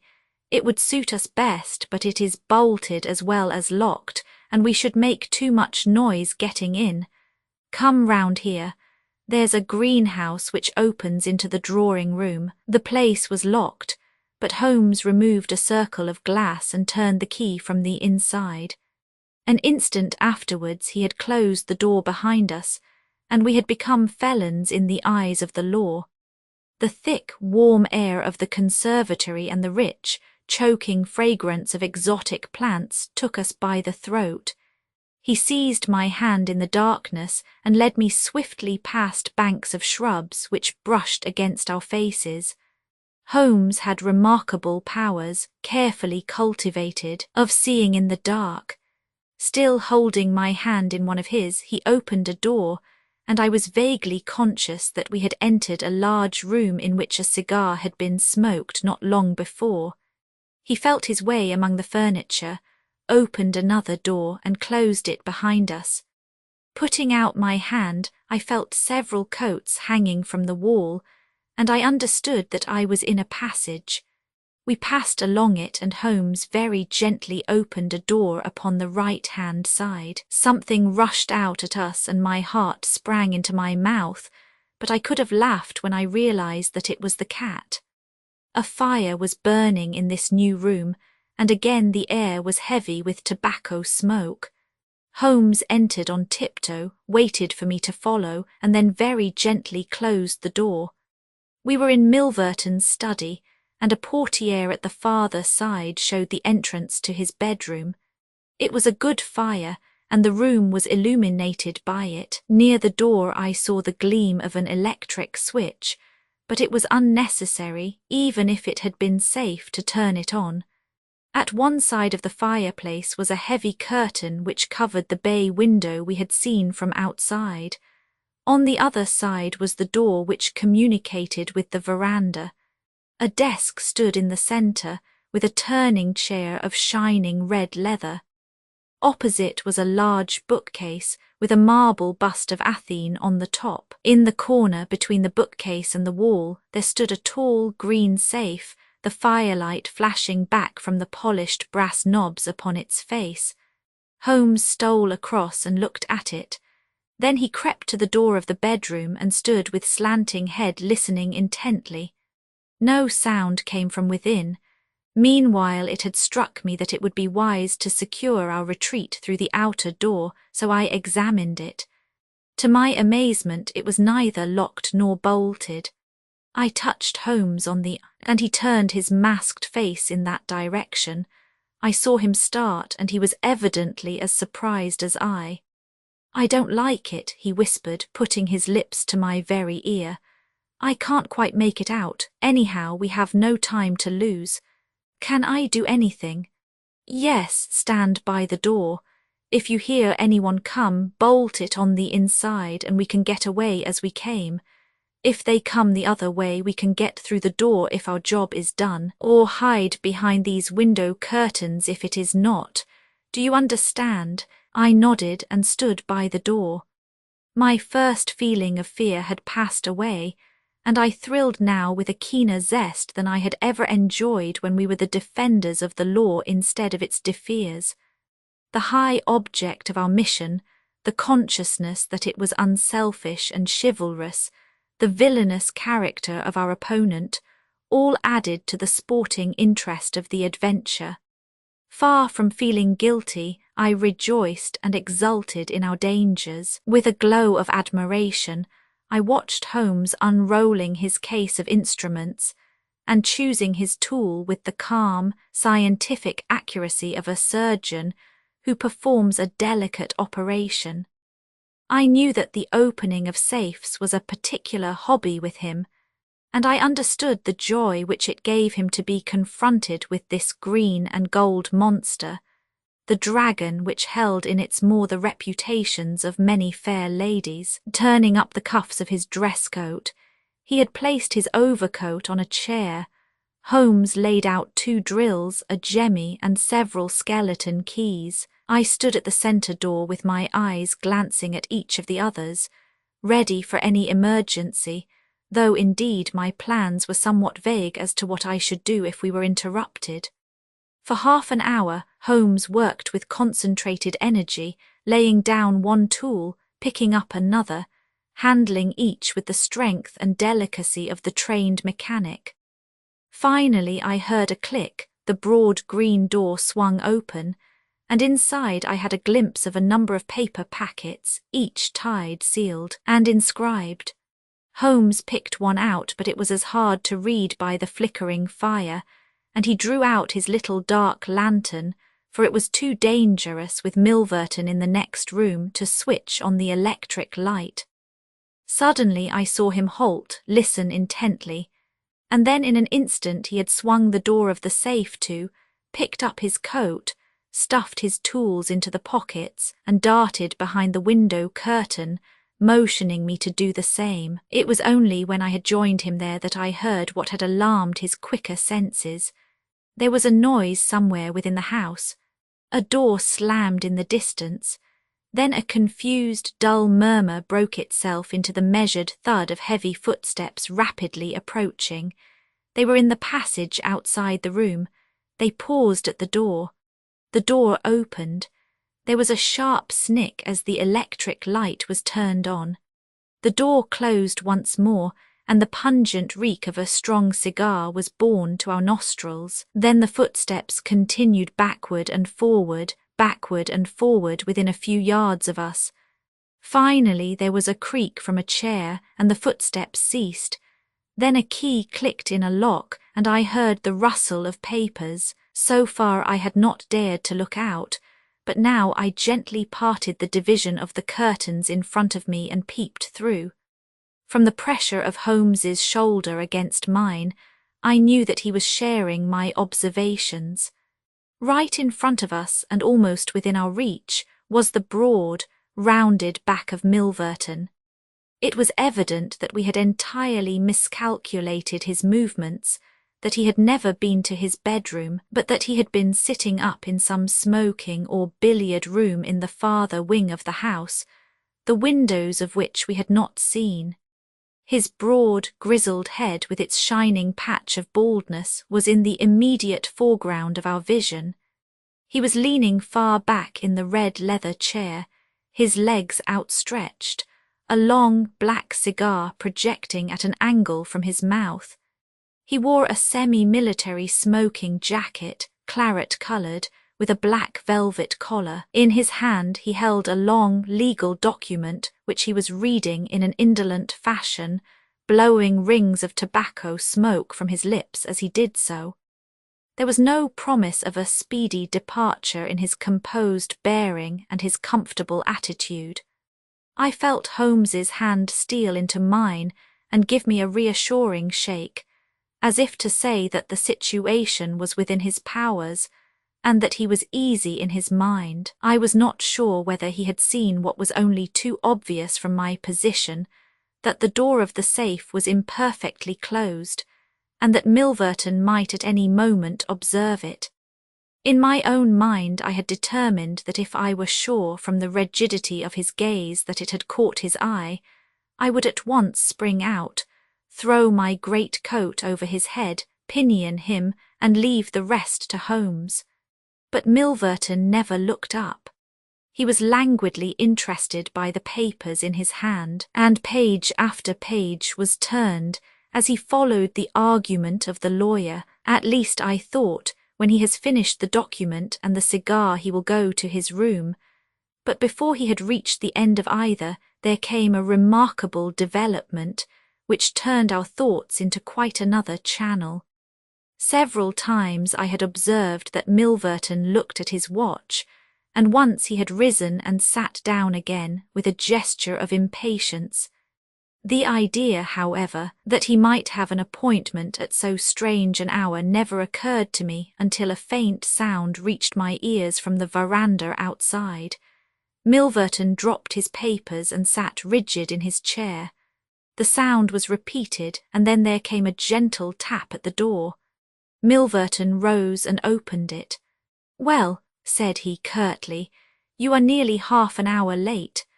So this was the explanation of the unlocked door and of the nocturnal vigil of Milverton. There was the gentle rustle of a woman's dress.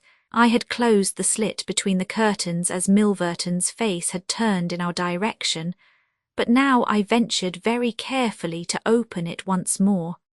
He had resumed his seat, the cigar still projecting at an insolent angle from the corner of his mouth.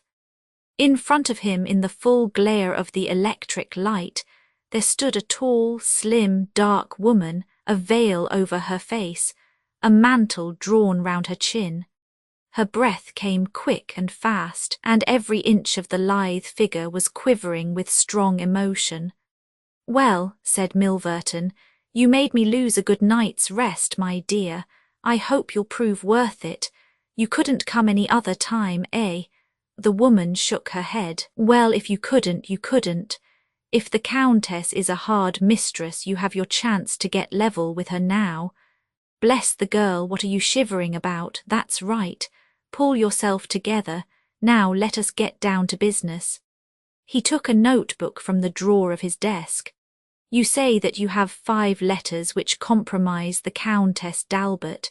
You want to sell them. I want to buy them. So far so good.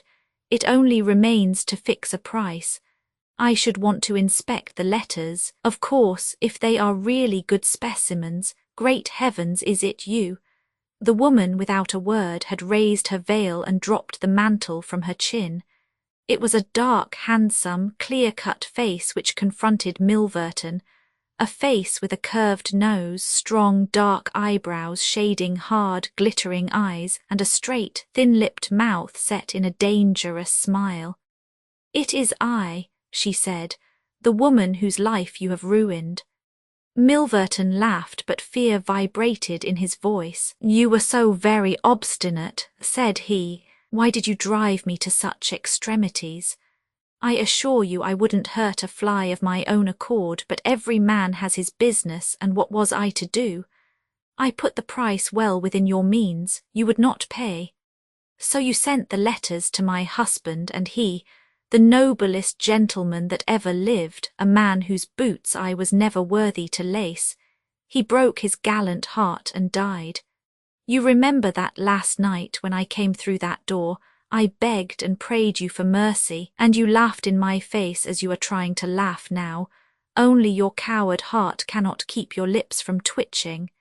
Yes, you never thought to see me here again, but it was that night which taught me how I could meet you face to face and alone.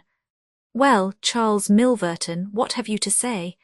Don't imagine that you can bully me," said he, rising to his feet. "I have only to raise my voice and I could call my servants and have you arrested, but I will make allowance for your natural anger.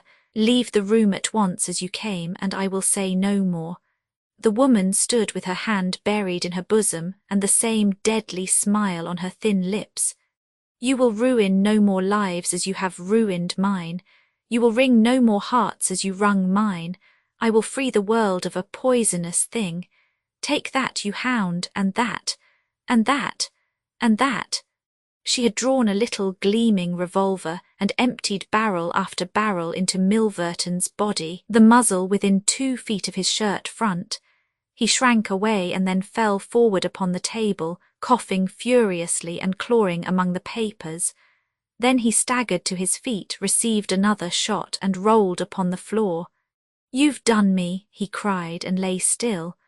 The woman looked at him intently and ground her heel into his upturned face.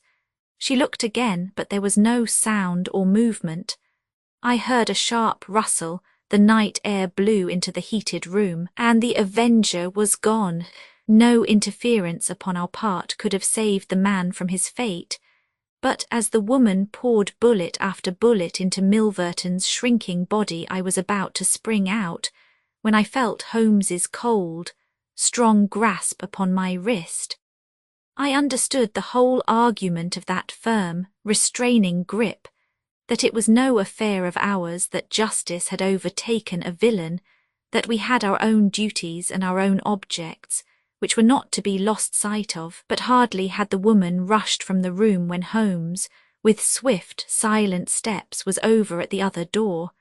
He turned the key in the lock. At the same instant we heard voices in the house and the sound of hurrying feet. The revolver shots had roused the household. With perfect coolness, Holmes slipped across to the safe, filled his 2 arms with bundles of letters, and poured them all into the fire. Again and again he did it, until the safe was empty. Someone turned the handle and beat upon the outside of the door. Holmes looked swiftly round. The letter which had been the messenger of death for Milverton lay, all mottled with his blood, upon the table. Holmes tossed it in among the blazing papers. Then he drew the key from the outer door, passed through after me, and locked it on the outside. "This way, Watson," said he. "We can scale the garden wall in this direction." I could not have believed that an alarm could have spread so swiftly. Looking back, the huge house was one blaze of light. The front door was open, and figures were rushing down the drive. The whole garden was alive with people, and one fellow raised a view hallooer as we emerged from the veranda and followed hard at our heels. Holmes seemed to know the grounds perfectly, and he threaded his way swiftly among a plantation of small trees, I close at his heels, and our foremost pursuer panting behind us. It was a 6-foot wall which barred our path, but he sprang to the top and over. As I did the same, I felt the hand of the man behind me grab at my ankle, but I kicked myself free and scrambled over a grass-strewn coping. I fell upon my face among some bushes, but Holmes had me on my feet in an instant, and together we dashed away across the huge expanse of Hampstead Heath.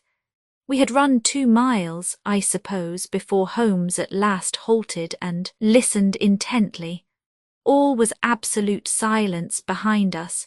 We had shaken off our pursuers and were safe. We had breakfasted and were smoking our morning pipe on the day after the remarkable experience which I have recorded, when Mr. Lestrade of Scotland Yard, very solemn and impressive, was ushered into our modest sitting-room. "Good morning, Mr. Holmes," said he. "Good morning. May I ask if you are very busy just now?" "Not too busy to listen to you. I thought that perhaps if you had nothing particular on hand, you might care to assist us in a most remarkable case which occurred only last night at Hampstead." "Dear me," said Holmes. "What was that?" "A murder, a most dramatic and remarkable murder. I know how keen you are upon these things, and I would take it as a great favour if you would step down to Appledore Towers and give us the benefit of your advice. It is no ordinary crime. We have had our eyes upon this Mr. Milverton for some time, and between ourselves he was a bit of a villain. He is known to have held papers which he used for blackmailing purposes.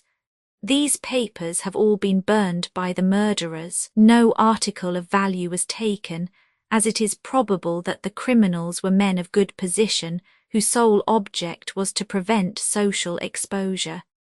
"Criminals," said Holmes, "plural. Yes, there were 2 of them. They were as nearly as possible captured red-handed.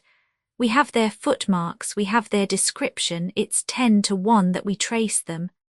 The first fellow was a bit too active, but the second was caught by the under-gardener and only got away after a struggle. He was a middle-sized, strongly built man, square jaw, thick neck, moustache, a mask over his eyes." "That's rather vague," said Sherlock Holmes. "My, it might be a description of Watson." "It's true," said the inspector with amusement. "It might be a description of Watson." "Well, I'm afraid I can't help you, Lestrade," said Holmes. "The fact is that I knew this fellow Milverton, that I considered him one of the most dangerous men in London, and that I think there are certain crimes which the law cannot touch, and which therefore to some extent justify private revenge. No, it's no use arguing. I have made up my mind. My sympathies are with the criminals rather than with the victim, and I will not handle this case." Holmes had not said one word to me about the tragedy which we had witnessed, but I observed all the morning that he was in his most thoughtful mood, and he gave me the impression, from his vacant eyes and his abstracted manner, of a man who is striving to recall something to his memory. We were in the middle of our lunch when he suddenly sprang to his feet.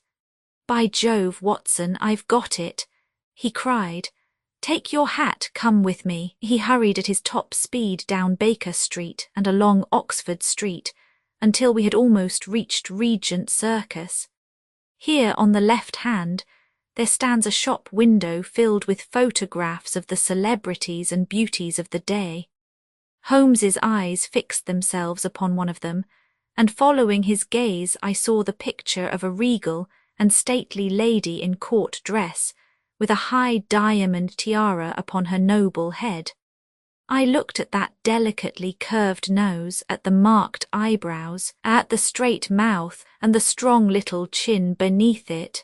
Then I caught my breath as I read the time-honoured title of the great nobleman and statesman whose wife she had been. My eyes met those of Holmes, and he put his finger to his lips as we turned away from the window. The Adventure of the 6 Napoleons, the Adventure of the 6 Napoleons. It was no very unusual thing for Mr. Lestrade, of Scotland Yard, to look in upon us of an evening, and his visits were welcome to Sherlock Holmes, for they enabled him to keep in touch with all that was going on at the police headquarters. In return for the news which Lestrade would bring, Holmes was always ready to listen with attention to the details of any case upon which the detective was engaged, and was able occasionally, without any active interference, to give some hint or suggestion drawn from his own vast knowledge and experience. On this particular evening Lestrade had spoken of the weather and the newspapers. Then he had fallen silent, puffing thoughtfully at his cigar. Holmes looked keenly at him. "Anything remarkable on hand?" he asked. "Oh no, Mr. Holmes, nothing very particular." "Then tell me about it." Lestrade laughed. "Well, Mr. Holmes, there is no use denying that there is something on my mind, and yet it is such an absurd business that I hesitated to bother you about it. On the other hand, although it is trivial, it is undoubtedly queer, and I know that you have a taste for all that is out of the common. But in my opinion it comes more in Dr. Watson's line than ours." "Disease," said I. "Madness anyhow, and a queer madness too. You wouldn't think there was anyone living at this time of day who had such a hatred of Napoleon I that he would break any image of him that he could see." Holmes sank back in his chair. "That's no business of mine," said he. "Exactly, that's what I said.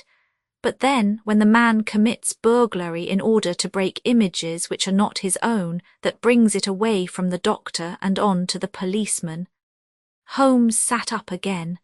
"Burglary, this is more interesting. Let me hear the details." Lestrade took out his official notebook and refreshed his memory from its pages.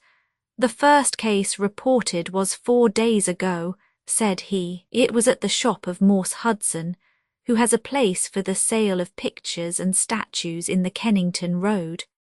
The assistant had left the front shop for an instant when he heard a crash, and hurrying in he found a plaster bust of Napoleon, which stood with several other works of art upon the counter, lying shivered into fragments.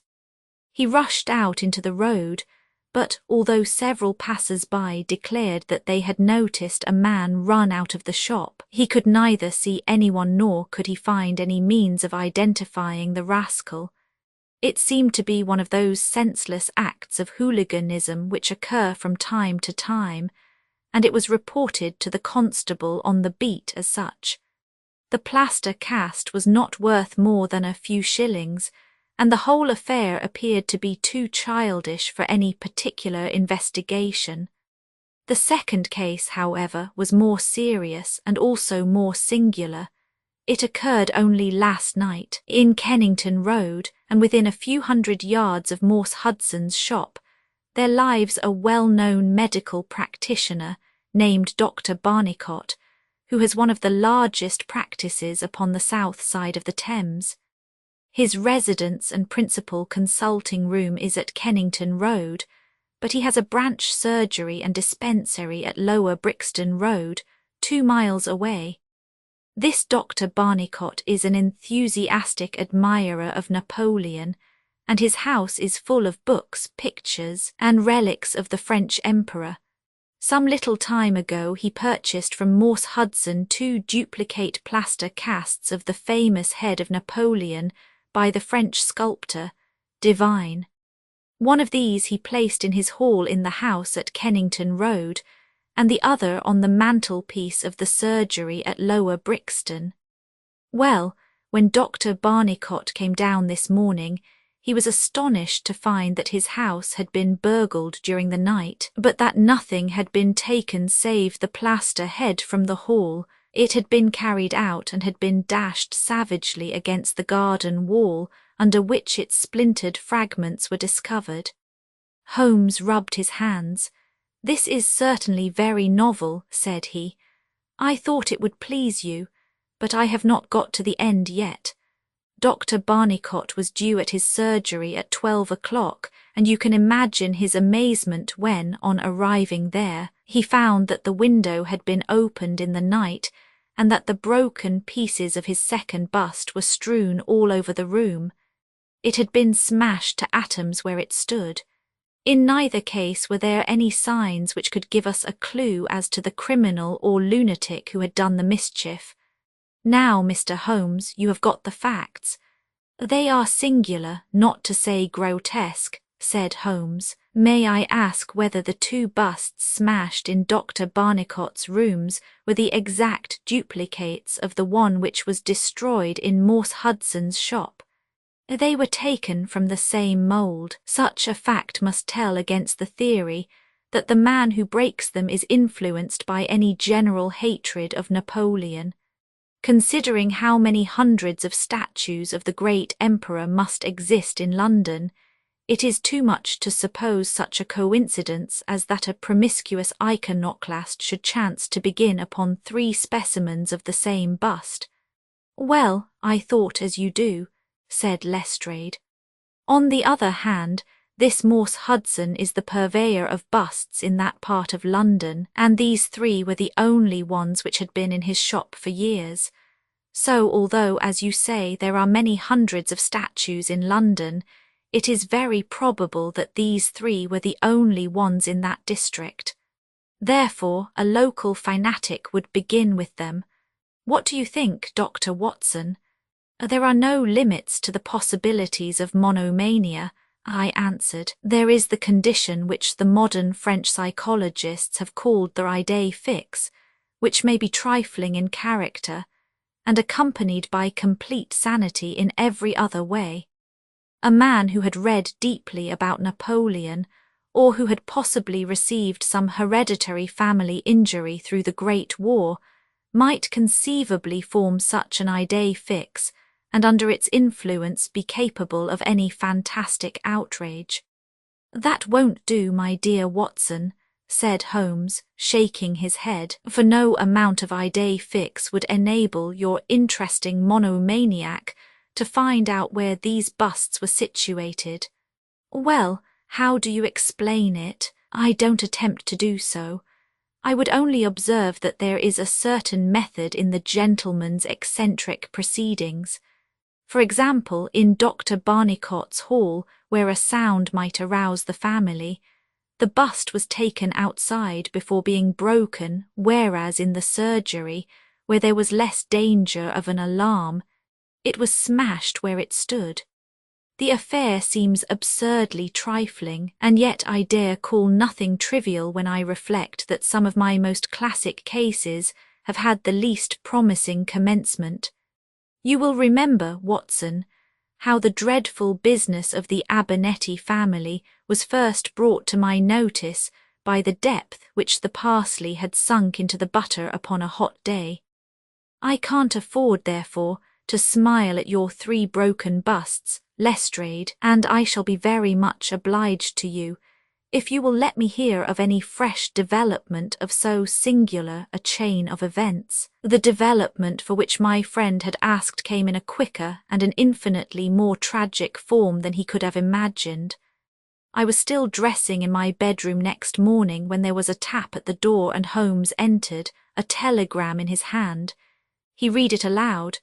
"Come instantly, 131 Pitt Street, Kensington, Lestrade." "What is it, then?" I asked. "Don't know, maybe anything, but I suspect it is the sequel of the story of the statues. In that case our friend the image breaker has begun operations in another quarter of London. There's coffee on the table, Watson, and I have a cab at the door."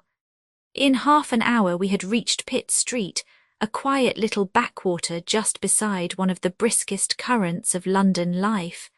No, 131 was one of a row, all flat-chested, respectable, and most unromantic dwellings. As we drove up, we found the railings in front of the house lined by a curious crowd. Holmes whistled. "By George, it's attempted murder at the least. Nothing less will hold the London message boy. There's a deed of violence indicated in that fellow's round shoulders and outstretched neck. What's this, Watson? The top steps swilled down and the other one's dry. Footsteps enough anyhow. Well, well, there's Lestrade at the front window, and we shall soon know all about it." The official received us with a very grave face and showed us into a sitting room where an exceedingly unkempt and agitated elderly man, clad in a flannel dressing gown, was pacing up and down. He was introduced to us as the owner of the house, Mr. Horace Harker of the Central Press Syndicate. "It's the Napoleon bust business again," said Lestrade. "You seemed interested last night, Mr. Holmes, so I thought perhaps you would be glad to be present now that the affair has taken a very much graver turn." "What has it turned to then?" "To murder. Mr. Harker, will you tell these gentlemen exactly what has occurred?" The man in the dressing gown turned upon us with a most melancholy face. "It's an extraordinary thing," said he, "that all my life I have been collecting other people's news, and now that a real piece of news has come my own way I am so confused and bothered that I can't put two words together. If I had come in here as a journalist, I should have interviewed myself and had 2 columns in every evening paper.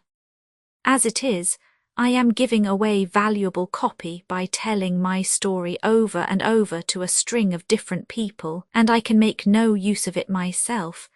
However, I've heard your name, Mr. Sherlock Holmes, and if you'll only explain this queer business, I shall be paid for my trouble in telling you the story." Holmes sat down and listened. "It all seems to centre round that bust of Napoleon which I bought for this very room about 4 months ago. I picked it up cheap from Harding Brothers, 2 doors from the High Street station. A great deal of my journalistic work is done at night, and I often write until the early morning, so it was today. I was sitting in my den, which is at the back of the top of the house, about 3 o'clock, when I was convinced that I heard some sounds downstairs.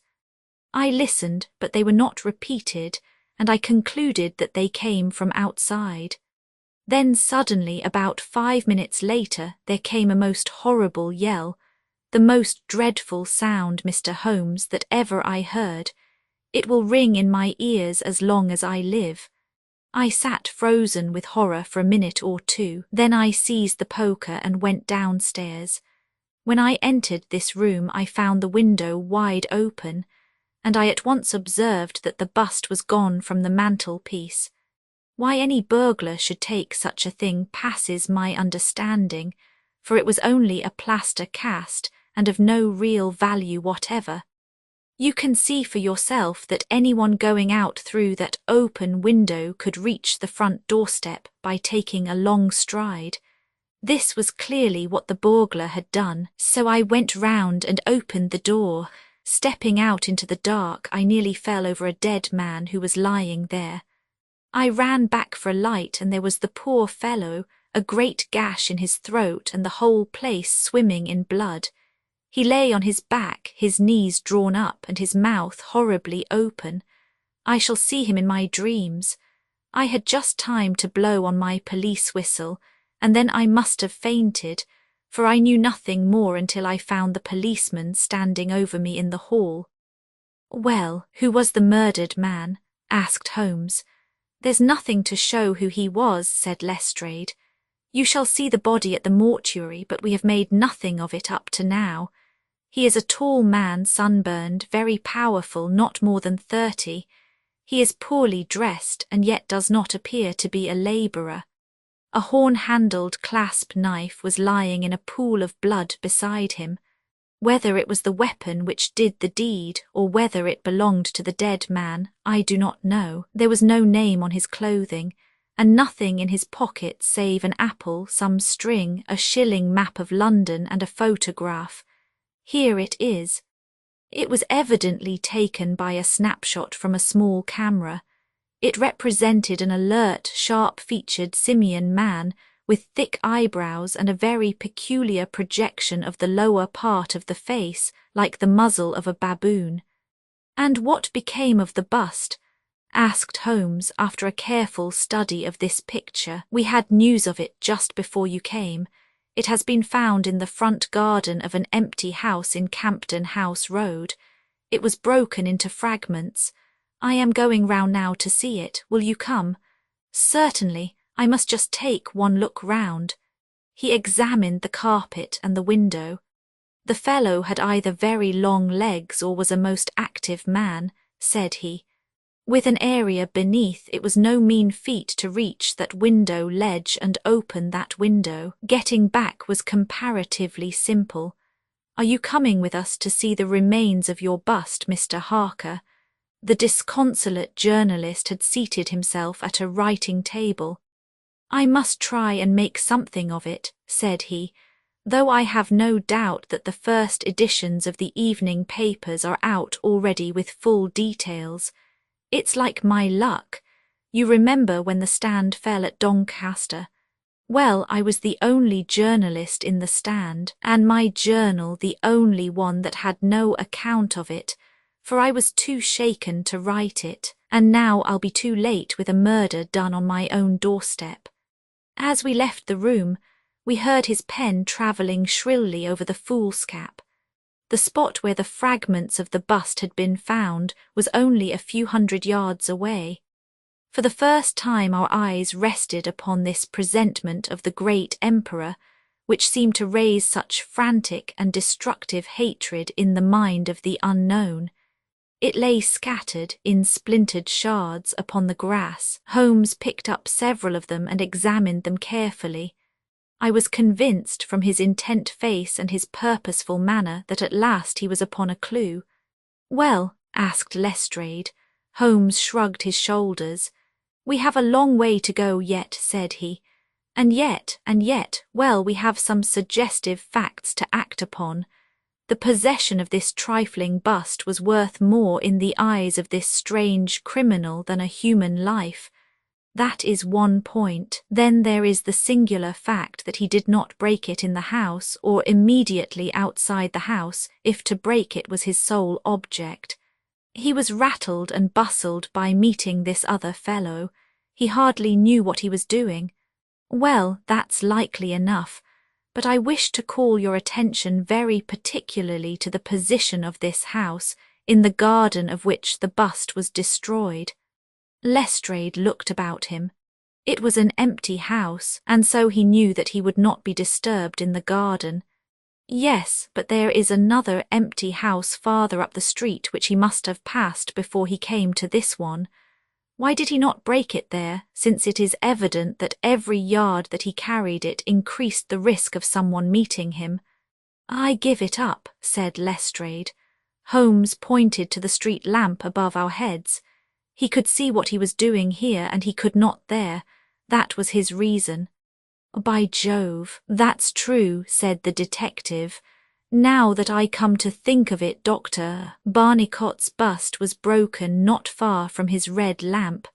Well, Mr. Holmes, what are we to do with that fact? To remember it, to docket it. We may come on something later which will bear upon it. What steps do you propose to take now, Lestrade? The most practical way of getting at it, in my opinion, is to identify the dead man. There should be no difficulty about that. When we have found who he is and who his associates are, we should have a good start in learning what he was doing in Pitt Street last night, and who it was who met him and killed him on the doorstep of Mr. Horace. Harker, don't you think so? No doubt, and yet it is not quite the way in which I should approach the case. What would you do then? Oh, you must not let me influence you in any way. I suggest that you go on your line and I on mine. We can compare notes afterwards and each will supplement the other." "Very good," said Lestrade. If you are going back to Pitt Street, you might see Mr. Horace Harker. Tell him for me that I have quite made up my mind, and that it is certain that a dangerous homicidal lunatic with Napoleonic delusions was in his house last night. It will be useful for his article." Lestrade stared. "You don't seriously believe that?" Holmes smiled. "Don't I? Well, perhaps I don't. But I am sure that it will interest Mr. Horace Harker and the subscribers of the Central Press Syndicate. Now, Watson, I think that we shall find that we have a long and rather complex day's work before us. I should be glad, Lestrade, if you could make it convenient to meet us at Baker Street at 6 o'clock this evening.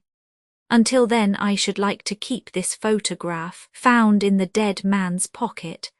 It is possible that I may have to ask your company and assistance upon a small expedition which will have been undertaken tonight, if my chain of reasoning should prove to be correct.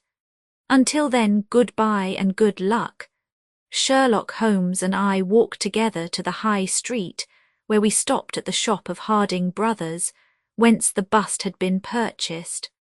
A young assistant informed us that Mr. Harding would be absent until afternoon, and that he was himself a newcomer, who could give us no information. Holmes's face showed his disappointment and annoyance. "Well, well, we can't expect to have it all our own way, Watson," he said at last. "We must come back in the afternoon if Mr. Harding will not be here until then. I am, as you have no doubt surmised, endeavouring to trace these busts to their source, in order to find if there is not something peculiar which may account for their remarkable fate. Let us make for Mr. Morse Hudson, of the Kennington Road, and see if he can throw any light upon the problem." A drive of an hour brought us to the picture dealer's establishment. He was a small, stout man with a red face and a peppery manner. "Yes, sir, on my very counter, sir," said he. "What we pay rates and taxes for I don't know, when any ruffian can come in and break one's goods. Yes, sir, it was I who sold Dr. Barnicot his 2 statues.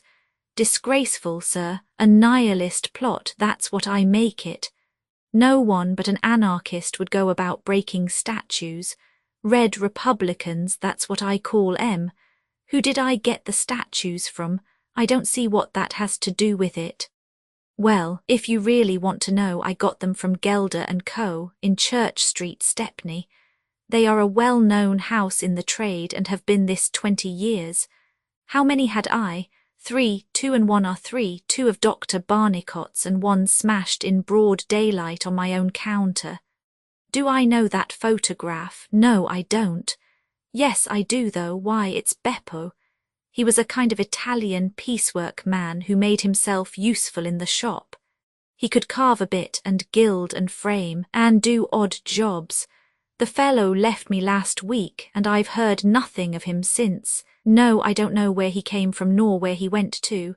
I had nothing against him while he was here. He was gone 2 days before the bust was smashed." "Well, that's all we could reasonably expect from Morse Hudson," said Holmes as we emerged from the shop. "We have this Beppo as a common factor both in Kennington and in Kensington, so that is worth a 10-mile drive. Now, Watson, let us make for Gelder & Co. Of Stepney, the source and origin of the busts, I shall be surprised if we don't get some help down there." In rapid succession we passed through the fringe of fashionable London, Hotel London, Theatrical London, Literary London, Commercial London, and finally Maritime London, till we came to a riverside city of 100,000 souls, where the tenement houses swelter and reek with the outcasts of Europe. Here, in a broad thoroughfare, once the abode of wealthy city merchants, we found the sculpture works for which we searched. Outside was a considerable yard full of monumental masonry. Inside was a large room in which 50 workers were carving or moulding. The manager, a big blonde German, received us civilly and gave a clear answer to all Holmes's questions. A reference to his books showed that hundreds of casts had been taken from a marble copy of Divine's head of Napoleon, but that the 3 which had been sent to Morse Hudson a year or so before had been half of a batch of 6, the other 3 being sent to Harding Brothers of Kensington. There was no reason why those 6 should be different from any of the other casts. He could suggest no possible cause why anyone should wish to destroy them. In fact, he laughed at the idea. Their wholesale price was 6 shillings, but the retailer would get 12 or more.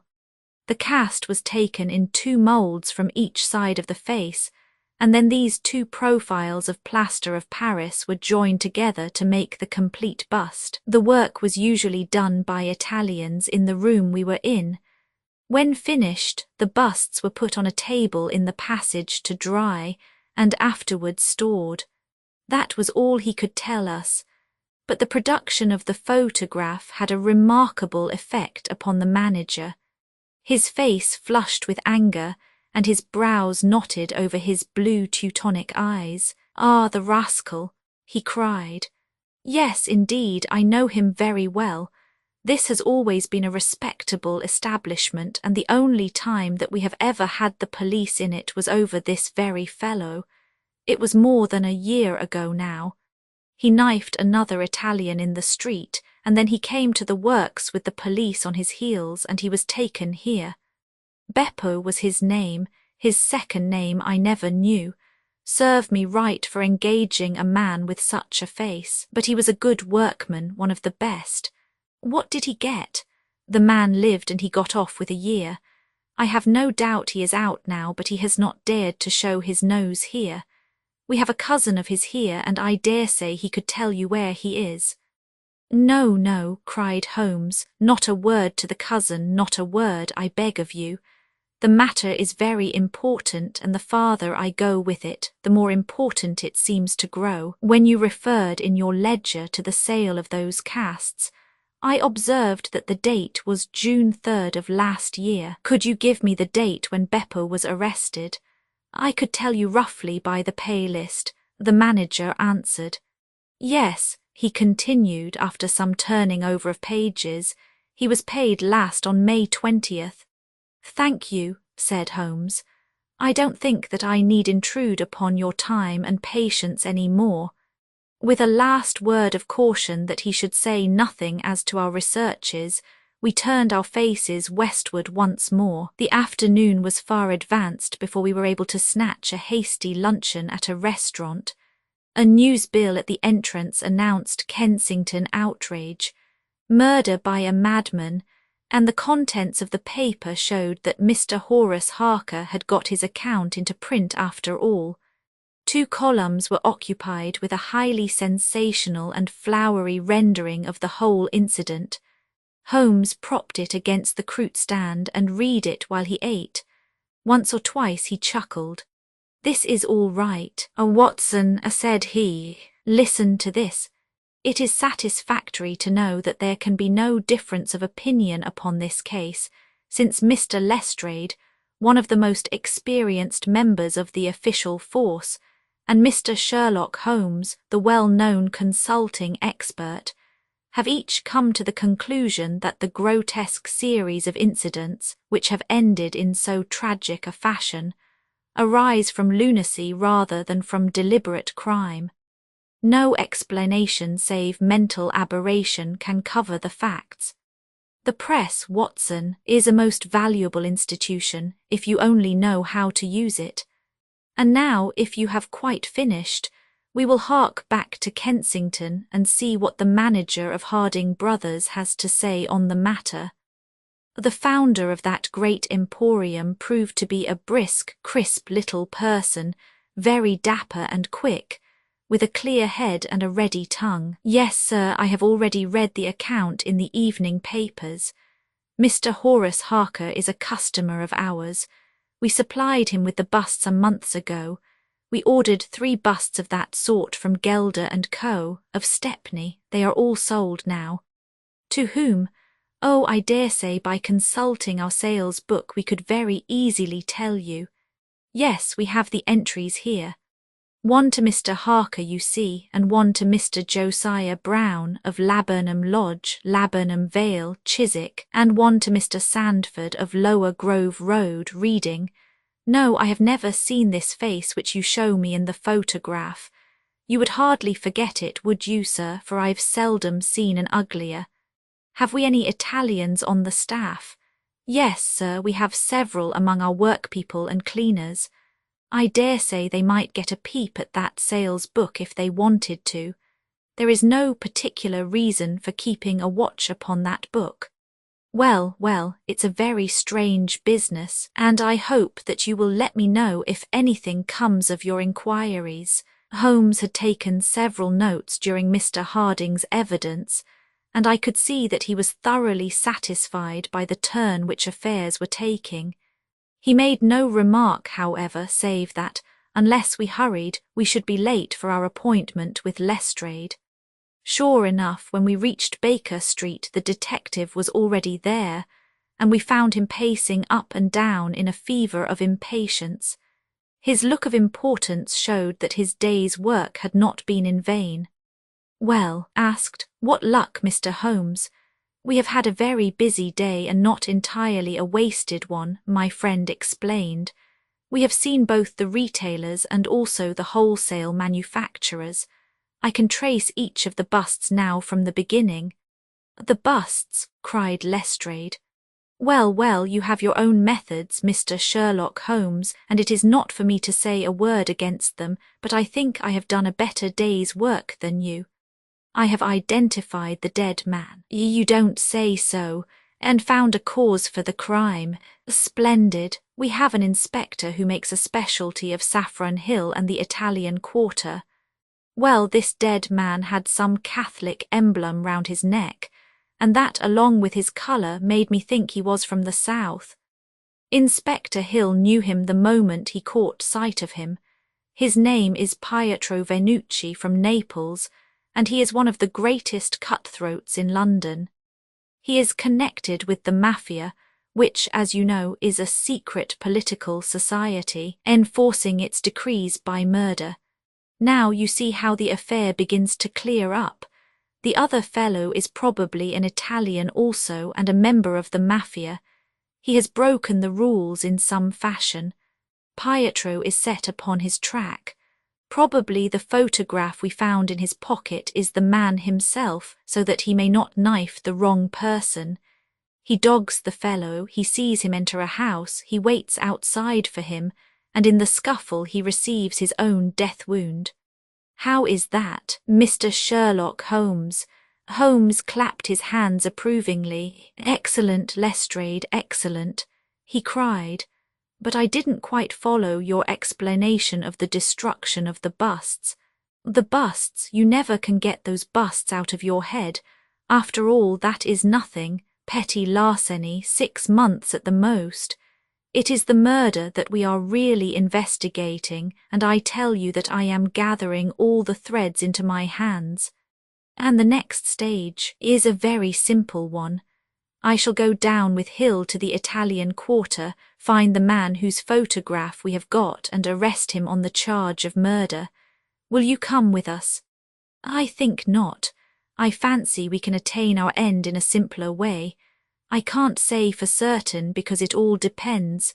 Well, it all depends upon a factor which is completely outside our control. But I have great hopes, in fact, the betting is exactly 2-1, that if you will come with us tonight I shall be able to help you to lay him by the heels." "In the Italian Quarter?" "No, I fancy Chiswick is an address which is more likely to find him. If you will come with me to Chiswick tonight, Lestrade, I'll promise to go to the Italian Quarter with you tomorrow, and no harm will be done by the delay. And now I think that a few hours' sleep would do us all good, for I do not propose to leave before 11 o'clock, and it is unlikely that we shall be back before morning. You'll dine with us, Lestrade, and then you are welcome to the sofa until it is time for us to start.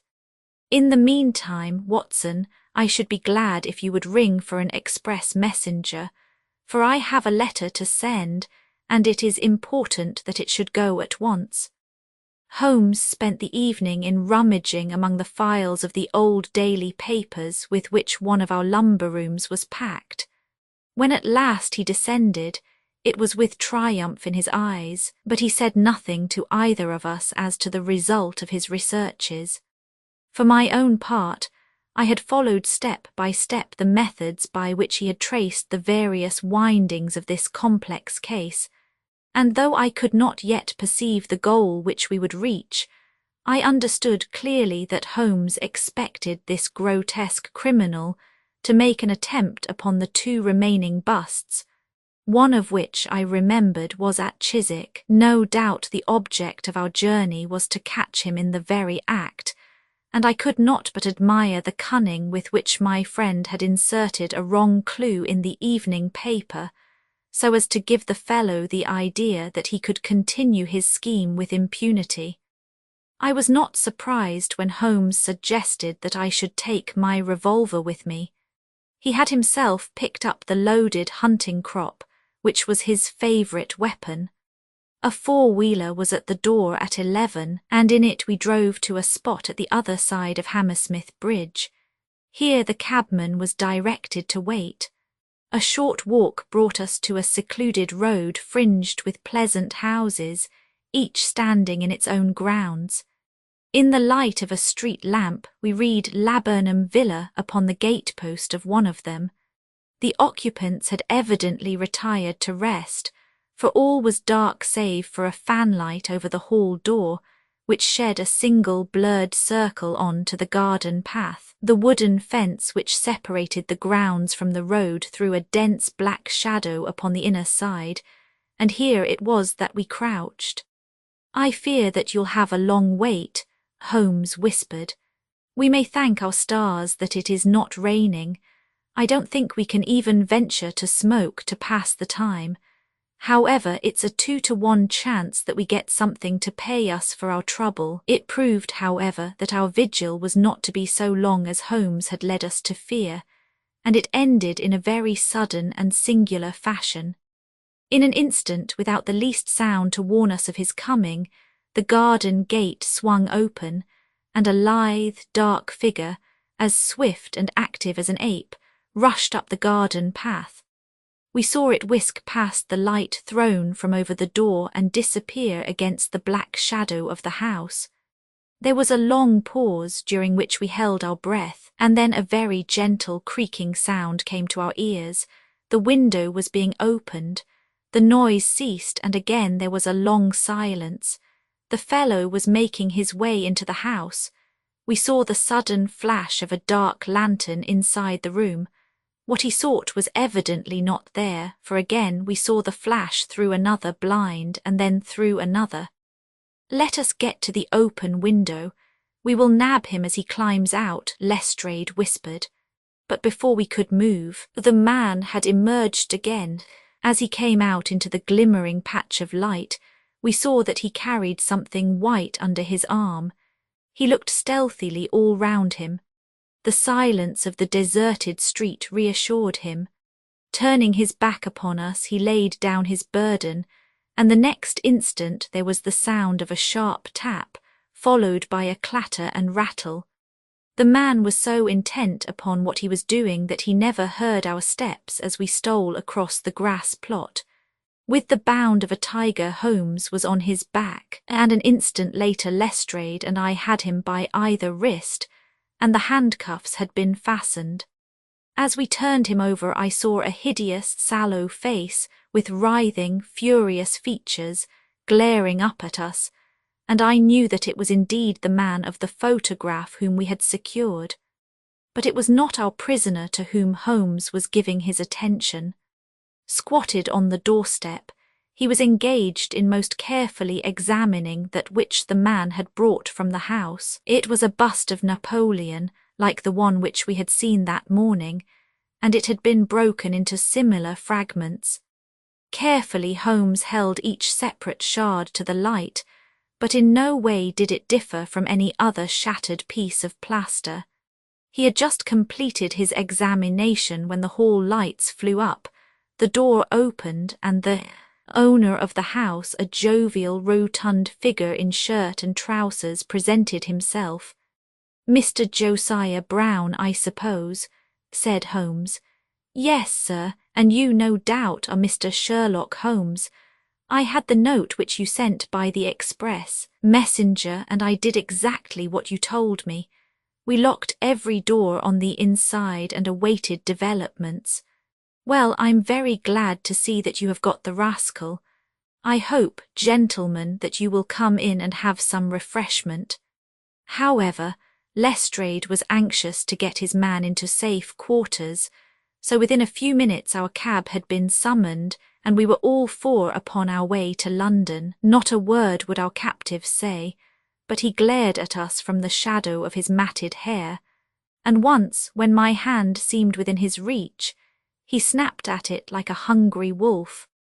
We stayed long enough at the police station to learn that a search of his clothing revealed nothing save a few shillings and a long sheath knife, the handle of which bore copious traces of recent blood. "That's all right," said Lestrade as we parted.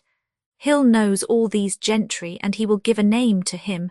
You'll find that my theory of the mafia will work out all right. But I'm sure I am exceedingly obliged to you, Mr. Holmes, for the workmanlike way in which you laid hands upon him. I don't quite understand it all yet." "I fear it is rather too late an hour for explanations," said Holmes. "Besides, there are one or two details which are not finished off, and it is one of those cases which are worth working out to the very end. If you will come round once more to my rooms at 6 o'clock tomorrow, I think I shall be able to show you that even now you have not grasped the entire meaning of this business, which presents some features which make it absolutely original in the history of crime. If ever I permit you to chronicle any more of my little problems, Watson, I foresee that you will enliven your pages by an account of the singular adventure of the Napoleonic busts. When we met again next evening, Lestrade was furnished with much information concerning our prisoner. His name, it appeared, was Beppo, second name unknown. He was a well-known ne'er-do-well among the Italian colony.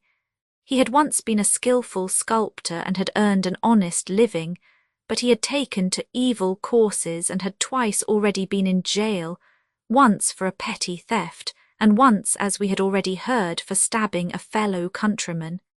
He could talk English perfectly well. His reasons for destroying the busts were still unknown, and he refused to answer any questions upon the subject. But the police had discovered that these same busts might very well have been made by his own hands, since he was engaged in this class of work at the establishment of Gelder and Co. To all this information, much of which we already knew, Holmes listened with polite attention, but I, who knew him so well, could clearly see that his thoughts were elsewhere, and I detected a mixture of mingled uneasiness and expectation beneath that mask which he was wont to assume. At last he started in his chair, and his eyes brightened. There had been a ring at the bell. A minute later we heard steps upon the stairs, and an elderly red-faced man with grizzled side whiskers was ushered in. In his right hand he carried an old-fashioned carpet-bag which he placed upon the table. "Is Mr. Sherlock Holmes here?" My friend bowed and smiled. "Mr. Sandford of Reading, I suppose," said he. "Yes, sir, I fear that I am a little late, but the trains were awkward. You wrote to me about a bust that is in my possession." "Exactly. I have your letter here. You said I desire to possess a copy of Devine's Napoleon, and am prepared to pay you £10 for the one which is in your possession. Is that right?" "Certainly. I was very much surprised at your letter, for I could not imagine how you knew that I owned such a thing. Of course you must have been surprised, but the explanation is very simple. Mr. Harding of Harding Brothers said that they had sold you their last copy, and he gave me your address." "Oh, that was it, was it? Did he tell you what I paid for it?" "No, he did not." Well, I am an honest man, though not a very rich one. I only gave 15 shillings for the bust, and I think you ought to know that before I take £10 from you. I am sure the scruple does you honour, Mr. Sandford, but I have named that price, so I intend to stick to it. Well, it is very handsome of you, Mr. Holmes. I brought the bust up with me as you asked me to do. Here it is. He opened his bag, and at last we saw placed upon our table a complete specimen of that bust which we had already seen more than once in fragments. Holmes took a paper from his pocket and laid a £10 note upon the table. You will kindly sign that paper, Mr. Sandford, in the presence of these witnesses. It is simply to say that you transfer every possible right that you ever had in the bust to me. I am a methodical man, you see, and you never know what turn events might take afterwards. Thank you, Mr. Sandford. Here is your money, and I wish you a very good evening. When our visitor had disappeared, Sherlock Holmes's movements were such as to rivet our attention. He began by taking a clean white cloth from a drawer and laying it over the table. Then he placed his newly acquired bust in the centre of the cloth. Finally, he picked up his hunting crop and struck Napoleon a sharp blow on the top of the head. The figure broke into fragments, and Holmes bent eagerly over the shattered remains. Next instant, with a loud shout of triumph, he held up one splinter, in which a round, dark object was fixed like a plum in a pudding. "Gentlemen," he cried, "let me introduce you to the famous Black Pearl of the Borgias." Lestrade and I sat silent for a moment, and then, with a spontaneous impulse, we both broke at clapping, as at the well-wrought crisis of a play. A flush of colour sprang to Holmes's pale cheeks, and he bowed to us like the master dramatist who receives the homage of his audience. It was at such moments that for an instant he ceased to be a reasoning machine, and betrayed his human love for admiration and applause, the same singularly proud and reserved nature which turned away with disdain from popular notoriety, was capable of being moved to its depths by spontaneous wonder and praise from a friend. "Yes, gentlemen," said he, "it is the most famous pearl now existing in the world, and it has been my good fortune, by a connected chain of inductive reasoning, to trace it from the Prince of Colonna's bedroom at the Dakar Hotel, where it was lost, to the interior of this, the last of the 6 busts of Napoleon which were manufactured by Gelder and Co., of Stepney. You will remember, Lestrade, the sensation caused by the disappearance of this valuable jewel and the vain efforts of the London police to recover it. I was myself consulted upon the case, but I was unable to throw any light upon it. Suspicion fell upon the maid of the princess, who was an Italian, and it was proved that she had a brother in London, but we failed to trace any connection between them. The maid's name was Lucretia Venucci, and there is no doubt in my mind that this Pietro who was murdered 2 nights ago was the brother. I have been looking up the dates in the old files of the paper, and I find that the disappearance of the pearl was exactly 2 days before the arrest of Beppo for some crime of violence, an event which took place in the factory of Gelder and Co., at the very moment when these busts were being made. Now you clearly see the sequence of events, though you see them, of course, in the inverse order to the way in which they presented themselves to me. Beppo had the pearl in his possession. He may have stolen it from Pietro. He may have been Pietro's confederate. He may have been the go-between of Pietro and his sister. It is of no consequence to us which is the correct solution. The main fact is that he had the pearl, and at that moment when it was on his person, he was pursued by the police. He made for the factory in which he worked, and he knew that he had only a few minutes in which to conceal this enormously valuable prize, which would otherwise be found on him when he was searched, 6 plaster casts of Napoleon were drying in the passage. One of them was still soft. In an instant Beppo, a skillful workman, made a small hole in the wet plaster, dropped in the pearl, and with a few touches covered over the aperture once more. It was an admirable hiding place. No one could possibly find it, but Beppo was condemned to a year's imprisonment, and in the meanwhile his 6 busts were scattered over London. He could not tell which contained his treasure, only by breaking them could he see. Even shaking would tell him nothing, for as the plaster was wet it was probable that the pearl would adhere to it, as in fact it has done.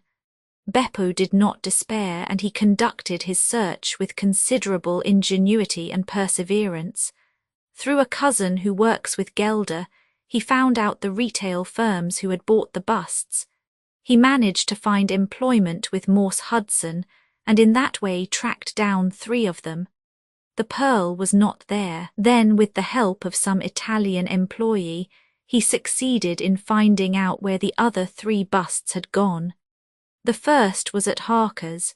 There he was dogged by his confederate who held Beppo responsible for the loss of the pearl, and he stabbed him in the scuffle which followed. If he was his confederate, why should he carry his photograph? I asked, as a means of tracing him, if he wished to inquire about him from any third person. That was the obvious reason. Well, after the murder I calculated that Beppo would probably hurry rather than delay his movements. He would fear that the police would read his secret, and so he hastened on before they should get ahead of him. Of course, I could not say that he had not found the pearl in Harker's bust. I had not even concluded for certain that it was the pearl, but it was evident to me that he was looking for something, since he carried the bust past the other houses in order to break it in the garden which had a lamp overlooking it. Since Harker's bust was 1 in 3, the chances were exactly as I told you, 2 to 1 against the pearl being inside it. There remained 2 busts, and it was obvious that he would go for the London one first. I warned the inmates of the house, so as to avoid a second tragedy, and we went down, with the happiest results. By that time, of course, I knew for certain that it was the Borgia pearl that we were after. The name of the murdered man linked the one event with the other. There only remained a single bust, the reading one, and the pearl must be there. I bought it in your presence from the owner, and there it lies. We sat in silence for a moment. Well, said Lestrade, I've seen you handle a good many cases, Mr. Holmes, but I don't know that I ever knew a more workmanlike one than that. We're not jealous of you at Scotland Yard. No, sir, we are very proud of you, and if you come down tomorrow there's not a man, from the oldest inspector to the youngest constable, who wouldn't be glad to shake you by the hand. Thank you, said Holmes. Thank you. And as he turned away, it seemed to me that he was more nearly moved by the softer human emotions than I had ever seen him. A moment later he was the cold and practical thinker once more. Put the pearl in the safe, Watson, said he, and get out the papers of the Conk-Singleton forgery case. Goodbye, Lestrade. If any little problem comes your way, I shall be happy, if I can, to give you a hint or two as to its solution. The adventure of the 3 students, it was in the year 95 that a combination of events, into which I need not enter, caused Mr. Sherlock Holmes and myself to spend some weeks in one of our great university towns, and it was during this time that the small but instructive adventure which I am about to relate befell us. It will be obvious that any details which would help the reader exactly to identify the college or the criminal would be injudicious and offensive. So painful a scandal may well be allowed to die out. With due discretion, the incident itself may, however, be described, since it serves to illustrate some of those qualities for which my friend was remarkable. I will endeavour, in my statement, to avoid such terms as would serve to limit the events to any particular place, or give a clue as to the people concerned. We were residing at the time in furnished lodgings close to a library where Sherlock Holmes was pursuing some laborious researches in early English charters, researches which led to results so striking that they may be the subject of one of my future narratives. Here it was that one evening we received a visit from an acquaintance, Mr. Hilton Soames, tutor and lecturer at the College of St. Luke's. Mr. Soames was a tall, spare man, of a nervous and excitable temperament. I had always known him to be restless in his manner, but on this particular occasion he was in such a state of uncontrollable agitation that it was clear something very unusual had occurred. "I trust, Mr. Holmes, that you can spare me a few hours of your valuable time. We have had a very painful incident at St. Luke's, and really, but for the happy chance of your being in town, I should have been at a loss what to do. I am very busy just now, and I desire no distractions," my friend answered. "I should much prefer that you called in the aid of the police." "No, no, my dear sir, such a course is utterly impossible. When once the law is evoked, it cannot be stayed again, and this is just one of those cases where, for the credit of the college, it is most essential to avoid scandal. Your discretion is as well known as your powers, and you are the one man in the world who can help me. I beg you, Mr. Holmes, to do what you can." My friend's temper had not improved since he had been deprived of the congenial surroundings of Baker Street. Without his scrapbooks, his chemicals, and his homely untidiness, he was an uncomfortable man. He shrugged his shoulders in ungracious acquiescence, while our visitor in hurried words and with much excitable gesticulation poured forth his story. "I must explain to you, Mr. Holmes, that tomorrow is the first day of the examination for the Fortescue Scholarship. I am one of the examiners. My subject is Greek, and the first of the papers consists of a large passage of Greek translation which the candidate has not seen. This passage is printed on the examination paper, and it would naturally be an immense advantage if the candidate could prepare it in advance. For this reason, great care is taken to keep the paper secret. Today, about 3 o'clock, the proofs of this paper arrived from the printers. The exercise consists of half a chapter of Thucydides. I had to read it over carefully, as the text must be absolutely correct. At 4:30 my task was not yet completed. I had, however, promised to take tea in a friend's rooms, so I left the proof upon my desk. I was absent rather more than an hour. You are aware, Mr. Holmes, that our college doors are double, a green baize one within and a heavy oak one without. As I approached my outer door, I was amazed to see a key in it. For an instant I imagined that I had left my own there, but on feeling in my pocket I found that it was all right.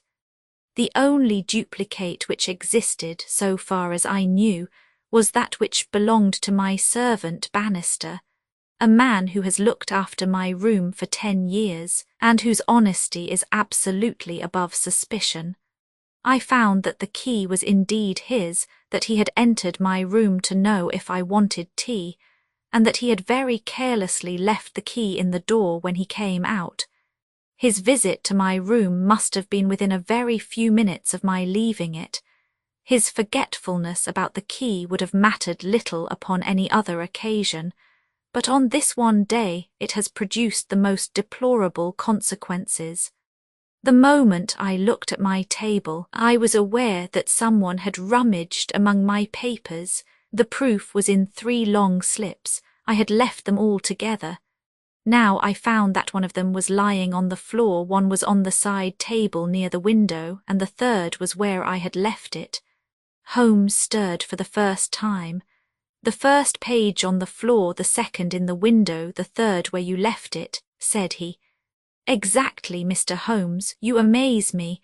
How could you possibly know that? Pray continue your very interesting statement. If for an instant I imagined that Bannister had taken the unpardonable liberty of examining my papers. He denied it, however, with the utmost earnestness, and I am convinced that he was speaking the truth.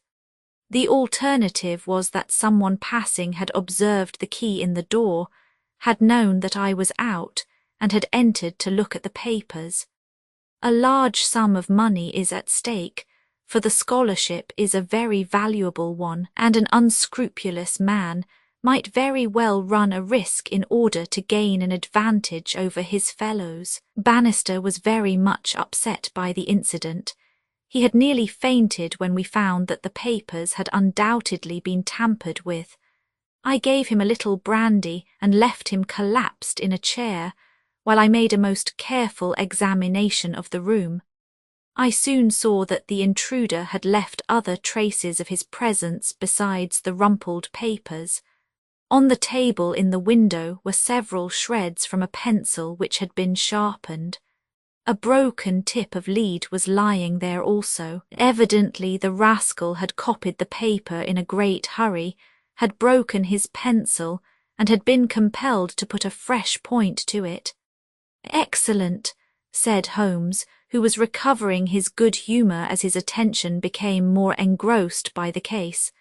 "Fortune has been your friend." This was not all. I have a new writing table with a fine surface of red leather. I am prepared to swear, and so is Bannister, that it was smooth and unstained. Now I found a clean cut in it about 3 inches long, not a mere scratch, but a positive cut. Not only this, but on the table I found a small ball of black dough or clay, with specks of something which looks like sawdust in it. I am convinced that these marks were left by the man who rifled the papers. There were no footmarks and no other evidence as to his identity. I was at my wits' end, when suddenly the happy thought occurred to me that you were in the town, and I came straight round to put the matter into your hands. Do help me, Mr. Holmes. You see my dilemma. Either I must find the man, or else the examination must be postponed until fresh papers are prepared, and since this cannot be done without explanation, there will ensue a hideous scandal, which will throw a cloud not only on the college, but on the university. Above all things, I desire to settle the matter quietly and discreetly. I shall be happy to look into it and to give you such advice as I can, said Holmes, rising and putting on his overcoat. The case is not entirely devoid of interest. Had anyone visited you in your room after the papers came to you? Yes, young Daulat Raz, an Indian student who lives on the same stair, came in to ask me some particulars about the examination. For which he was entered? Yes, and the papers were on your table. To the best of my belief they were rolled up, but might be recognized as proofs, possibly. No one else in your room? No. Did anyone know that these proofs would be there? No one save the printer. Did this man Bannister know? No, certainly not. No one knew. Where is Bannister now? He was very ill, poor fellow. I left him collapsed in the chair. I was in such a hurry to come to you. You left your door open. I locked up the papers first. Then it amounts to this, Mr. Soames, that unless the Indian student recognized the roll as being proofs, the man who tampered with them came upon them accidentally without knowing that they were there. So it seems to me. Holmes gave an enigmatic smile. Well, said he, let us go round. Not one of your cases, Watson, mental, not physical. All right, come if you want to. Now, Mr. Soames, at your disposal. The sitting-room of our client opened by a long, low, latticed window on to the ancient, lichen-tinted court of the old college. A Gothic arched door led to a worn stone staircase. On the ground floor was the tutor's room. Above were 3 students, one on each story. It was already twilight when we reached the scene of our problem. Holmes halted and looked earnestly at the window. Then he approached it and, standing on tiptoe with his neck craned, he looked into the room. He must have entered through the door. There is no opening except the one pane, said our learned guide. Dear me, said Holmes, and he smiled in a singular way as he glanced at our companion.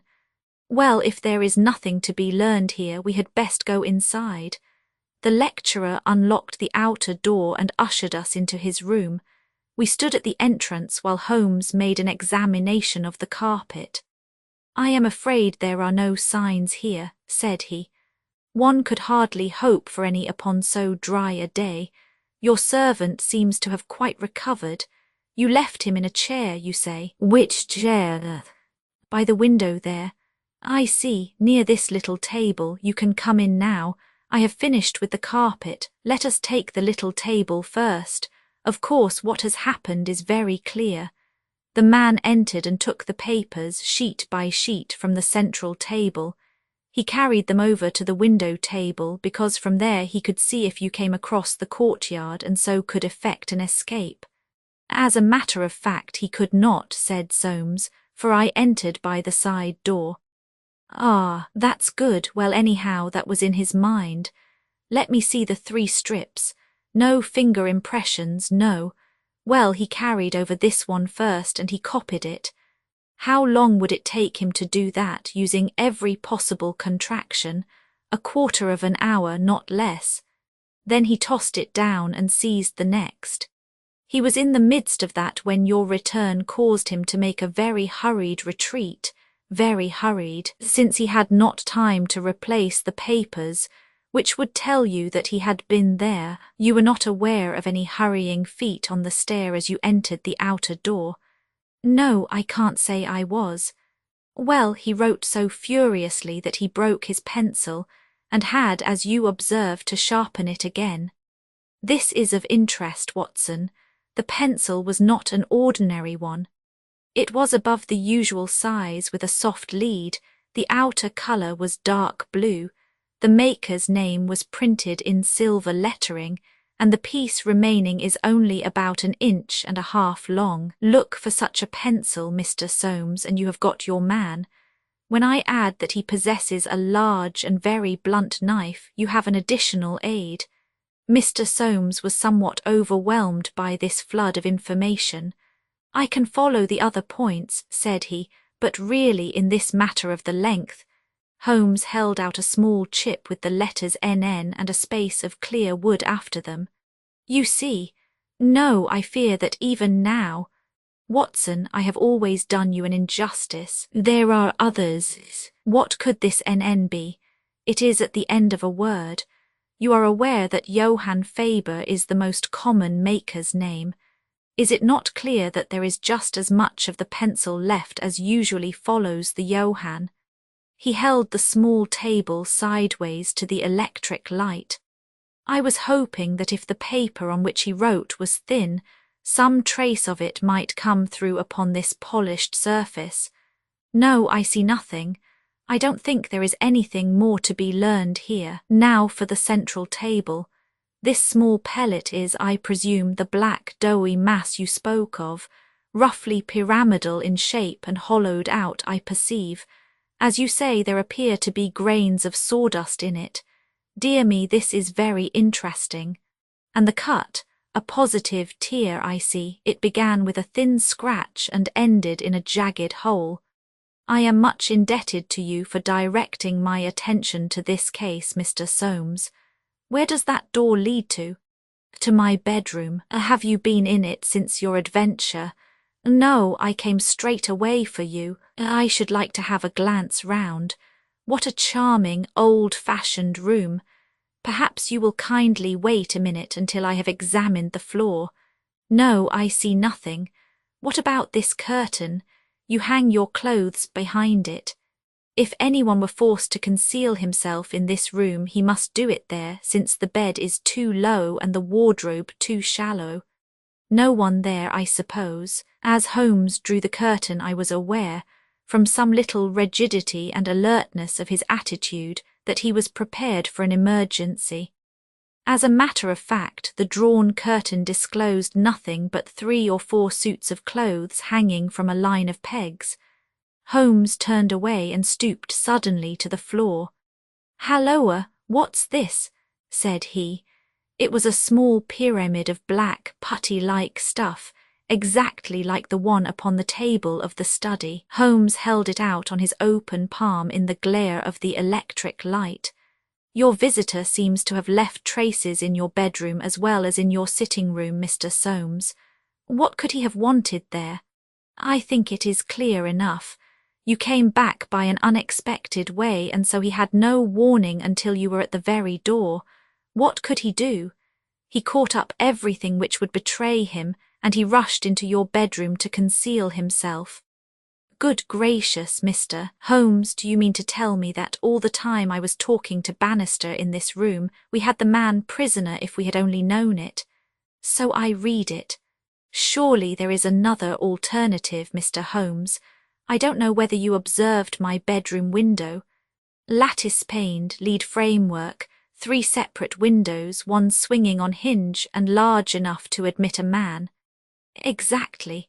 And it looks out on an angle of the courtyard so as to be partly invisible. The man might have effected his entrance there, left traces as he passed through the bedroom, and finally, finding the door open, have escaped that way." Holmes shook his head impatiently. "Let us be practical," said he. "I understand you to say that there are 3 students who use this stair and are in the habit of passing your door." "Yes, there are. And they are all in for this examination." "Yes. Have you any reason to suspect any one of them more than the others?" Soames hesitated. "It is a very delicate question," said he. "One hardly likes to throw suspicion where there are no proofs. Let us hear the suspicions. I will look after the proofs. I will tell you then in a few words the character of the 3 men who inhabit these rooms. The lower of the 3 is Gilchrist, a fine scholar and athlete, plays in the rugby team and the cricket team for the college, and got his blue for the hurdles and the long jump. He is a fine, manly fellow. His father was the notorious Sir Jabez Gilchrist, who ruined himself on the turf. My scholar has been left very poor, but he is hard-working and industrious. He will do well. The 2nd floor is inhabited by Daulat Ras, the Indian. He is a quiet, inscrutable fellow, as most of those Indians are. He is well up in his work, though his Greek is his weak subject. He is steady and methodical. The top floor belongs to Miles Maclaren. He is a brilliant fellow when he chooses to work, one of the brightest intellects of the university, but he is wayward, dissipated, and unprincipled. He was nearly expelled over a card scandal in his first year. He has been idling all this term, and he must look forward with dread to the examination. Then it is he whom you suspect. I dare not go so far as that, but of the 3 he is perhaps the least unlikely." "Exactly. Now, Mr. Soames, let us have a look at your servant Bannister." He was a little, white-faced, clean-shaven, grizzly-haired fellow of 50. He was still suffering from this sudden disturbance of the quiet routine of his life. His plump face was twitching with his nervousness, and his fingers could not keep still. "We are investigating this unhappy business, Bannister," said his master. "Yes, sir. I understand," said Holmes, "that you left your key in the door." "Yes, sir. Was it not very extraordinary that you should do this on the very day when there were these papers inside? It was most unfortunate, sir, but I have occasionally done the same thing at other times. When did you enter the room?" "It was about 4:30. That is Mr. Soames' tea time." "How long did you stay?" "When I saw that he was absent, I withdrew at once." "Did you look at these papers on the table?" "No, sir, certainly not." "How came you to leave the key in the door?" "As I had the tea tray in my hand, I thought I would come back for the key, then I forgot." "Has the outer door a spring lock?" "No, sir." "Then it was open all the time?" "Yes, sir." anyone in the room could get out. Yes, sir. When Mr. Soames returned and called for you, you were very much disturbed. Yes, sir, such a thing has never happened during the many years that I have been here. I nearly fainted, sir. So I understand. Where were you when you began to feel bad? Where was I, sir? Why, here near the door. That is singular, because you sat down in that chair over yonder near the corner. Why did you pass these other chairs? I don't know, sir. It didn't matter to me where I sat. I really don't think he knew much about it, Mr. Holmes. He was looking very bad, quite ghastly. You stayed here when your master left, only for a minute or so. Then I locked the door and went to my room. Whom do you suspect? Oh, I would not venture to say, sir. I don't believe there is any gentleman in this university who is capable of profiting by such an action. No, sir, I'll not believe it. Thank you, that will do, said Holmes. Oh, one more word. You have not mentioned to any of the 3 gentlemen whom you attend that anything is amiss. No, sir, not a word. You haven't seen any of them? No, sir. Very good. Now, Mr. Soames, we will take a walk in the quadrangle, if you please. 3 yellow squares of light shone above us in the gathering gloom. Your 3 birds are all in their nests, said Holmes, looking up. Halloa, what's that? One of them seems restless enough. It was the Indian whose dark silhouette appeared suddenly upon his blind. He was pacing swiftly up and down his room. I should like to have a peep at each of them, said Holmes. Is it possible? No difficulty in the world, Soames answered. This set of rooms is quite the oldest in the college, and it is not unusual for visitors to go over them. Come along, and I will personally conduct you. No names, please, said Holmes as we knocked at Gilchrist's door. A tall, flaxen-haired, slim young fellow opened it, and made us welcome when he understood our errand. There were some really curious pieces of medieval domestic architecture within.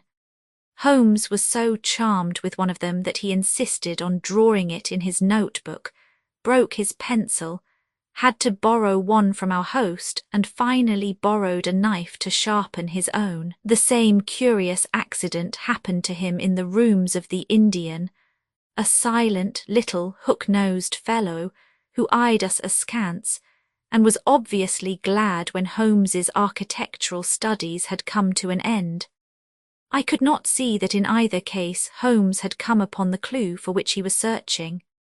Only at the third did our visit prove abortive.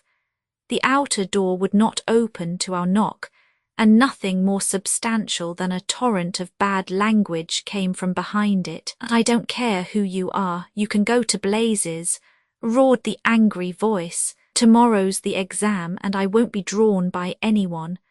A rude fellow, said our guide, flushing with anger as we withdrew down the stair. Of course he did not realize that it was I who was knocking, but none the less his conduct was very uncourteous and indeed, under the circumstances, rather suspicious. Holmes's response was a curious one.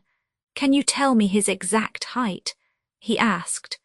Really, Mr. Holmes, I cannot undertake to say. He is taller than the Indian, not so tall as Gilchrist. I suppose 5'6" would be about it. That is very important, said Holmes. And now, Mr. Soames, I wish you good night. Our guide cried aloud in his astonishment and dismay. Good gracious, Mr. Holmes, you are surely not going to leave me in this abrupt fashion. You don't seem to realize the position. Tomorrow is the examination. I must take some definite action tonight. I cannot allow the examination to be held if one of the papers has been tampered with. The situation must be faced. You must leave it as it is. I shall drop round early tomorrow morning and chat the matter over. It is possible that I may be in a position then to indicate some course of action. Meanwhile, you change nothing at all. Very good, Mr. Holmes. You can be perfectly easy in your mind. We shall certainly find some way out of your difficulties. I will take the black clay with me, also the pencil cuttings. Goodbye. When we were out in the darkness of the quadrangle, we again looked up at the windows. The Indian still paced his room, the others were invisible. "Well, Watson, what do you think of it?" Holmes asked as we came out into the main street. "Quite a little parlour game, sort of three-card trick, is it not? There are your three men, it must be one of them. You take your choice, which is yours. The foul-mouthed fellow at the top. He is the one with the worst record, and yet that Indian was a sly fellow also. Why should he be pacing his room all the time? There is nothing in that. Many men do it when they are trying to learn anything by heart." He looked at us in a queer way. "So would you if a flock of strangers came in on you when you were preparing for an examination next day, and every moment was of value. No, I see nothing in that. Pencils, too, and knives, all was satisfactory, but that fellow does puzzle me." "Who?" "Why, Bannister, the servant. What's his game in the matter? He impressed me as being a perfectly honest man, so he did me, that's the puzzling part. Why should a perfectly honest man— Well, here's a large stationer's. We shall begin our researches here." There were only 4 stationers of any consequences in the town, and at each Holmes produced his pencil chips and bid high for a duplicate. All were agreed that one could be ordered, but that it was not a usual size of pencil and that it was seldom kept in stock. My friend did not appear to be depressed by his failure, but shrugged his shoulders in half-humorous resignation. "No good, my dear Watson. This, the best and only final clue, has run to nothing. But indeed I have little doubt that we can build up a sufficient case without it.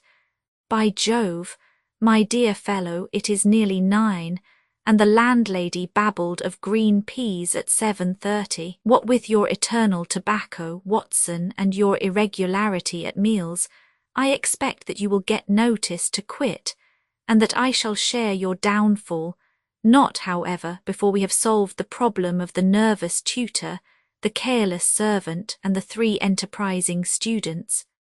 Holmes made no further allusion to the matter that day, though he sat lost in thought for a long time after our belated dinner.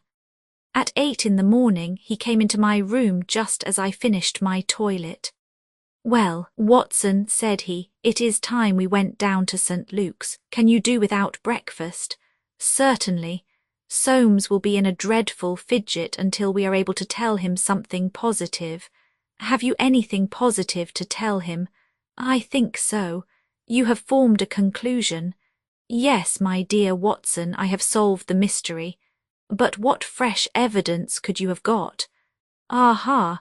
It is not for nothing that I have turned myself out of bed at the untimely hour of 6. I have put in 2 hours' hard work and covered at least 5 miles with something to show for it. Look at that." He held out his hand.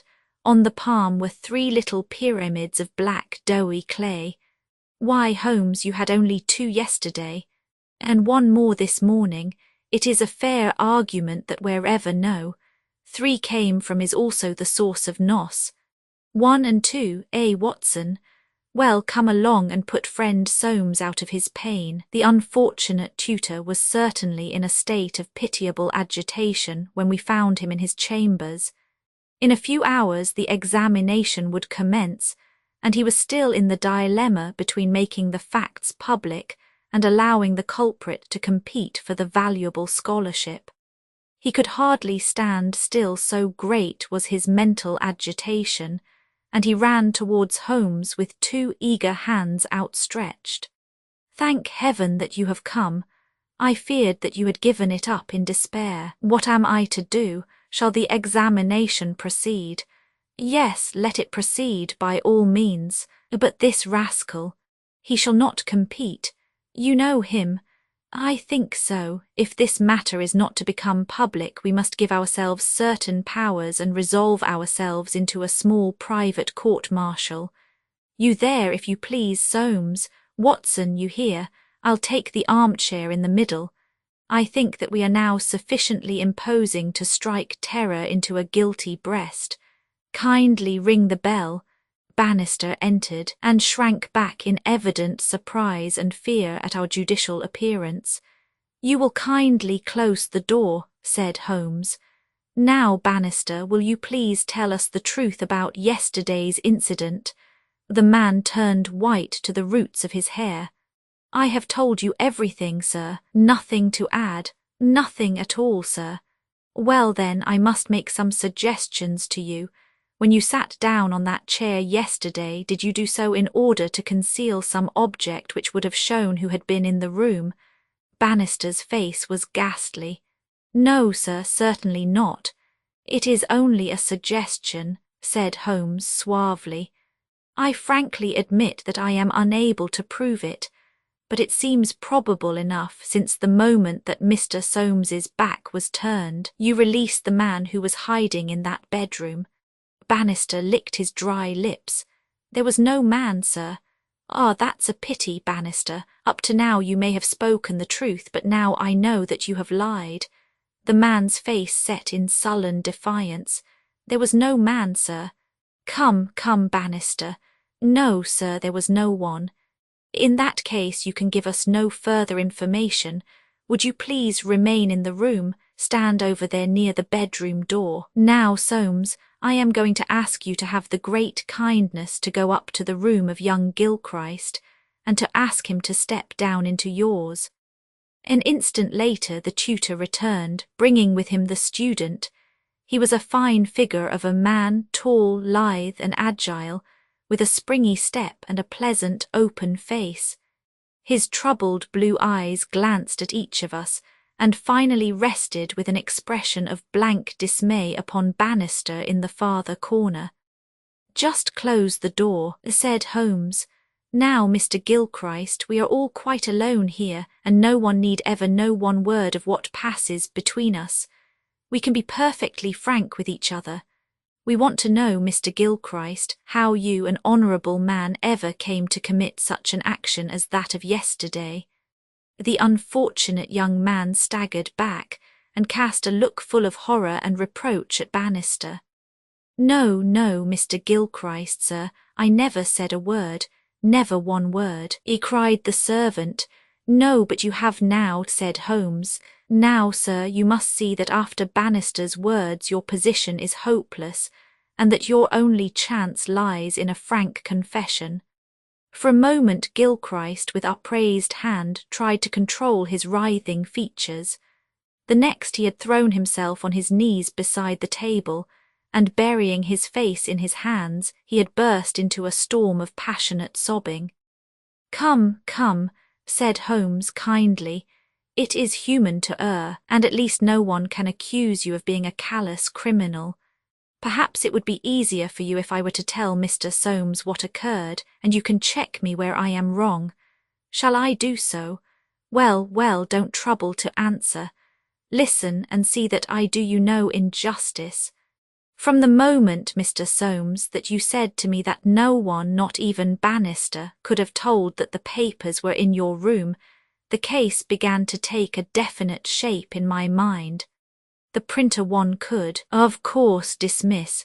He could examine the papers in his own office. The Indian I also thought nothing of. If the proofs were in a roll, he could not possibly know what they were. On the other hand, it seemed an unthinkable coincidence that a man should dare to enter the room, and that by chance on that very day the papers were on the table. I dismissed that. The man who entered knew that the papers were there. How did he know? When I approached your room, I examined the window. You amused me by supposing that I was contemplating the possibility of someone having in broad daylight, under the eyes of all these opposite rooms, forced himself through it. Such an idea was absurd. I was measuring how tall a man would need to be in order to see as he passed what papers were on the central table. I am 6 feet high, and I could do it with an effort. No one less than that would have a chance. Already you see I had reason to think that, if one of your 3 students was a man of unusual height, he was the most worth watching of the 3. I entered.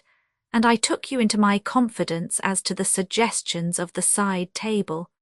Of the centre table I could make nothing, until in your description of Gilchrist you mentioned that he was a long-distance jumper. Then the whole thing came to me in an instant, and I only needed certain corroborative proofs which I speedily obtained. What happened was this. This young fellow had employed his afternoon at the athletic grounds, where he had been practising the jump. He returned carrying his jumping shoes, which are provided, as you are aware, with several sharp spikes. As he passed your window he saw, by means of his great height, these proofs upon your table, and conjectured what they were. No harm would have been done had it not been that, as he passed your door, he perceived the key which had been left by the carelessness of your servant. A sudden impulse came over him to enter and see if they were indeed the proofs. It was not a dangerous exploit, for he could always pretend that he had simply looked in to ask a question. Well, when he saw that they were indeed the proofs, it was then that he yielded to temptation. He put his shoes on the table. What was it you put on that chair near the window? Gloves, said the young man. Holmes looked triumphantly at Bannister. He put his gloves on the chair, and he took the proofs sheet by sheet to copy them. He thought the tutor must return by the main gate and that he would see him. As we know, he came back by the side gate. Suddenly he heard him at the very door. There was no possible escape. He forgot his gloves, but he caught up his shoes and darted into the bedroom. You observe that the scratch on that table is slight at one side, but deepens in the direction of the bedroom door. That in itself is enough to show us that the shoe had been drawn in that direction, and that the culprit had taken refuge there. The earth round the spike had been left on the table, and a second sample was loosened and fell in the bedroom. I may add that I walked out to the athletic grounds this morning, saw that tenacious black clay is used in the jumping pit, and carried away a specimen of it, together with some of the fine tan or sawdust which is strewn over it to prevent the athlete from slipping. Have I told the truth, Mr. Gilchrist? The student had drawn himself erect. Yes, sir, it is true, said he. Good heavens, have you nothing to add? Cried Soames. Yes, sir, I have, but the shock of this disgraceful exposure has bewildered me. I have a letter here, Mr. Soames, which I wrote to you early this morning in the middle of a restless night. It was before I knew that my sin had found me out. Here it is, sir. You will see that I have said I have determined not to go in for the examination. I have been offered a commission in the Rhodesian police, and I am going out to South Africa at once. I am indeed pleased to hear that you did not intend to profit by your unfair advantage, said Soames. But why did you change your purpose? Gilchrist pointed to Bannister. There is the man who set me in the right path, said he. Come now, Bannister, said Holmes. It will be clear to you from what I have said that only you could have let this young man out, since you were left in the room and must have locked the door when you went out. As to his escaping by that window, it was incredible. Can you not clear up the last point in this mystery and tell us the reasons for your action? It was simple enough, sir, if you only had known, but with all your cleverness it was impossible that you could know. Time was, sir, when I was butler to old Sir Jabez Gilchrist, this young gentleman's father. When he was ruined I came to the college as servant, but I never forgot my old employer because he was down in the world. I watched his son all I could for the sake of the old days. Well, sir, when I came into this room yesterday, when the alarm was given, the very first thing I saw was Mr. Gilchrist's tan gloves lying in that chair. I knew those gloves well, and I understood their message. If Mr. Soames saw them, the game was up. I flopped down into that chair, and nothing would budge me until Mr. Soames he went for you. Then out came my poor young master, whom I had dandled on my knee, and confessed it all to me. Wasn't it natural, sir, that I should save him, and wasn't it natural also that I should try to speak to him as his dead father would have done, and make him understand that he could not profit by such a deed? Could you blame me, sir? No, indeed, said Holmes heartily, springing to his feet. Well, Soames, I think we have cleared your little problem up, and our breakfast awaits us at home. Come, Watson. As to you, sir, I trust that a bright future awaits you in Rhodesia. For once you have fallen low. Let us see in the future how high you can rise. The adventure of the golden pince-nez, the adventure of the golden pince-nez. When I look at the 3 massive manuscript volumes which contain our work for the year 1894, I confess that it is very difficult for me, out of such a wealth of material, to select the cases which are most interesting in themselves, and at the same time most conducive to a display of those peculiar powers for which my friend was famous. As I turn over the pages, I see my notes upon the repulsive story of the Red Leech and the terrible death of Crosby, the banker.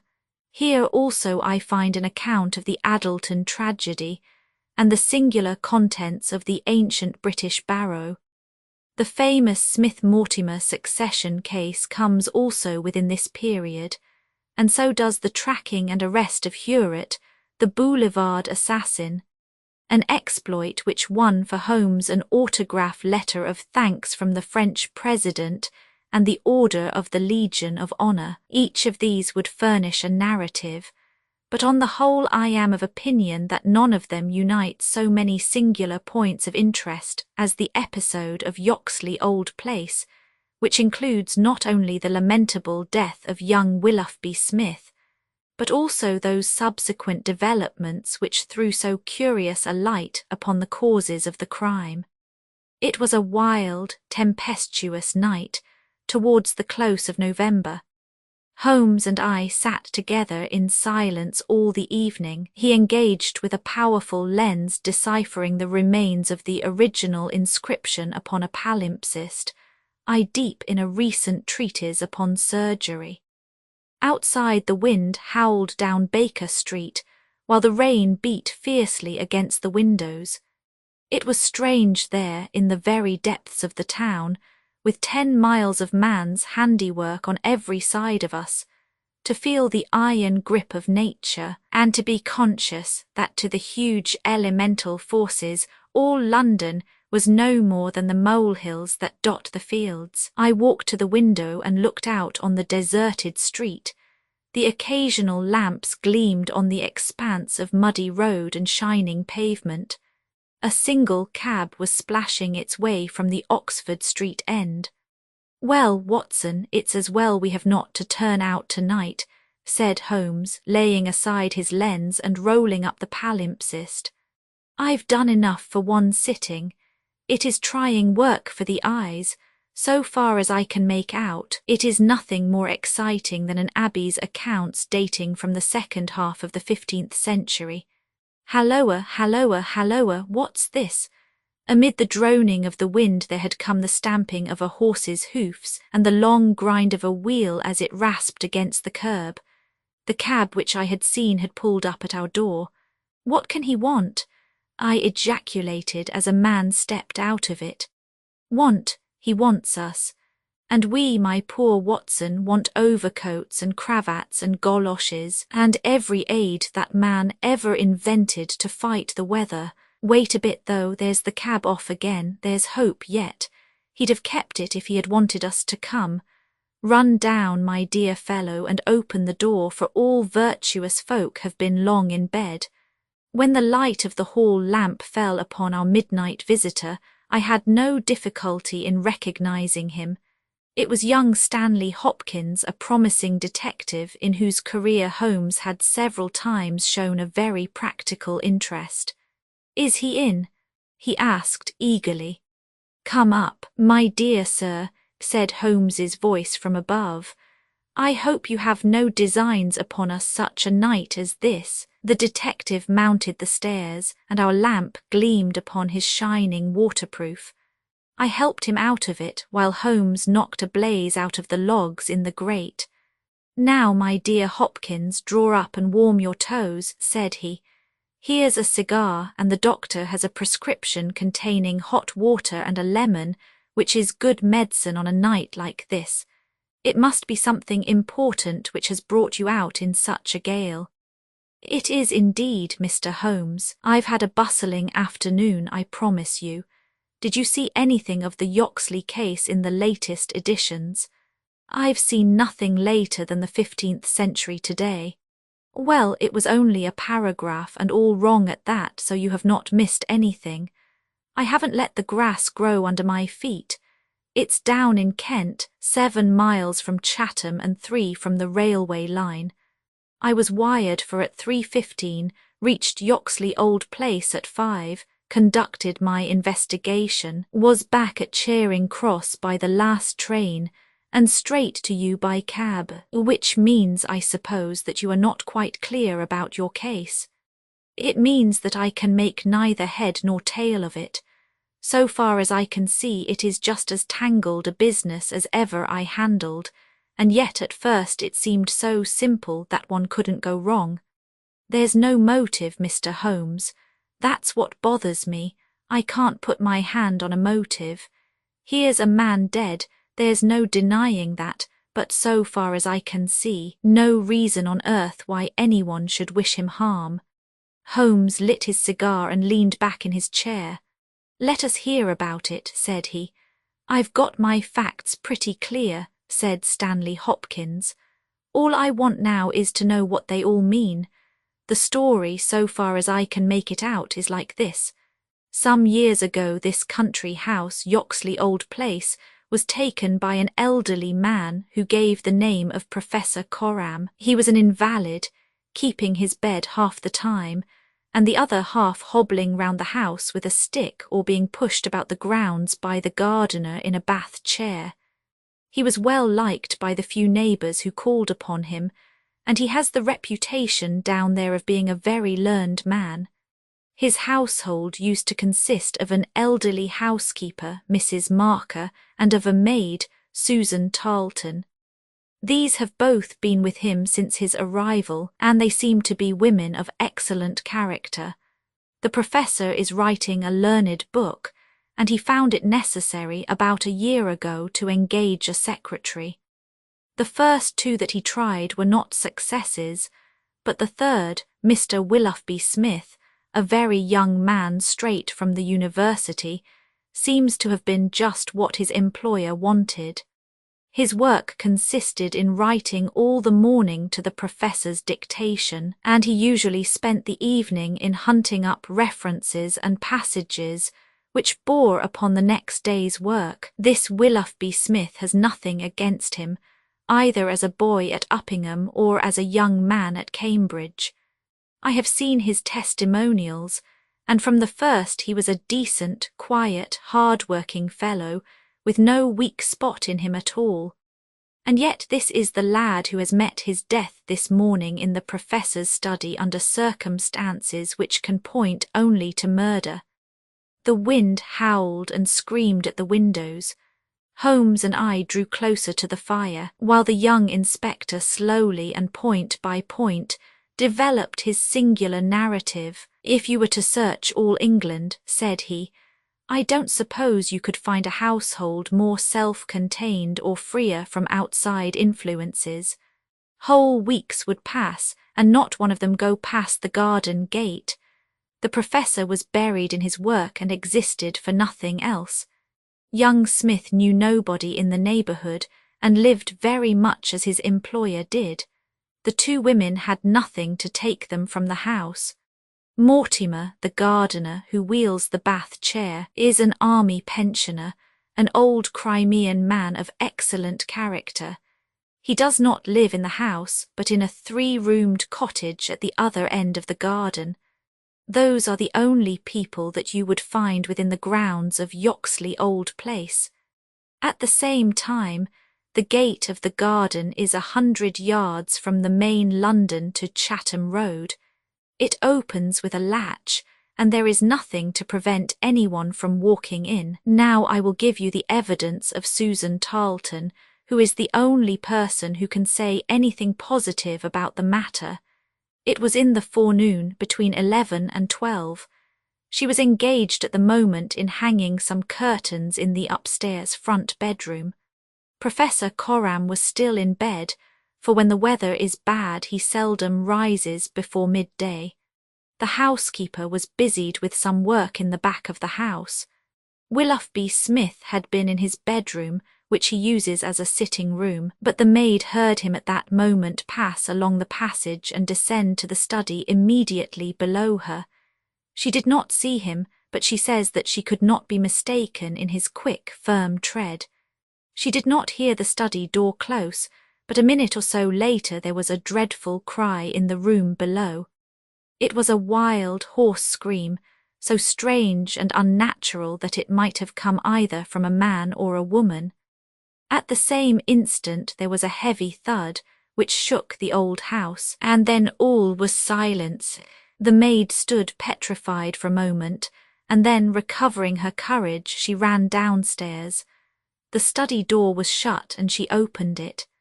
Inside, young Mr. Willoughby Smith was stretched upon the floor. At first she could see no injury, but as she tried to raise him, she saw that blood was pouring from the underside of his neck. It was pierced by a very small but very deep wound, which had divided the carotid artery. The instrument with which the injury had been inflicted lay upon the carpet beside him. It was one of those small sealing-wax knives to be found on old-fashioned writing tables, with an ivory handle and a stiff blade. It was part of the fittings of the professor's own desk. At first the maid thought that young Smith was already dead, but on pouring some water from the carafe over his forehead, he opened his eyes for an instant. "The professor," he murmured. It was she. The maid is prepared to swear that those were the exact words. He tried desperately to say something else, and he held his right hand up in the air. Then he fell back dead. In the meantime, the housekeeper had also arrived upon the scene, but she was just too late to catch the young man's dying words. Leaving Susan with the body, she hurried to the professor's room. He was sitting up in bed, horribly agitated, for he had heard enough to convince him that something terrible had occurred. Mrs. Marker is prepared to swear that the professor was still in his night-clothes, and indeed it was impossible for him to dress without the help of Mortimer, whose orders were to come at 12 o'clock. The professor declares that he heard the distant cry, but that he knows nothing more. He can give no explanation of the young man's last words. The professor, it was she, but imagines that they were the outcome of delirium. He believes that Willoughby Smith had not an enemy in the world, and can give no reason for the crime. His first action was to send Mortimer, the gardener, for the local police. A little later the chief constable sent for me. Nothing was moved before I got there, and strict orders were given that no one should walk upon the paths leading to the house. It was a splendid chance of putting your theories into practice, Mr. Sherlock Holmes. There was really nothing wanting. "Except Mr. Sherlock Holmes," said my companion with a somewhat bitter smile. "Well, let us hear about it. What sort of a job did you make of it?" "I must ask you first, Mr. Holmes, to glance at this rough plan, which will give you a general idea of the position of the professor's study and the various points of the case. It will help you in following my investigation." He unfolded the rough chart which I here reproduce, and he laid it across Holmes's knee. I rose and, standing behind Holmes, studied it over his shoulder. Plan of the house at Yoxley Old Place. It is very rough, of course, and it only deals with the points which seem to me to be essential. All the rest you will see later for yourself. Now, first of all, presuming that the assassin entered the house, how did he or she come in? Undoubtedly by the garden path and the back door, from which there is direct access to the study. Any other way would have been exceedingly complicated. The escape must have also been made along that line, for of the two other exits from the room, one was blocked by Susan as she ran downstairs, and the other leads straight to the professor's bedroom. I therefore directed my attention at once to the garden path, which was saturated with recent rain, and would certainly show any footmarks. My examination showed me that I was dealing with a cautious and expert criminal. No footmarks were to be found on the path. There could be no question, however, that someone had passed along the grass border which lines the path, and that he had done so in order to avoid leaving a track. I could not find anything in the nature of a distinct impression, but the grass was trodden down, and someone had undoubtedly passed. It could only have been the murderer, since neither the gardener nor anyone else had been there that morning, and the rain had only begun during the night. "One moment," said Holmes. "Where does this path lead to?" "To the road." "How long is it?" 100 yards or so. At the point where the path passes through the gate, you could surely pick up the tracks. Unfortunately, the path was tiled at that point. Well, on the road itself? No, it was all trodden into mire. Tut tut. Well then, these tracks upon the grass, were they coming or going? It was impossible to say. There was never any outline. A large foot or a small, you could not distinguish. Holmes gave an ejaculation of impatience. "It has been pouring rain and blowing a hurricane ever since," said he. "It will be harder to read now than that palimpsest. Well, well, it can't be helped. What did you do, Hopkins, after you had made certain that you had made certain of nothing?" "I think I made certain of a good deal, Mr. Holmes. I knew that someone had entered the house cautiously from without. I next examined the corridor. It is lined with coconut matting and had taken no impression of any kind. This brought me into the study itself. It is a scantily furnished room. The main article is a large writing table with a fixed bureau. This bureau consists of a double column of drawers with a central small cupboard between them. The drawers were open, the cupboard locked. The drawers, it seems, were always open, and nothing of value was kept in them. There were some papers of importance in the cupboard, but there were no signs that this had been tampered with, and the professor assures me that nothing was missing. It is certain that no robbery has been committed. I come now to the body of the young man. It was found near the bureau, and just to the left of it, as marked upon that chart. The stab was on the right side of the neck and from behind forward, so that it is almost impossible that it could have been self-inflicted. "Unless he fell upon the knife," said Holmes. "Exactly. The idea crossed my mind. But we found the knife some feet away from the body, so that seems impossible. Then, of course, there are the man's own dying words. And finally, there was this very important piece of evidence which was found clasped in the dead man's right hand. From his pocket, Stanley Hopkins drew a small paper packet. He unfolded it and disclosed a golden pince-nez with 2 broken ends of black silk cord dangling from the end of it. Willoughby Smith had excellent sight," he added. "There can be no question that this was snatched from the face or the person of the assassin." Sherlock Holmes took the glasses into his hand and examined them with the utmost attention and interest. He held them on his nose, endeavoured to read through them, went to the window and stared up the street with them, looked at them most minutely in the full light of the lamp, and finally, with a chuckle, seated himself at the table and wrote a few lines upon a sheet of paper, which he tossed across to Stanley Hopkins. "That's the best I can do for you," said he. "It may prove to be of some use." The astonished detective read the note aloud. It ran as follows: "Wanted, a woman of good address attired like a lady. She has a remarkably thick nose, with eyes which are set close upon either side of it, She has a puckered forehead, a peering expression, and probably rounded shoulders. There are indications that she has had recourse to an optician at least twice during the last few months.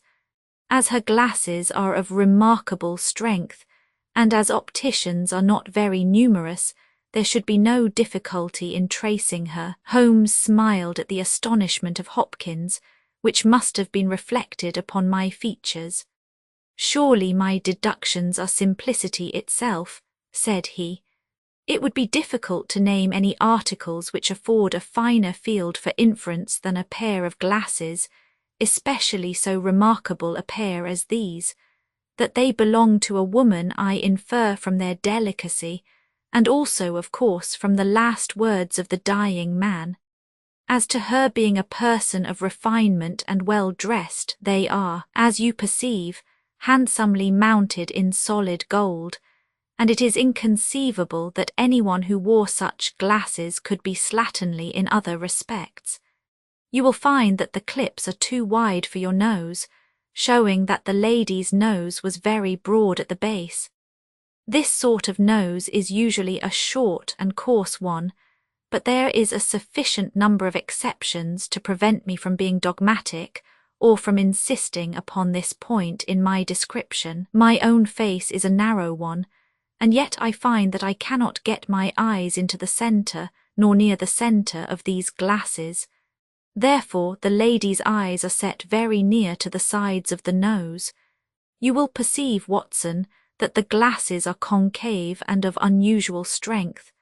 A lady whose vision has been so extremely contracted all her life is sure to have the physical characteristics of such vision, which are seen in the forehead, the eyelids, and the shoulders.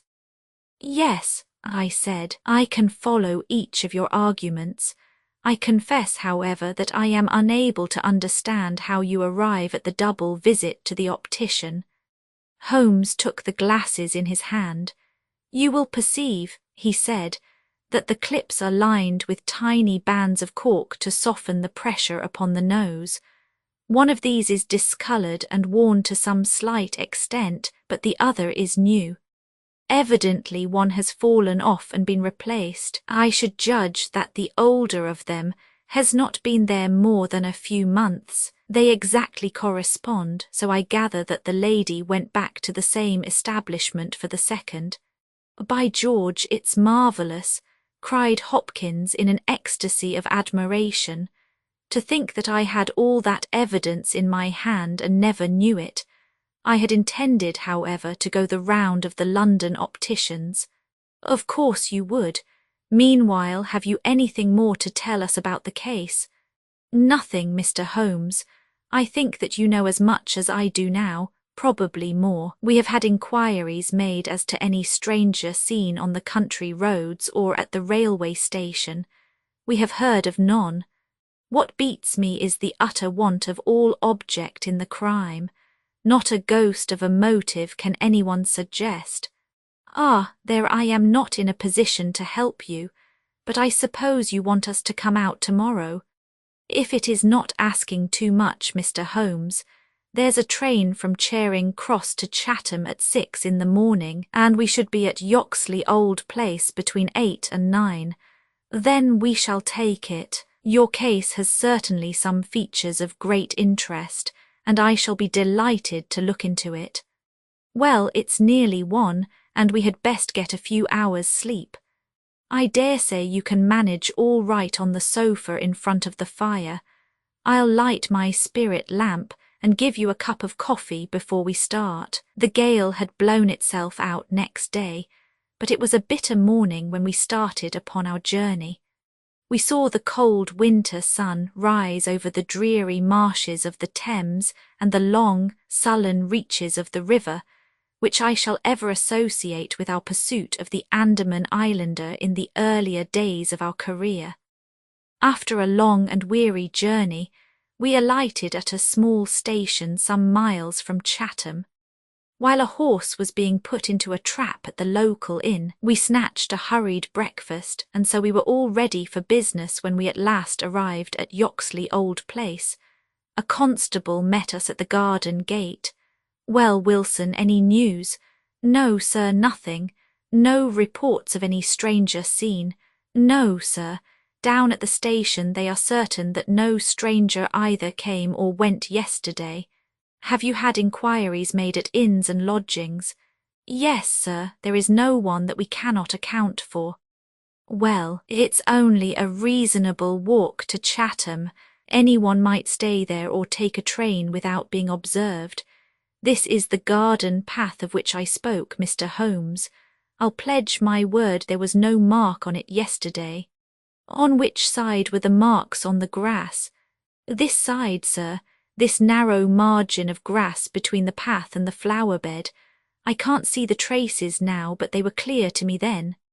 Yes, yes, someone has passed along, said Holmes, stooping over the grass border. Our lady must have picked her steps carefully, must she not, since on the one side she would leave a track on the path, and on the other an even clearer one on the soft bed.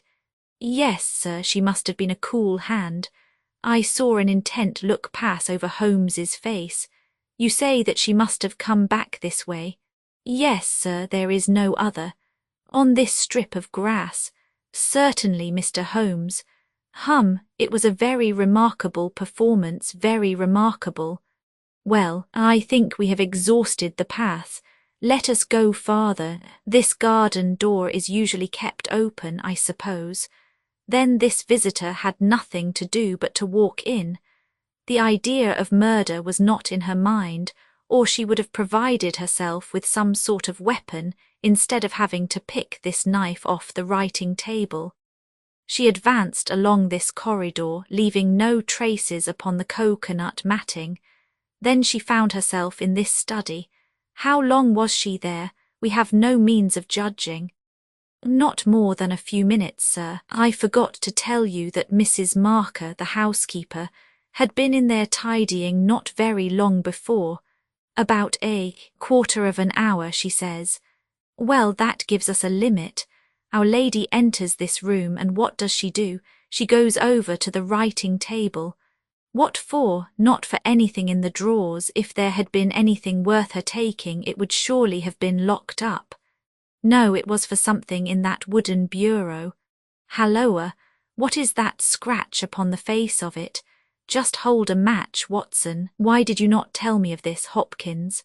The mark which he was examining began upon the brasswork on the right-hand side of the keyhole and extended for about 4 inches where it had scratched the varnish from the surface.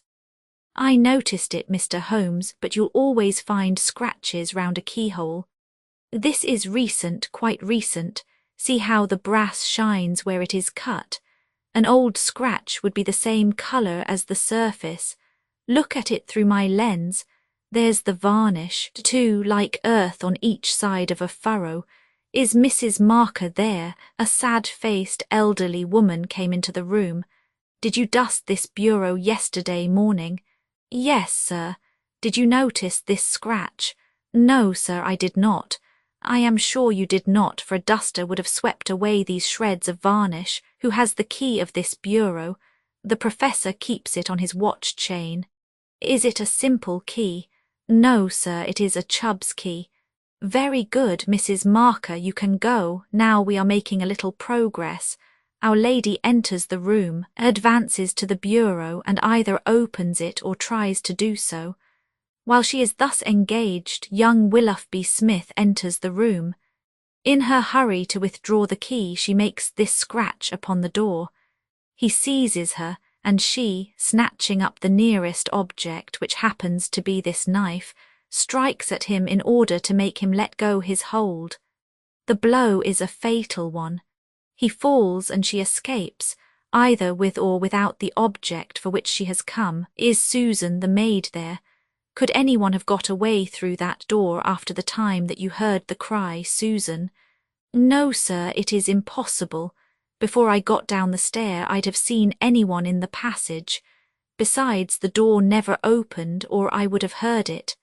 That settles this exit. Then no doubt the lady went out the way she came. I understand that this other passage leads only to the professor's room. There is no exit that way. No, sir, we shall go down it and make the acquaintance of the professor. Halloa, Hopkins, this is very important indeed. The professor's corridor is also lined with coconut matting. Well, sir, what of that? Don't you see any bearing upon the case? Well, I don't insist upon it. No doubt I am wrong, and yet it seems to me to be suggestive. Come with me and introduce me.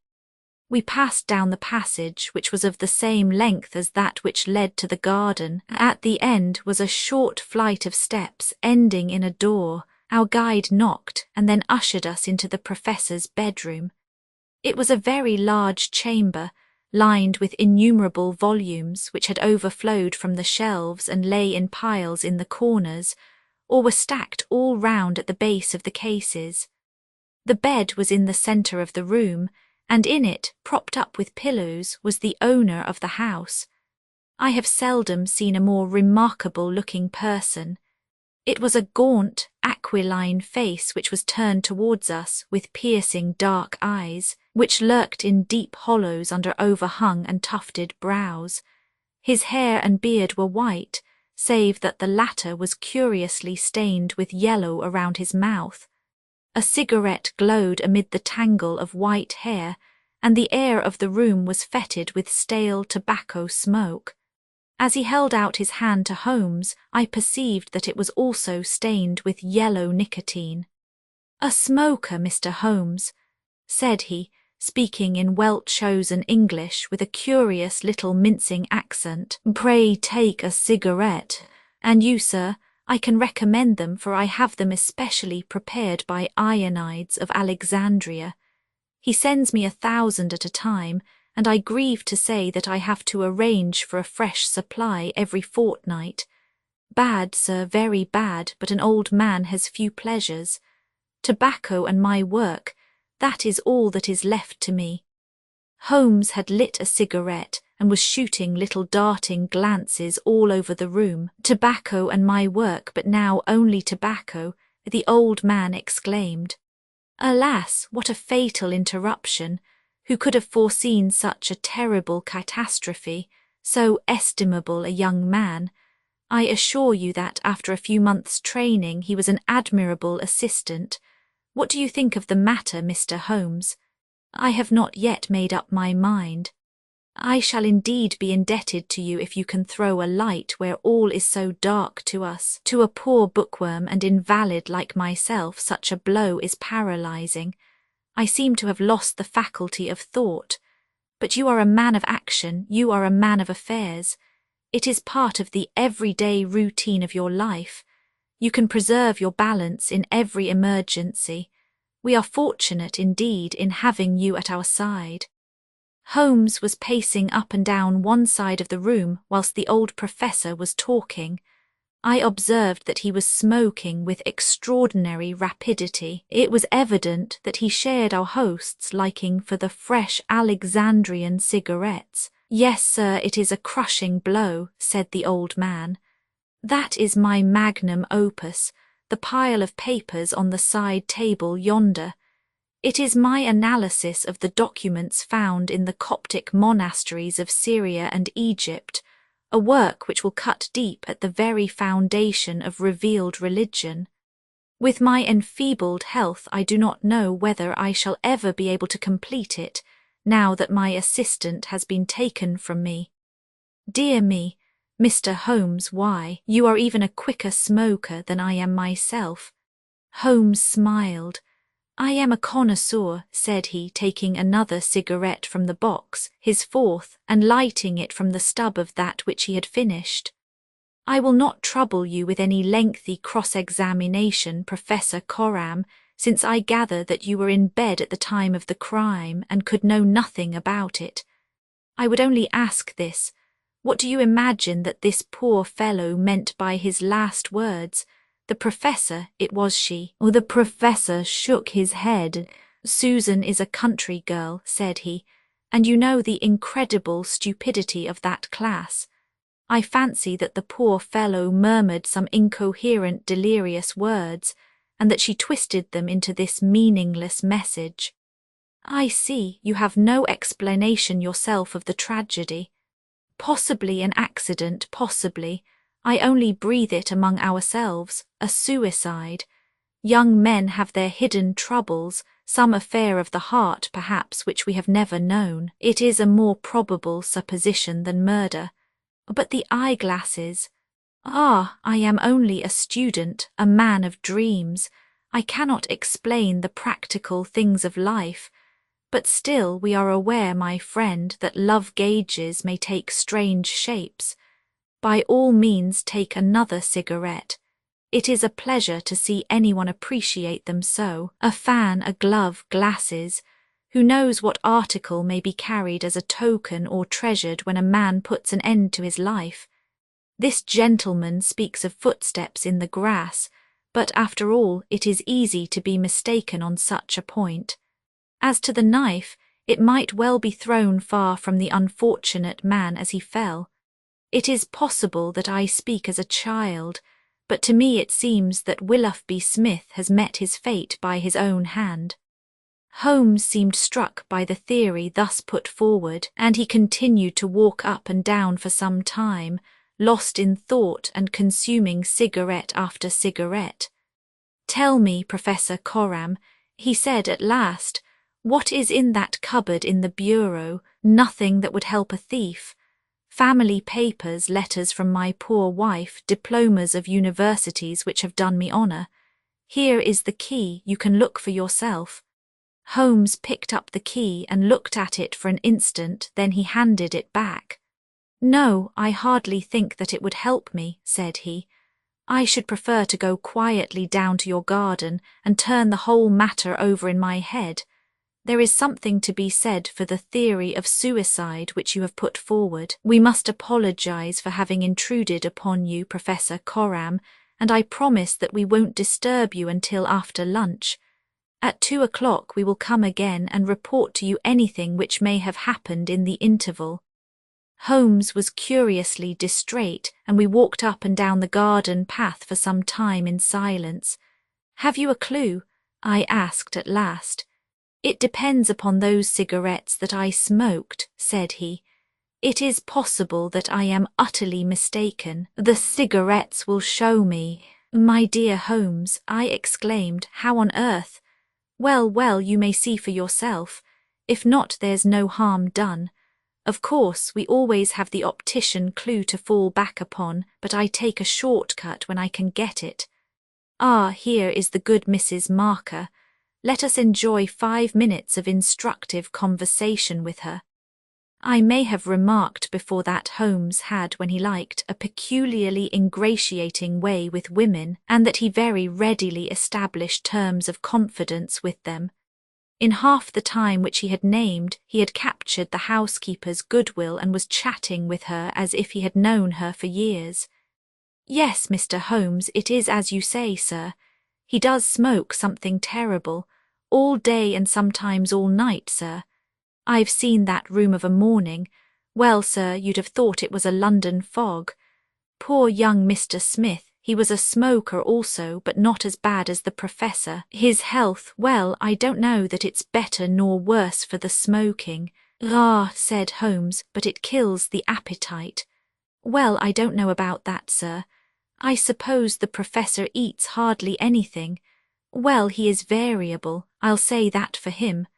I'll wager he took no breakfast this morning and won't face his lunch after all the cigarettes I saw him consume.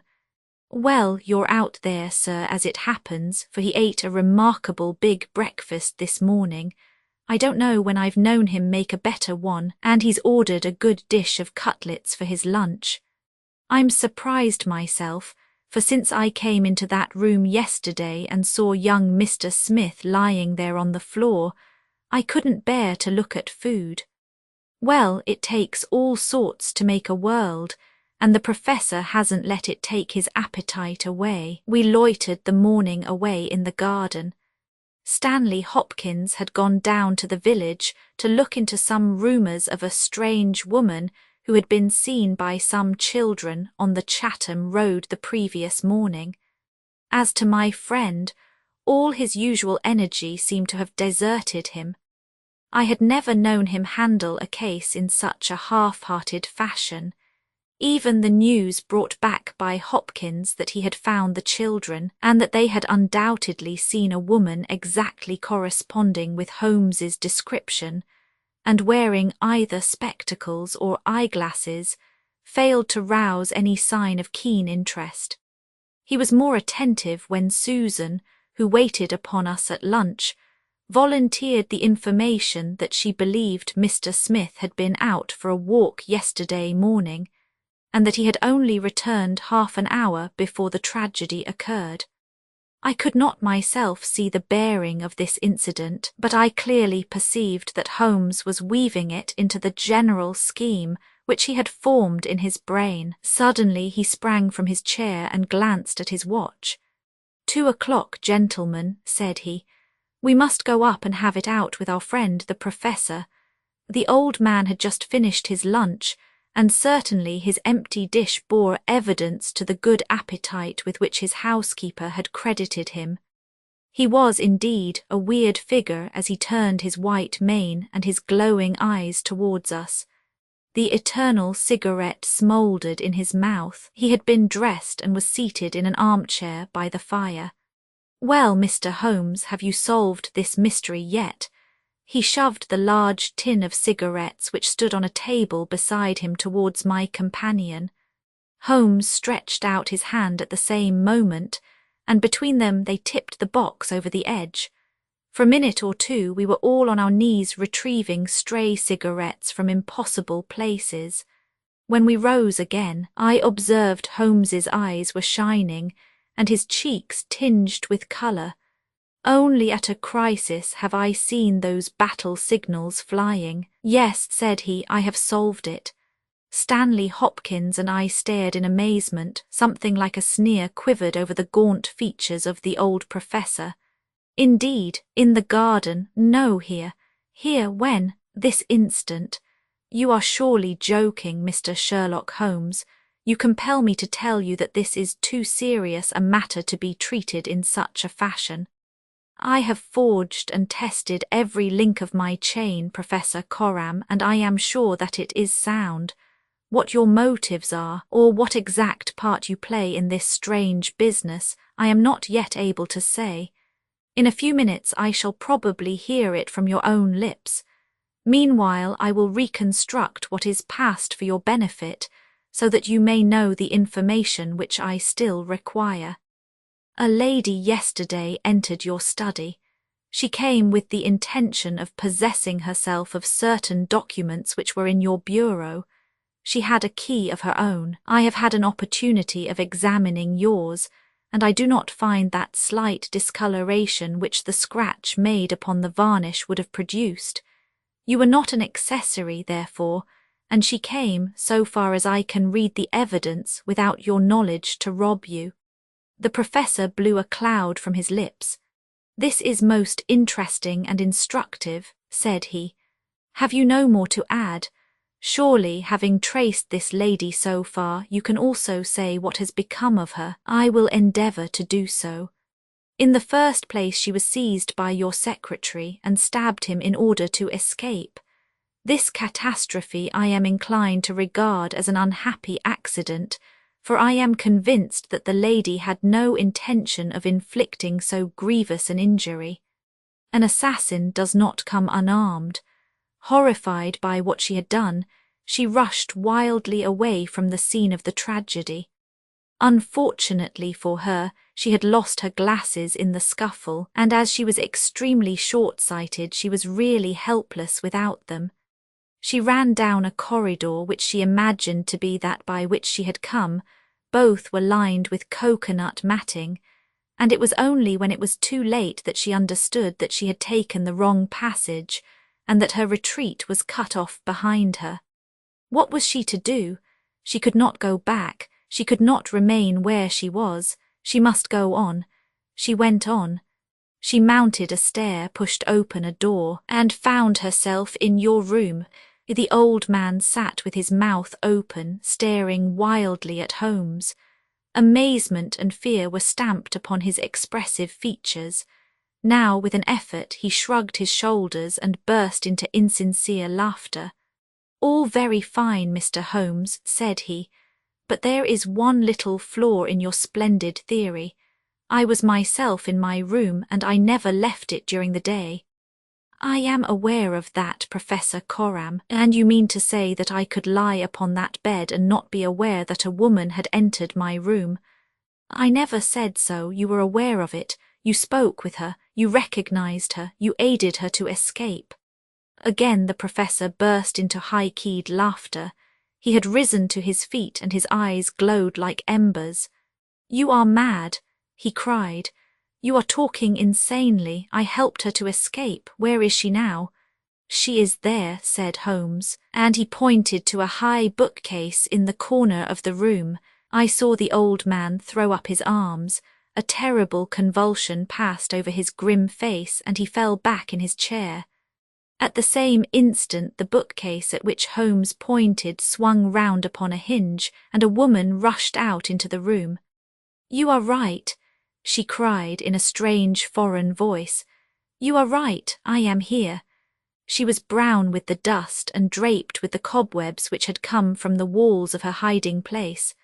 Her face, too, was streaked with grime, and at the best she could never have been handsome, for she had the exact physical characteristics which Holmes had divined, with, in addition, a long and obstinate chin. What with her natural blindness, and what with the change from dark to light, she stood as one dazed, blinking about her to see where and who we were. And yet, in spite of all these disadvantages, there was a certain nobility in the woman's bearing, a gallantry in the defiant chin and in the upraised head, which compelled something of respect and admiration. Stanley Hopkins had laid his hand upon her arm and claimed her as his prisoner, but she waved him aside gently, and yet with an overmastering dignity which compelled obedience. The old man lay back in his chair with a twitching face and stared at her with brooding eyes. "Yes, sir, I am your prisoner," she said. "From where I stood I could hear everything, and I know that you have learned the truth. I confess it all. It was I who killed the young man. But you are right, you who say it was an accident. I did not even know that it was a knife which I held in my hand, for in my despair I snatched anything from the table and struck at him to make him let me go. It is the truth that I tell." "Madam," said Holmes, "I am sure that it is the truth. I fear that you are far from well." She had turned a dreadful colour, the more ghastly under the dark dust streaks upon her face. She seated herself on the side of the bed, then she resumed. "I have only a little time here," she said, "but I would have you to know the whole truth. I am this man's wife. He is not an Englishman. He is a Russian. His name I will not tell." For the first time the old man stirred. "God bless you, Anna," he cried. "God bless you." Or she cast a look of the deepest disdain in his direction. "Why should you cling so hard to that wretched life of yours, Sergius?" said she. "It has done harm to many and good to none, not even to yourself.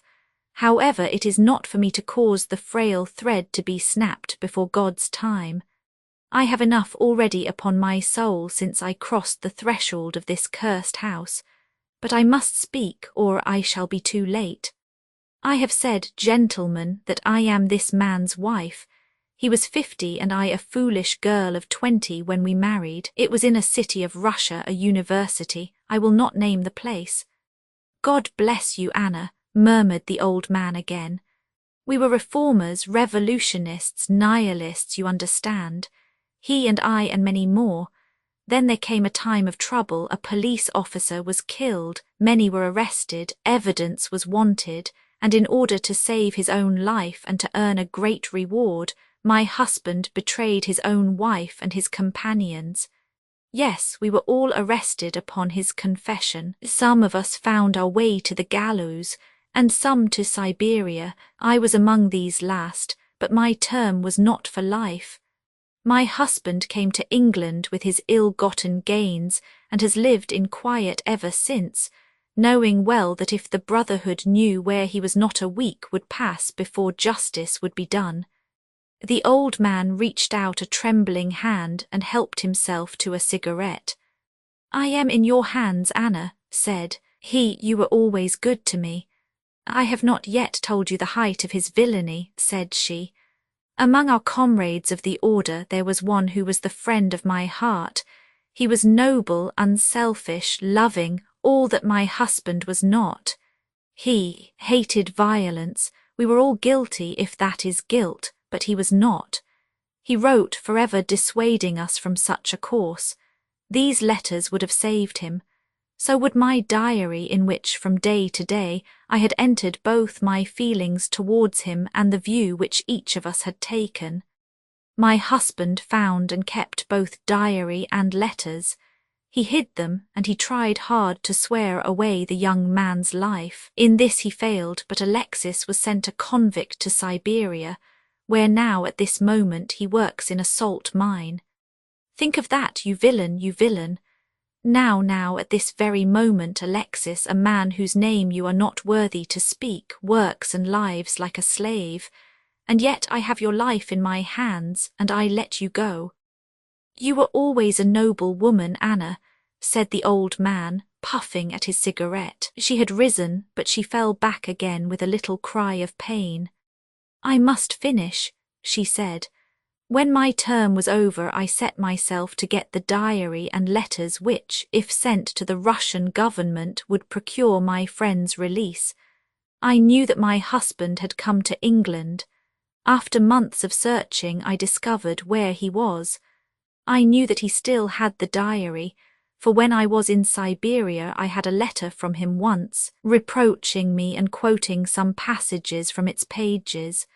Yet I was sure that, with his revengeful nature, he would never give it to me of his own free will. I must get it for myself. With this object I engaged an agent from a private detective firm, who entered my husband's house as a secretary. It was your second secretary, Sergius, the one who left you so hurriedly. He found that papers were kept in the cupboard, and he got an impression of the key. He would not go farther. He furnished me with a plan of the house, and he told me that in the forenoon the study was always empty, as the secretary was employed up here. So at last I took my courage in both hands, and I came down to get the papers for myself. I succeeded, but at what a cost! I had just taken the paper, and was locking the cupboard when the young man seized me. I had seen him already that morning. He had met me on the road, and I had asked him to tell me where Professor Coram lived, not knowing that he was in his employ. Exactly, said Holmes. The secretary came back and told his employer of the woman he had met. Then, in his last breath, he tried to send a message that it was she, the she whom he had just discussed with him. "You must let me speak," said the woman in an imperative voice, and her face contracted as if in pain. When he had fallen, I rushed from the room, chose the wrong door, and found myself in my husband's room. He spoke of giving me up. I showed him that if he did so, his life was in my hands. If he gave me to the law, I could give him to the Brotherhood. It was not that I wished to live for my own sake, but it was that I desired to accomplish my purpose. He knew that I would do what I said, that his own fate was involved in mine. For that reason, and for no other, he shielded me. He thrust me into that dark hiding place, a relic of old days, known only to himself. He took his meals in his own room, and so was able to give me part of his food. It was agreed that when the police left the house I should slip away by night and come back no more, but in some way you have read our plans. She tore from the bosom of her dress a small packet. "These are my last words," said she. "Here is the packet which will save Alexis. I confide it to your honour and to your love of justice. Take it, you will deliver it at the Russian embassy. Now I have done my duty and—" "Stop her," cried Holmes. He had bounded across the room and had wrenched a small phial from her hand. Too late, she said, sinking back on the bed. Too late, I took the poison before I left my hiding place. My head swims. I am going, I charge you, sir, to remember the packet. A simple case, and yet in some ways an instructive one, Holmes remarked as we travelled back to town. It hinged from the outset upon the pince-nez, but for the fortunate chance of the dying man having seized these, I am not sure that we could ever have reached our solution. It was clear to me, from the strength of the glasses, that the wearer must have been very blind and helpless when deprived of them. When you ask me to believe that she walked along a narrow strip of grass without once making a false step, I remarked, as you may remember, that it was a noteworthy performance. In my mind I set it down as an impossible performance, save in the unlikely case that she had a second pair of glasses. I was forced, therefore, to consider seriously the hypothesis that she had remained within the house. On perceiving the similarity of the two corridors, it became clear that she might very easily have made such a mistake, and in that case it was evident that she must have entered the professor's room. I was keenly on the alert, therefore, for whatever would bear out this supposition, and I examined the room narrowly for anything in the shape of a hiding place. The carpet seemed continuous and firmly nailed, so I dismissed the idea of a trapdoor. There might well be a recess behind the books. As you are aware, such devices are common in old libraries. I observed that books were piled on the floor at all other points, but that one bookcase was left clear. This, then, might be the door. I could see no marks to guide me, but the carpet was of a dun colour, which lends itself very well to examination. I therefore smoked a great number of those excellent cigarettes, and I dropped the ash all over the space in front of the suspected bookcase. It was a simple trick, but exceedingly effective. I then went downstairs, and I ascertained in your presence, Watson, without your perceiving the drift of my remarks, that Professor Coram's consumption of food had increased, as one would expect when he is supplying a second person. We then ascended to the room again, when, by upsetting the cigarette box, I obtained a very excellent view of the floor, and was able to see quite clearly, from the traces upon the cigarette ash, that the prisoner had in our absence come out from her retreat. Well, Hopkins, here we are at Charing Cross, and I congratulate you on having brought your case to a successful conclusion. You are going to headquarters, no doubt. I think, Watson, you and I will drive together to the Russian embassy. The adventure of the missing three-quarter, we were fairly accustomed to receive weird telegrams at Baker Street, but I have a particular recollection of one which reached us on a gloomy February morning some 7 or 8 years ago, and gave Mr. Sherlock Holmes a puzzled quarter of an hour. It was addressed to him, and ran thus: "Please await me. Terrible misfortune. Right wing three-quarter missing, indispensable tomorrow. Overton, Strand postmark and dispatched 10:36, said Holmes, reading it over and over. Mr. Overton was evidently considerably excited when he sent it, and somewhat incoherent in consequence. Well, well, he will be here, I dare say, by the time I have looked through the Times, and then we shall know all about it. Even the most insignificant problem would be welcome in these stagnant days. Things had indeed been very slow with us, and I had learned to dread such periods of inaction, for I knew by experience that my companion's brain was so abnormally active that it was dangerous to leave it without material upon which to work. For years I had gradually weaned him from that drug mania which had threatened once to check his remarkable career. Now I knew that under ordinary conditions he no longer craved for this artificial stimulus, but I was well aware that the fiend was not dead but sleeping, and I have known that the sleep was a light one and the waking near, when in periods of idleness I have seen the drawn look upon Holmes's ascetic face, and the brooding of his deep-set and inscrutable eyes. Therefore I blessed this Mr. Overton, whoever he might be, since he had come with his enigmatic message to break that dangerous calm which brought more peril to my friend than all the storms of his tempestuous life. As we had expected, the telegram was soon followed by its sender, and the card of Mr. Cyril Overton, Trinity College, Cambridge, announced the arrival of an enormous young man, 16 stone of solid bone and muscle, who spanned the doorway with his broad shoulders, and looked from one of us to the other with a comely face which was haggard with anxiety. Mr. Sherlock Holmes, my companion bowed. I've been down to Scotland Yard, Mr. Holmes. I saw Inspector Stanley Hopkins. He advised me to come to you. He said the case, so far as he could see, was more in your line than in that of the regular police. Pray sit down and tell me what is the matter.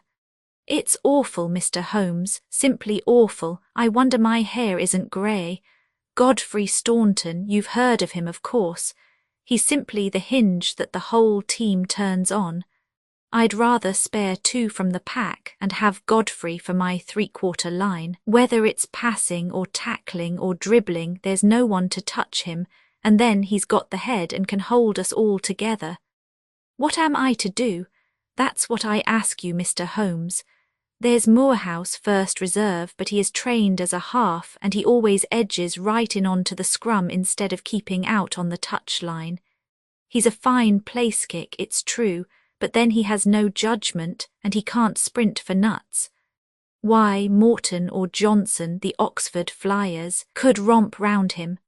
Stevenson is fast enough, but he couldn't drop from the 25 line, and a 3/4 who can't either punt or drop isn't worth a place for pace alone. No, Mr. Holmes, we are done unless you can help me to find Godfrey Staunton. My friend had listened with amused surprise to this long speech, which was poured forth with extraordinary vigour and earnestness, every point being driven home by the slapping of a brawny hand upon the speaker's knee. When our visitor was silent, Holmes stretched out his hand and took down letter S of his commonplace book.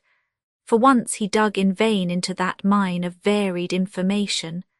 There is Arthur H. Staunton, the rising young forger, said he, and there was Henry Staunton, whom I helped to hang, but Godfrey Staunton is a new name to me.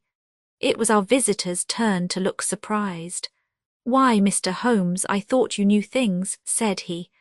I suppose, then, if you have never heard of Godfrey Staunton, you don't know Cyril Overton either. Holmes shook his head good-humouredly. Great Scott, cried the athlete. Why, I was first reserve for England against Wales, and I've skippered the varsity all this year. But that's nothing. I didn't think there was a soul in England who didn't know Godfrey Staunton, the crack 3/4, Cambridge, Blackheath, and 5 internationals. Good Lord, Mr. Holmes, where have you lived? Holmes laughed at the young giant's naive astonishment. You live in a different world to me, Mr. Overton, a sweeter and healthier one. My ramifications stretch out into many sections of society, but never, I am happy to say, into amateur sport, which is the best and soundest thing in England. However, your unexpected visit this morning shows me that even in that world of fresh air and fair play, there may be work for me to do. So now, my good sir, I beg you to sit down and to tell me, slowly and quietly, exactly what it is that has occurred, and how you desire that I should help you. Young Overton's face assumed the bothered look of the man who is more accustomed to using his muscles than his wits, but by degrees, with many repetitions and obscurities which I may omit from his narrative, he laid his strange story before us. It's this way, Mr. Holmes.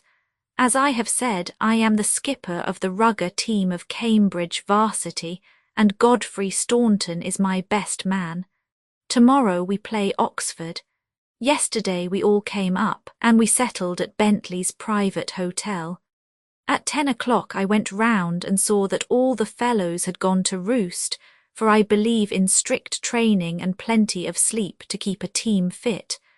I had a word or two with Godfrey before he turned in. He seemed to me to be pale and bothered. I asked him what was the matter. He said he was all right, just a touch of headache. I bade him good night and left him. Half an hour later, the porter tells me that a rough-looking man with a beard called with a note for Godfrey. He had not gone to bed, and the note was taken to his room.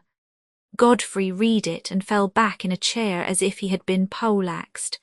The porter was so scared that he was going to fetch me, but Godfrey stopped him, had a drink of water and pulled himself together.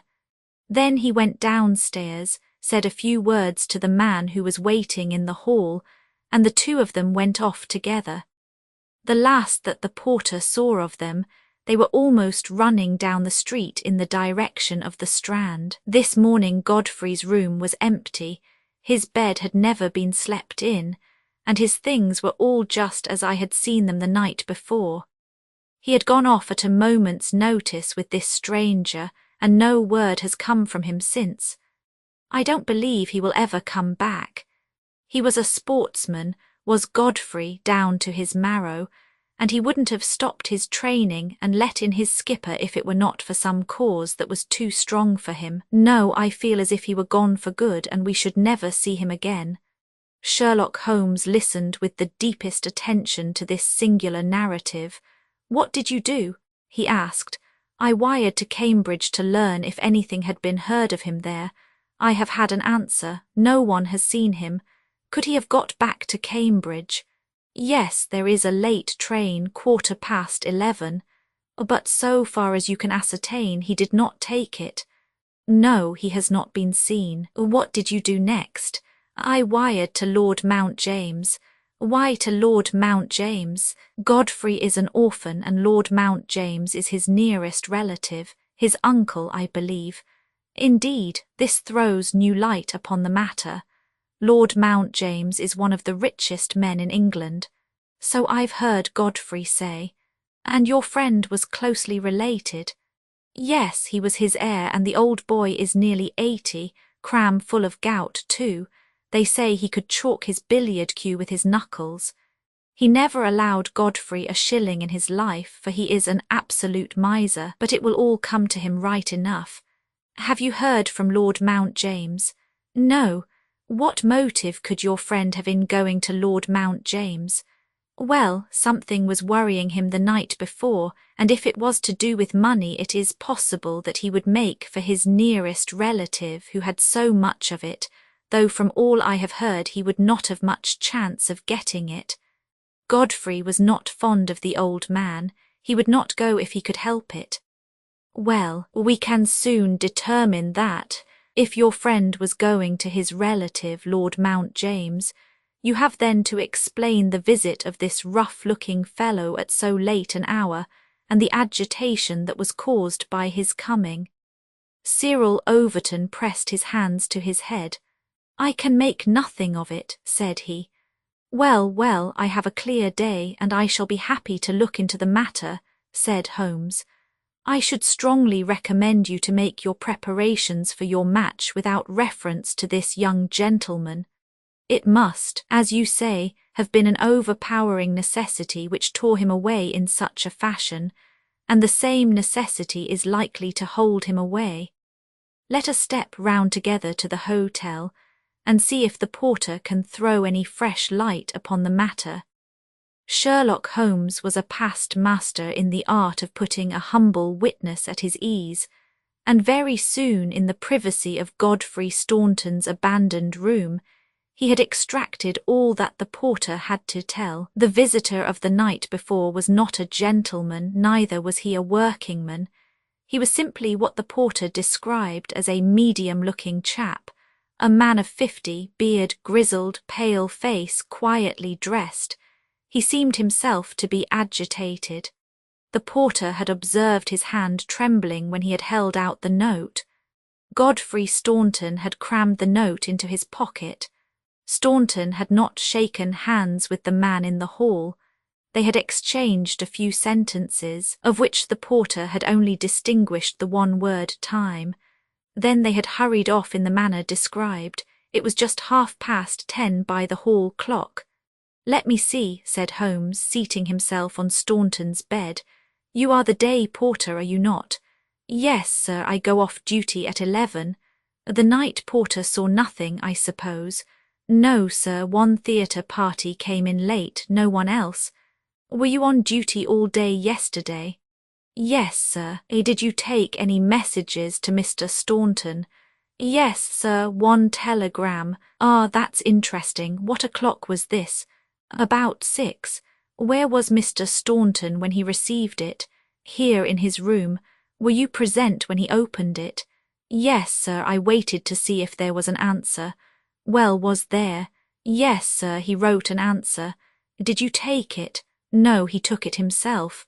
"But he wrote it in your presence?"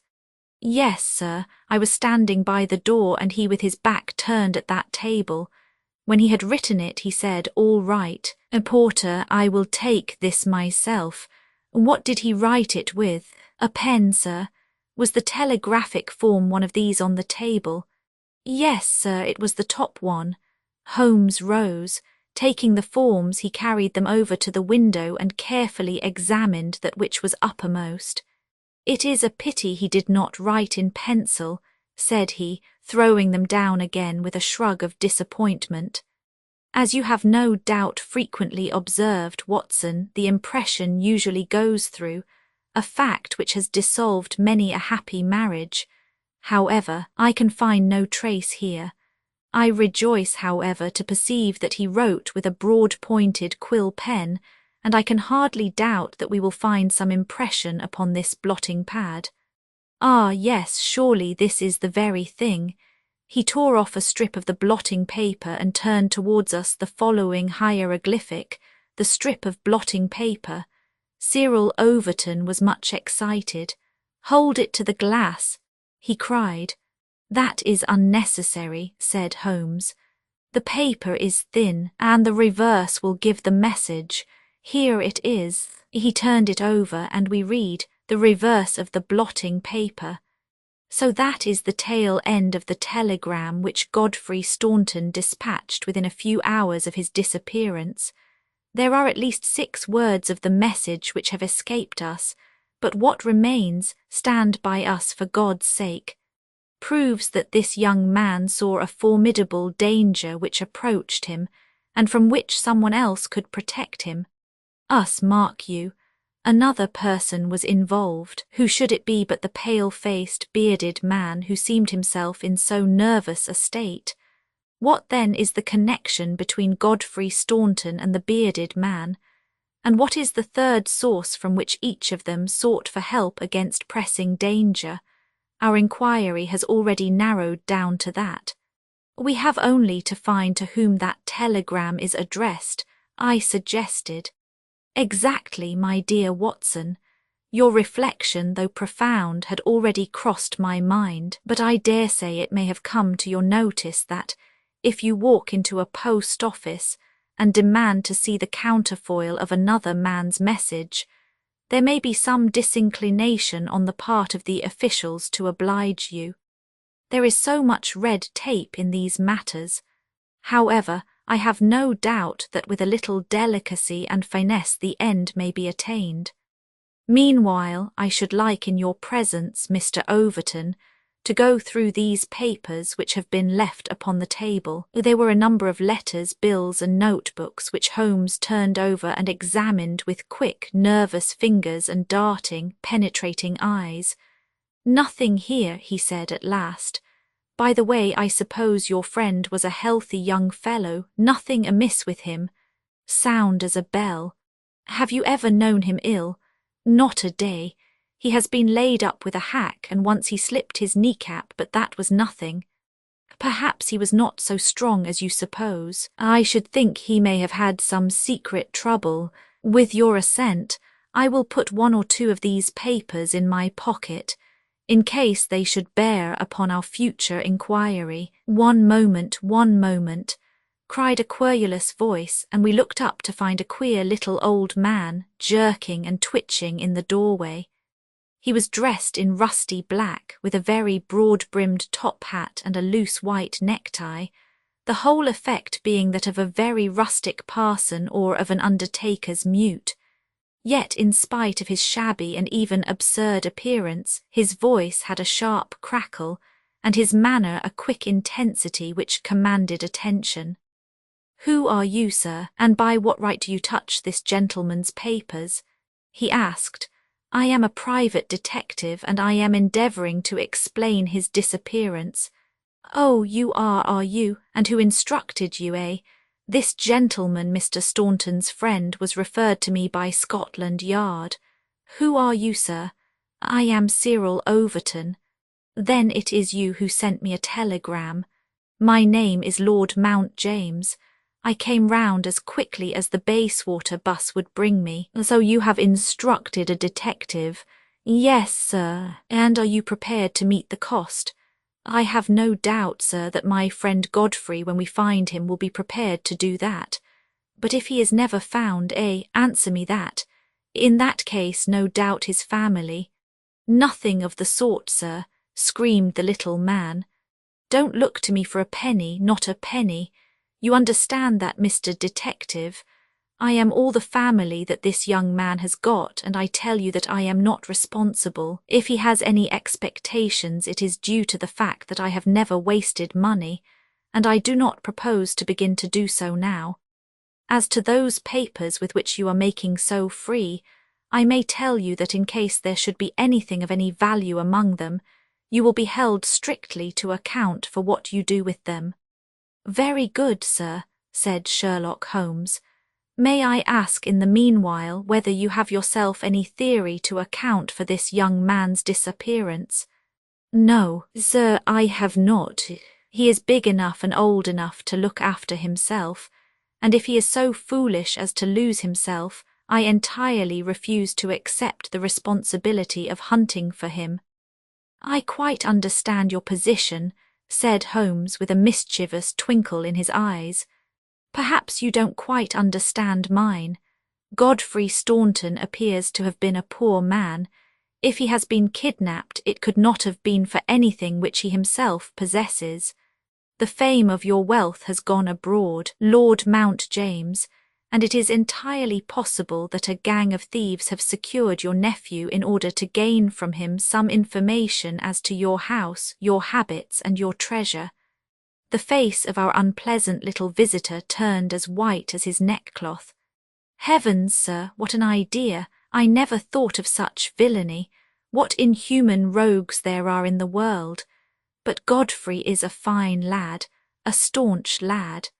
Nothing would induce him to give his old uncle away. I'll have the plate moved over to the bank this evening. In the meantime, spare no pains, Mr. Detective. I beg you to leave no stone unturned to bring him safely back.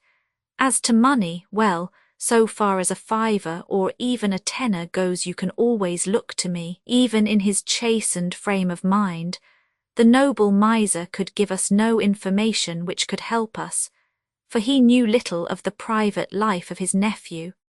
Our only clue lay in the truncated telegram, and with a copy of this in his hand, Holmes set forth to find a second link for his chain. We had shaken off Lord Mount James, and Overton had gone to consult with the other members of his team over the misfortune which had befallen them. There was a telegraph office at a short distance from the hotel. We halted outside it. "It's worth trying, Watson," said Holmes. "Of course, with a warrant we could demand to see the counterfoils, but we have not reached that stage yet. I don't suppose they remember faces in so busy a place. Let us venture it." "I am sorry to trouble you," said he in his blandest manner to the young woman behind the grating. "There is some small mistake about a telegram I sent yesterday. I have had no answer, and I very much fear that I must have omitted to put my name at the end. Could you tell me if this was so?" The young woman turned over a sheaf of counterfoils. "What o'clock was it?" she asked. "A little after 6. Whom was it to? Holmes put his finger to his lips and glanced at me. The last words in it were, "For God's sake," he whispered confidentially. "I am very anxious at getting no answer." The young woman separated one of the forms. "This is it. There is no name," said she, smoothing it out upon the counter. "Then that of course accounts for my getting no answer," said Holmes. "Dear me, how very stupid of me, to be sure. Good morning, miss, and many thanks for having relieved my mind." He chuckled and rubbed his hands when we found ourselves in the street once more. "Well?" I asked. "We progress, my dear Watson, we progress. I had 7 different schemes for getting a glimpse of that telegram, but I could hardly hope to succeed the very first time. And what have you gained? A starting point for our investigation." He hailed a cab. "King's Cross Station," said he. "We have a journey, then?" "Yes, I think we must run down to Cambridge together. All the indications seem to me to point in that direction." "Tell me," I asked as we rattled up Gray's Inn Road, "have you any suspicion yet as to the cause of the disappearance?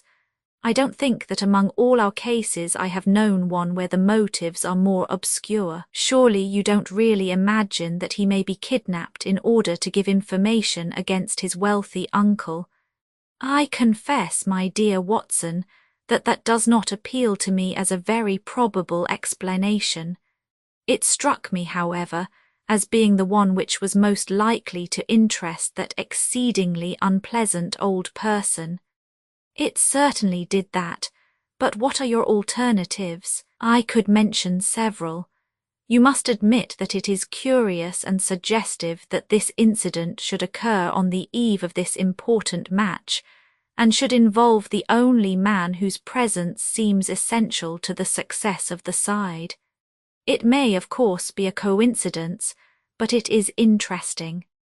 Amateur sport is free from betting, but a good deal of outside betting goes on among the public, and it is possible that it might be worth someone's while to get at a player as the ruffians of the turf get at a racehorse. There is one explanation. A second very obvious one is that this young man really is the heir of a great property, however modest his means may at present be, and it is not impossible that a plot to hold him for ransom might be concocted. These theories take no account of the telegram. Quite true, Watson. The telegram still remains the only solid thing with which we have to deal, and we must not permit our attention to wander away from it. It is to gain light upon the purpose of this telegram that we are now upon our way to Cambridge. The path of our investigation is at present obscure, but I shall be very much surprised if before evening we have not cleared it up, or made a considerable advance along it. It was already dark when we reached the old university city. Holmes took a cab at the station and ordered the man to drive to the house of Dr. Leslie Armstrong. A few minutes later, we had stopped at a large mansion in the busiest thoroughfare. We were shown in, and after a long wait were at last admitted into the consulting room, where we found the doctor seated behind his table. It argues the degree in which I had lost touch with my profession that the name of Leslie Armstrong was unknown to me. Now I am aware that he is not only one of the heads of the medical school of the university, but a thinker of European reputation in more than one branch of science. Yet even without knowing his brilliant record one could not fail to be impressed by a mere glance at the man, the square, massive face, the brooding eyes under the thatched brows, and the granite moulding of the inflexible jaw. A man of deep character, a man with an alert mind, grim, ascetic, self-contained, formidable. So I read Dr. Leslie Armstrong. He held my friend's card in his hand, and he looked up with no very pleased expression upon his dour features. "I have heard your name, Mr. Sherlock Holmes, and I am aware of your profession, one of which I by no means approve. In that, doctor, you will find yourself in agreement with every criminal in the country. said my friend quietly. So far as your efforts are directed towards the suppression of crime, sir, they must have the support of every reasonable member of the community, though I cannot doubt that the official machinery is amply sufficient for the purpose. Where your calling is more open to criticism is when you pry into the secrets of private individuals, when you rake up family matters which are better hidden, and when you incidentally waste the time of men who are more busy than yourself. At the present moment, for example, I should be writing a treatise instead of conversing with you. No doubt, Doctor, and yet the conversation may prove more important than the treatise. Incidentally, I may tell you that we are doing the reverse of what you very justly blame, and that we are endeavouring to prevent anything like public exposure of private matters, which must necessarily follow when once the case is fairly in the hands of the official police. You may look upon me simply as an irregular pioneer, who goes in front of the regular forces of the country. I have come to ask you about Mr. Godfrey Staunton. What about him? You know him, do you not? He is an intimate friend of mine. You are aware that he has disappeared. Ah, indeed, there was no change of expression in the rugged features of the doctor. He left his hotel last night. He has not been heard of. No doubt he will return. Tomorrow is the varsity football match. I have no sympathy with these childish games. The young man's fate interests me deeply, since I know him and like him. The football match does not come within my horizon at all. I claim your sympathy, then, in my investigation of Mr. Staunton's fate. Do you know where he is? Certainly not. You have not seen him since yesterday. No, I have not. Was Mr. Staunton a healthy man? Absolutely. Did you ever know him ill? Never. Holmes popped a sheet of paper before the doctor's eyes. Then perhaps you will explain this receipted bill for 13 guineas, paid by Mr. Godfrey Staunton last month to Dr. Leslie Armstrong of Cambridge. I picked it out from among the papers upon his desk. The doctor flushed with anger. I do not feel that there is any reason why I should render an explanation to you, Mr. Holmes. Holmes replaced the bill in his notebook. If you prefer a public explanation, it must come sooner or later, said he. I have already told you that I can hush up that which others will be bound to publish, and you would really be wiser to take me into your complete confidence. I know nothing about it. Did you hear from Mr. Staunton in London? Certainly not.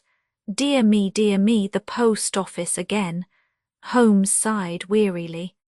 A most urgent telegram was dispatched to you from London by Godfrey Staunton at 6:15 yesterday evening, a telegram which is undoubtedly associated with his disappearance, and yet you have not had it. It is most culpable. I shall certainly go down to the office here and register a complaint. Dr. Leslie Armstrong sprang up from behind his desk, and his dark face was crimson with fury. I'll trouble you to walk out of my house, sir, said he. You can tell your employer, Lord Mount James, that I do not wish to have anything to do either with him or with his agents. No, sir, not another word. He rang the bell furiously. John, show these gentlemen out. A pompous butler ushered us severely to the door, and we found ourselves in the street. Holmes burst out laughing. Dr. Leslie Armstrong is certainly a man of energy and character, said he. I have not seen a man who, if he turns his talents that way, was more calculated to fill the gap left by the illustrious Moriarty. And now, my poor Watson, here we are, stranded and friendless in this inhospitable town, which we cannot leave without abandoning our case.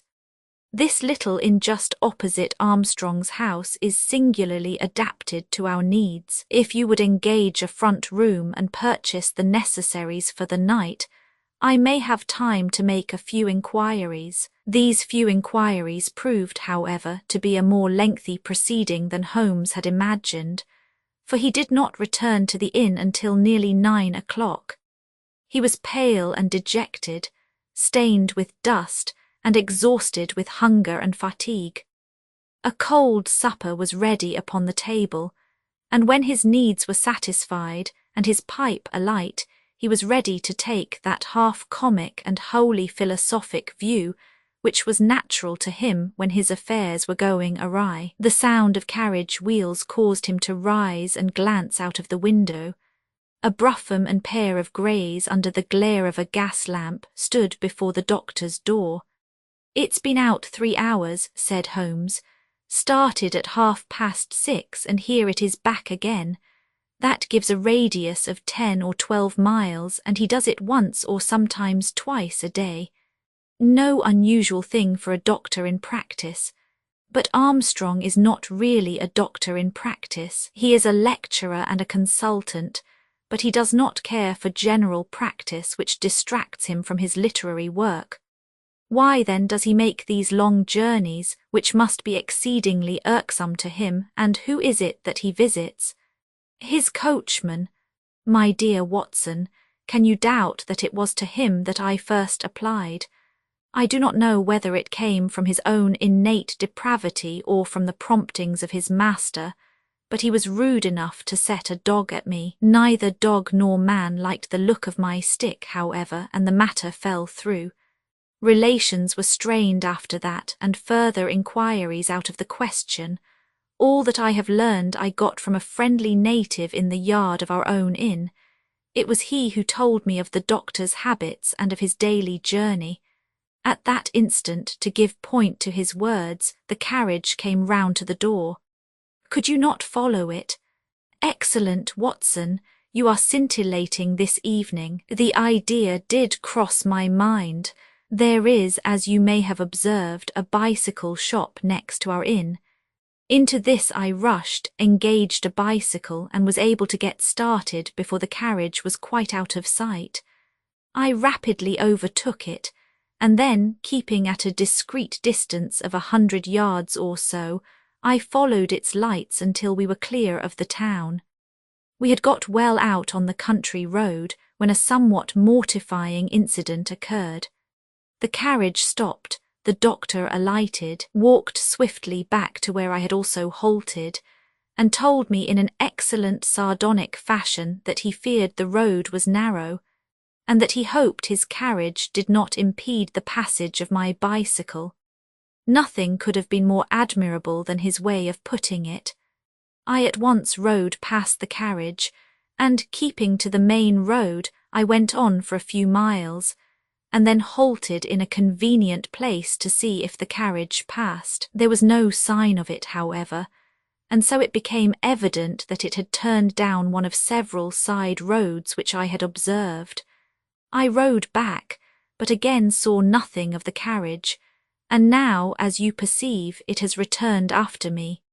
Of course, I had at the outset no particular reason to connect these journeys with the disappearance of Godfrey Staunton, and was only inclined to investigate them on the general grounds that everything which concerns Dr. Armstrong is at present of interest to us. But now that I find he keeps so keen a lookout upon anyone who may follow him on these excursions, the affair appears more important, and I shall not be satisfied until I have made the matter clear. We can follow him tomorrow. Can we? It is not so easy as you seem to think. You are not familiar with Cambridgeshire scenery, are you? It does not lend itself to concealment. All this country that I passed over tonight is as flat and clean as the palm of your hand, and the man we are following is no fool, as he very clearly showed tonight. I have wired to Overton to let us know any fresh London developments at this address, and in the meantime we can only concentrate our attention upon Dr. Armstrong, whose name the obliging young lady at the office allowed me to read upon the counterfoil of Staunton's urgent message. He knows where the young man is, to that I'll swear, And if he knows, then it must be our own fault if we cannot manage to know also. At present it must be admitted that the odd trick is in his possession, and as you are aware, Watson, it is not my habit to leave the game in that condition, and yet the next day brought us no nearer to the solution of the mystery. A note was handed in after breakfast, which Holmes passed across to me with a smile. Sir, it ran, "I can assure you that you are wasting your time in dogging my movements. I have, as you discovered last night, a window at the back of my brougham, and if you desire a 20-mile ride which will lead you to the spot from which you started, you have only to follow me. Meanwhile, I can inform you that no spying upon me can in any way help Mr. Godfrey Staunton, and I am convinced that the best service you can do to that gentleman is to return at once to London and to report to your employer that you are unable to trace him. Your time in Cambridge will certainly be wasted. Yours faithfully, Leslie Armstrong." "An outspoken, honest antagonist is the doctor," said Holmes. "Well, well, he excites my curiosity, and I must really know before I leave him." "His carriage is at his door now," said I. "There he is stepping into it. I saw him glance up at our window as he did so. Suppose I try my luck upon the bicycle?" "No, no, my dear Watson. With all respect for your natural acumen, I do not think that you are quite a match for the worthy doctor. I think that possibly I can attain our end by some independent explorations of my own. I am afraid that I must leave you to your own devices, as the appearance of two inquiring strangers upon a sleepy countryside might excite more gossip than I care for. No doubt you will find some sights to amuse you in this venerable city, and I hope to bring back a more favourable report to you before evening. Once more, however, my friend was destined to be disappointed. He came back at night weary and unsuccessful. I have had a blank day, Watson. Having got the doctor's general direction, I spent the day in visiting all the villages upon that side of Cambridge, and comparing notes with publicans and other local news agencies. I have covered some ground. Chesterton, Histon, Waterbeach and Oakington have each been explored and have each proved disappointing. The daily appearance of a brougham and pair could hardly have been overlooked in such sleepy hollows. The doctor has scored once more. Is there a telegram for me? Yes, I opened it. Here it is. Ask for Pompey from Jeremy Dixon, Trinity College. I don't understand it. Oh, it is clear enough. It is from our friend Overton and is in answer to a question from me. I'll just send round a note to Mr. Jeremy Dixon, and then I have no doubt that our luck will turn. By the way, is there any news of the match? Yes, the local evening paper has an excellent account in its last edition. Oxford won by a goal and 2 tries. The last sentences of the description say, "The defeat of the Light Blues may be entirely attributed to the unfortunate absence of the crack international, Godfrey Staunton, whose want was felt at every instant of the game. The lack of combination in the three-quarter line and their weakness both in attack and defence more than neutralised the efforts of a heavy and hard-working pack. Then our friend Overton's forebodings have been justified," said Holmes. "Personally, I am in agreement with Dr. Armstrong, and football does not come within my horizon. Early to bed tonight, Watson, for I foresee that tomorrow may be an eventful day." I was horrified by my first glimpse of Holmes next morning, for he sat by the fire holding his tiny hypodermic syringe. I associated that instrument with the single weakness of his nature, and I feared the worst when I saw it glittering in his hand. He laughed at my expression of dismay and laid it upon the table. "No, no, my dear fellow, there is no cause for alarm.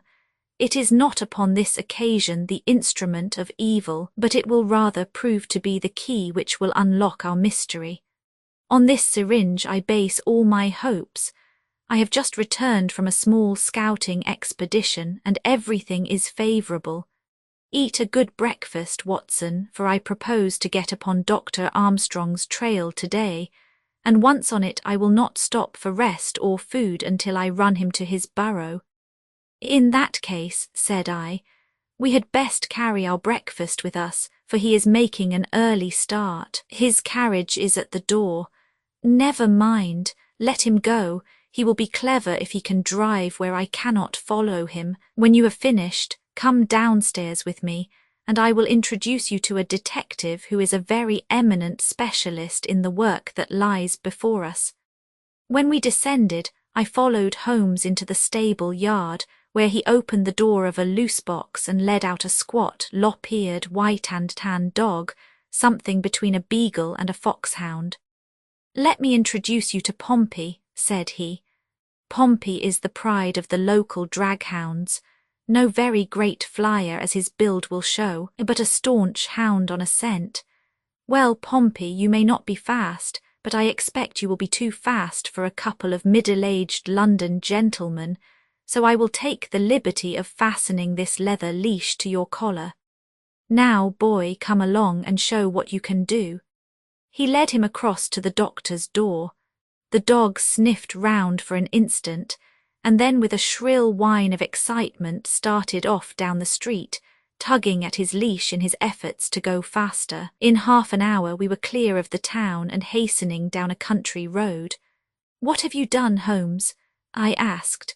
A threadbare and venerable device, but useful upon occasion. I walked into the doctor's yard this morning and shot my syringe full of aniseed over the hind wheel.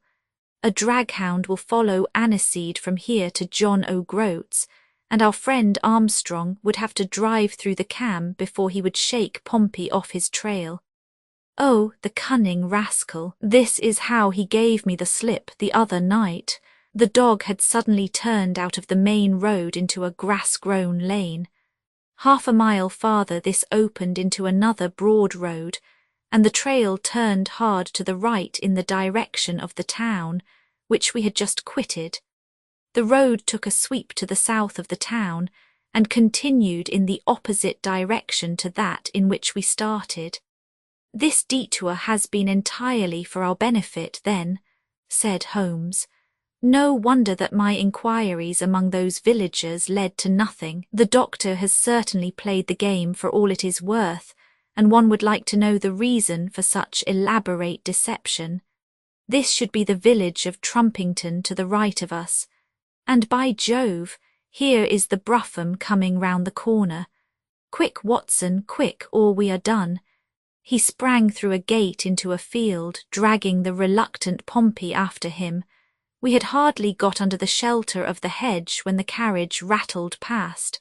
I caught a glimpse of Dr. Armstrong within, his shoulders bowed, his head sunk on his hands, the very image of distress. I could tell by my companion's graver face that he also had seen. "I fear there is some dark ending to our quest," said he. "It cannot be long before we know it. Come, Pompey. Ah, it is the cottage in the field. There could be no doubt that we had reached the end of our journey." Pompey ran about and whined eagerly outside the gate, where the marks of the brougham wheels were still to be seen. A footpath led across to the lonely cottage. Holmes tied the dog to the hedge, and we hastened onward. My friend knocked at the little rustic door and knocked again without response. And yet the cottage was not deserted, for a low sound came to our ears, a kind of drone of misery and despair which was indescribably melancholy.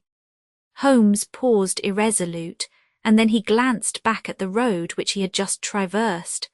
A brougham was coming down it, and there could be no mistaking those grey horses. "By Jove, the doctor is coming back," cried Holmes. "That settles it. We are bound to see what it means before he comes." He opened the door and we stepped into the hall. The droning sound swelled louder upon our ears until it became one long, deep wail of distress. It came from upstairs. Holmes darted up, and I followed him. He pushed open a half-closed door, and we both stood appalled at the sight before us. A woman, young and beautiful, was lying dead upon the bed. Her calm, pale face, with dim, wide-opened blue eyes, looked upward from amid a great tangle of golden hair. At the foot of the bed, half sitting, half kneeling, his face buried in the clothes, was a young man whose frame was racked by his sobs. So absorbed was he by his bitter grief that he never looked up until Holmes's hand was on his shoulder. "Are you Mr. Godfrey Staunton?" Yes, I am, but you are too late. She is dead." The man was so dazed that he could not be made to understand that we were anything but doctors who had been sent to his assistance.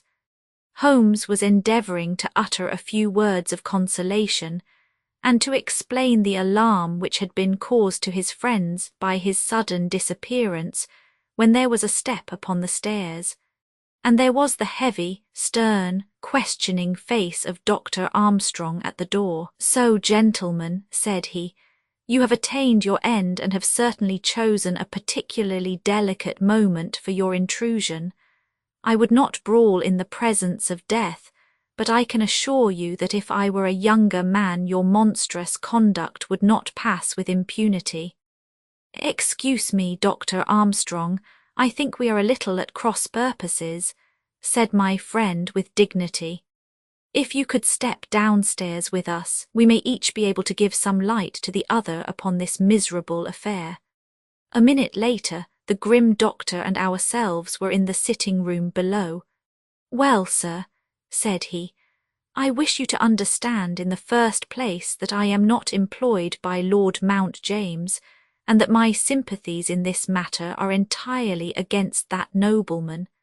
When a man is lost it is my duty to ascertain his fate, but having done so the matter ends so far as I am concerned, and so long as there is nothing criminal I am much more anxious to hush up private scandals than to give them publicity. If, as I imagine, there is no breach of the law in this matter, you can absolutely depend upon my discretion and my cooperation in keeping the facts out of the papers." Dr. Armstrong took a quick step forward and wrung Holmes by the hand. "You are a good fellow," said he. "I had misjudged you. I thank heaven that my compunction at leaving poor Staunton all alone in this plight caused me to turn my carriage back and so to make your acquaintance. Knowing as much as you do, the situation is very easily explained. A year ago Godfrey Staunton lodged in London for a time and became passionately attached to his landlady's daughter, whom he married. She was as good as she was beautiful and as intelligent as she was good. No man need be ashamed of such a wife, but Godfrey was the heir to this crabbed old nobleman, and it was quite certain that the news of his marriage would have been the end of his inheritance. I knew the lad well, and I loved him for his many excellent qualities. I did all I could to help him to keep things straight. We did our very best to keep the thing from everyone, for when once such a whisper gets about, it is not long before everyone has heard it. Thanks to this lonely cottage and his own discretion, Godfrey has up to now succeeded.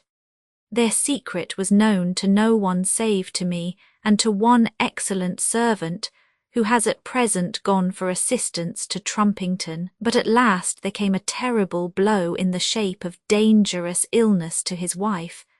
It was consumption of the most virulent kind. The poor boy was half crazed with grief, and yet he had to go to London to play this match, for he could not get out of it without explanations which would expose his secret. I tried to cheer him up by wire, and he sent me one in reply, imploring me to do all I could. This was the telegram which you appear in some inexplicable way to have seen. I did not tell him how urgent the danger was, for I knew that he could do no good here, but I sent the truth to the girl's father, and he very injudiciously communicated it to Godfrey. The result was that he came straight away in a state bordering on frenzy, and has remained in the same state, kneeling at the end of her bed, until this morning death put an end to her sufferings. That is all, Mr. Holmes, and I am sure that I can rely upon your discretion and that of your friend. Holmes grasped the doctor's hand. "Come, Watson," said he, and we passed from that house of grief into the pale sunlight of the winter day. The adventure of the Abbey Grange, the adventure of the Abbey Grange. It was on a bitterly cold and frosty morning, towards the end of the winter of '97, that I was awakened by a tugging at my shoulder. It was Holmes. The candle in his hand shone upon his eager, stooping face and told me at a glance that something was amiss. "Come, Watson, come," he cried. "The game is afoot. Not a word, into your clothes and come." 10 minutes later we were both in a cab, and rattling through the silent streets on our way to Charing Cross Station. The first faint winter's dawn was beginning to appear, and we could dimly see the occasional figure of an early workman as he passed us, blurred and indistinct in the opalescent London reek. Holmes nestled in silence into his heavy coat, and I was glad to do the same, for the air was most bitter, and neither of us had broken our fast. It was not until we had consumed some hot tea at the station and taken our places in the Kentish train that we were sufficiently thawed, he to speak and I to listen. Holmes drew a note from his pocket and read aloud: "Abbey Grange, Marsham, Kent, 3:30 a.m. My dear Mr. Holmes, I should be very glad of your immediate assistance in what promises to be a most remarkable case. It is something quite in your line. Except for releasing the lady, I will see that everything is kept exactly as I have found it, but I beg you not to lose an instant, as it is difficult to leave Sir Eustace there. Yours faithfully, Stanley Hopkins." Hopkins has called me in 7 times, and on each occasion his summons has been entirely justified, said Holmes. "I fancy that every one of his cases has found its way into your collection, and I must admit, Watson, that you have some power of selection which atones for much which I deplore in your narratives. Your fatal habit of looking at everything from the point of view of a story instead of as a scientific exercise has ruined what might have been an instructive and even classical series of demonstrations. You slur over work of the utmost finesse and delicacy in order to dwell upon sensational details which may excite, but cannot possibly instruct the reader. Why do you not write them yourself?" I said with some bitterness. "I will, my dear Watson, I will. At present I am, as you know, fairly busy, but I propose to devote my declining years to the composition of a textbook which shall focus the whole art of detection into one volume. Our present research appears to be a case of murder. You think this Sir Eustace is dead, then? I should say so. Hopkins's writing shows considerable agitation, and he is not an emotional man. Yes, I gather there has been violence, and that the body is left for our inspection. A mere suicide would not have caused him to send for me. As to the release of the lady, it would appear that she has been locked in her room during the tragedy. We are moving in high life, Watson, crackling paper, E.B. monogram, coat of arms, picturesque address. I think that friend Hopkins will live up to his reputation, and that we shall have an interesting morning. The crime was committed before 12 last night. How can you possibly tell? By an inspection of the trains and by reckoning the time. The local police had to be called in, they had to communicate with Scotland Yard, Hopkins had to go out and he in turn had to send for me. All that makes a fair night's work. Well, here we are at Chislehurst Station, and we shall soon set our doubts at rest. A drive of a couple of miles through narrow country lanes brought us to a park gate, which was opened for us by an old lodge-keeper, whose haggard face bore the reflection of some great disaster. The avenue ran through a noble park between lines of ancient elms and ended in a low, widespread house, pillared in front after the fashion of Palladio. The central part was evidently of a great age and shrouded in ivy, but the large windows showed that modern changes had been carried out, and one wing of the house appeared to be entirely new. The youthful figure and alert, eager face of Inspector Stanley Hopkins confronted us in the open doorway. "I'm very glad you have come, Mr. Holmes, and you too, Dr. Watson. But indeed, if I had my time over again, I should not have troubled you, for since the lady has come to herself, she has given so clear an account of the affair that there is not much left for us to do. You remember that Lewisham gang of burglars? What, the 3 Randalls? Exactly, the father and 2 sons, it's their work. I have not a doubt of it.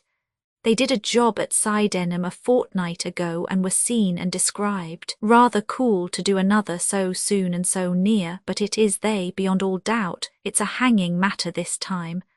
Sir Eustace is dead, then? Yes, his head was knocked in with his own poker. Sir Eustace Brackenstall, the driver, tells me. Exactly. One of the richest men in Kent, Lady Brackenstall, is in the morning room. Poor lady, she has had a most dreadful experience. She seemed half dead when I saw her first. I think you had best see her and hear her account of the facts. Then we will examine the dining room together. Lady Brackenstall was no ordinary person. Seldom have I seen so graceful a figure, so womanly a presence, and so beautiful a face. She was a blonde, golden-haired, blue-eyed, and would no doubt have had the perfect complexion which goes with such colouring, had not her recent experience left her drawn and haggard. Her sufferings were physical as well as mental, for over one eye rose a hideous, plum-coloured swelling, which her maid, a tall, austere woman, was bathing assiduously with vinegar and water. The lady lay back exhausted upon a couch, but her quick, observant gaze as we entered the room, and the alert expression of her beautiful features, showed that neither her wits nor her courage had been shaken by her terrible experience. She was enveloped in a loose dressing gown of blue and silver, but a black sequin-covered dinner dress lay upon the couch beside her. "I have told you all that happened, Mr. Hopkins," she said wearily. "Could you not repeat it for me? Well, if you think it necessary, I will tell these gentlemen what occurred. Have they been in the dining-room yet? I thought they had better hear your ladyship's story first. I shall be glad when you can arrange matters. It is horrible to me to think of him still lying there." She shuddered and buried her face in her hands. As she did so, the loose gown fell back from her forearms. Holmes uttered an exclamation. "You have other injuries, madam. What is this?" 2 vivid red spots stood out on one of the white, round limbs. She hastily covered it. "It is nothing. It has no connection with this hideous business tonight. If you and your friend will sit down, I will tell you all I can. I am the wife of Sir Eustace Brackenstall. I have been married about a year. I suppose that it is no use my attempting to conceal that our marriage has not been a happy one. I fear that all our neighbours would tell you that, even if I were to attempt to deny it. Perhaps the fault may be partly mine. I was brought up in the freer, less conventional atmosphere of South Australia, and this English life with its proprieties and its primness is not congenial to me. But the main reason lies in the one fact, which is notorious to everyone, and that is that Sir Eustace was a confirmed drunkard. To be with such a man for an hour is unpleasant. Can you imagine what it means for a sensitive and high-spirited woman to be tied to him for day and night? It is a sacrilege, a crime, a villainy to hold that such a marriage is binding. I say that these monstrous laws of yours will bring a curse upon the land. God will not let such wickedness endure. For an instant she sat up, her cheeks flushed and her eyes blazing from under the terrible mark upon her brow. Then the strong, soothing hand of the austere maid drew her head down onto the cushion, and the wild anger died away into passionate sobbing. At last she continued, "I will tell you about last night. You are aware, perhaps, that in this house all the servants sleep in the modern wing. This central block is made up of the dwelling rooms, with the kitchen behind and our bedroom above. My maid, Teresa, sleeps above my room. There is no one else, and no sound could alarm those who are in the farther wing. This must have been well known to the robbers, or they would not have acted as they did. Sir Eustace retired about 10:30. The servants had already gone to their quarters. Only my maid was up, and she had remained in her room at the top of the house until I needed her services. I sat until after 11 in this room, absorbed in a book. Then I walked round to see that all was right before I went. Upstairs, it was my custom to do this myself, for as I have explained, Sir Eustace was not always to be trusted.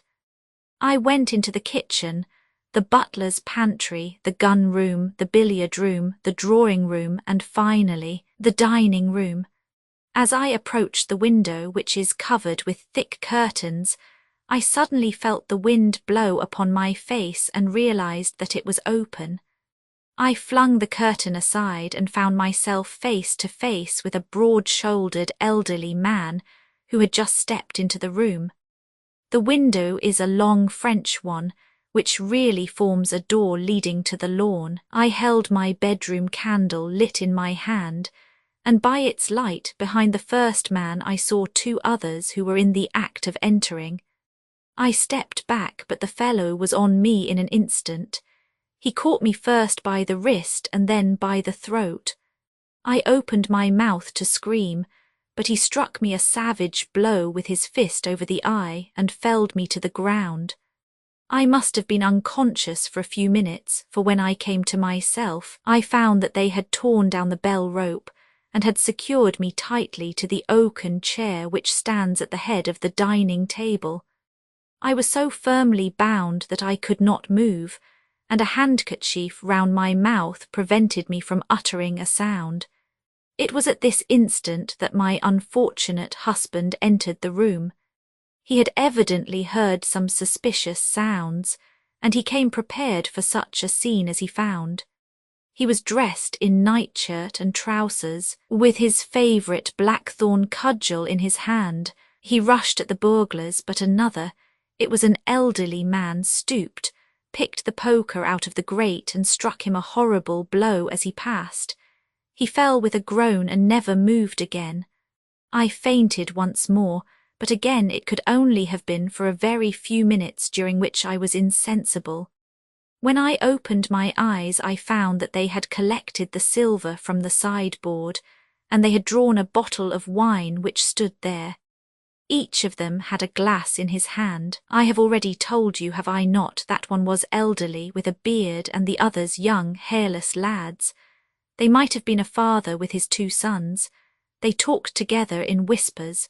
Then they came over and made sure that I was securely bound. Finally they withdrew, closing the window after them. It was quite a quarter of an hour before I got my mouth free. When I did so, my screams brought the maid to my assistance. The other servants were soon alarmed, and we sent for the local police, who instantly communicated with London. That is really all that I can tell you, gentlemen, and I trust that it will not be necessary for me to go over so painful a story again. Any questions, Mr. Holmes? Asked Hopkins.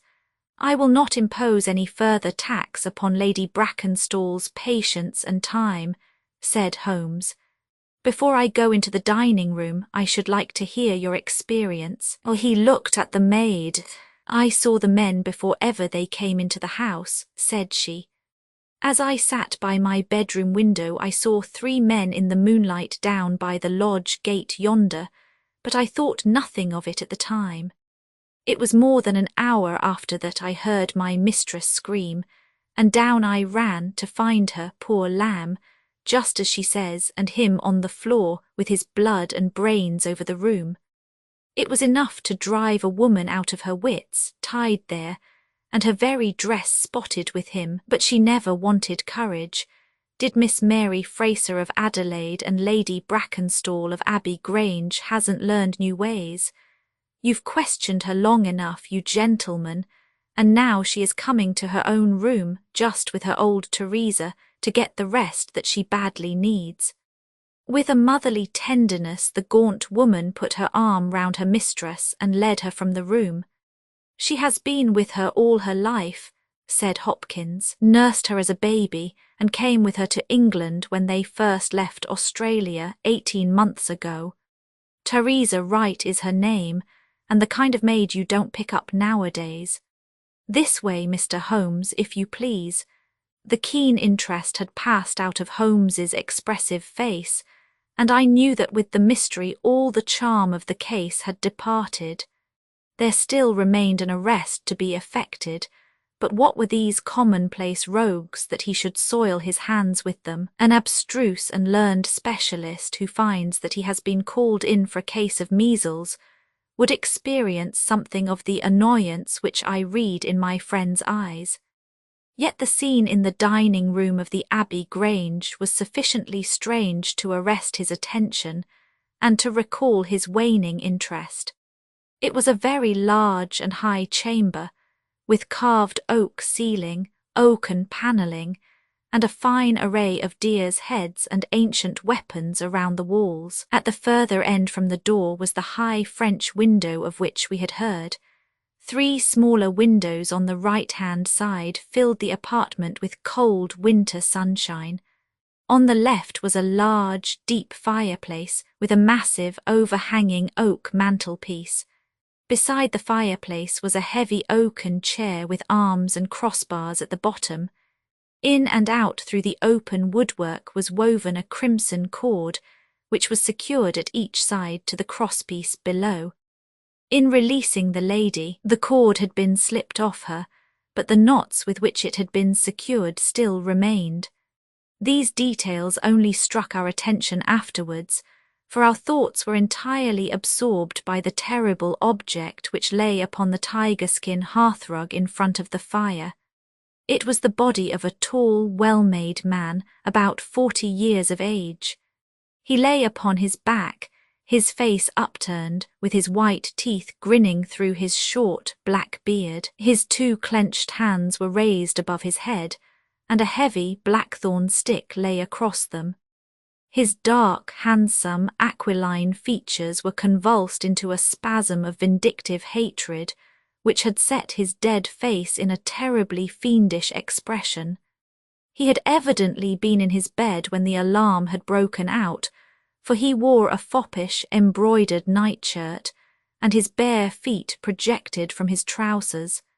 His head was horribly injured, and the whole room bore witness to the savage ferocity of the blow which had struck him down.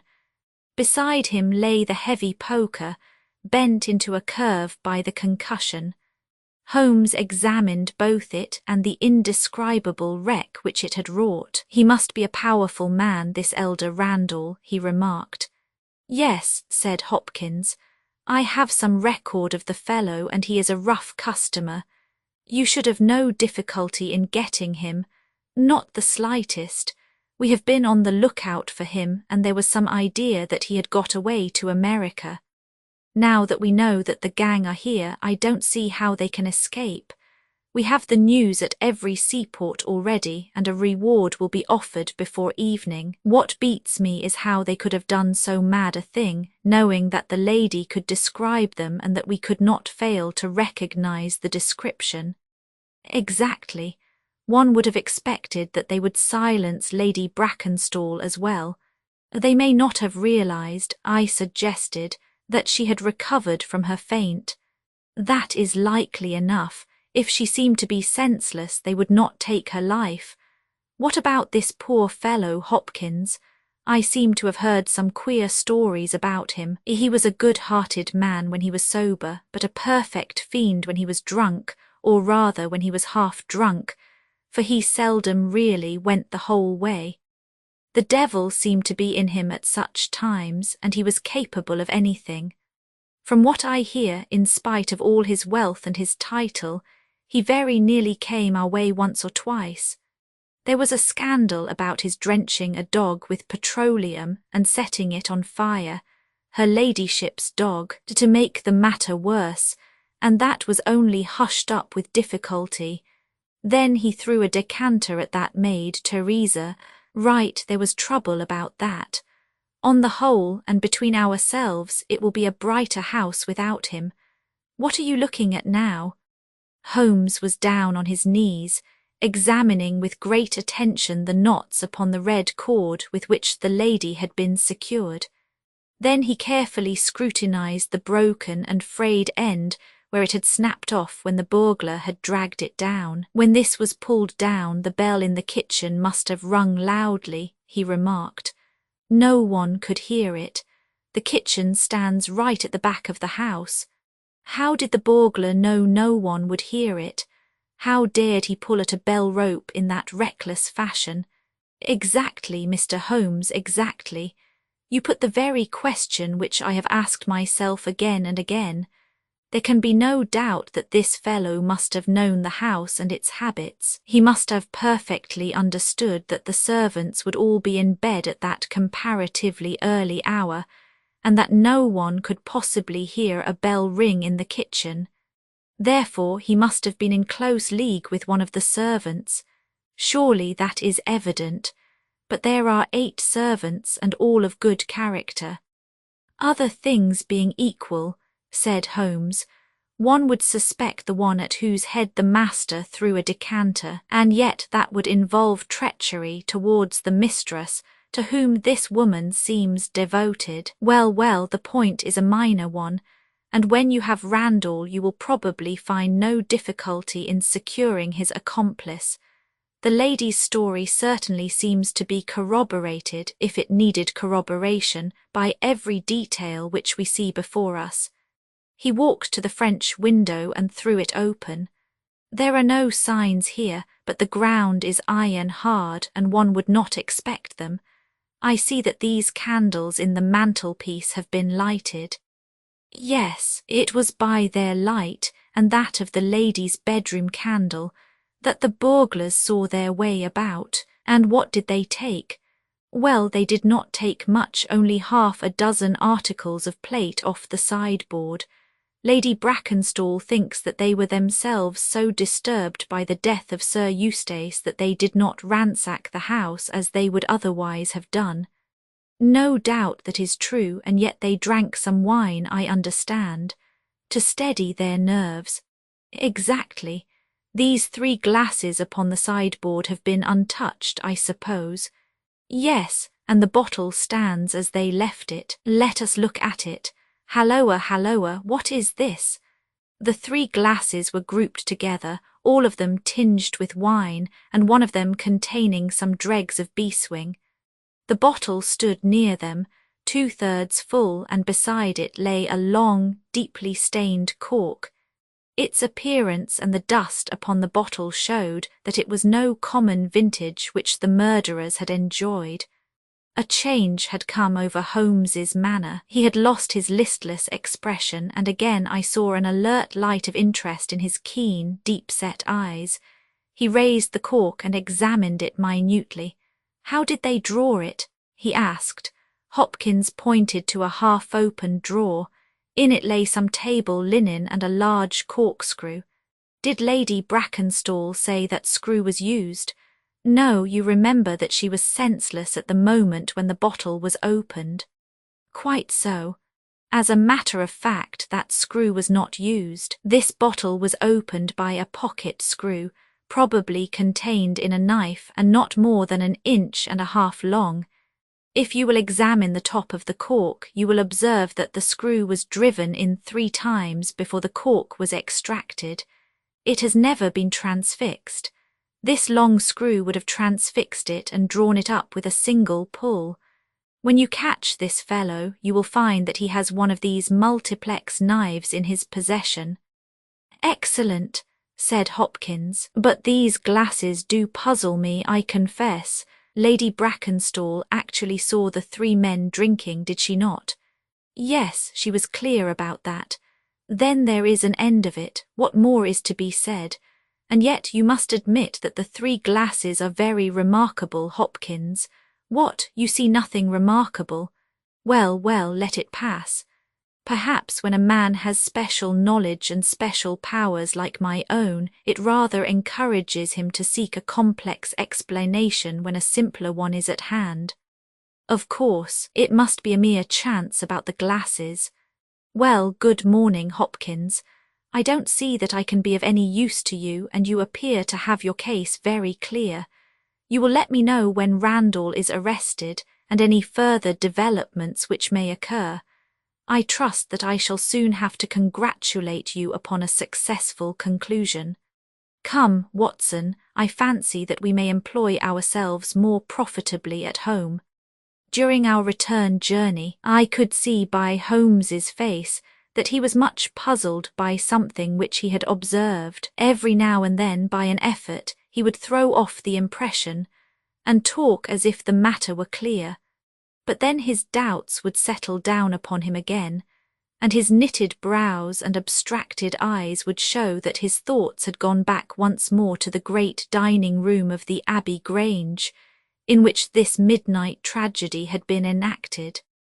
At last, by a sudden impulse, just as our train was crawling out of a suburban station, he sprang on to the platform and pulled me out after him. "Excuse me, my dear fellow," said he as we watched the rear carriages of our train disappearing round a curve. "I am sorry to make you the victim of what may seem a mere whim, but on my life, Watson, I simply can't leave that case in this condition. Every instinct that I possess cries out against it. It's wrong, it's all wrong, I'll swear that it's wrong." And yet the lady's story was complete, the maid's corroboration was sufficient, the detail was fairly exact. What have I to put up against that? 3 wine-glasses, that is all. But if I had not taken things for granted, if I had examined everything with the care which I should have shown had we approached the case de novo and had no cut-and-dried story to warp my mind, should I not then have found something more definite to go upon? Of course I should. Sit down on this bench, Watson, until a train for Chislehurst arrives, and allow me to lay the evidence before you, imploring you in the first instance to dismiss from your mind the idea that anything which the maid or her mistress may have said must necessarily be true. The lady's charming personality must not be permitted to warp our judgment. Surely there are details in her story which, if we looked at in cold blood, would excite our suspicion. These burglars made a considerable haul at Sydenham a fortnight ago. Some account of them and of their appearance was in the papers, and would naturally occur to anyone who wished to invent a story in which imaginary robbers should play a part. As a matter of fact, burglars who have done a good stroke of business are, as a rule, only too glad to enjoy the proceeds in peace and quiet without embarking on another perilous undertaking. Again, it is unusual for burglars to operate at so early an hour. It is unusual for burglars to strike a lady to prevent her screaming, since one would imagine that was the sure way to make her scream. It is unusual for them to commit murder when their numbers are sufficient to overpower one man. It is unusual for them to be content with a limited plunder when there was much more within their reach. And finally, I should say that it was very unusual for such men to leave a bottle half empty. How do all these unusuals strike you, Watson? Their cumulative effect is certainly considerable, and yet each of them is quite possible in itself. The most unusual thing of all, as it seems to me, is that the lady should be tied to the chair. Well, I am not so clear about that, Watson, for it is evident that they must either kill her or else secure her. in such a way that she could not give immediate notice of their escape. But at any rate I have shown, have I not, that there is a certain element of improbability about the lady's story, and now on the top of this comes the incident of the wine-glasses. What about the wine-glasses? Can you see them in your mind's eye? I see them clearly.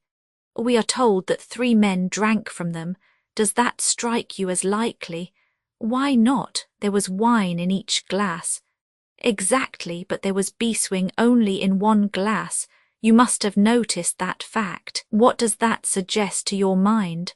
The last glass filled would be most likely to contain beeswing. Not at all. The bottle was full of it, and it is inconceivable that the first 2 glasses were clear and the third heavily charged with it. There are 2 possible explanations, and only 2. One is that after the second glass was filled, the bottle was violently agitated, and so the third glass received the beeswing. That does not appear probable. No, I am sure that I am right. What then do you suppose? That only 2 glasses were used, and that the dregs of both were poured into a third glass, so as to give the false impression that 3 people had been here. In that way all the beeswing would be in the last glass, would it not? Yes, I am convinced that this is so, but if I have hit upon the true explanation of this one small phenomenon, then in an instant the case rises from the commonplace to the exceedingly remarkable.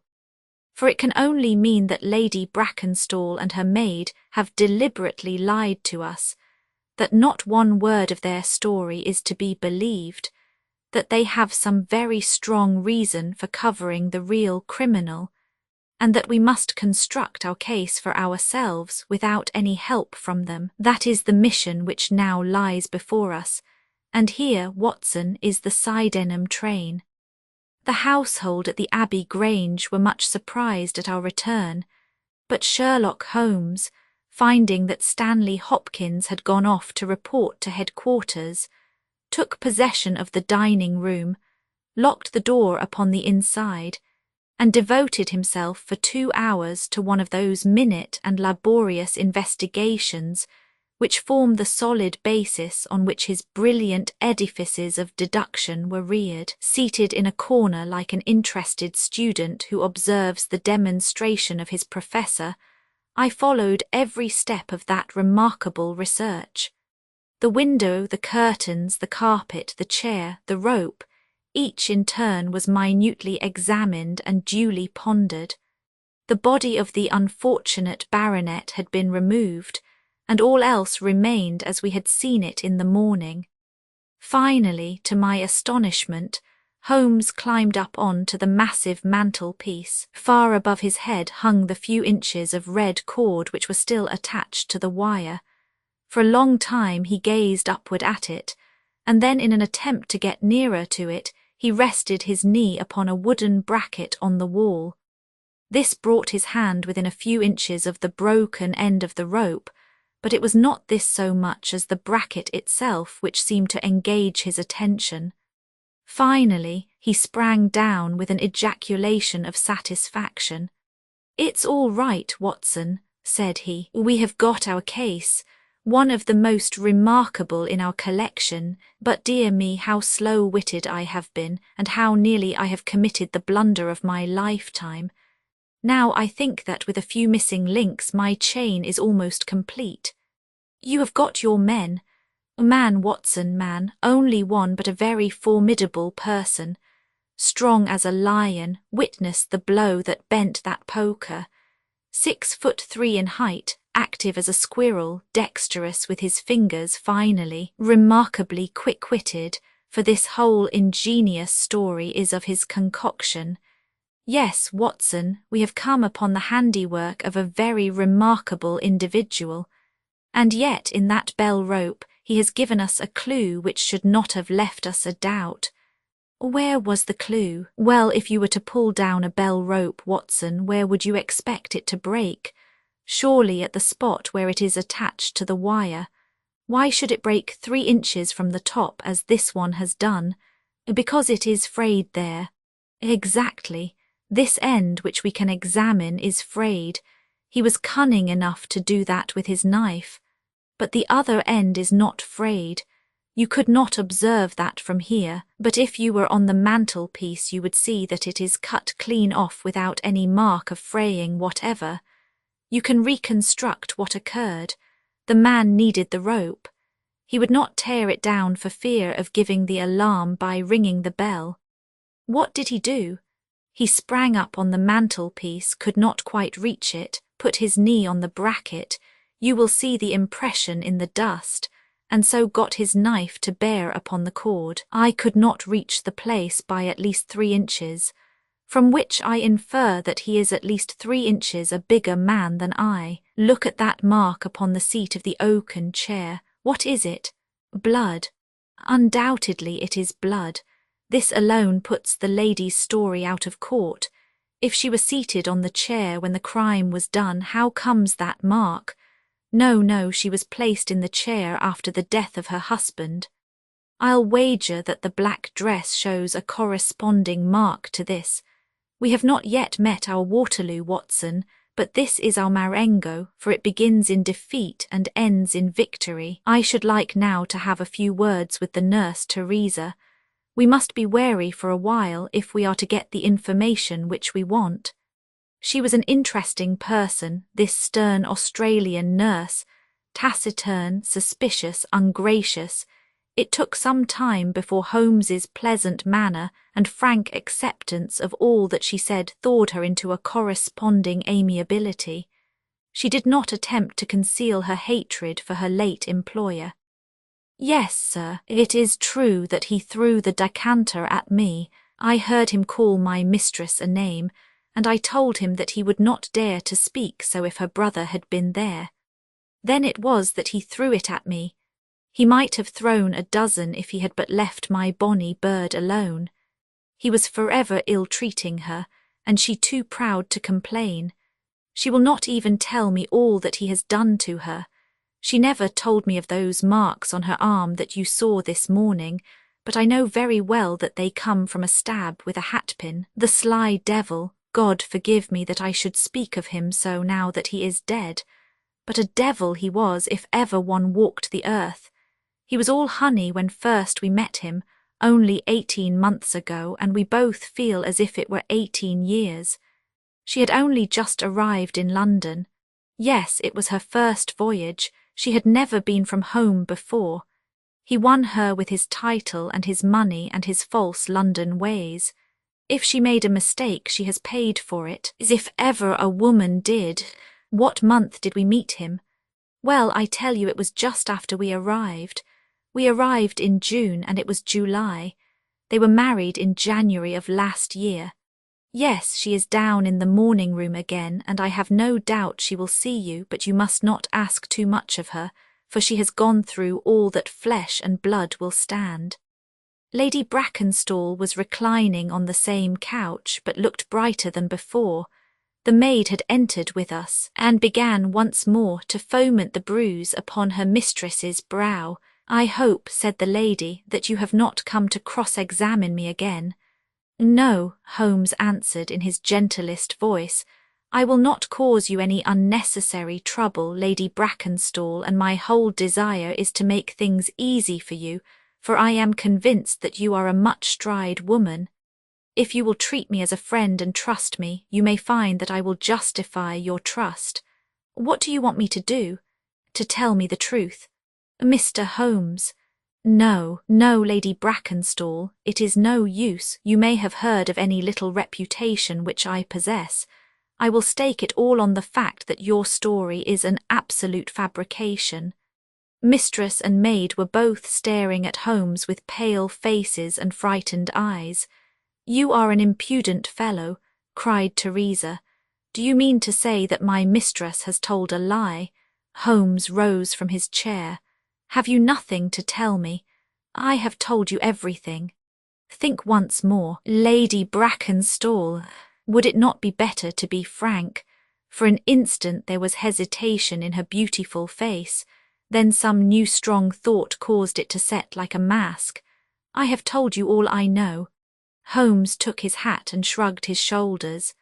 "I am sorry," he said, and without another word we left the room and the house. There was a pond in the park, and to this my friend led the way. It was frozen over, but a single hole was left for the convenience of a solitary swan. Holmes gazed at it, and then passed on to the lodge gate. There he scribbled a short note for Stanley Hopkins and left it with the lodge keeper. "It may be a hit or it may be a miss, but we are bound to do something for friend Hopkins, just to justify this second visit," said he. "I will not quite take him into my confidence yet. I think our next scene of operations must be the shipping office of the Adelaide-Southampton line, which stands at the end of Pall Mall, if I remember right. There is a second line of steamers which connect South Australia with England, but we will draw the larger cover first."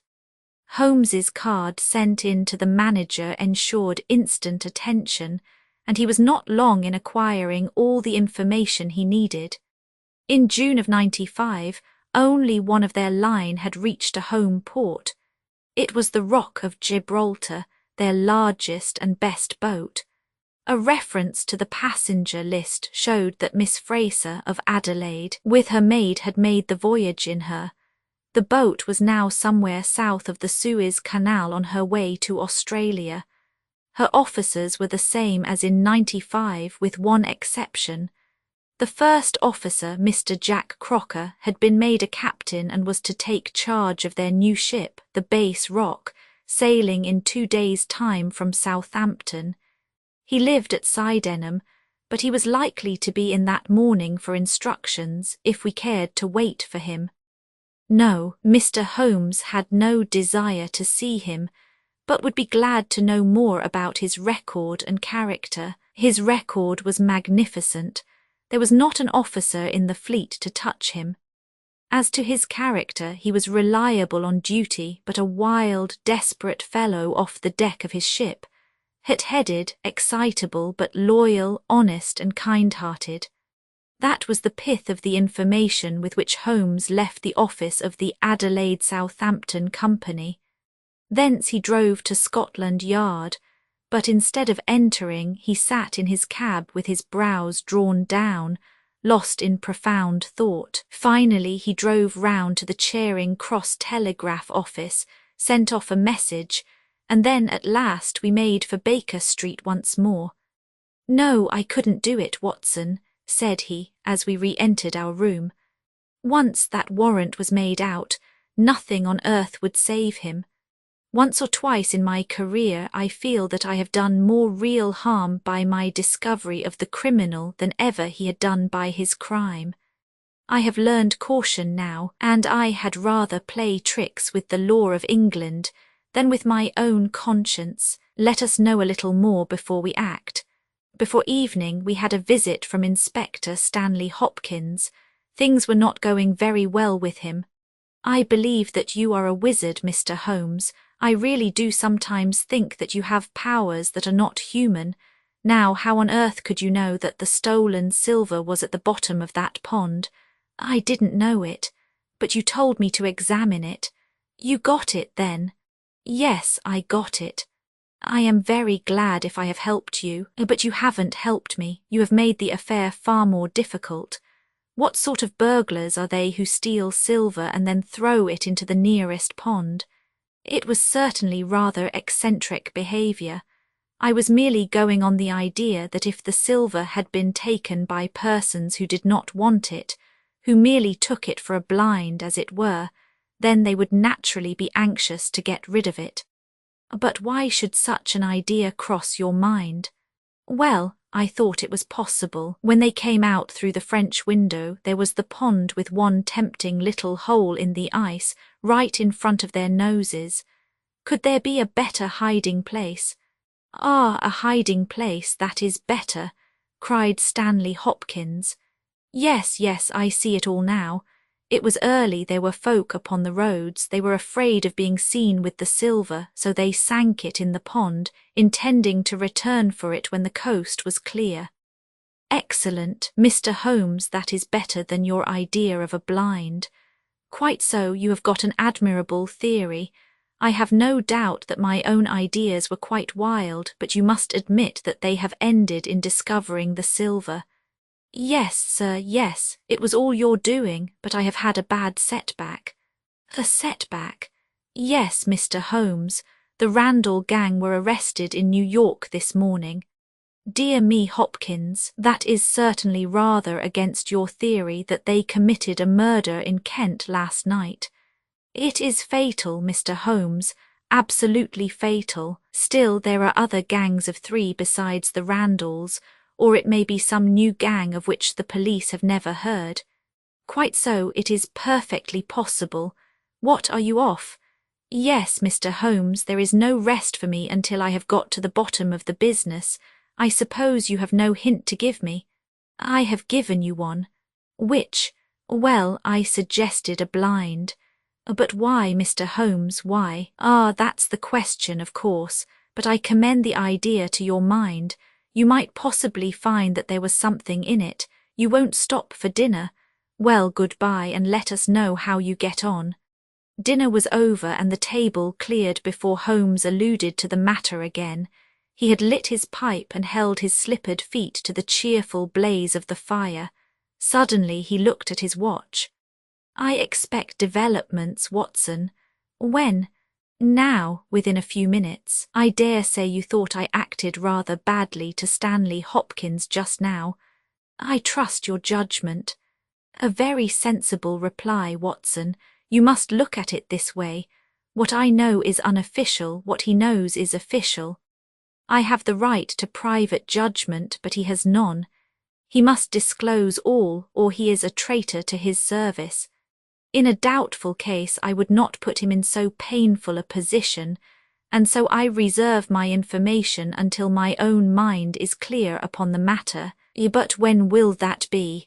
The time has come. You will now be present at the last scene of a remarkable little drama. There was a sound upon the stairs, and our door was opened to admit as fine a specimen of manhood as ever passed through it. He was a very tall young man, golden moustached, blue-eyed, with a skin which had been burned by tropical suns, and a springy step which showed that the huge frame was as active as it was strong. He closed the door behind him, and then he stood with clenched hands and heaving breast, choking down some overmastering emotion. "Sit down, Captain Crocker, you got my telegram." Our visitor sank into an armchair and looked from one to the other of us with questioning eyes. "I got your telegram and I came at the hour you said. I heard that you had been down to the office. There was no getting away from you. Let's hear the worst. What are you going to do with me? Arrest me? Speak out, man. You can't sit there and play with me like a cat with a mouse." "Give him a cigar," said Holmes. "Bite on that, Captain Crocker, and don't let your nerves run away with you. I should not sit here smoking with you if I thought that you were a common criminal, you may be sure of that. Be frank with me and we may do some good. Play tricks with me and I'll crush you. What do you wish me to do? To give me a true account of all that happened at the Abbey Grange last night. A true account, mind you, with nothing added and nothing taken off. I know so much already that if you go 1 inch off the straight, I'll blow this police whistle from my window and the affair goes out of my hands forever." The sailor thought for a little. Then he struck his leg with his great sunburned hand. "I'll chance it," he cried.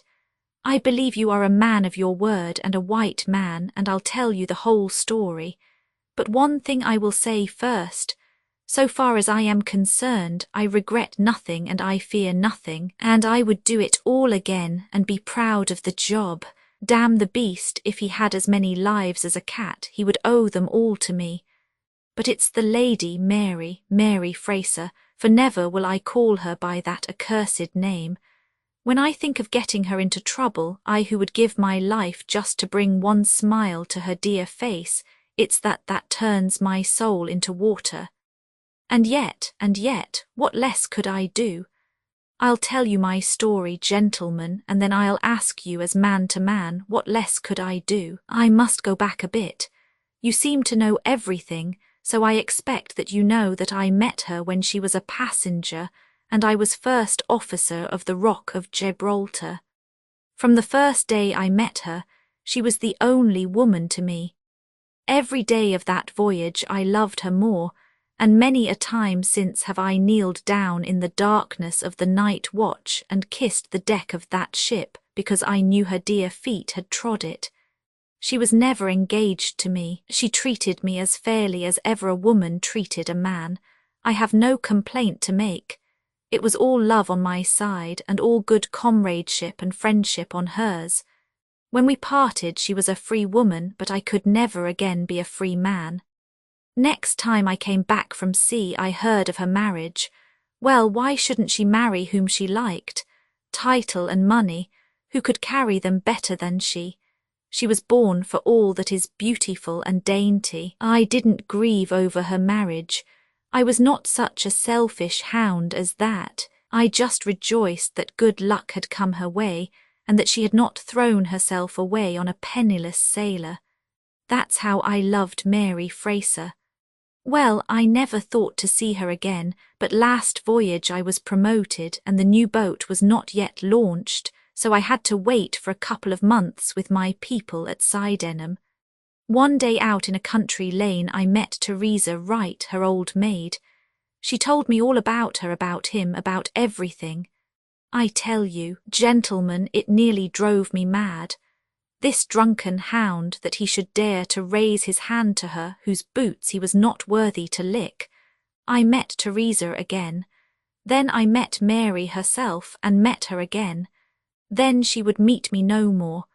But the other day I had a notice that I was to start on my voyage within a week, and I determined that I would see her once before I left. Teresa was always my friend, for she loved Mary and hated this villain almost as much as I did. From her I learned the ways of the house. Mary used to sit up reading in her own little room downstairs. I crept round there last night and scratched at the window. At first she would not open to me, but in her heart I know that now she loves me, and she could not leave me in the frosty night. She whispered to me to come round to the big front window, and I found it open before me so as to let me into the dining room. Again I heard from her own lips things that made my blood boil, and again I cursed this brute who mishandled the woman I loved. Well, gentlemen, I was standing with her just inside the window, in all innocence, as God is my judge, when he rushed like a madman into the room, called her the vilest name that a man could use to a woman, and welted her across the face with the stick he had in his hand. I had sprung for the poker, and it was a fair fight between us. See here on my arm where his first blow fell. Then it was my turn, and I went through him as if he had been a rotten pumpkin. Do you think I was sorry? Not I. It was his life or mine, but far more than that, it was his life or hers, for how could I leave her in the power of this madman?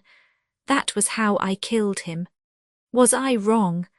Well then, what would either of you gentlemen have done if you had been in my position? She had screamed when he struck her, and that brought old Teresa down from the room above. There was a bottle of wine on the sideboard, and I opened it and poured a little between Mary's lips, for she was half dead with shock. Then I took a drop myself.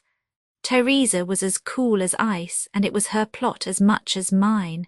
We must make it appear that burglars had done the thing. Teresa kept on repeating our story to her mistress, while I swarmed up and cut the rope of the bell. Then I lashed her in her chair and frayed out the end of the rope to make it look natural, else they would wonder how in the world a burglar could have got up there to cut it. Then I gathered up a few plates and pots of silver to carry out the idea of the robbery, and there I left them, with orders to give the alarm when I had a quarter of an hour's start. I dropped the silver into the pond and made off for Sydenham, feeling that for once in my life I had done a real good night's work. And that's the truth and the whole truth, Mr. Holmes, if it costs me my neck. Holmes smoked for some time in silence. Then he crossed the room and shook our visitor by the hand. "That's what I think," said he. "I know that every word is true, for you have hardly said a word which I did not know. No one but an acrobat or a sailor could have got up to that bell rope from the bracket, and no one but a sailor could have made the knots with which the cord was fastened to the chair. Only once had this lady been brought into contact with sailors, and that was on her voyage, and it was someone of her own class of life, since she was trying hard to shield him, and so showing that she loved him. You see how easy it was for me to lay my hands upon you when once I had started upon the right trail. I thought the police never could have seen through our dodge. And the police haven't, nor will they, to the best of my belief. Now look here, Captain Crocker, this is a very serious matter, though I am willing to admit that you acted under the most extreme provocation to which any man could be subjected. I am not sure that in defence of your own life your action will not be pronounced legitimate. However, that is for a British jury to decide. Meanwhile, I have so much sympathy for you that, if you choose to disappear in the next 24 hours, I will promise you that no one will hinder you, and then it will all come out. Certainly it will come out. The sailor flushed with anger. What sort of proposal is that to make a man? I know enough of law to understand that Mary would be held as accomplice. Do you think I would leave her alone to face the music while I slunk away? No, sir, let them do their worst upon me, but for heaven's sake, Mr. Holmes, find some way of keeping my poor Mary out of the courts. Holmes for a second time held out his hand to the sailor. I was only testing you, and you ring true every time. Well, it is a great responsibility that I take upon myself, but I have given Hopkins an excellent hint, and if he can't avail himself of it, I can do no more. See here, Captain Crocker, we'll do this in due form of law. You are the prisoner. Watson, you are a British jury, and I never met a man who was more eminently fitted to represent one. I am the judge. Now, gentlemen of the jury, you have heard the evidence. Do you find the prisoner guilty or not guilty? Not guilty, my lord, said I. Vox populi, vox Dei. You are acquitted, Captain Crocker. So long as the law does not find some other victim, you are safe from me. Come back to this lady in a year, and may her future and yours justify us in the judgment which we have pronounced this night. The adventure of the second stain, the adventure of the second stain, I had intended the adventure of the Abbey Grange to be the last of those exploits of my friend, Mr. Sherlock Holmes, which I should ever communicate to the public. This resolution of mine was not due to any lack of material, since I have notes of many hundreds of cases to which I have never alluded, nor was it caused by any waning interest on the part of my readers in the singular personality and unique methods of this remarkable man. The real reason lay in the reluctance which Mr. Holmes has shown to the continued publication of his experiences. So long as he was in actual professional practice, the records of his successes were of some practical value to him, but since he has definitely retired from London and Beaterken himself, to study and bee farming on the Sussex Downs, notoriety has become hateful to him, and he has peremptorily requested that his wishes in this matter should be strictly observed. It was only upon my representing to him that I had given a promise that The Adventure of the Second Stain should be published when the times were ripe, and pointing out to him that it is only appropriate that this long series of episodes should culminate in the most important international case which he has ever been called upon to handle, that I at last succeeded in obtaining his consent, that a carefully guarded account of the incident should at last be laid before the public. If in telling the story I seem to be somewhat vague in certain details, the public will readily understand that there is an excellent reason for my reticence. It was, then, in a year, and even in a decade that shall be nameless, that upon one Tuesday morning in autumn we found two visitors of European fame within the walls of our humble room in Baker Street. The one, austere, high-nosed, eagle-eyed and dominant, was none other than the illustrious Lord Bellinger, twice Premier of Britain. The other, dark, clear-cut and elegant, hardly yet of middle age, and endowed with every beauty of body and of mind, was the Right Honourable Trelawney Hope, Secretary for European Affairs and the most rising statesman in the country. They sat side by side upon our paper-littered settee, and it was easy to see from their worn and anxious faces that it was business of the most pressing importance which had brought them. The Premier's thin, blue-veined hands were clasped tightly over the ivory head of his umbrella, and his gaunt, ascetic face looked gloomily from Holmes to me.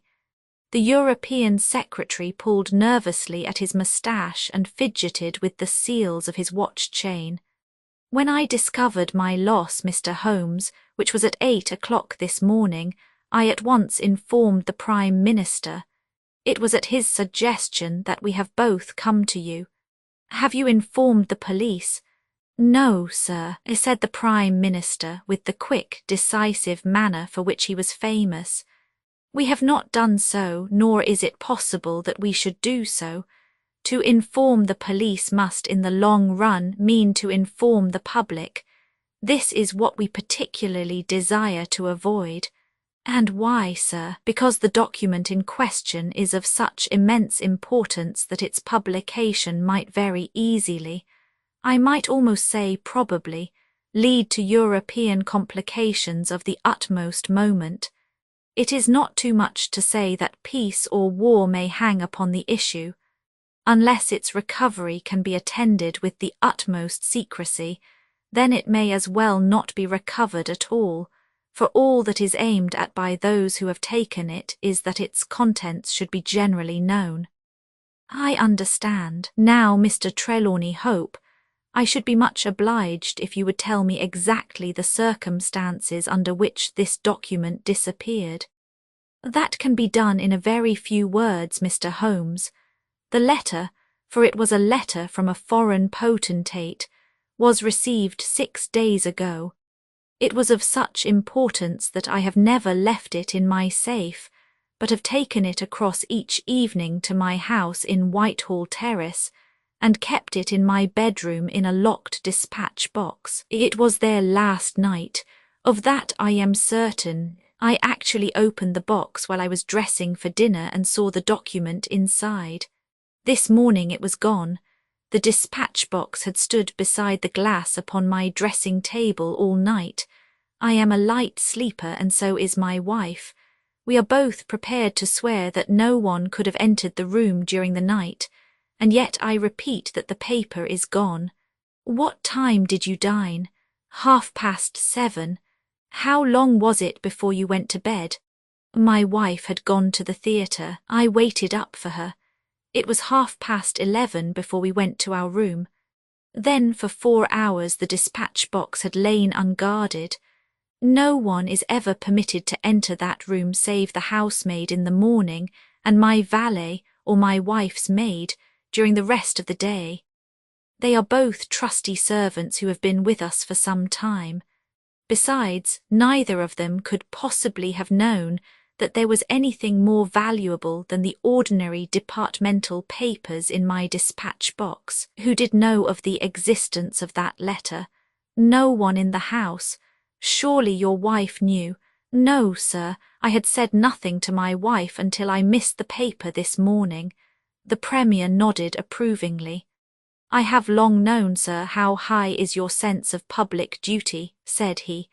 I am convinced that in the case of a secret of this importance it would rise superior to the most intimate domestic ties. The European secretary bowed. You do me no more than justice, sir. Until this morning I have never breathed one word to my wife upon this matter. Could she have guessed? No, Mr. Holmes, she could not have guessed, nor could anyone have guessed. Have you lost any documents before? No, sir. Who is there in England who did know of the existence of this letter? Each member of the cabinet was informed of it yesterday, but the pledge of secrecy which attends every cabinet meeting was increased by the solemn warning which was given by the Prime Minister. Good heavens, to think that within a few hours I should myself have lost it. His handsome face was distorted with a spasm of despair, and his hands tore at his hair. For a moment we caught a glimpse of the natural man, impulsive, ardent, keenly sensitive. The next the aristocratic mask was replaced, and the gentle voice had returned. Besides the members of the cabinet there are 2, or possibly 3, departmental officials who know of the letter. No one else in England, Mr. Holmes, I assure you, but abroad. I believe that no one abroad has seen it save the man who wrote it. I am well convinced that his ministers, that the usual official channels have not been employed. Holmes considered for some little time. Now, sir, I must ask you more particularly what this document is, and why its disappearance should have such momentous consequences. The 2 statesmen exchanged a quick glance, and the Premier's shaggy eyebrows gathered in a frown. Mr. Holmes, the envelope is a long, thin one of pale blue colour. There is a seal of red wax stamped with a crouching lion. It is addressed in large, bold handwriting to— I fear, sir, said Holmes, that, interesting and indeed essential as these details are, my inquiries must go more to the root of things.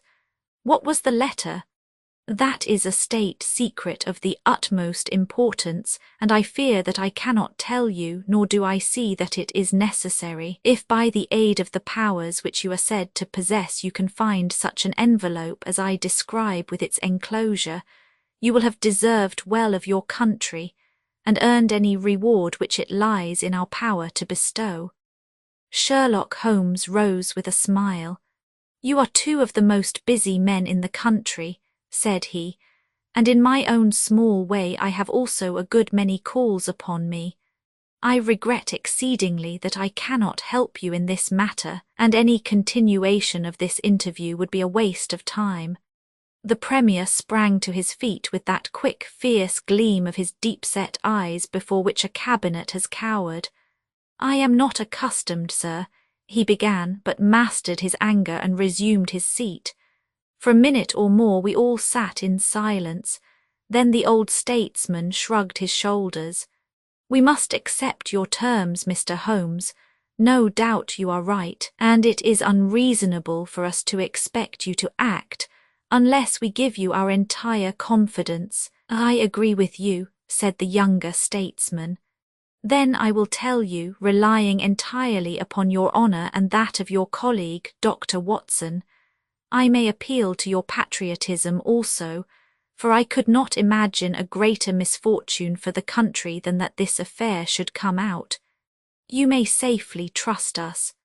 The letter, then, is from a certain foreign potentate who has been ruffled by some recent colonial developments of this country. It has been written hurriedly, and upon his own responsibility entirely. Inquiries have shown that his ministers know nothing of the matter. At the same time it is couched in so unfortunate a manner, and certain phrases in it are of so provocative a character, that its publication would undoubtedly lead to a most dangerous state of feeling in this country. There would be such a ferment, sir, that I do not hesitate to say that within a week of the publication of that letter, this country would be involved in a great war. Holmes wrote a name upon a slip of paper and handed it to the Premier. Exactly, it was he, and it is this letter which may well mean the expenditure of 1,000 millions and the lives of 100,000 men, which has become lost in this unaccountable fashion. Have you informed the sender? Yes, sir, a cipher telegram has been dispatched. Perhaps he desires the publication of the letter. No, sir, we have strong reason to believe that he already understands that he has acted in an indiscreet and hot-headed manner. It would be a greater blow to him and to his country than to us if this letter were to come out. If this is so, whose interest is it that the letter should come out? Why should anyone desire to steal it or to publish it? There, Mr. Holmes, you take me into regions of high international politics. But if you consider the European situation, you will have no difficulty in perceiving the motive. The whole of Europe is an armed camp. There is a double league which makes a fair balance of military power.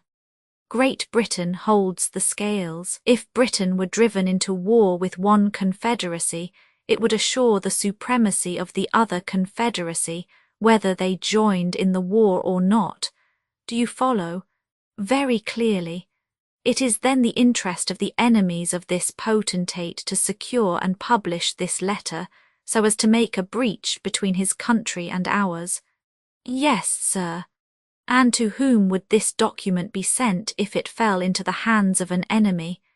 To any of the great chancelleries of Europe. It is probably speeding on its way thither at the present instant, as fast as steam can take it. Mr. Trelawney Hope dropped his head on his chest and groaned aloud. The Premier placed his hand kindly upon his shoulder. It is your misfortune, my dear fellow. No one can blame you. There is no precaution which you have neglected. Now, Mr. Holmes, you are in full possession of the facts. What course do you recommend? Holmes shook his head mournfully. You think, sir, that unless this document is recovered there will be war. I think it is very probable. Then, sir, prepare for war. That is a hard saying, Mr. Holmes. Consider the facts, sir. It is inconceivable that it was taken after 11:30 at night, since I understand that Mr. Hope and his wife were both in the room from that hour until the loss was found out. It was taken, then, yesterday evening between 7:30 and 11:30, probably near the earlier hour, since whoever took it evidently knew that it was there, and would naturally secure it as early as possible. Now, sir, if a document of this importance were taken at that hour, where can it be now? No one has any reason to retain it. It has been passed rapidly on to those who need it. What chance have we now to overtake or even to trace it? It is beyond our reach. The Prime Minister rose from the settee. What you say is perfectly logical, Mr. Holmes. I feel that the matter is indeed out of our hands. Let us presume, for argument's sake, that the document was taken by the maid or by the valet. They are both old and tried servants. I understand you to say that your room is on the second floor, that there is no entrance from without, and that from within no one could go up unobserved. It must then be somebody in the house who has taken it. To whom would the thief take it? To one of several international spies and secret agents, whose names are tolerably familiar to me. There are 3 who may be said to be the heads of their profession. I will begin my research by going round and finding if each of them is at his post. If one is missing, especially if he has disappeared since last night, we will have some indication as to where the document has gone. Why should he be missing? Asked the European Secretary. He would take the letter to an embassy in London, as likely as not. I fancy not. These agents work independently, and their relations with the embassies are often strained. The Prime Minister nodded his acquiescence. I believe you are right, Mr. Holmes.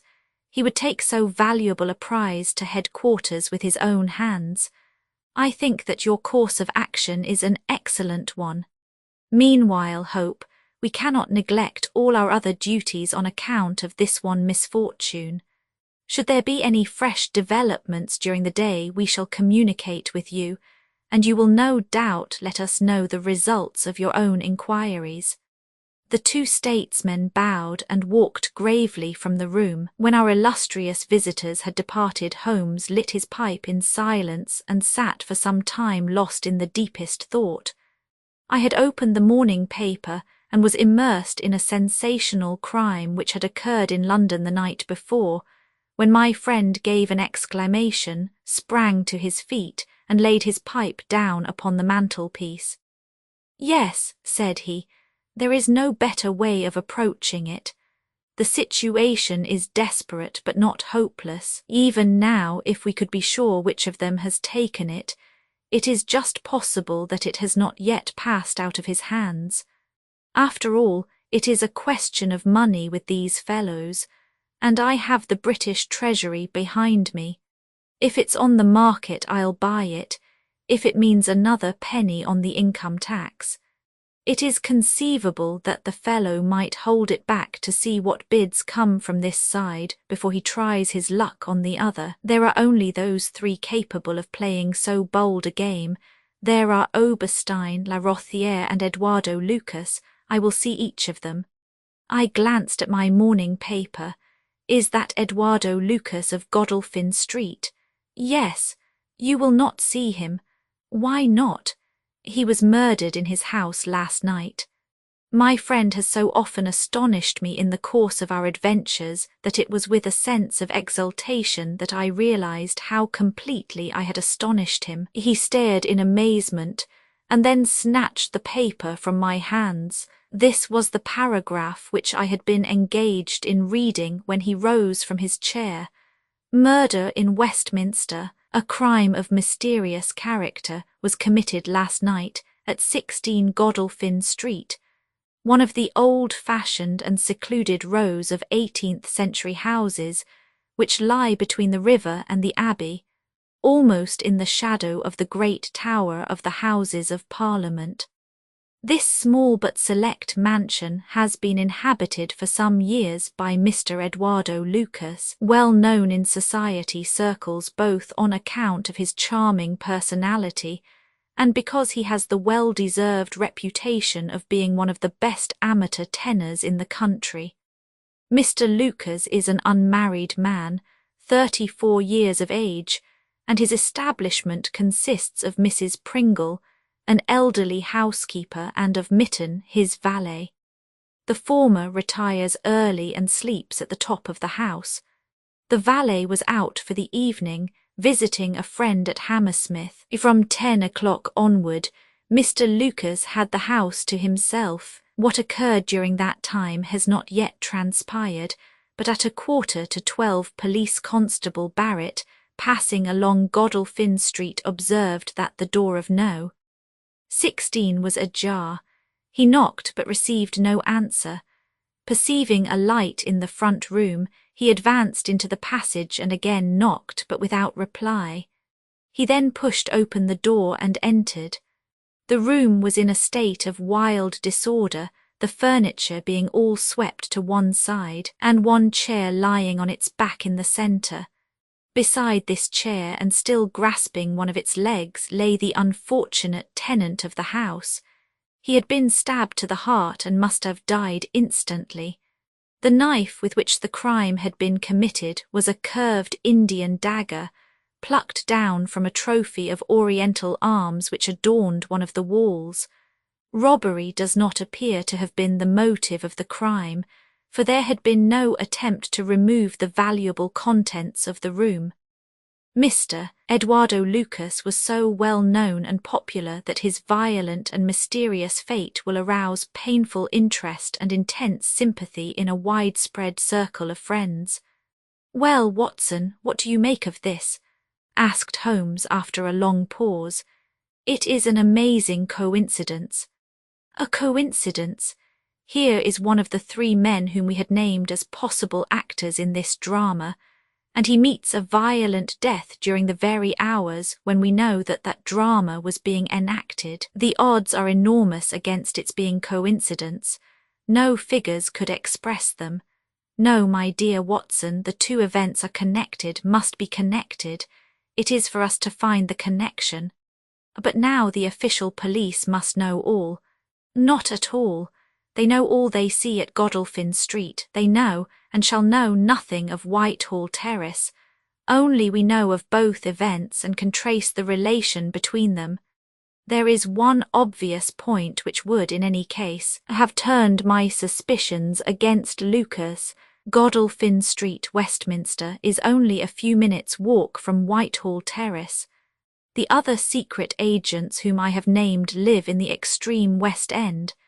It was easier, therefore, for Lucas than for the others to establish a connection or receive a message from the European secretary's household, a small thing, and yet where events are compressed into a few hours it may prove essential. Halloa, what have we here? Mrs. Hudson had appeared with a lady's card upon her salver. Holmes glanced at it, raised his eyebrows, and handed it over to me. "Ask Lady Hilda Trelawney Hope if she will be kind enough to step up," said he. A moment later our modest apartment, already so distinguished that morning, was further honoured by the entrance of the most lovely woman in London. I had often heard of the beauty of the youngest daughter of the Duke of Belminster, but no description of it, and no contemplation of colourless photographs, had prepared me for the subtle, delicate charm and the beautiful colouring of that exquisite head. And yet as we saw it that autumn morning, it was not its beauty which would be the first thing to impress the observer. The cheek was lovely, but it was paled with emotion. The eyes were bright, but it was the brightness of fever. The sensitive mouth was tight and drawn in an effort after self-command. Terror, not beauty, was what sprang first to the eye as our fair visitor stood framed for an instant in the open door. "Has my husband been here, Mr. Holmes?" "Yes, madam, he has been here." "Mr. Holmes, I implore you not to tell him that I came here." Holmes bowed coldly and motioned the lady to a chair. "Your ladyship places me in a very delicate position. I beg that you will sit down and tell me what you desire, but I fear that I cannot make any unconditional promise." She swept across the room and seated herself with her back to the window. It was a queenly presence, tall, graceful, and intensely womanly. "Mr. Holmes," she said, and her white-gloved hands clasped and unclasped as she spoke, "I will speak frankly to you in the hopes that it may induce you to speak frankly in return. There is complete confidence between my husband and me on all matters save one. That one is politics. On this his lips are sealed. He tells me nothing. Now I am aware that there was a most deplorable occurrence in our house last night. I know that a paper has disappeared, but because the matter is political, my husband refuses to take me into his complete confidence. Now it is essential, I say, that I should thoroughly understand it. You are the only other person, save only these politicians, who knows the true facts. I beg you then, Mr. Holmes, to tell me exactly what has happened and what it will lead to. Tell me all, Mr. Holmes. Let no regard for your client's interests keep you silent, for I assure you that his interests, if he would only see it, would be best served by taking me into his complete confidence. What was this paper which was stolen? Madam, what you ask me is really impossible." She groaned and sank her face in her hands. "You must see that this is so, madam. If your husband thinks fit to keep you in the dark over this matter, is it for me, who has only learned the true facts under the pledge of professional secrecy, to tell what he has withheld? It is not fair to ask it. It is him whom you must ask. I have asked him. I come to you as a last resource, but without your telling me anything definite, Mr. Holmes, you may do a great service if you would enlighten me on one point." "What is it, madam? Is my husband's political career likely to suffer through this incident?" "Well, madam, unless it is set right, it may certainly have a very unfortunate effect." "Ah," she drew in her breath sharply as one whose doubts are resolved. "One more question, Mr. Holmes. From an expression which my husband dropped in the first shock of this disaster, I understood that terrible public consequences might arise from the loss of this document. If he said so, I certainly cannot deny it. Of what nature are they? Nay, madam, there again you ask me more than I can possibly answer. Then I will take up no more of your time. I cannot blame you, Mr. Holmes, for having refused to speak more freely, and you on your side will not, I am sure, think the worse of me because I desire, even against his will, to share my husband's anxieties. Once more I beg that you will say nothing of my visit. She looked back at us from the door, and I had a last impression of that beautiful haunted face, the startled eyes and the drawn mouth. Then she was gone. Now, Watson, the fair sex is your department, said Holmes with a smile when the dwindling frou-frou of skirts had ended in the slam of the front door. What was the fair lady's game? What did she really want? Surely her own statement is clear and her anxiety very natural. Think of her appearance, Watson, her manner, her suppressed excitement, her restlessness, her tenacity in asking questions. Remember that she comes of a caste who do not lightly show emotion. She was certainly much moved. Remember also the curious earnestness with which she assured us that it was best for her husband that she should know all. What did she mean by that? And you must have observed, Watson, how she manoeuvred to have the light at her back. She did not wish us to read her expression. Yes, she chose the one chair in the room. And yet the motives of women are so inscrutable. You remember the woman at Margate whom I suspected for the same reason. No powder on her nose, that proved to be the correct solution. How can you build on such a quicksand? Their most trivial action may mean volumes, or their most extraordinary conduct may depend upon a hairpin or a curling tongs. Good morning, Watson. You are off. Yes, I will while away the morning at Godolphin Street with our friends of the regular establishment. With Eduardo Lucas lies the solution of our problem, though I must admit that I have not an inkling as to what form it may take. It is a capital mistake to theorize in advance of the facts. Do you stay on guard, my good Watson, and receive any fresh visitors? I'll join you at lunch if I am able. All that day and the next Holmes was in a mood which his friends would call taciturn and others morose.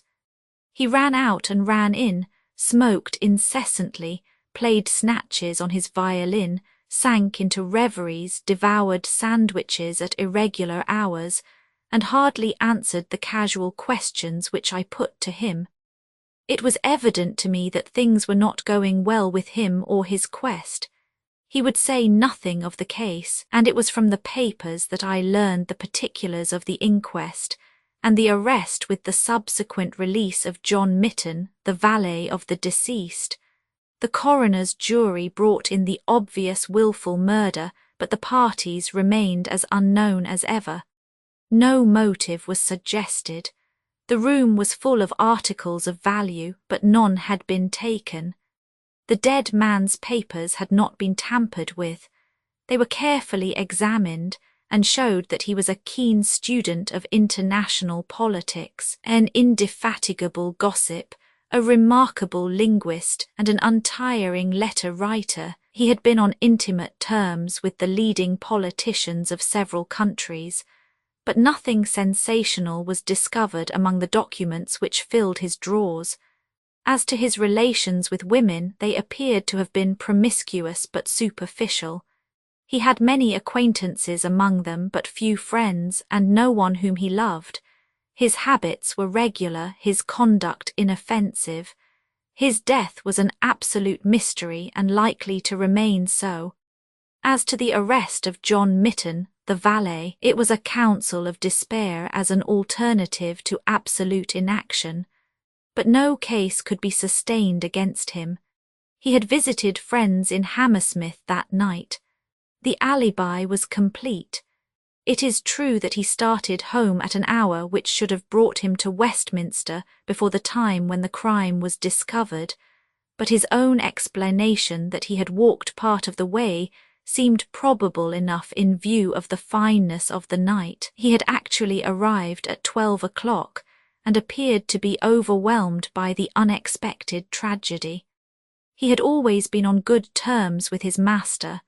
Several of the dead man's possessions, notably a small case of razors, had been found in the valet's boxes, but he explained that they had been presents from the deceased, and the housekeeper was able to corroborate the story. Mitten had been in Lucas's employment for 3 years. It was noticeable that Lucas did not take Mitten on the continent with him. Sometimes he visited Paris for 3 months on end, but Mitten was left in charge of the Godolphin Street house. As to the housekeeper, she had heard nothing on the night of the crime. If her master had a visitor, he had himself admitted him. So for 3 mornings the mystery remained, so far as I could follow it in the papers. If Holmes knew more, he kept his own counsel, but as he told me that Inspector Lestrade had taken him into his confidence in the case, I knew that he was in close touch with every development. Upon the 4th day there appeared a long telegram from Paris which seemed to solve the whole question. "A discovery has just been made by the Parisian police," said the Daily Telegraph, which raises the veil which hung round the tragic fate of Mr. Eduardo Lucas, who met his death by violence last Monday night at Godolphin Street, Westminster. Our readers will remember that the deceased gentleman was found stabbed in his room, and that some suspicion attached to his valet, but that the case broke down on an alibi. Yesterday a lady, who has been known as Mme. Henry Fourney, occupying a small villa in the Rue Austerlitz, was reported to the authorities by her servants as being insane. An examination showed she had indeed developed mania of a dangerous and permanent form. On inquiry, the police have discovered that Mme. Henry Fourney only returned from a journey to London on Tuesday last, and there is evidence to connect her with the crime at Westminster. A comparison of photographs has proved conclusively that Henry Fourney and Eduardo Lucas were really one and the same person, and that the deceased had for some reason lived a double life in London and Paris. Mme. Fourney, who is of Creole origin, is of an extremely excitable nature, and has suffered in the past from attacks of jealousy which have amounted to frenzy. It is conjectured that it was in one of these that she committed the terrible crime which has caused such a sensation in London. Her movements upon the Monday night have not yet been traced, but it is undoubted that a woman answering to her description attracted much attention at Charing Cross Station on Tuesday morning by the wildness of her appearance and the violence of her gestures. It is probable, therefore, that the crime was either committed when insane, or that its immediate effect was to drive the unhappy woman out of her mind. At present, she is unable to give any coherent account of the past, and the doctors hold out no hopes of the re-establishment of her reason. There is evidence that a woman who might have been Mme. Fourney was seen for some hours upon Monday night watching the house in Godolphin Street. What do you think of that, Holmes? I had read the account aloud to him while he finished his breakfast. "My dear Watson," said he, as he rose from the table and paced up and down the room, "you are most long-suffering, but if I have told you nothing in the last 3 days, it is because there is nothing to tell. Even now this report from Paris does not help us much.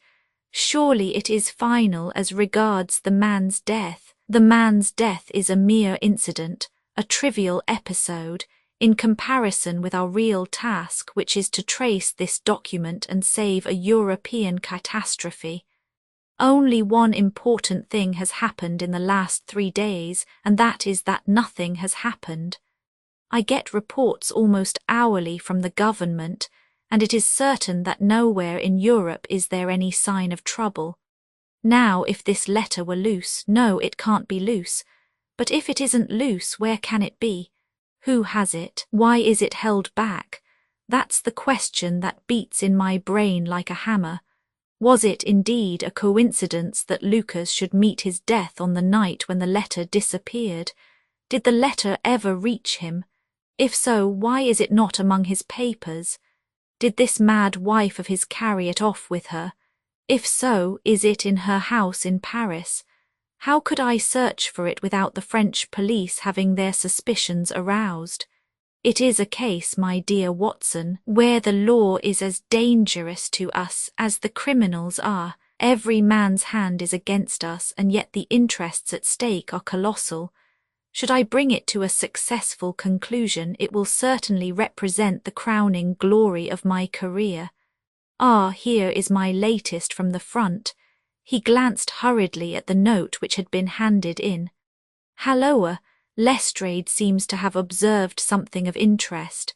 Put on your hat, Watson, and we will stroll down together to Westminster. It was my first visit to the scene of the crime, a high, dingy, narrow-chested house, prim, formal and solid, like the century which gave it birth. Lestrade's bulldog features gazed out at us from the front window, and he greeted us warmly when a big constable had opened the door and let us in. The room into which we were shown was that in which the crime had been committed, but no trace of it now remained save an ugly, irregular stain upon the carpet. This carpet was a small square drugget in the centre of the room, surrounded by a broad expanse of beautiful, old-fashioned wood flooring in square blocks, highly polished.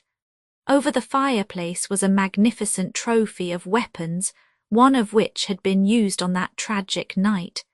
In the window was a sumptuous writing desk, and every detail of the apartment, the pictures, the rugs, and the hangings, all pointed to a taste which was luxurious to the verge of effeminacy. "Seen the Paris news?" asked Lestrade. Holmes nodded. "Our French friends seem to have touched the spot this time. No doubt it's just as they say. She knocked at the door, surprise visit, I guess, for he kept his life in watertight compartments. He let her in, couldn't keep her in the street. She told him how she had traced him, reproached him. One thing led to another, and then with that dagger so handy the end soon came. It wasn't all done in an instant, though, for these chairs were all swept over yonder, and he had one in his hand as if he had tried to hold her off with it. We've got it all clear as if we had seen it." Holmes raised his eyebrows. "And yet you have sent for me." "Ah, yes, that's another matter. A mere trifle, but the sort of thing you take an interest in, queer, you know, and what you might call freakish. It has nothing to do with the main fact, can't have, on the face of it." "What is it, then?" "Well, you know, after a crime of this sort we are very careful to keep things in their position. Nothing has been moved. Officer in charge here day and night. This morning, as the man was buried and the investigation over, so far as this room is concerned, we thought we could tidy up a bit. This carpet, you see it is not fastened down, only just laid there. We had occasion to raise it, we found." "Yes, you found." Holmes's face grew tense with anxiety. "Well, I'm sure you would never guess in 100 years what we did find. You see that stain on the carpet? Well, a great deal must have soaked through, must it not? Undoubtedly it must. Well, you will be surprised to hear that there is no stain on the white woodwork to correspond. No stain, but there must. Yes, so you would say, but the fact remains that there isn't." He took the corner of the carpet in his hand, and turning it over, he showed that it was indeed as he said. "But the under side is as stained as the upper. It must have left a mark." Lestrade chuckled with delight at having puzzled the famous expert. "Now I'll show you the explanation. There is a second stain, but it does not correspond with the other. See for yourself." As he spoke, he turned over another portion of the carpet, and there, sure enough, was a great crimson spill upon the square white facing of the old-fashioned floor. What do you make of that, Mr. Holmes? Why, it is simple enough. The two stains did correspond, but the carpet has been turned round. As it was square and unfastened, it was easily done. The official police don't need you, Mr. Holmes, to tell them that the carpet must have been turned round. That's clear enough, for the stains lie above each other, if you lay it over this way. But what I want to know is, who shifted the carpet and why? I could see from Holmes's rigid face that he was vibrating with inward excitement. Look here, Lestrade, said he. Has that constable in the passage been in charge of the place all the time? Yes, he has. Well, take my advice, examine him carefully. Don't do it before us, we'll wait here. You take him into the back room, you'll be more likely to get a confession out of him alone. Ask him how he dared to admit people and leave them alone in this room. Don't ask him if he has done it. Take it for granted. Tell him you know someone has been here. Press him, tell him that a full confession is his only chance of forgiveness. Do exactly what I tell you. By George, if he knows, I'll have it out of him, cried Lestrade.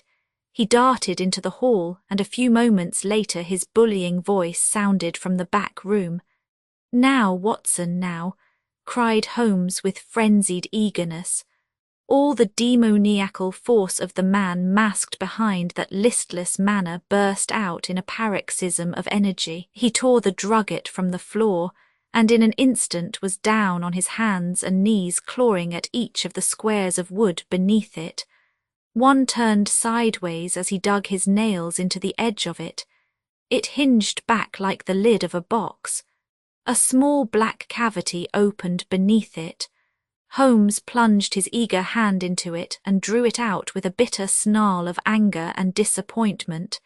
It was empty. Quick, Watson, quick, get it back again. The wooden lid was replaced, and the drugget had only just been drawn straight when Lestrade's voice was heard in the passage. He found Holmes leaning languidly against the mantelpiece, resigned and patient, endeavouring to conceal his irrepressible yawns. Sorry to keep you waiting, Mr. Holmes. I can see that you are bored to death with the whole affair. Well, he has confessed all right. Come in here, Macpherson. Let these gentlemen hear of your most inexcusable conduct. The big constable, very hot and penitent, sidled into the room. I meant no harm, sir, I'm sure. The young woman came to the door last evening, mistook the house, she did, and then we got talking. It's lonesome when you're on duty here all day.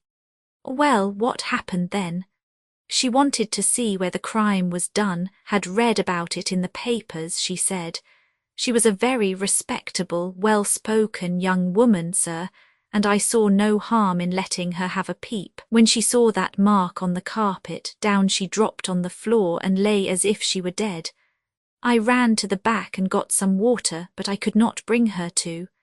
Then I went round the corner to the ivy plant for some brandy, and by the time I had brought it back the young woman had recovered and was off, ashamed of herself, I dare say, and dared not face me. How about moving that drugget? Well, sir, it was a bit rumpled, certainly, when I came back.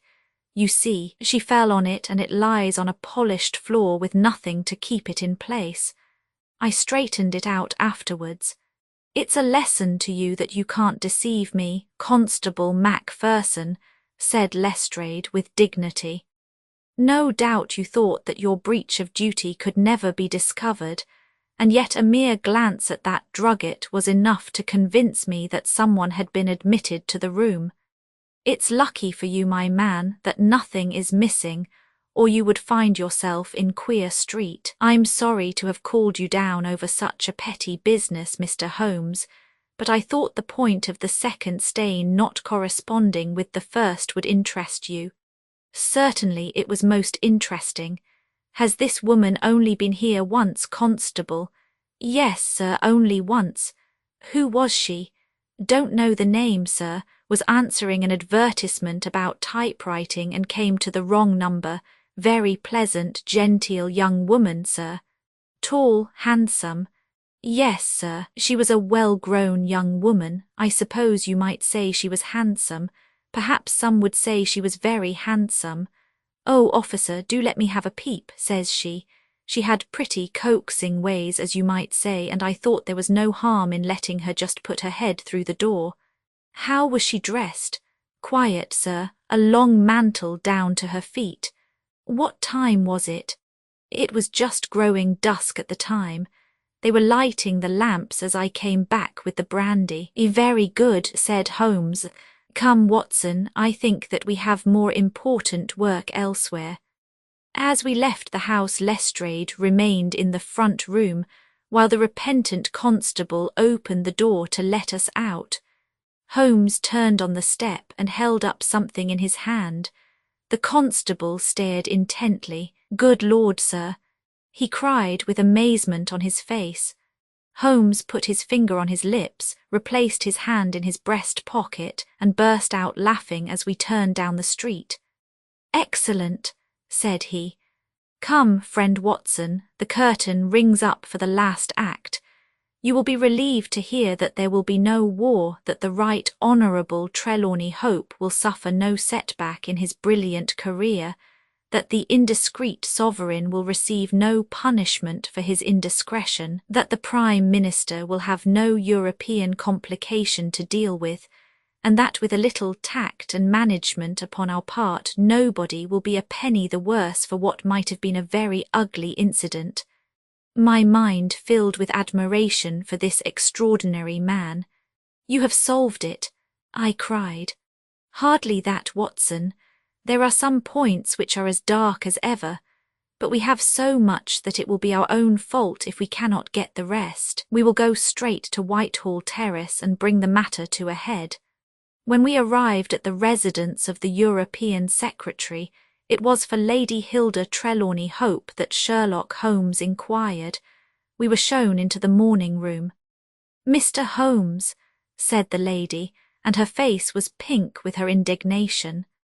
This is surely most unfair and ungenerous upon your part. I desired, as I have explained, to keep my visit to you a secret, lest my husband should think that I was intruding into his affairs. And yet you compromise me by coming here, and so showing that there are business relations between us.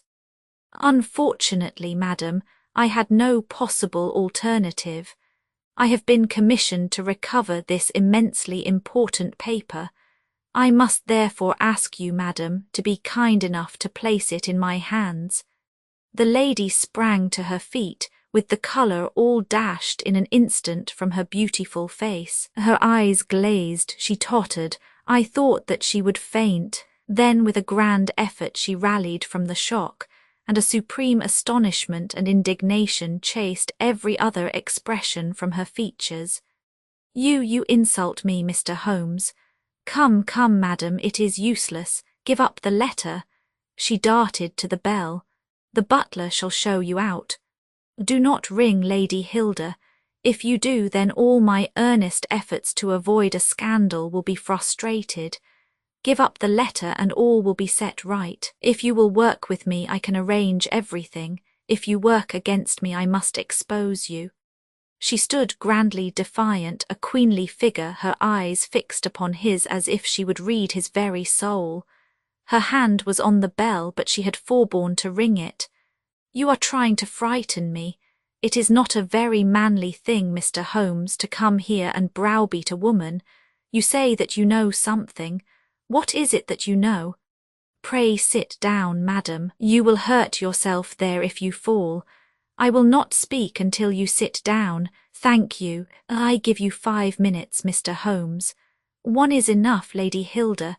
I know of your visit to Eduardo Lucas, of your giving him this document, of your ingenious return to the room last night, and of the manner in which you took the letter from the hiding place under the carpet. She stared at him with an ashen face and gulped twice before she could speak. You are mad, Mr. Holmes, you are mad, she cried at last.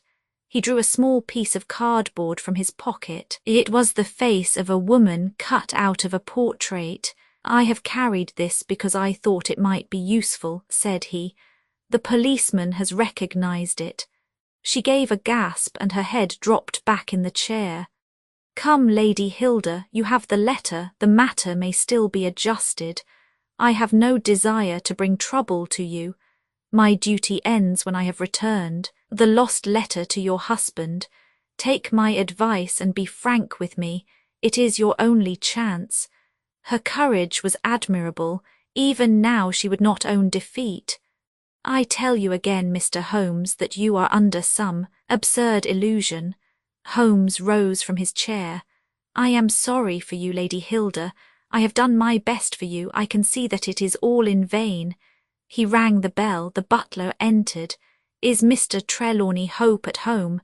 "He will be home, sir, at 1:15." Holmes glanced at his watch. "Still 1/4 said he. "Very good, I shall wait." The butler had hardly closed the door behind him when Lady Hilda was down on her knees at Holmes's feet, her hands outstretched, her beautiful face upturned and wet with her tears. "Oh, spare me, Mr. Holmes, spare me," she pleaded in a frenzy of supplication. "For heaven's sake, don't tell him. I love him so.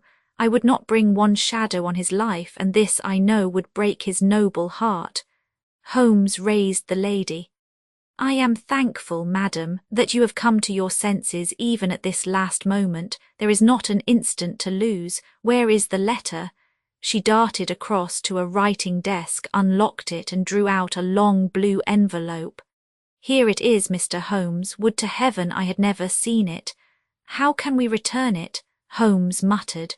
"Quick, quick, we must think of some way. Where is the dispatch box?" "Still in his bedroom." "What a stroke of luck. Quick, madam, bring it here." A moment later she had appeared with a red flat box in her hand. "How did you open it before? You have a duplicate key." "Yes, of course you have. Open it." From out of her bosom Lady Hilda had drawn a small key. The box flew open. It was stuffed with papers. Holmes thrust the blue envelope deep down into the heart of them between the leaves of some other document. The box was shut, locked, and returned to the bedroom. "Now we are ready for him," said Holmes. "We have still 10 minutes. I am going far to screen you, Lady Hilda. In return you will spend the time in telling me frankly the real meaning of this extraordinary affair." "Mr. Holmes, I will tell you everything," cried the lady. "Oh, Mr. Holmes, I would cut off my right hand before I gave him a moment of sorrow. There is no woman in all London who loves her husband as I do, and yet if he knew how I have acted, how I have been compelled to act, he would never forgive me, for his own honour stands so high that he could not forget or pardon a lapse in another. Help me, Mr. Holmes, my happiness, his happiness, our very lives are at stake. Quick, madam, the time grows short." "It was a letter of mine, Mr. Holmes, an indiscreet letter written before my marriage, a foolish letter, a letter of an impulsive, loving girl. I meant no harm, and yet he would have thought it criminal. Had he read that letter, his confidence would have been forever destroyed. It is years since I wrote it. I had thought that the whole matter was forgotten. Then at last I heard from this man Lucas that it had passed into his hands, and that he would lay it before my husband. I implored his mercy. He said that he would return my letter if I would bring him a certain document which he described in my husband's dispatch box. He had some spy in the office who had told him of its existence. He assured me that no harm could come to my husband. Put yourself in my position, Mr. Holmes. What was I to do? Take your husband into your confidence. I could not, Mr. Holmes, I could not. On the one side seemed certain ruin, on the other, terrible as it seemed to take my husband's paper. Still, in a matter of politics I could not understand the consequences, while in a matter of love and trust they were only too clear to me. I did it, Mr. Holmes. I took an impression of his key. This man, Lucas, furnished a duplicate. I opened his dispatch box, took the paper, and conveyed